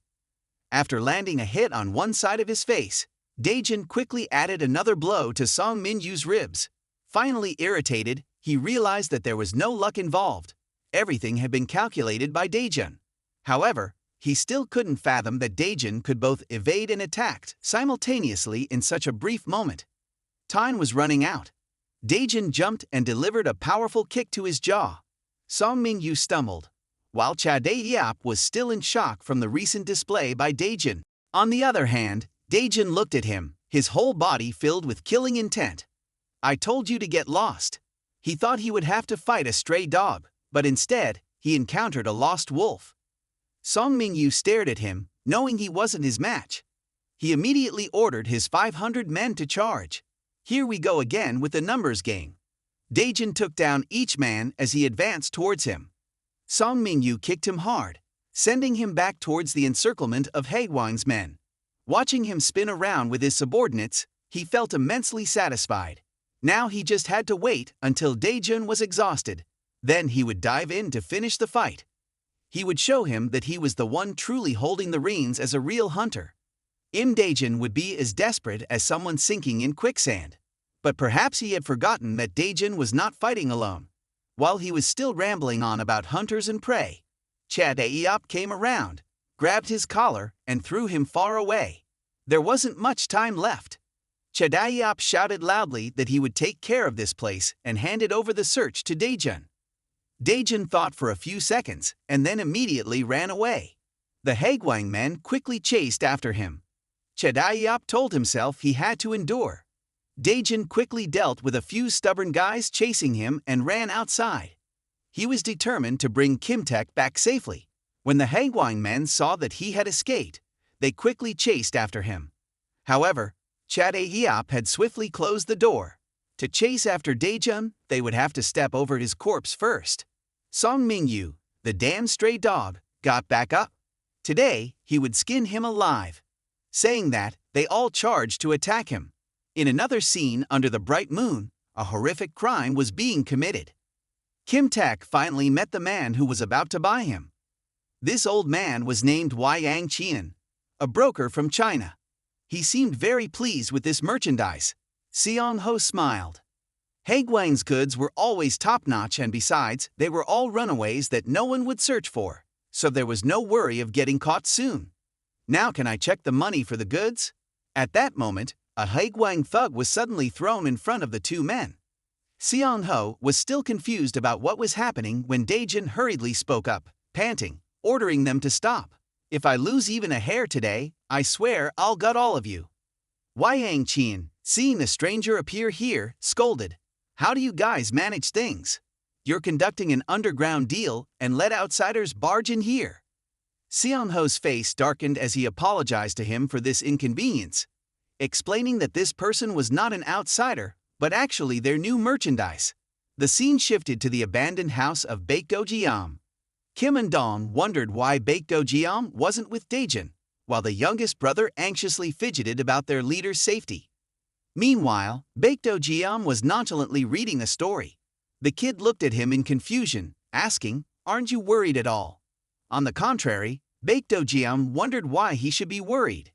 Clearly, Daejun was risking himself attacking Haegwang without any specific plan. That's foolish. For the benefit of this gang, I've decided not to help Daejun unless there's a truly convincing reason. Kim Undong was about to say more when the phone rang. After reading the message, Baekdo Jiam could only exclaim in surprise. Back at the port, Seong Ho and Daejun faced each other. "I gave you a chance to escape, yet you still throw yourself into death. You want to take revenge on me, don't you? Please sit down and wait a moment. This new merchandise will be handled soon. Yang Qin reminded him not to harm the merchandise too much. Seong-ho, still rambling on, said, Daejun, it seems your physique has gotten better. So you think you can fight me, huh? You want to take punches like before, right? But I've also gotten much stronger. Saying that, he immediately rolled up his sleeves, confident that he could end Daejun's revenge right here, thinking of himself as a genius. Meanwhile, the fat guy next to Yang Qian felt a bit anxious, wondering if Song-ho could be trusted. Yang Qian, on the other hand, had great confidence in him because his previous partner, the owner of the Henji group, Park Heng-jae, though he was old and past his prime, could still intimidate many with his punches. One punch from him could end everything. Yet, back then, a 17-year-old kid had appeared and defeated him. That teenager was Song-ho. This was indeed hard to believe. The old man was over 40 years old and had never encountered anything like this. That fight was truly one-sided, with Song-ho performing as if he had years of fighting experience. Song-ho was a fighting genius, the best that the old man had ever met, which was precisely why he chose this kid for business. However, being the best the old man had ever met didn't mean he was the best overall. There were always higher mountains. Daejun's punch extinguished the old man's smile. Seong-ho was punched, causing blood to surge from his throat with just one blow. Yang Qian couldn't believe his eyes. Seong-ho was punched. Seeing the situation looking grim, two men holding kimtaek suggested they go help, but that would only demean him. Was he not skilled enough to fight Daejun? Seong-ho wiped the blood from his mouth and continued to charge at Daejun. Truly a fool who didn't know his own limits. His punch was thrown decisively but was smoothly dodged by Daejun. Daejun kicked him back in the neck, and while Seong-ho was still wondering how Daejun could do that, Daejun quickly followed up with a punch to his side. Yang Qian was already sweating profusely just standing outside. Where on earth did this monster come from? At that moment, Song-ho got another punch to the face, causing him to lose his newly repaired nose. Daejun paid no attention to his words and prepared for another attack. Seong-ho sighed, unexpectedly smiled, and raised both hands in surrender. Daejun looked at him warily. What trick are you trying to pull now? He just sneered, you know what's up, don't act recklessly. Before Imda Jun could comprehend what was happening, Song-ho received a phone call. Hideout has been captured. It turned out this was their new trump card. Song-ho turned the tables, speaking to Daejun. If you resist even a little, I'll have those two killed immediately. You know I'm not joking. Daejun cursed angrily. Yang Qian behind him questioned Song-ho's current actions. He gently reassured the old man, don't worry, just keep your mouth shut and watch. Hearing this, the old man had no choice but to remain silent and continue watching this battle between the two men. Seong-ho quickly returned to the fight. As expected, after that threat, Daejun stopped attacking him. Seong-ho was very satisfied. This was the Daejun he knew, weak and just waiting for him to punch him. Seong-ho couldn't help but be chatty, saying, Daejun, are you planning to bear the burden of this weak family? Just like that dog Jo Hangil? Suddenly, his mouth went silent. It turned out his punch had been blocked by Daejun. Seong-ho angrily shouted, I said no resistance. Daejun then spoke up, taunting, that's enough. Song-ho was stunned, not knowing what Daejun would do next. At that moment, as soon as Daejun counterattacked, Song Min-hyu ordered his men to smash Hideout's skull. Just as the stick was about to hit his head, Daejun's gang appeared. Hideout was quite surprised by Baek Do-gyeom's appearance. It turned out he had received a message from Daejun saying that he had found Song-ho. Baek Do-gyeom had come to deal with Song-ho. Meanwhile, at the port, Song-ho received bad news. Haegwang had been surrounded. Daejun's gang had appeared. Hideout had Baek Do-gyeom taking care of things, and Daejun's gang would rescue Kimtaek. The only thing Daejun needed to do now was to end his grudge.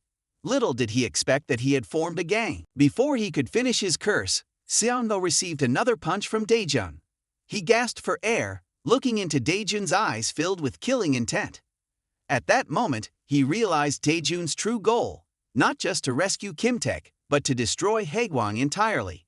Back at the port warehouse, Dae-jun's gang rushed in to fight the Haegwang men.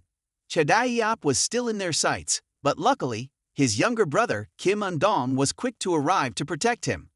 Kim Eun-dong smiled apologetically for being late, and Chadaeop didn't forget to thank them. Meanwhile, Baekdo-jeom was soloing against Song Mingyu. Chadaeop stood behind, warning him to be careful. He was the boss of Haegwang. Kim Eun-dong reassured him not to worry, since Baekdo-jeom was the second in command. After delivering a hook kick, Baekdo-jeom coldly reminded Song Mingyu not to play tricks as he didn't have much time. Frustrated at being called a clown, Song Mingyu charged to attack. At the port, Mon Song-ho couldn't match Dae-jun in a fight, so he resorted to verbal attacks. "Why did you create this ragtag gang? Don't tell me you plan to destroy Haegwang with this bunch?" He continued, "Is it because we dealt with Jo Han-yeol?" Without further ado, Dae-jun responded with a kick. "You all must die. All of you will die by my hands." Saying that, he punched Seong-ho away. Yet Mon Song-ho remained stubborn, stepping into a puddle and splashing water in Dae-jun's face. While Dae-jun's vision was obscured, Mon Song-ho retaliated with a kick. "What can such a weak force do?" Dae-jun asked in surprise. "Why did you betray me back then when I truly regarded you as a brother? Why did you do this?" Mon Song-ho laughed, explaining, "I'll do anything as long as I have fun. Do you know why I ran away from home? I was bored. My only joy was beating up those I found irritating. But that was forbidden, so it wasn't fun at all. At Haegwang, it's different. No one can stop me, and that excites me." While saying this, he charged at Dae-jun. After hearing the villain's confession, Dae-jun struck without holding back. Seong-ho, clutching his face in anger, wondered why, despite being stronger now, he couldn't defeat Dae-jun. What was the difference? Instead of standing there wondering, he should learn how to dodge. This punch was the answer to his question. The difference came from the punches. It was a complete difference. Seeing Seong-ho sprawled on the ground, Dae-jun was curious about how he felt now. Did he still feel the thrill he got from beating others? At that moment, Dae-jun's gang successfully rescued Kim-taek, and Dae-jun was informed that the warehouse was under control. They had taken down everyone, including that bastard Song Mingyu. Baekdo-jeom, irritated, wiped the blood from his mouth, and everything seemed alright. Dae-jun instructed his gang to detain Mon Seong-ho and make him spill Haegwang's secrets. Dae-jun grabbed his phone and checked the call history for Shen Yu-seong's name. Nothing. Realizing Dae-jun's intention, Mon Song-ho, still conscious, smiled and said, "Look at the ship approaching us. Guess who's on board?" The person standing on the ship, dressed in white, was none other than the leader of Haegwang, Shin Yu-seong. As soon as Dae-jun saw him, he lost his composure, veins bulging all over him as if he was about to explode. Meanwhile, the useless Mon Song-ho continued to taunt him. "You see, Shin Yu-seong has developed Haegwang to an international scale. He just returned from China, so Haegwang has ordered everyone to gather here. Haegwang men from everywhere are trying to reach this port as quickly as possible. Juaram, Kwanol, Seold Wangyeok. They are all gathering near the port. The men already present at the port include Choi Seung-ryeon and Song Min-ju." Back to Imda Jun. While he stood frozen in place, his gang quickly arrived. Baekdo-jeom rushed over, announcing that the Haegwang men had surrounded them from all sides. "We need to get the kids out of here. Run." That might be the most meaningless word for Dae-jun right now. Could he run while Shin Yu-seong stood right in front of him? Baekdo-jeom knew Dae-jun was losing his last shred of reason, so he grabbed his collar and shouted, "Imda Jun, don't you care about the lives of the kids?" Faced with a once-in-a-lifetime opportunity for revenge against Haegwang and the kids' lives, Dae-jun felt extremely conflicted. The ship was about to dock, and Shin Yu-seong, dressed impeccably in white, smiled at Dae-jun. "It's been a long time, Imda Jun." Baekdo-jeom continued to yell, "The Haegwang bastards are coming here. We have to leave, Dae-jun. Are you listening? We need to get the kids out of here right now." In contrast to Baekdo-jeom's urgency, Shin Yu-seong remained calm. Baekdo-jeom kept persuading, "It's not just you wanting revenge against Haegwang. We need to prioritize everyone's safety. Daejin suddenly recalled his memories with Shinyu-san. Seeing him still standing, as if waiting for them to return, there was little time left. Baekdojium discreetly signaled to the gang to prepare for an ambush to drag this stubborn one away. Fortunately, Daejin finally thought it through. Facing them head-on was too dangerous. He ordered a full retreat. His gang breathed a sigh of relief upon hearing this. Daejin's crew hurriedly climbed into the vehicle, trying to get away as quickly as possible. As they drove off, Daejin glanced back at that ship, telling himself he would definitely return one day, and that day would mark Haegwang's demise. Baekdojium found a way out, but they were suddenly blocked by a truck. Haegwang was trying to surround them. They had to find another way immediately. In misfortune, there was also some luck. Haegwang had now surrounded them from behind. 5 top men were present, and Daejin's gang was trapped, having no escape and being outnumbered. The situation was truly precarious. In moments like these, the leader had to be wise and come up with a solution. Daejin braced himself, choosing to confront them. Daejin ordered the remaining members to get out of the vehicle. There was no choice but to face them head-on. Everyone stay calm and follow my lead.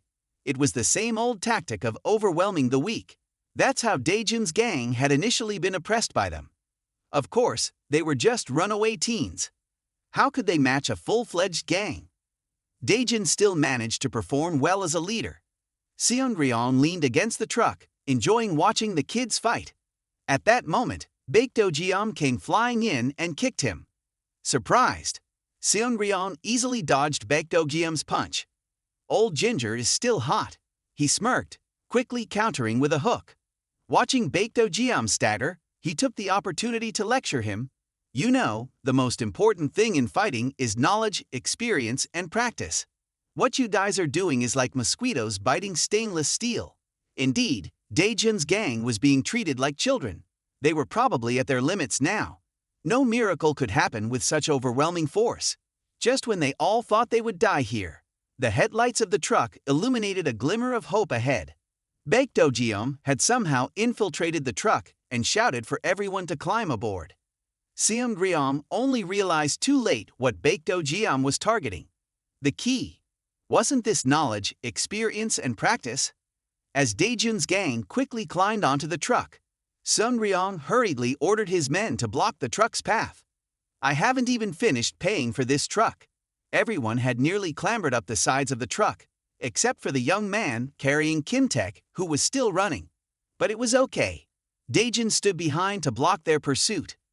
Daejin's gang successfully made their escape, and they all praised Baekdojium. He was truly one of those brothers they could always trust. However, before they could celebrate, the Haegwang men chased closely behind. They used Daejun's own vehicles to pursue them. With the slow speed of that truck, they would be caught sooner or later.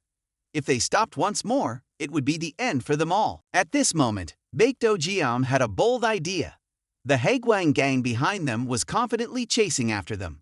When they saw the truck stop and the Daejin gang start to get out, they thought they had the victory in hand and rushed in faster. At that moment, Baekdojium made them gulp down a whole barrel of sand, and thus the Daejin gang successfully blocked their way while providing a comfortable space for their members, all thanks to Baekdojium's quick reaction.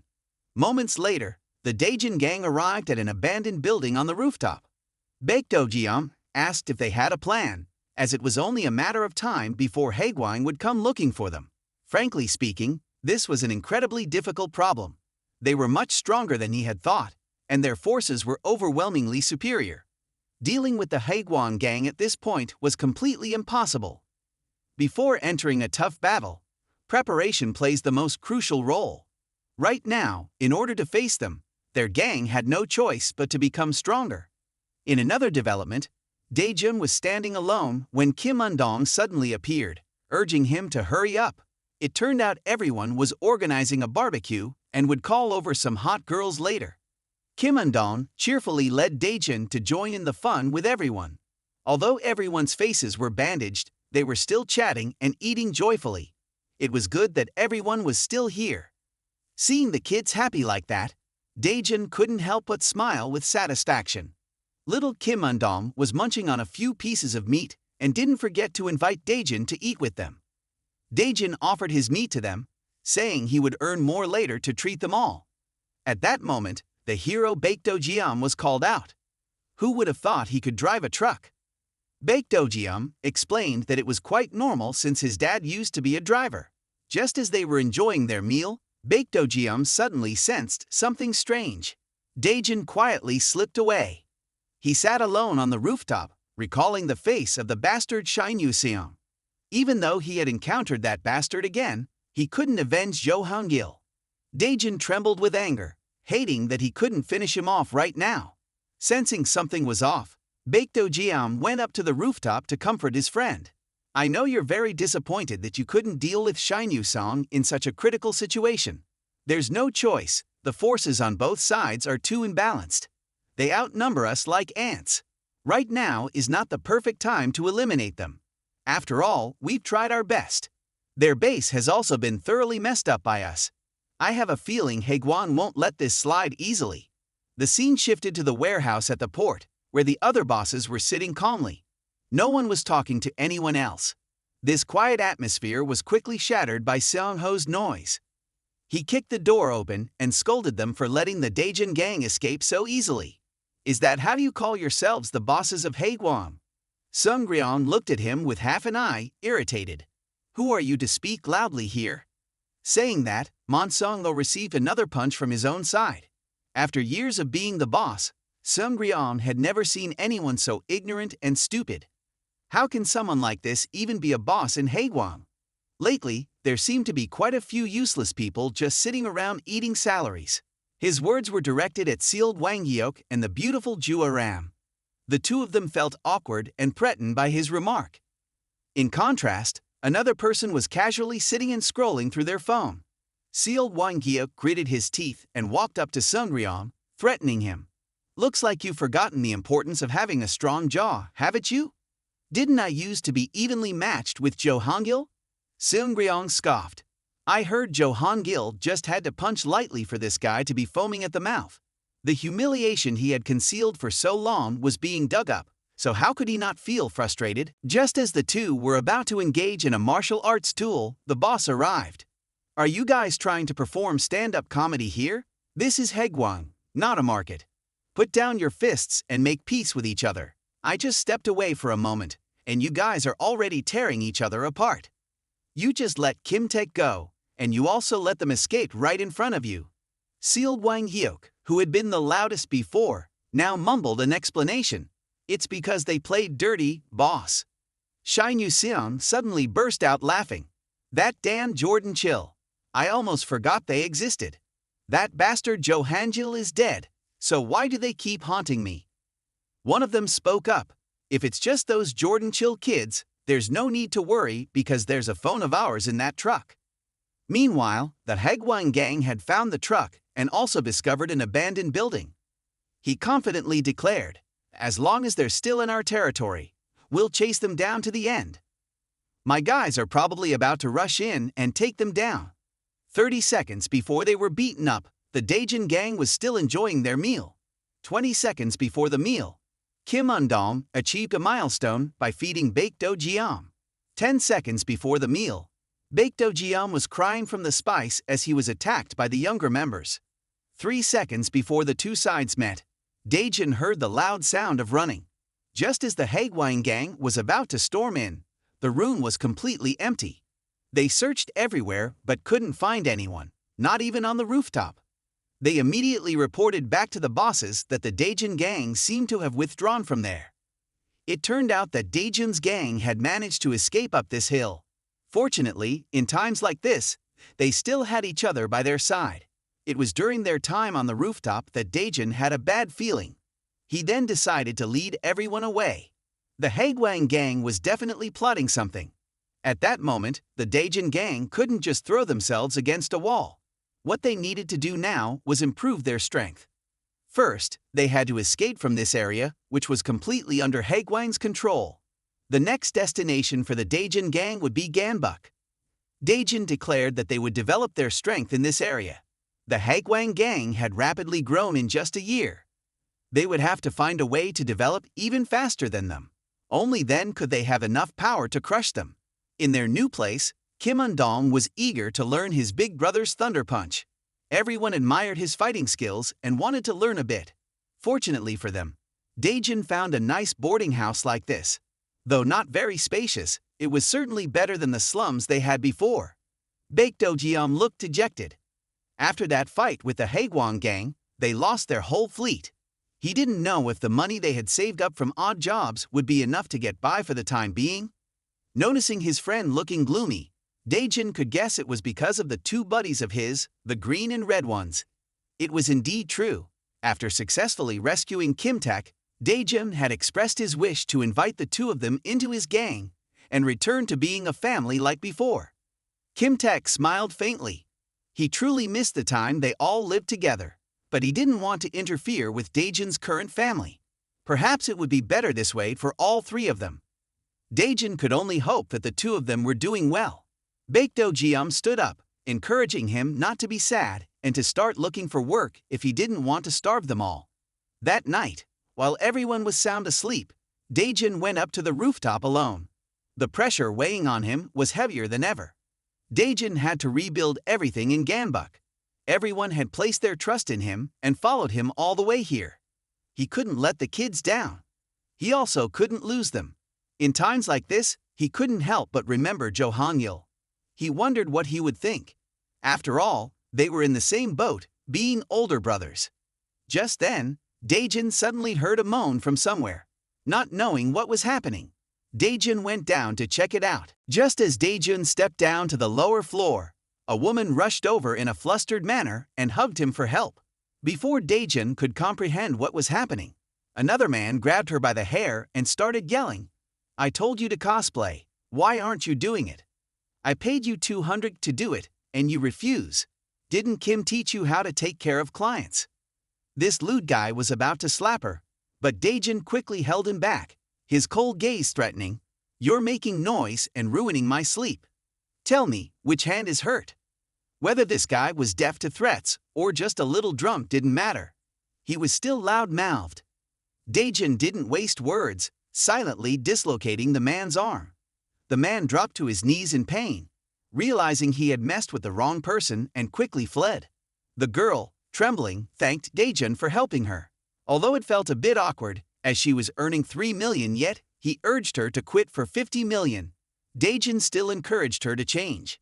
She remained silent for a moment before expressing that it wasn't that she didn't want to, but that she couldn't. She cried, pleading for his help. Outside, after getting beaten, the man angrily called Kim from the agency, scolding him. How could a VIP member be beaten by a hired girl? The person on the other end politely apologized and promised to refund him entirely. Meanwhile, the young Kim was driving 4 other female employees, and furious at the older man's scolding, decided to find the girl and give her a beating. On the other hand, Dae-jin and the girl were stopping at a convenience store, where she wolfed down a box of noodles along with some snacks. She hadn't eaten for 2 days. As she spoke, she choked up, sharing her story. "I was sold to a gang. My father is a bastard. He beats me when he's drunk. After enduring hell for those days, he decided to sell me off. This is a tracking bracelet. They always monitor me. Please help me. But even if I escape, I have nowhere to go. Right now, I'm no different from the bottom of society." Her story was heart-wrenching, but unfortunately, Dae-jin couldn't do much. To put it bluntly, he didn't want to help. After hearing her words, she could only bow her head and weep, looking pitiful. He thought, "I can't even take care of my own people. How can I take on someone else?"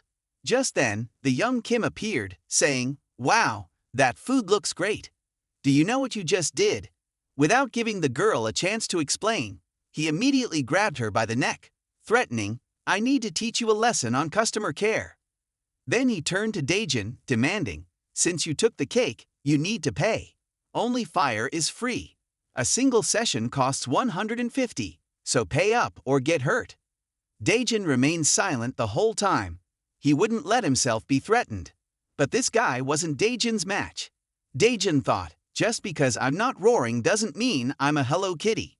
He turned to the girl, explaining, "He touched me first, so I handled him. It's not that I wanted to help you. so don't feel indebted. This stupid guy, who hadn't yet tasted Daejun's strength, didn't know better. He shouted, preparing to punch Daejun to teach him to mind his own business. Daejun was faster, delivering a punch like a cannon. Earlier you said 150, right? That's not even enough to fix your teeth. At this moment, the young man named Kim got up, still shouting and trying to assert his dominance by asking if Daejun knew who he was. Daejun, of course, didn't care. No matter who he was, he would still get punched. Kim raised his fist and charged, yelling, "What's this piece of trash to you?" He threw 2 punches but missed both. Daejun quickly grabbed his wrist and kneed him in the stomach. The pain made Kim whimper like a neutered dog, wanting to call for a break to catch his breath. But Daejun wouldn't allow it. He landed another punch to Kim's face to shut him up. Daejun hated nothing more than loudmouths like him. They reminded him of that jerk Seung-ho. As he spoke, he landed a hook that knocked Kim out. Before leaving, Daejun didn't forget to issue a warning. "If you ever want to demand money again, just come find me." The girl, still in shock, suddenly yelled, "Be careful." This bastard still doesn't get it. He even tried to sneak attack Daejun. Daejun calmly turned and kicked him, sending both him and the chair flying away. The girl, sitting on the ground, looked at him with disbelief. How could Manager Kim be defeated so easily? She stood up and didn't forget to thank her savior. As he had mentioned before, Daejun reiterated, "I won't help you again." The girl smiled. That was enough for her. "You should be careful. Their gang is very dangerous. They will come for you to get revenge. I hope I get the chance to see you again. I'm sorry that my troubles are about to bring you trouble." Daejun pondered something before telling her to wait for him. A little while later, he tossed her a Yugo box. "The one who needs to be concerned is you, not me." Holding the Yugo box, she found herself at a loss for what to name her child. The next day, inside a building, a middle-aged man was humming a new army song while tending to his plants. It felt so relaxing to sit and care for bonsai on a weekend afternoon. Choosing which parts to keep and which to trim brought a lot of knowledge, experience, and experimentation. Right, Gabriel? The unnecessary things he mentioned referred to one of the flower girls standing before him. No one could help but feel anxious under his gaze as he held scissors in one hand. He was the director of this escort agency, named Lee Myung-won. Lee Myung-won approached, examining each girl. The first one was lucky enough to escape unscathed. The next girl, because her long hair didn't meet his standards, had her precious locks cut off. The girl after her, just because her stomach was a bit bloated from a full meal, was slapped hard across the face. Not stopping there, he summoned the manager, forcing her into a room for a fat reduction treatment. She begged and cried, but it changed nothing. The other girls were even more terrified. Anyone who didn't meet his standards would know what hell was like. While he was ranting, he suddenly glanced at the girl Daejun had rescued. It was strange that she, the most disheveled among them, hadn't drawn attention. Gabriel explained from behind. "That one is new. Last night, she escaped from our VIP client. Luckily, she was wearing a tracking bracelet, so she couldn't get away." "You dared to run away from a client." Lee Myung-won kicked the girl in the stomach. "I sent you to show gratitude to our VIP clients, and you dare to run away. What should I cut off first?" His actions were swift, as if he had no conscience. The scissors now hung in the air when Gabriel spoke up. "There's something more important. Our company's tough guy, Manager Kim, was beaten like a dog by someone. When everyone came to rescue him, he was humiliated." Gabriel had sent some lackeys to follow them, and discovered that this group likely came from another district, as all their faces were unfamiliar. He also found out where they lived, a small boarding house. Lee Myung-won scoffed. "A bunch of punks who don't know their place." Gabriel asked him how he wanted to deal with them. "Of course, we have to bring them here so I can deal with them tonight." A bunch of thugs was already gathered outside Daejun's boarding house, wielding clubs, and forcing the old landlady to reveal Daejun's whereabouts. Meanwhile, the members of Daejun's gang were sound asleep, unaware that disaster was looming. After finding out Daejun's room information, they charged in, confidently boasting that they could handle the whole group alone. But just as the lead thug finished his sentence, for some unknown reason, blood suddenly gushed from his nose and he fell backward, On the other hand, Kim Eun-dong, who was sleeping, suddenly awoke, realizing Dae-jun was missing. It turned out he was already outside, welcoming them. Dae-jun, with the demeanor of a hunter, advised them to call ahead for a room because in 15 minutes, the local hospital might be overwhelmed. They all felt a violent and terrifying power, like facing a wild beast. To experience the glorious four-character phrase, they would have to pay a heavy price. So if they wanted to come up here and taste it, he was more than willing. Despite being outnumbered, just Dae-jun's voice made them want to soil themselves, and from that point on, the nightingales no longer sang. They began to push each other forward, the bodyguards growing wary of Dae-jun. Each thug wielded a stick yet felt fear toward a lone man without a weapon. One thug, feeling it was a waste of time, rushed at Dae-jun, kicking the first guy in the face, sending him sprawling. Next, he delivered a thunderous punch to the loudmouth. One tree can't form a mountain, but the remaining three lunged at him together. Dae-jun nimbly dodged their blows, and they succeeded in cornering him against the wall. They thought they were halfway there when they saw him leaning back on the railing. But no, Dae-jun spun like a dancer, sending all three crashing down to the ground. Only one thug remained, trembling as he grasped the weapon his boss had given him. He slashed wildly in front of him, firing off threats. "Do you know how many people my boss has cut down?" Dae-jun tightened his grip on the thug's hand and asked, "Can your hot piece do the same?" Just as the words left his mouth, his elbow struck the thug's neck. Dae-jun sighed. After dealing with these guys, it was already past his bedtime. Just then, one thug's phone rang unexpectedly. Dae-jun picked it up, and on the other end, someone asked, "Did you snap that kid's neck yet? Finish up and come back. I'll reward you."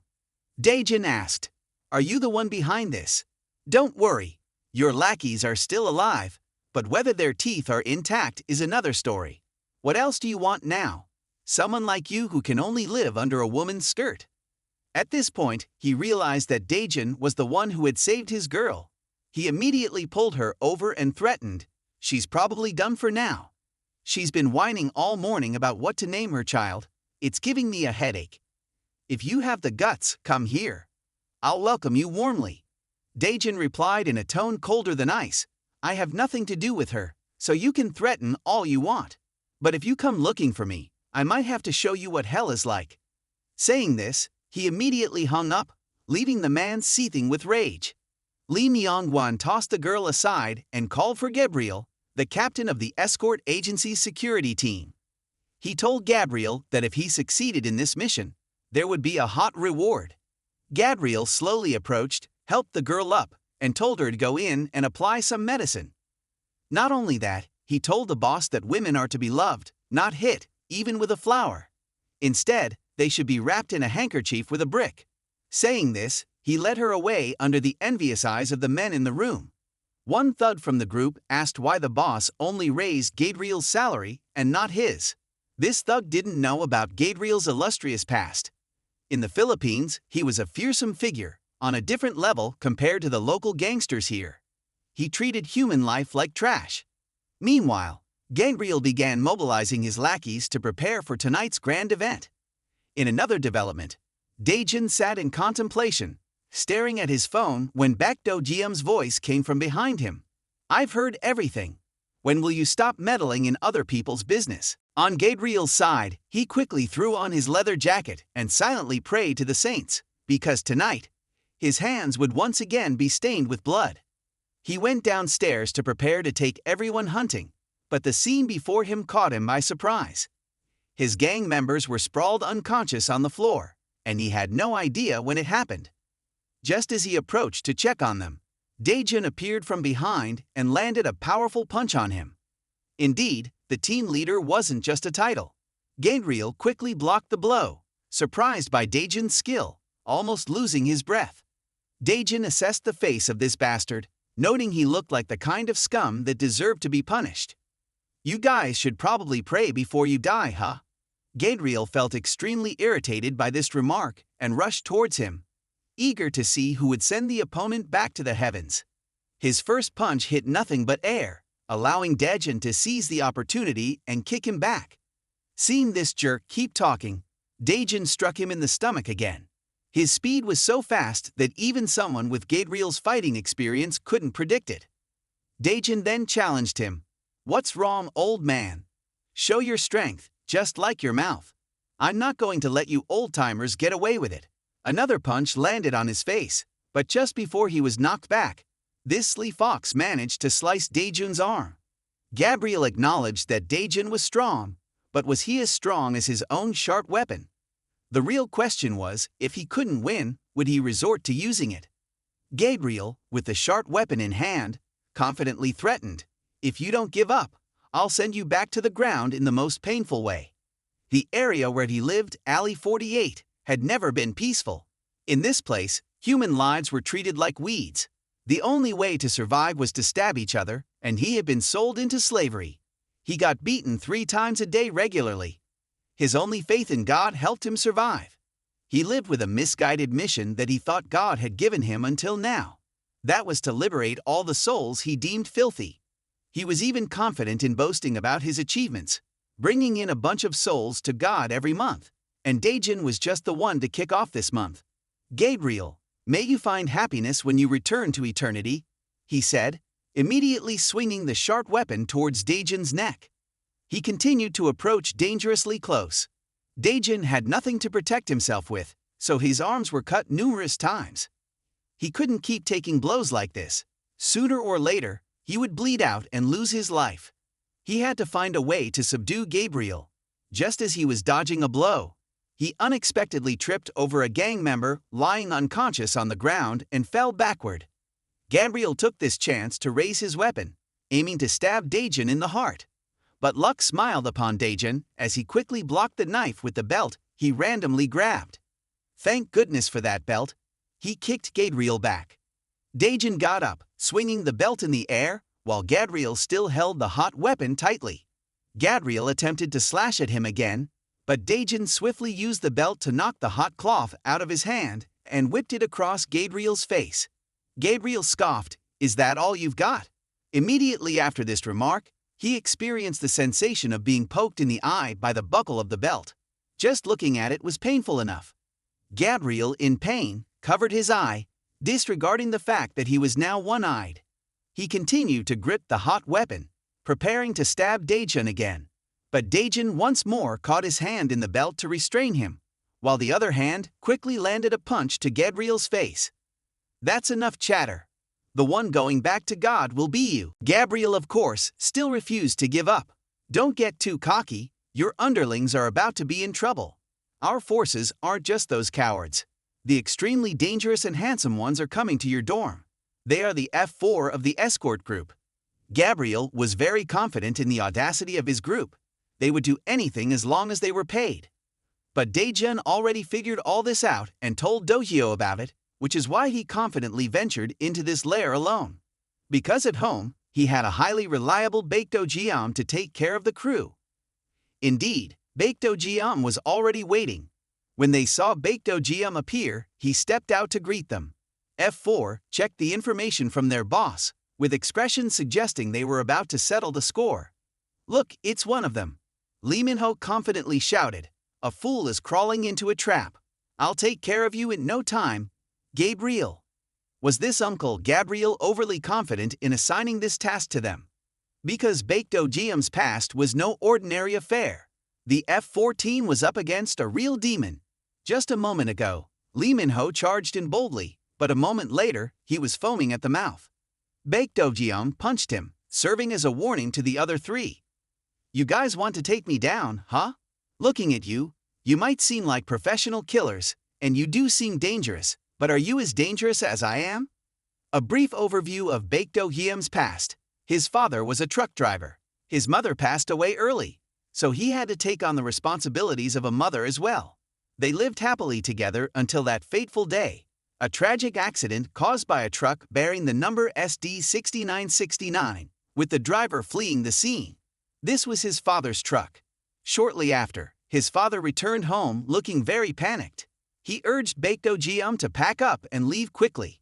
He threw Baekdo Jiam onto a train and told him to take care of himself without their father. From that moment on, his life drifted by like that. a 7-year-old boy had to endure 2 losses. He was taken to a bizarre place where he was treated as an abnormal person by these strange people.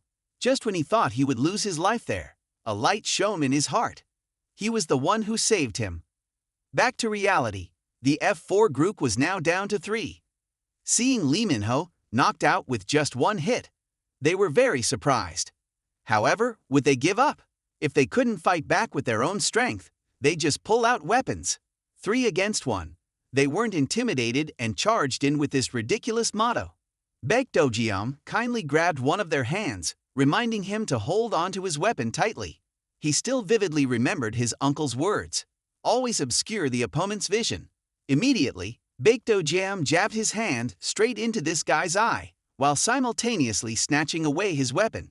After taking it, he waved it around coolly before delivering the first slash into the chest of the lead gang member.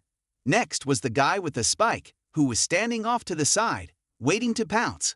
Fools, who do you think you are bringing weapons here to threaten me? At least you should have a gun to justify bothering me.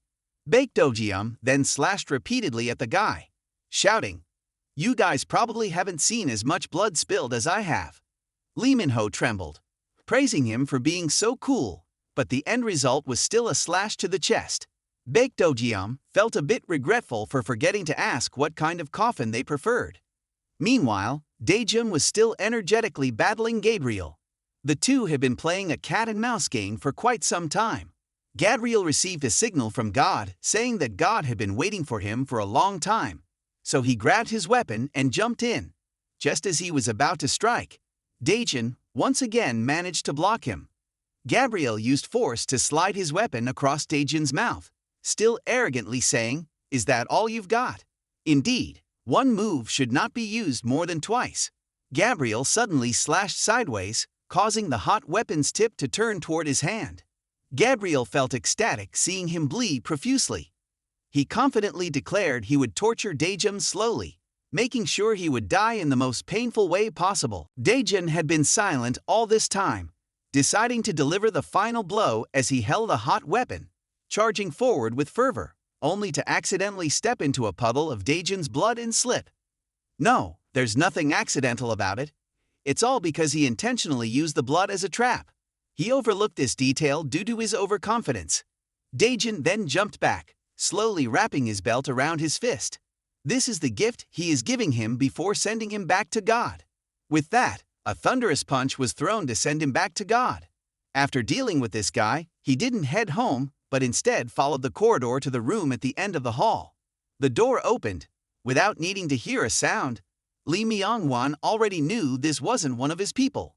He calmly spoke, "You're still alive, huh? To deal with you, I've already spent who knows how much money to let the green grow, so all the pesky bugs must be exterminated. They look incredibly annoying and don't know their place. All bugs deserve to be exterminated. The kids are growing up too fast, it's quite a shock." While speaking, he started taking off his shirt. "Don't think you're the only one with a hot body. Mine isn't any less impressive." Indeed, the old man's body was equally hot. Daejun didn't come here to listen to him ramble on about hot bodies. However, he forced Daejun to shut up and listen to his long-winded speech. "I've built everything from scratch, from the Earth's core, not just from the bottom of society. I've done the most disgusting things, and today, I'm the boss of the biggest brothel in Gambuk. Yet a bug like you dares to come here and ruin my meal." Daejun was about to retort, but he suddenly fell silent when he saw the bandage he had given to that girl lying on the ground. Recognizing Daejun's expression, the old man laughed. "The one who was about to lose her ovaries because I locked her up in the storeroom. Now she's like a rag, and you still want to save her. Then try to defeat me and take her away. I'm not as easy to deal with as those useless underlings. People call me the toughest man in Gambuk." After that, he was kicked, rendering him limp. This mouth of his can't do anything besides spewing filth. Daejun picked up the bunch of keys, intending to rescue that girl. At that moment, he suddenly received a strange number. "How's life treating you, Imda Jun? The other day we didn't get a chance to catch up before you left." This voice is something he will never forget in his lifetime. The bastard Shinyu-san has returned to the Kim Undong dormitory, yawning as he went downstairs. He wondered aloud to Baekdo Jiam why he was standing outside so late at night. Moreover, where had Daejun disappeared to? Baekdo Jiam scratched his head and explained that it was just the barking of some dogs that made him go out to muzzle them. Those dogs were now lying next to a pile of trash by the house, sleeping soundly. "Good night," he said, urging the kid to go back inside and sleep more, silently praying that Daejun wouldn't cause any more trouble. Upon hearing Shen Yuseon's voice, Daejun couldn't contain his anger and cursed him as a dog. Shen Yuseong sneered, saying that in the underworld, he would rather shed blood than gasoline. So why did Daejun spill gasoline and run off to another place so quickly? Wasn't he supposed to be avenging his brother? Daejun was also not one to back down, immediately responding, "I was very angry that day because I couldn't smash your face. You're still hiding behind your lackeys like always. If you got the guts, come out and fight me one-on-one, you coward. Talk big, do you?" Shin Yuseon changed the subject, boasting, "I'm currently at their Jordanchill rat's nest. I just got here, and I'm already feeling a bit dizzy." He didn't expect that he would dare to touch Daejun's home. Daejun was furious. Not only that, but Shin Yuseon also revealed an important piece of information. If Daejun wanted to deal with him, he better hurry and find him because he was holding a ticket in his hand, preparing to fly far away. He wouldn't be in this country much longer. Now the Haegwine level had reached international standards. If human trafficking is an art, he considers himself the most skilled artist in the universe. Thus, a few local pawns no longer intrigued him. He just wanted to remind Daejun that time was running out. He had been rambling on for a while without giving Daejun a chance to speak. Now all it took was to turn a 70 kilograms guy into a 700 grams urn to block his dream of going abroad. Before hanging up, Daejun kindly added that he would choose the cutest urn for him. Upon hearing the phone hang up, Shin Yuseon's eyes widened as he muttered, "Jo Hangdal, your little brother is making me feel a bit entertained." The next day, Baekdo Jiam stood dazed in front of the new building, which according to Daejun, would be the future home for all of them. The youngest brother suspected that Daejun was a fake poor chairman mixed in here. In fact, the night before, Daejun had freed the sisters in the industry. The sisters hurriedly thanked Daejun, and the girl he saved was speechless. She gently used the bandages he gave her to wrap around his wounds. In this touching scene, Baekdo Jiam suddenly splashed cold water, revealing that the landlady had been scared up to high blood pressure by those guys, so now Daejun's group had been kicked out. They had to leave today. What was thought to be a difficult problem, Daejun took care of. This building would be the new home for all of them. Besides, this place was illegally occupied by those people, and the landlord had disappeared, so it wouldn't matter if they all moved in here. Daejun then gathered a lot of evidence to incriminate their illegal activities. He held it up and threatened Ma Yongwon in front of them. Either hand over this building to him or sit in prison with all these charges. The outcome was clear. Daejun's crew had a feast in their new spacious home, and afterward, everyone happily ran off to claim their private rooms. Finally, only two older brothers remained, sitting and talking. Daejun revealed that Shen Yuseong was about to go abroad to Baekdo Jiam. Baekdo Jiam pondered deeply. Right now, they were racing against time and competing in terms of strength and arms.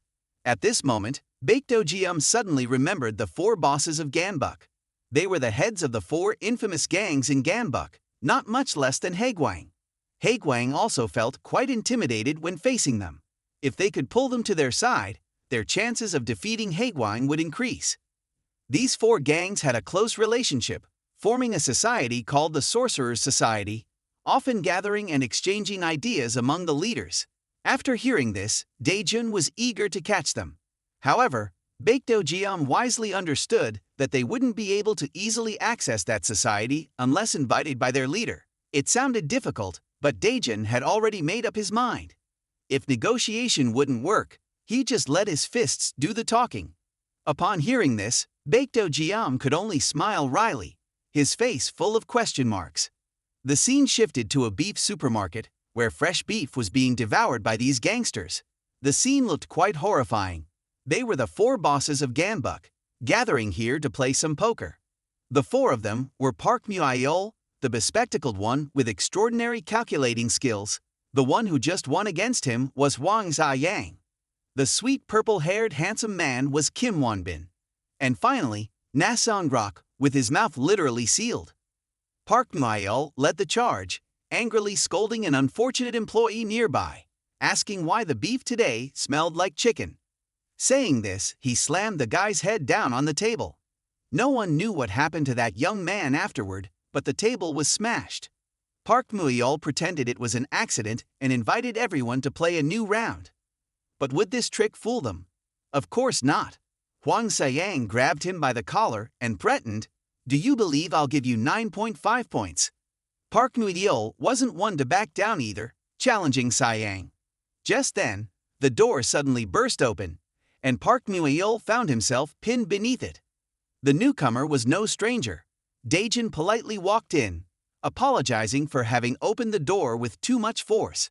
Dressed sharply, he asked them, "Are you the 4 wild dogs in Ganbuk?"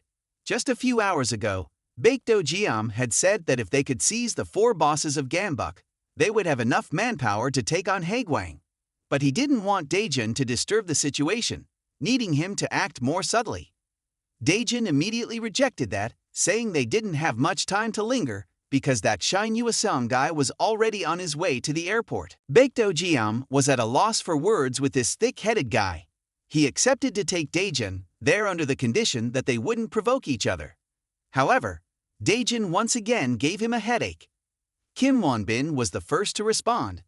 Complaining about the forceful way, the door was opened and scolding Daejin for his impolite greeting. Before he could finish, 2 bodyguards rushed over to seize Daejin's arms. Daejin, however, stood his ground as if there were nails in his feet. Their combined strength wasn't enough to budge him even a little. That was enough play acting for him. Daejin swiftly took down both men at once.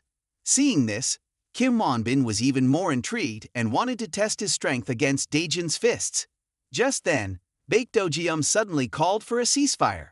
They weren't there to fight, but to discuss a clever plan with them. He asked if they wanted to collaborate to eliminate a thorn in their side.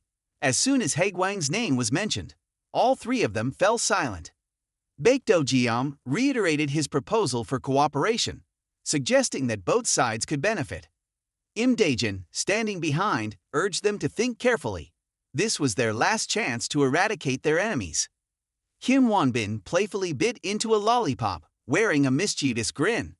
"We and Haegwang have long maintained a state of truce. It's just thunder and lightning. No one touches anyone directly. So you guys should prepare to get beaten and leave." It seemed that their group had completely surrounded the room by now. Indeed, talking with them was futile. However, Wang Ziyang suddenly felt that it was a bit unreasonable to turn them down after they had come all this way. He laid out a condition. If they could help him resolve a mess, he would reconsider. Park Myeol, who had been lying under the door, suddenly jumped up and shouted, "Don't you know who my dad is?" Kim Wonbin kindly reminded him that those who didn't know who their dad was had left a while ago. Wang Sayang maintained his unpleasant grin and advised everyone to stay calm. After all, everything was already within his plans. On the way back, Do Jeom couldn't help but complain about Daejin, saying he had already taken someone out before anything had even started. Daejin, however, acted as if nothing had happened, insisting that everything was still under control. All they needed was to snap the neck of the person in the photo, and they could meet their demands. Kang Weizhu, as Wang Ziyang had said, had attacked their lair and taken away a sum of money. Moreover, he had the uncanny ability to fight others quite effectively. Wang Ziyang would accept their cooperation if they could capture him within a week. Not knowing where to find him in the vast Ganbuk, luck seemed to strike as they searched. Daejin looked at the person in front and then closely examined the photo on his phone, focusing on the guy with the thick eyebrows and colored hair. After successfully scoring a 20% discount on some meat, Kang Weizhu smiled joyfully. However, he was soon sandwiched between Daejin and Baekdo Jeom. Baekdo Jeom calmly requested that he come with them.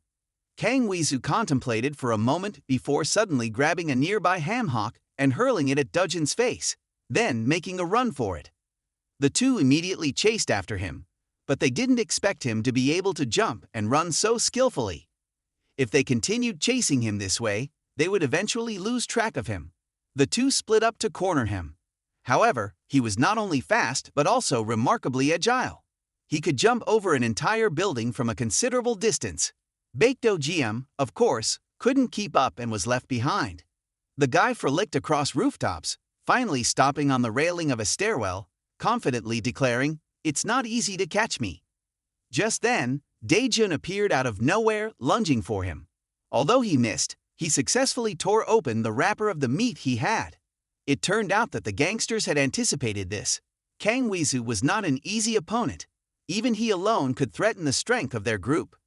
This time, they aimed to take advantage of the situation, and whichever side won wouldn't suffer any disadvantages.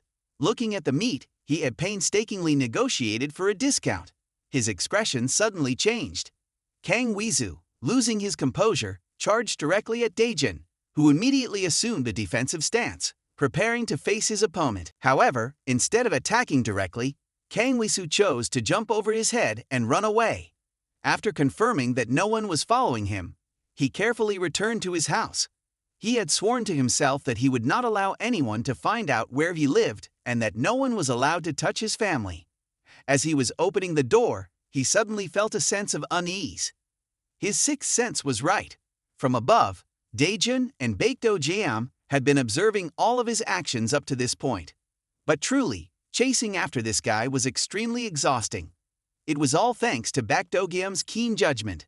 Now, the two only needed to wait for him to let his guard down to sneak in from behind.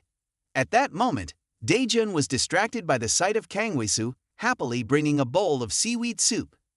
It turned out that today was the birthday of his beloved grandmother, who, perhaps due to age-related memory loss, still believes deep down that she was only 3 years old. Kang Wizu excitedly brought the seaweed soup to invite her and wished her good health. However, instead of happily finishing the seaweed soup, the old lady rudely knocked the bowl away, pouting, saying she didn't want it because there was no meat.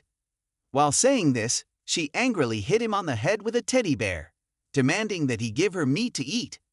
Kang Wizu's mood immediately darkened, but he still calmly spoke to her, saying, "I'm your grandson, I'm sorry, please forgive me." He hugged her and promised that next time he would bring back a lot of meat to make Los Angeles-style beef wrapped in great leaves. It goes without saying how deep his feelings for this grandmother were.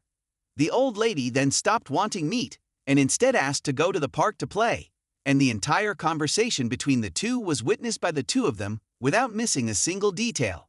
Returning to the headquarters, understanding what his friend was thinking, Baekdo Jiam reminded him that this was not the time to be soft-hearted. However, Daejun still chose not to deal with him right now. After all, he had already grasped his weakness. Hearing this, Baekdo Jiam could only sigh, unsure how to advise him further. At the same time, in Wang Xiang's training room, he was training in boxing at a high intensity. His punches were so powerful that they knocked over the punching bag. Now he was confident that he could call out all those who dared to touch him. At that moment, one of his underlings suddenly rushed in to report good news. Kang Wizu had been found. Upon hearing this, Wang Xiang praised the two guys, saying they worked quickly. However, they were not the ones who reported this news to him. They had personally witnessed Kang Wizu running and yelling while looking for someone in the streets. With all the advantages, Wang Xiang immediately ordered all his brothers to gather and beat him up while reminding his underlings to hurry and replace the punching bags for him. Perhaps the next person in here would be Kang Wizu. Meanwhile, Kang Wizu was frantically running in the streets, loudly calling for his grandmother, but instead of seeing her, he only found curious eyes staring at him. It turned out that earlier, after cleaning up the spilled seaweed soup, Kang Wizu intended to coax his grandmother back, but she was nowhere to be found in the room. He began to worry and looked around. Seeing the door to the house wide open, he realized he had made a huge mistake. Perhaps he had been a bit careless due to being too hasty. Kang Wizu ran around looking for his grandmother, his heart filled with fear. If anything happened to her, he would regret it for the rest of his life. After searching everywhere, she might have gone for quite some time. It was already late at night. Luckily, he finally found her sitting on a swing in the park.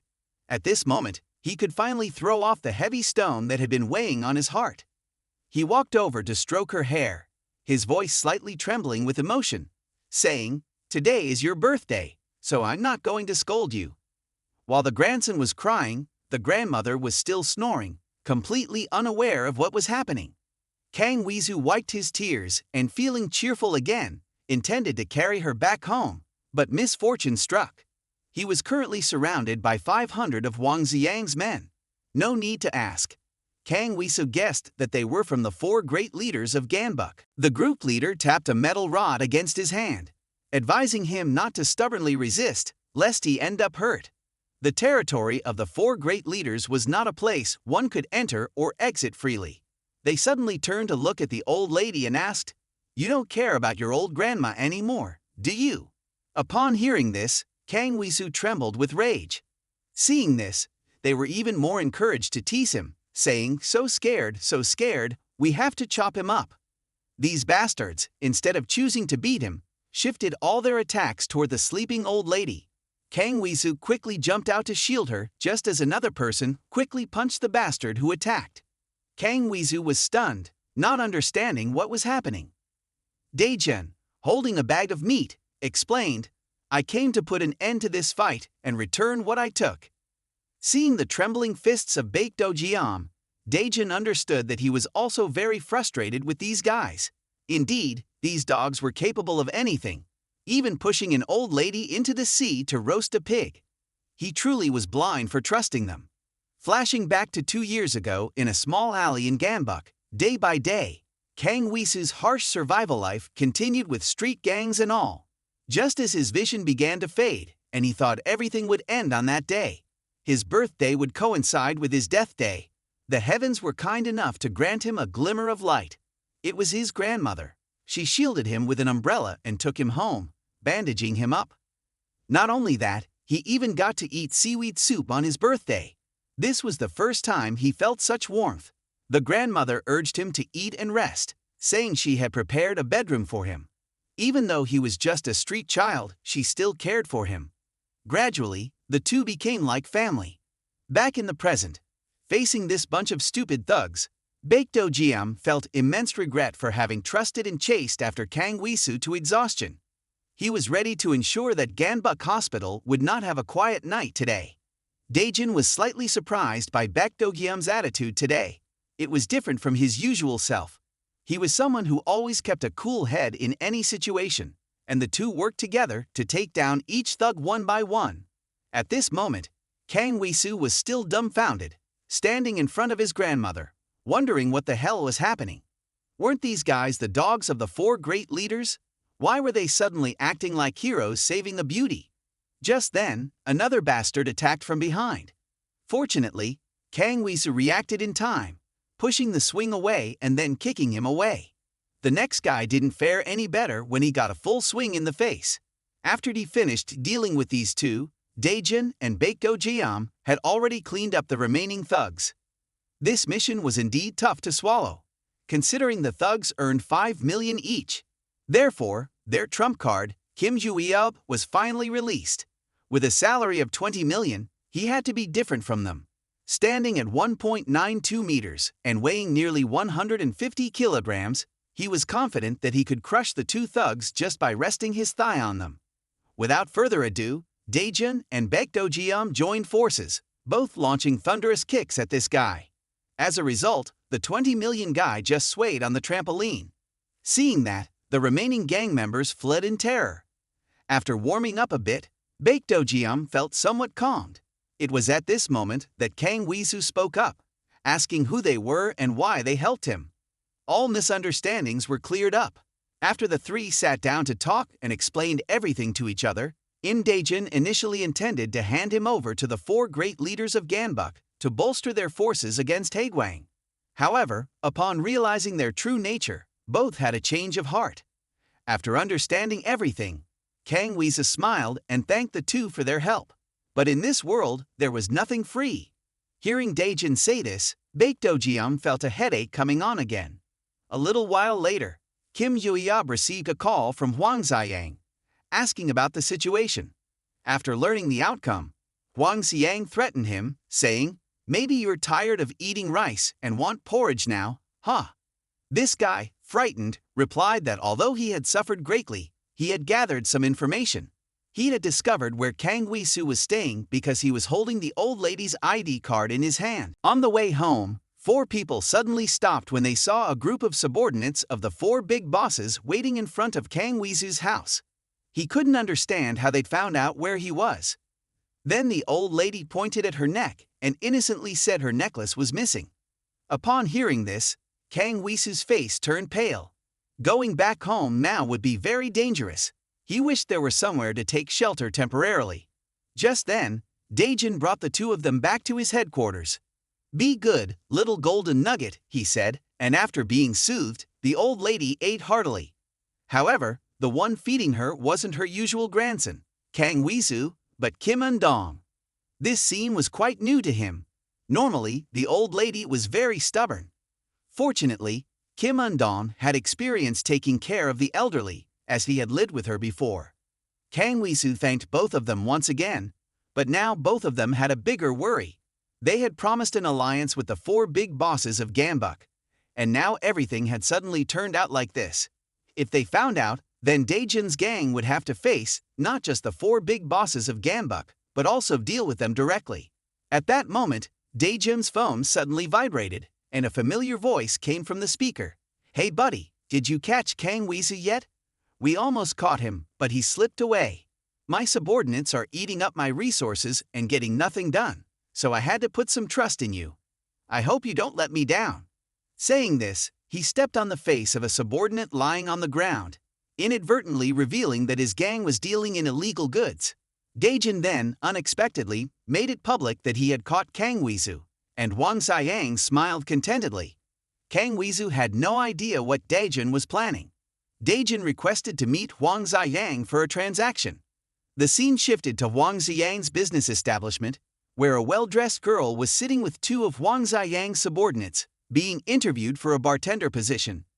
As she was presenting her qualifications, the bar manager, Jung Jun, said he didn't want to hear it. Sitting beside him was Lee Hee-seon, the deputy manager. After listening to her presentation, he decided to hire her. Upon hearing the result, the girl breathed a sigh of relief and downed the glass of water on the table. At that moment, she wondered why, despite it being a normal interview, the 2 of them looked so anxious. Seeing her gulp down the water, Jung Jun smiled wickedly, and suddenly the girl lost consciousness. The scene shifted to Dae-jun's gang's hideout, where he led the other 2 into a cramped space, adorned with posters of hot idols. It was obvious that no one would think this was a place for serious discussions. Dae-jun then explained that he chose this location because it had good sound insulation. Baekdo-jeom sighed, sensing that they were about to face a heavy burden. Kang Wee-soo worried that their plans were too dangerous, especially with their formidable enemies. Most worrying was that guy with the single eyelid, Hwang Se-yang. His terrifying past began in a reform school, and that bastard wasn't just an ordinary criminal. His goal was to get into the reform school time and again, and he had an extremely nasty plan. He built a force and selected the toughest guys to join under his command. Executive was the gang he created, establishing a drug trafficking network within it. Among the 4 big bosses, he was the most cunning. Kang Wee-soo didn't want to put the other 2 in danger because of him. Imda Jun explained that he was already the target from the beginning. At this moment, Kang Wee-soo finally asked what their specific plan was. Baekdo-jeom was also eagerly waiting for a suitable answer from him. "Don't tell me you're calling them here. They would all be in trouble then." "Of course not. I have a plan that's even better," Dae-jun replied. Baekdo-jeom smiled happily, wondering if this would be the first time Dae-jun was truly wise. Returning to the dreamy purple bar, Hwang Se-yang was sitting, drinking tea and preaching philosophy. In this world, there are so many pleasures, like reading books and drinking tea. Why do you still choose the pleasure of addiction? A girl with a frail body was bowing her head, pleading to be allowed to stay and work. Hwang Se-yang grabbed her head and reprimanded her for cosplaying to impress the customers instead of serving them. "If you serve like that, what's left of my reputation?" The girl trembled, begging him. Hwang Se-yang pretended to be soft-hearted and pulled out a contract, demanding that she extend her contract for another 30 years. She didn't care what was in it and immediately signed it. Now, she just needed a dose to keep her high until evening, and she would accept anything. After that, he led her to a room filled with mist. He returned to his room and peeked outside the curtain. Suddenly, he felt a very indescribable sense of nausea. Right now, he was looking forward to welcoming Kangwisu to hell. At the dreamy purple bar, Imda Jun entered for the first time and immediately attracted a beautiful girl to get acquainted. However, as he didn't know how to drink alcohol, he quickly lost his composure. The two were sneaking in here to find out where the CEO's hidden entrance was located. It wasn't in the bar earlier because Daejun had tried to read the cue, he, and saw nothing. Baekdo Jium questioned. Kang Wisu said that just reading the cue, he, while standing in front of the secret entrance would make it open by itself. There was no denying it. In a moment of fate, Daejun accidentally read the cue in front of a painting, which turned out to be the secret door. Thus, they had successfully infiltrated Huang Xiang's lair, a reform center for juvenile delinquents, a place for those at the bottom of society. The nature of wild dogs always lurked deep within each of them, leading them to tear each other apart. Jiangjun was also a member of this reform camp. He was a drug criminal with 24 months of prison experience. Li Yiseng, equally notorious, had a fraud charge with prison experience matching that of his friend. They saw each other as archenemies, but something happened that bound them together. This damned, despicable bastard with half-closed eyes, Wang Saiyang. Daejun's plan was like this, as Wang Saiyang was the most cunning fox. Approaching his bar would be a challenging starting point. It would be difficult to deal with all of them at once, so they had to cut off their limbs to weaken them. Daejun instructed the other two to gather information about his business operations. Kang Wisu was somewhat surprised upon hearing this. Although all his business activities were involved with drugs, he had a solid security force protecting him. Therefore, even if they managed to infiltrate, they would be scrutinized closely because the atmosphere was not very friendly, resembling that of drug addicts. Both of them were stopped outside. Baekdo Jiam quickly explained that they were introduced here by the CEO. Upon hearing this for the first time, the guard said he would take them to their VIP room. However, he still firmly insisted that they provide evidence that they were referred by the CEO. Do Jiam scratched his head awkwardly, laughing nervously. "Look at our faces. How could you doubt us?" "It's simple," the guard replied. "The security rules here are very strict." The young guard confidently stated that nothing suspicious could slip past his watchful eyes. Baekdo Jiam began to lose his words, and seeing that, the guard used his walkie-talkie to scold those in charge of verifying the identities of newcomers. The situation began to look dire. Daejun suddenly spoke up. "Do you want me to tell your boss that you're making things difficult for his trusted subordinates? Don't make us lose patience. If Saihang finds out that you dare to make things hard for his subordinates, then you'd better choose your pit wisely." Daejun acted so deeply that Baekdo Jiam almost believed they were truly Saiyang's trusted subordinates. The guard then apologized for the earlier disrespect and invited them into the room. Near the door, Daejun signaled for Baekdo Jiam to stay calm because he sensed something was off. As soon as the door opened, a strong, pungent odor rushed into their noses. Baekdo Jiam was stunned by the scene before him. Was this the mythical paradise of drug addicts? It was unbelievable. Just then, Lee Yi-sung unexpectedly appeared from behind, greeting them. The dreamy purple bar is offering a 30% discount for those who shoot up today. As he walked, he introduced the high-quality drugs that his brand provided. Although the price was a bit high, it was worth it due to guaranteed quality. Any customer who used it would be soaring through the galaxy. They introduced the effects of this stimulant, saying it was meant to relieve worries and tension in life. Baekdo Jiam immediately questioned why, if it was so good, he had to keep his mouth shut. Lee Yi-sung explained that he was just suffering from COVID. Saying this, he led the two to Jeongjun, the main manager of the bar, who was nodding as if he was floating on cloud 9. Not stopping there, Lee Yi-sung introduced them to additional services. Just as he finished speaking, a beautiful girl approached and tightly hugged Baekdo Jiam's arm, inviting him. She was the girl who applied for the bartender position that day, and the essence of this brand was attentive customer service. Baekdo, showing disdain, pushed her away. Seeing Daejun's gloomy expression, Lee Yi-sung discreetly reminded him that such looks were unacceptable. However, before the two could explain, he assumed it was because they were new and inexperienced, so he brought out a vial of medicine and prepared a syringe for them. Baekdo forced a smile, saying he was very picky. If the quality wasn't as advertised, it wouldn't be acceptable. Quality in medicine had never made him lose confidence. However, Baekdo fearful demeanor only amused Lee Hee-sung more. He took Baekdo hand and reassured him that the speed of the injection wouldn't hurt the customer. Baekdo fell into a panic, his heart racing, not knowing how to react. Just as the needle was about to pierce his skin, Daejun quickly grabbed it. Lee Yi-sung turned to remind him to stay calm, saying his turn would come. Daejun said he didn't want to try the stuff today. He just wanted to visit, intending to come back later for use. Saying that, the two left, leaving Lee Yi-sung disappointed. Of course, he wouldn't let them leave easily. No one could leave here sober. The door had been locked. Their trick had been exposed. Lee Yi-sung sneered, demanding they'd bring Kang Woo-soo to him. Soon enough, both were surrounded by masked men with gas masks.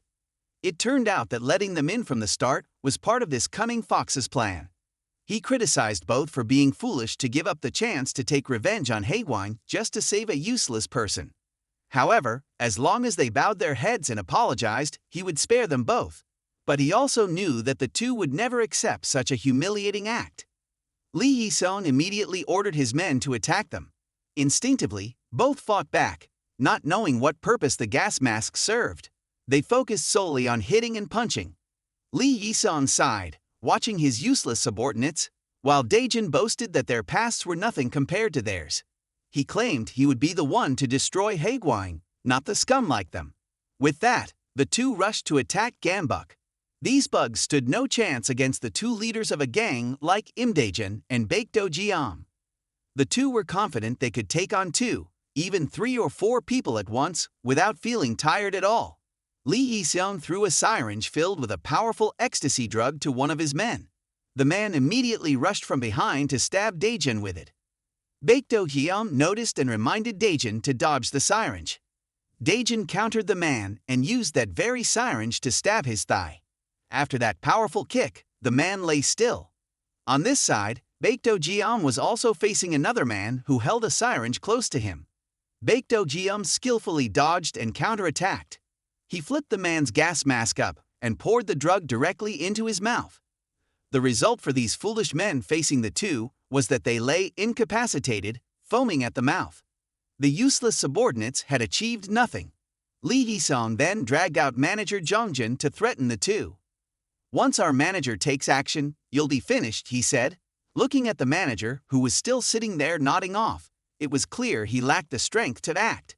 Meanwhile, Daejun and Baekdo had already taken care of most of these useless goons, using less than 1% of their strength. Now they just needed to finish off the two dazed managers. At that moment, Lee Yi-sung came around from behind, grabbed Baekdo by the collar, and threw him straight onto the coffee table. It was truly deceitful. Just a moment ago, he promised to take them soaring through the galaxy, and now he was throwing them into tables. Lee Yi-sung sneered, assuring them they would still get to fly, but he wasn't sure whether the landing would be on their noses or teeth. Strange sounds echoed along with the rhythm. The one responsible was none other than Jung-jun himself. Returning to the rehabilitation center in a daze on that fateful day, the leader of the criminals in the center had once led a notorious gang outside. So when he entered the facility, many followed him. However, a turning point occurred in his life when he crossed paths with 2 mad dogs who dared to disrupt Jung-jun and Lee Hee-sung's stone warehouse. They had stolen nearly all the stones from the warehouse. As a result, these 2 mad dogs went into a frenzy. This man probably never imagined that his actions would directly lead him to the orthopedic surgery room. Jung-jun and Lee Hee-sung stood side by side, approaching the instigator. Indeed, the stolen stones from both their warehouses lay squarely beneath this man. He foolishly mocked the two, advising them to supplement their calcium next time. The outcome was, of course, bludgeoned with these 2 mad dogs. All of his subordinates had been cooked, leaving only him behind. He trembled, begging the two to spare him. However, their vengeful nature wouldn't allow them to accept such pleas. In the end, it was unknown where this man's fate had gone. But for now, Lee Yi-sung was gloating, recounting his accomplishments along with a challenge. To catch a tiger, you have to grip our necks. Maybe then you'll have a slim chance of escaping. Do Ji-am could only chuckle upon hearing this. Lee Yi-sung, feeling hot-headed, jumped straight onto the table. The two were now face to face. Lee Yi-sung was confident that his teammates could handle it, just like Dae-jun and Do Ji-am could. But Lee Yi-sung's confidence wasn't unfounded, for both of them shared a common trait. They could do all sorts of crazy things, just as long as money was involved. This guy's fists still had power. His bloodshot eyes glared at Dae-jun, threatening, "Do you want to be in a wheelchair for the rest of your life?" On Baek Do-gyam's side, he finally soared, delivering a kick back for the previous blow. If they wanted a bloody fight, they were ready to oblige. Dae-jun had also begun his massacre mode. It was uncertain what this zombie would accomplish, but they had to thank these two for providing Dae-jun and Baek Do-gyam with an interesting hunting session. Starting with Baek Do-gyam, he threw 2 consecutive punches to create a smokescreen and then unexpectedly kicked him in the chest. Fortunately, Lee Yi-sung was agile enough to dodge the blow. It was still okay. The only problem was fighting in this smoke made him cough. "It's just work," he said. "I'm not into this stuff." He then mentioned the addicts in this room behaving like zombies, trying to forget the harsh reality that had led them to this state. He told this story to distract him. Suddenly, Lee Yi-sung charged at him and unleashed a devastating blow, sending Baek Do-gyam flying backward. He unexpectedly clutched his stomach, finally realizing how painful it was. But this opportunity allowed him to seize the initiative as he continued charging forward. Baek Do-gyam wasn't someone who would just block the attacks all the time. He suddenly shoved the man's head down. The one who underestimated his capabilities had always been him from the beginning. Speaking of a glorious past, surely no one could surpass Baek Do-gyam. Meanwhile, Dae-jun was enjoying himself, unleashing onto Jeong-jun. Although he was being beaten, he felt no pain and was even laughing. Truly a stonehead. Dae-jun tightly grasped his wrist and head, pushing them against the wall. Jeong-jun now looked like a real zombie. He turned to Dae-jun, asking if there was anything more fun, and if not, it would be his turn. Saying that, he turned around and flung Dae-jun backward. Dae-jun was taken aback by his resilience. He didn't even seem to feel pain. It was uncertain if it was due to the influence of drugs, but he still appeared quite energetic. However, instead of attacking his opponent directly, he flailed his arms wildly, leaving Dae-jun feeling very confused. When he saw his opponent's weakness, he was suddenly hit in the head by the guy's foot. Dae-jun felt a genuine daze in his head, while the guy continued to flail his arms and legs aimlessly. This guy is really crazy. Out of kindness, Dae-jun punched him in the mouth to wake him up, yet the fool managed to use his teeth to absorb the blow. Dae-jun immediately retracted his hand. Jeong-jun might be imagining himself as a dinosaur, and Dae-jun as a delicious piece of meat. He lunged at Dae-jun. Right when they were about to share a passionate kiss, Lee Yi-sung rushed in to interrupt. It turned out that while the two were entangled, Baek Do-gyam had already dealt with Lee Yi-sung. Lee Yi-sung sat up and reminded his friend to wake up and work together like before. However, Jeong-jun still seemed out of it. He was grinning and asking for candy. Lee Yi-sung was about to explode in frustration, wanting to punch Jeong-jun to bring him back to reality. "You're about to waste your fortune." Jeong-jun immediately mumbled about money. Indeed, only money could bring him back to his senses. Jeong-jun rushed towards Do-gyam, and based on his experience, Baek Do-gyam immediately bent down. But this guy suddenly froze and then punched Dae-jun in the head with a fiery blow. The moves he threw out seemed to follow no rules at all. Dae-jun substituted in, and although the opponent's hits were random, they weren't too difficult to dodge and counterattack. However, there was still one obstacle Dae-jun hadn't accounted for: Lee Yi-sung. Jeong-jun was already annoying enough, and now Lee Yi-sung unexpectedly popped out from the side to counterattack. They knew how to coordinate perfectly to cover each other's weaknesses, an astonishingly smooth collaboration.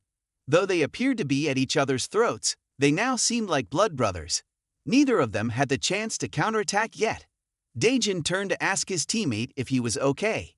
But Lee Yi-sung coldly declared, "Don't joke with the brothers here. We're talking money, not feelings." After saying that, they charged towards the two again. The power of money was terrifying. It could make two people who originally disliked each other cooperate in a surprisingly harmonious way. However, it wasn't simply a coincidence that these two opponents turned into partners as if nothing had happened. They only started to truly cooperate when they received an invitation to work under Hwang Zai-yang. He saw the potential in these two talents and wanted to create an unprecedented Stone Age in this prison together with all three of them. In the end, it was money that drew people closer, not feelings. If money could make them so crazy, then Baekdo Jeon would have to destroy everything they had built. Therefore, he began smashing expensive items in the room.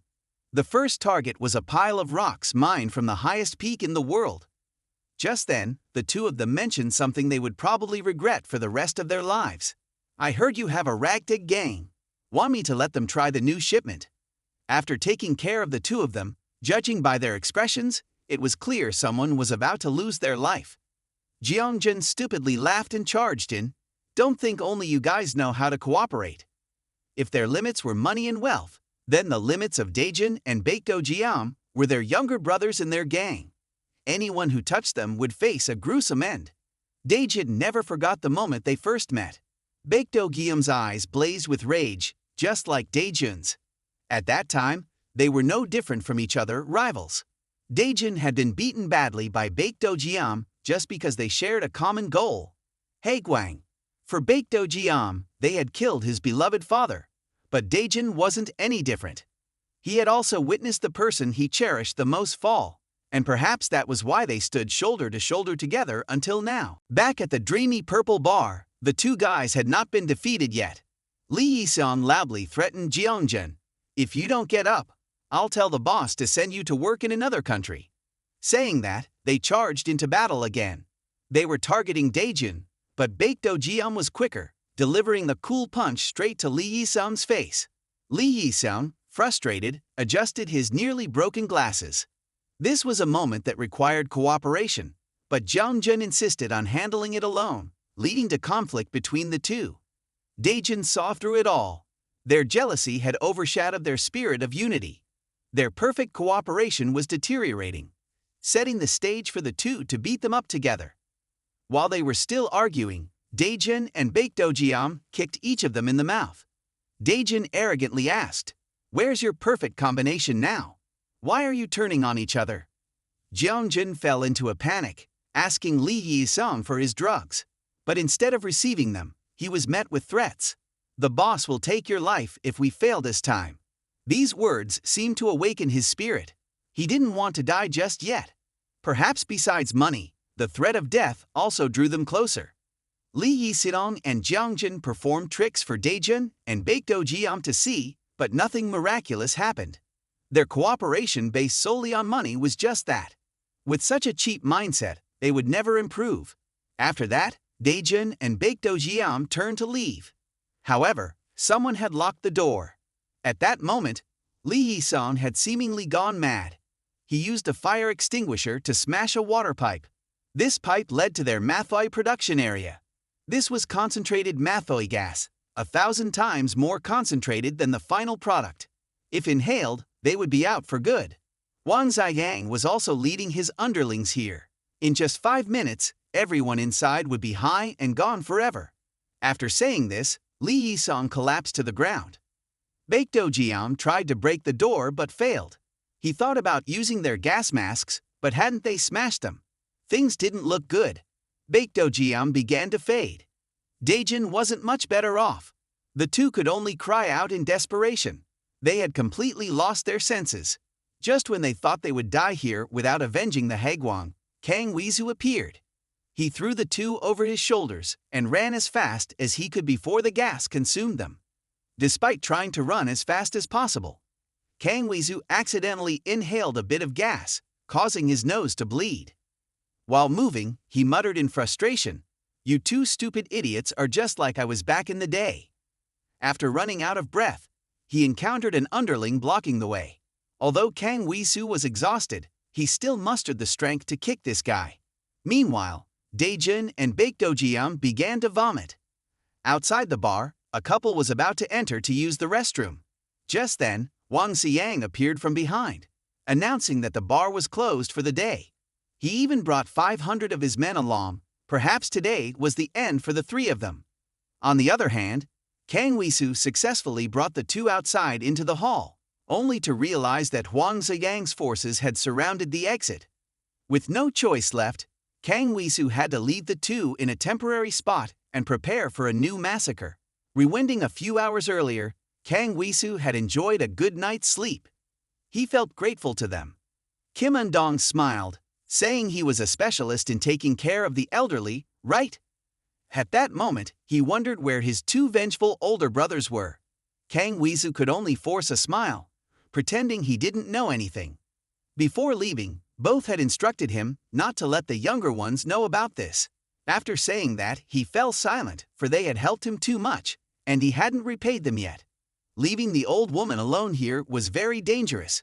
While she was sleeping, she suddenly began to mumble, saying she wanted to see the grandson who bought her meat. Kang Wee-soo smiled and said, "Then let me go bring him back to you." Outside the bar, Hwang Ziyang ordered his subordinates to beat them up so that they would crawl from home to school. Inside the lobby, Kang Wee-soo was coughing weakly, having only inhaled a little smoke. He felt like he was about to faint. However, he still had enough strength to break the necks of all those people. Kang Wee-soo fiercely kicked the door open, but the group waiting for him outside was actually Dae-jun's gang. Kang Wee-soo wondered why they all knew he was here. It was all thanks to Kim Un-dong, who keenly noticed Kang Wee-soo since he spoke to the woman. His face was all puffy and as pale as a frog's butt, so he secretly followed him here. Just then, he suddenly bent down to vomit. It seemed this time he would have to owe Dae-jun's gang again. In another development, Wang Ziyang had led his subordinates to that room, but Dae-jun and Baekdo-jeon were nowhere to be found. It was a waste since he had even rewarded them with a 13th month's salary. Lee Yi-sung quickly justified that they had underestimated the enemy, not knowing if it was the effect of the drug or what. Jeong-jun had been shaking like a leaf all this time. He kept apologizing while repeatedly banging his head on the floor until it bled. Lee Yi-sung quickly explained, "Big brother, don't listen to the junkie's excuse, he just played too much stuff." In a fit of rage, Hwang Ziyang walked over, grabbed the ice bucket, and threatened them. "You didn't do your job properly, yet you wasted my ice resources like this. Or do you want me to log you out, huh? You've been managing here for quite a while now." After saying that, he squeezed Jeong-jun's mouth open and poured the ice bucket straight into this guy's mouth before the astonished eyes of Lee Yi-sung. "If you want it this way, then I have no choice but to indulge my subordinates." After Jeong-jun, the next person to be dealt with was Lee Yi-seong. He humbly begged his brother to give him a chance. Wang Ziyang still just smiled coldly. "If you're stupid, just cry and beg for what? Since now you will be fired, I will take you to the ice production facility to work." Lee Yi-sung panicked and kept begging his brother because more than anyone else, he knew that the ice production factory was a place with an extremely toxic working environment. He couldn't die there. No matter how pathetic he clung and begged, Wang Ziyang remained cold, advising him to work to death there. If he stubbornly refused to go, then the only result could be a few liters of ice, like that idiot. Lee Yi-sung trembled, and in the end, there was still no better outcome for him. Back at Dae-jun's headquarters, Baekdo-jeon and Dae-jun had been safely brought back. The drugs were too strong, so both of their heads were still aching. But after all, they still had to thank Kang Wee-soo. This time, if it weren't for him, both would have been finished already. He waved his hand and laughed, saying, "What gratitude! Just buy me some meat to cook for grandma later." Kang Wee-soo did not forget to mention the contribution of the kids in the gang. While he and Baekdo-jeon were joking happily, Dae-jun suddenly made a tense face. "Do you know what you've done? If something happens to you later, who will take care of your grandmother? No matter how important friends are, you must think about your loved ones first." After hearing these words, Kang Wee-soo couldn't help but be moved and burst into tears. Returning to the main story, now they had poked a hornet's nest. Wang Saiyang almost succeeded. This time, they definitely would not let it go easily. Now Daejun's gang had no way back. Kang Wisu sobbed while reassuring them, "Don't worry because this is a very safe area. You might not know this place is the special area of Ganbuk, the four great brothers of Ganbuk. Even though it appears on the outside to be an alliance, in reality, they always fight and tear each other apart. So they have established a rule. They agreed to choose a specific area and call it the Forbidden Land. It is the area with brilliant aura located between their four territories. Fortunately, this building is also located in that area.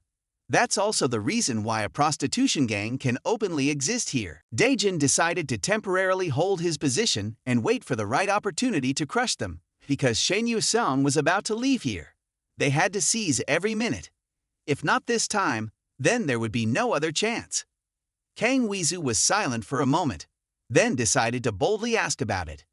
Mentioning this, Daejun accidentally remembered the time he lived with brother Johangil. That day, Daejun came home late. Johangil, although yawning, still waited for him to come back. Just as they were talking about Daejun, he appeared outside, calling everyone to open the door for him. Daejun showed up in the most wretched state. He had been ambushed by a group with snake tattoos. The brothers hurriedly took him to the hospital. In the meantime, Johangil just coldly murmured about those damn dogs. A few days later, when Daejun was struggling to hang a pile of clothes to dry, he unexpectedly met him. Johangil had been lying here reading for a while. Johangil smiled and stretched, asking if there was still some noodles left. Daejun hadn't even answered when Chadaeyeop quickly chimed in indignantly. "Where have you been the past few days? That kid Daejun has been lying around for days." Chadaeyeop was hanging clothes with Daejun, while revealing that the group who ambushed him had already gotten high on drugs. Chadaeyeop felt extremely annoyed because he also intended to give those guys a lesson. Johangil pretended not to care, but the wounds on his hands revealed everything. He had silently protected his family like that. Now returning to the present, Kim Undong worriedly asked about Daejun's condition. He smiled and thanked everyone.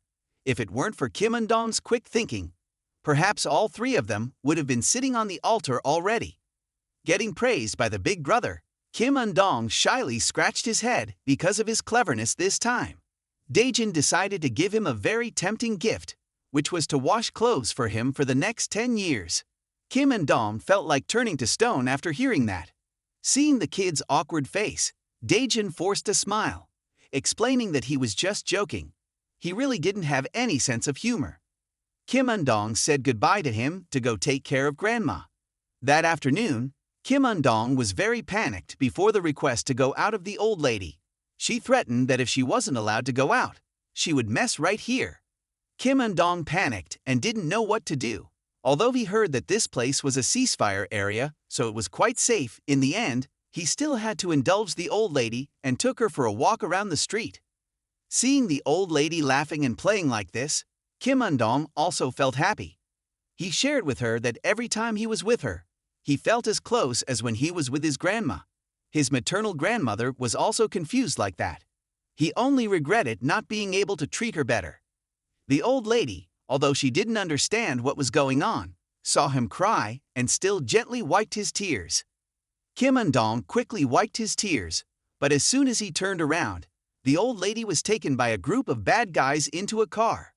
Kim Undong panicked and ran after that car. The driver, after capturing the old lady, called and informed the boss that he had caught her. According to the boss's orders, she would not be thrown into the sea, but would be taken hostage. At this moment, Kim Undong was still desperately running after the car. Night had fallen, and the car stopped in front of a building owned by the four great brothers of Ganbuk. Kim Undong ran out of breath. Finally, he had reached this place. However, he quickly realized that he had run into the territory of the four great brothers of Ganbuk that everyone often mentioned. He crouched down to check his pants pocket, but unfortunately, he had hurriedly left and forgotten to bring his phone.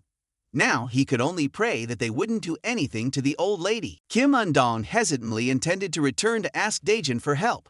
He couldn't act alone like this, as it would be tantamount to delivering himself to death. Just at that moment, the memory of the old lady wiping away his tears came rushing back to him. Thanks to that, the foolish boy Kim Un-dong dared to push the door and step inside the building. Just as expected, as soon as the door opened, someone was already waiting to greet him. This person was Oh Jun-soo, the boss of the executive gang. Meanwhile, Hwang Se-yang, who was in the lab, received the news that they had captured the hostage. Sooner or later, Kang Wi-soo would have to come here, and it was worth feeding this kid, Choi Soo-hyuk. Hwang Se-yang instructed him to wear protective gear once inside, as there was a high possibility of a violent reaction occurring during the experiment that no one could foresee. When Kang Wi-soo left this place, he had kept a dangerous substance similar to the peach powder that Sai-yang had just added. He couldn't let Kang Wi-soo keep that. It could destroy the painstakingly established stone camp at any time. That was the main reason he had to retrieve Kang Wi-soo at all costs. Additionally, there was another simple reason. Kang Wi-soo dared to mock him for having slanted eyes.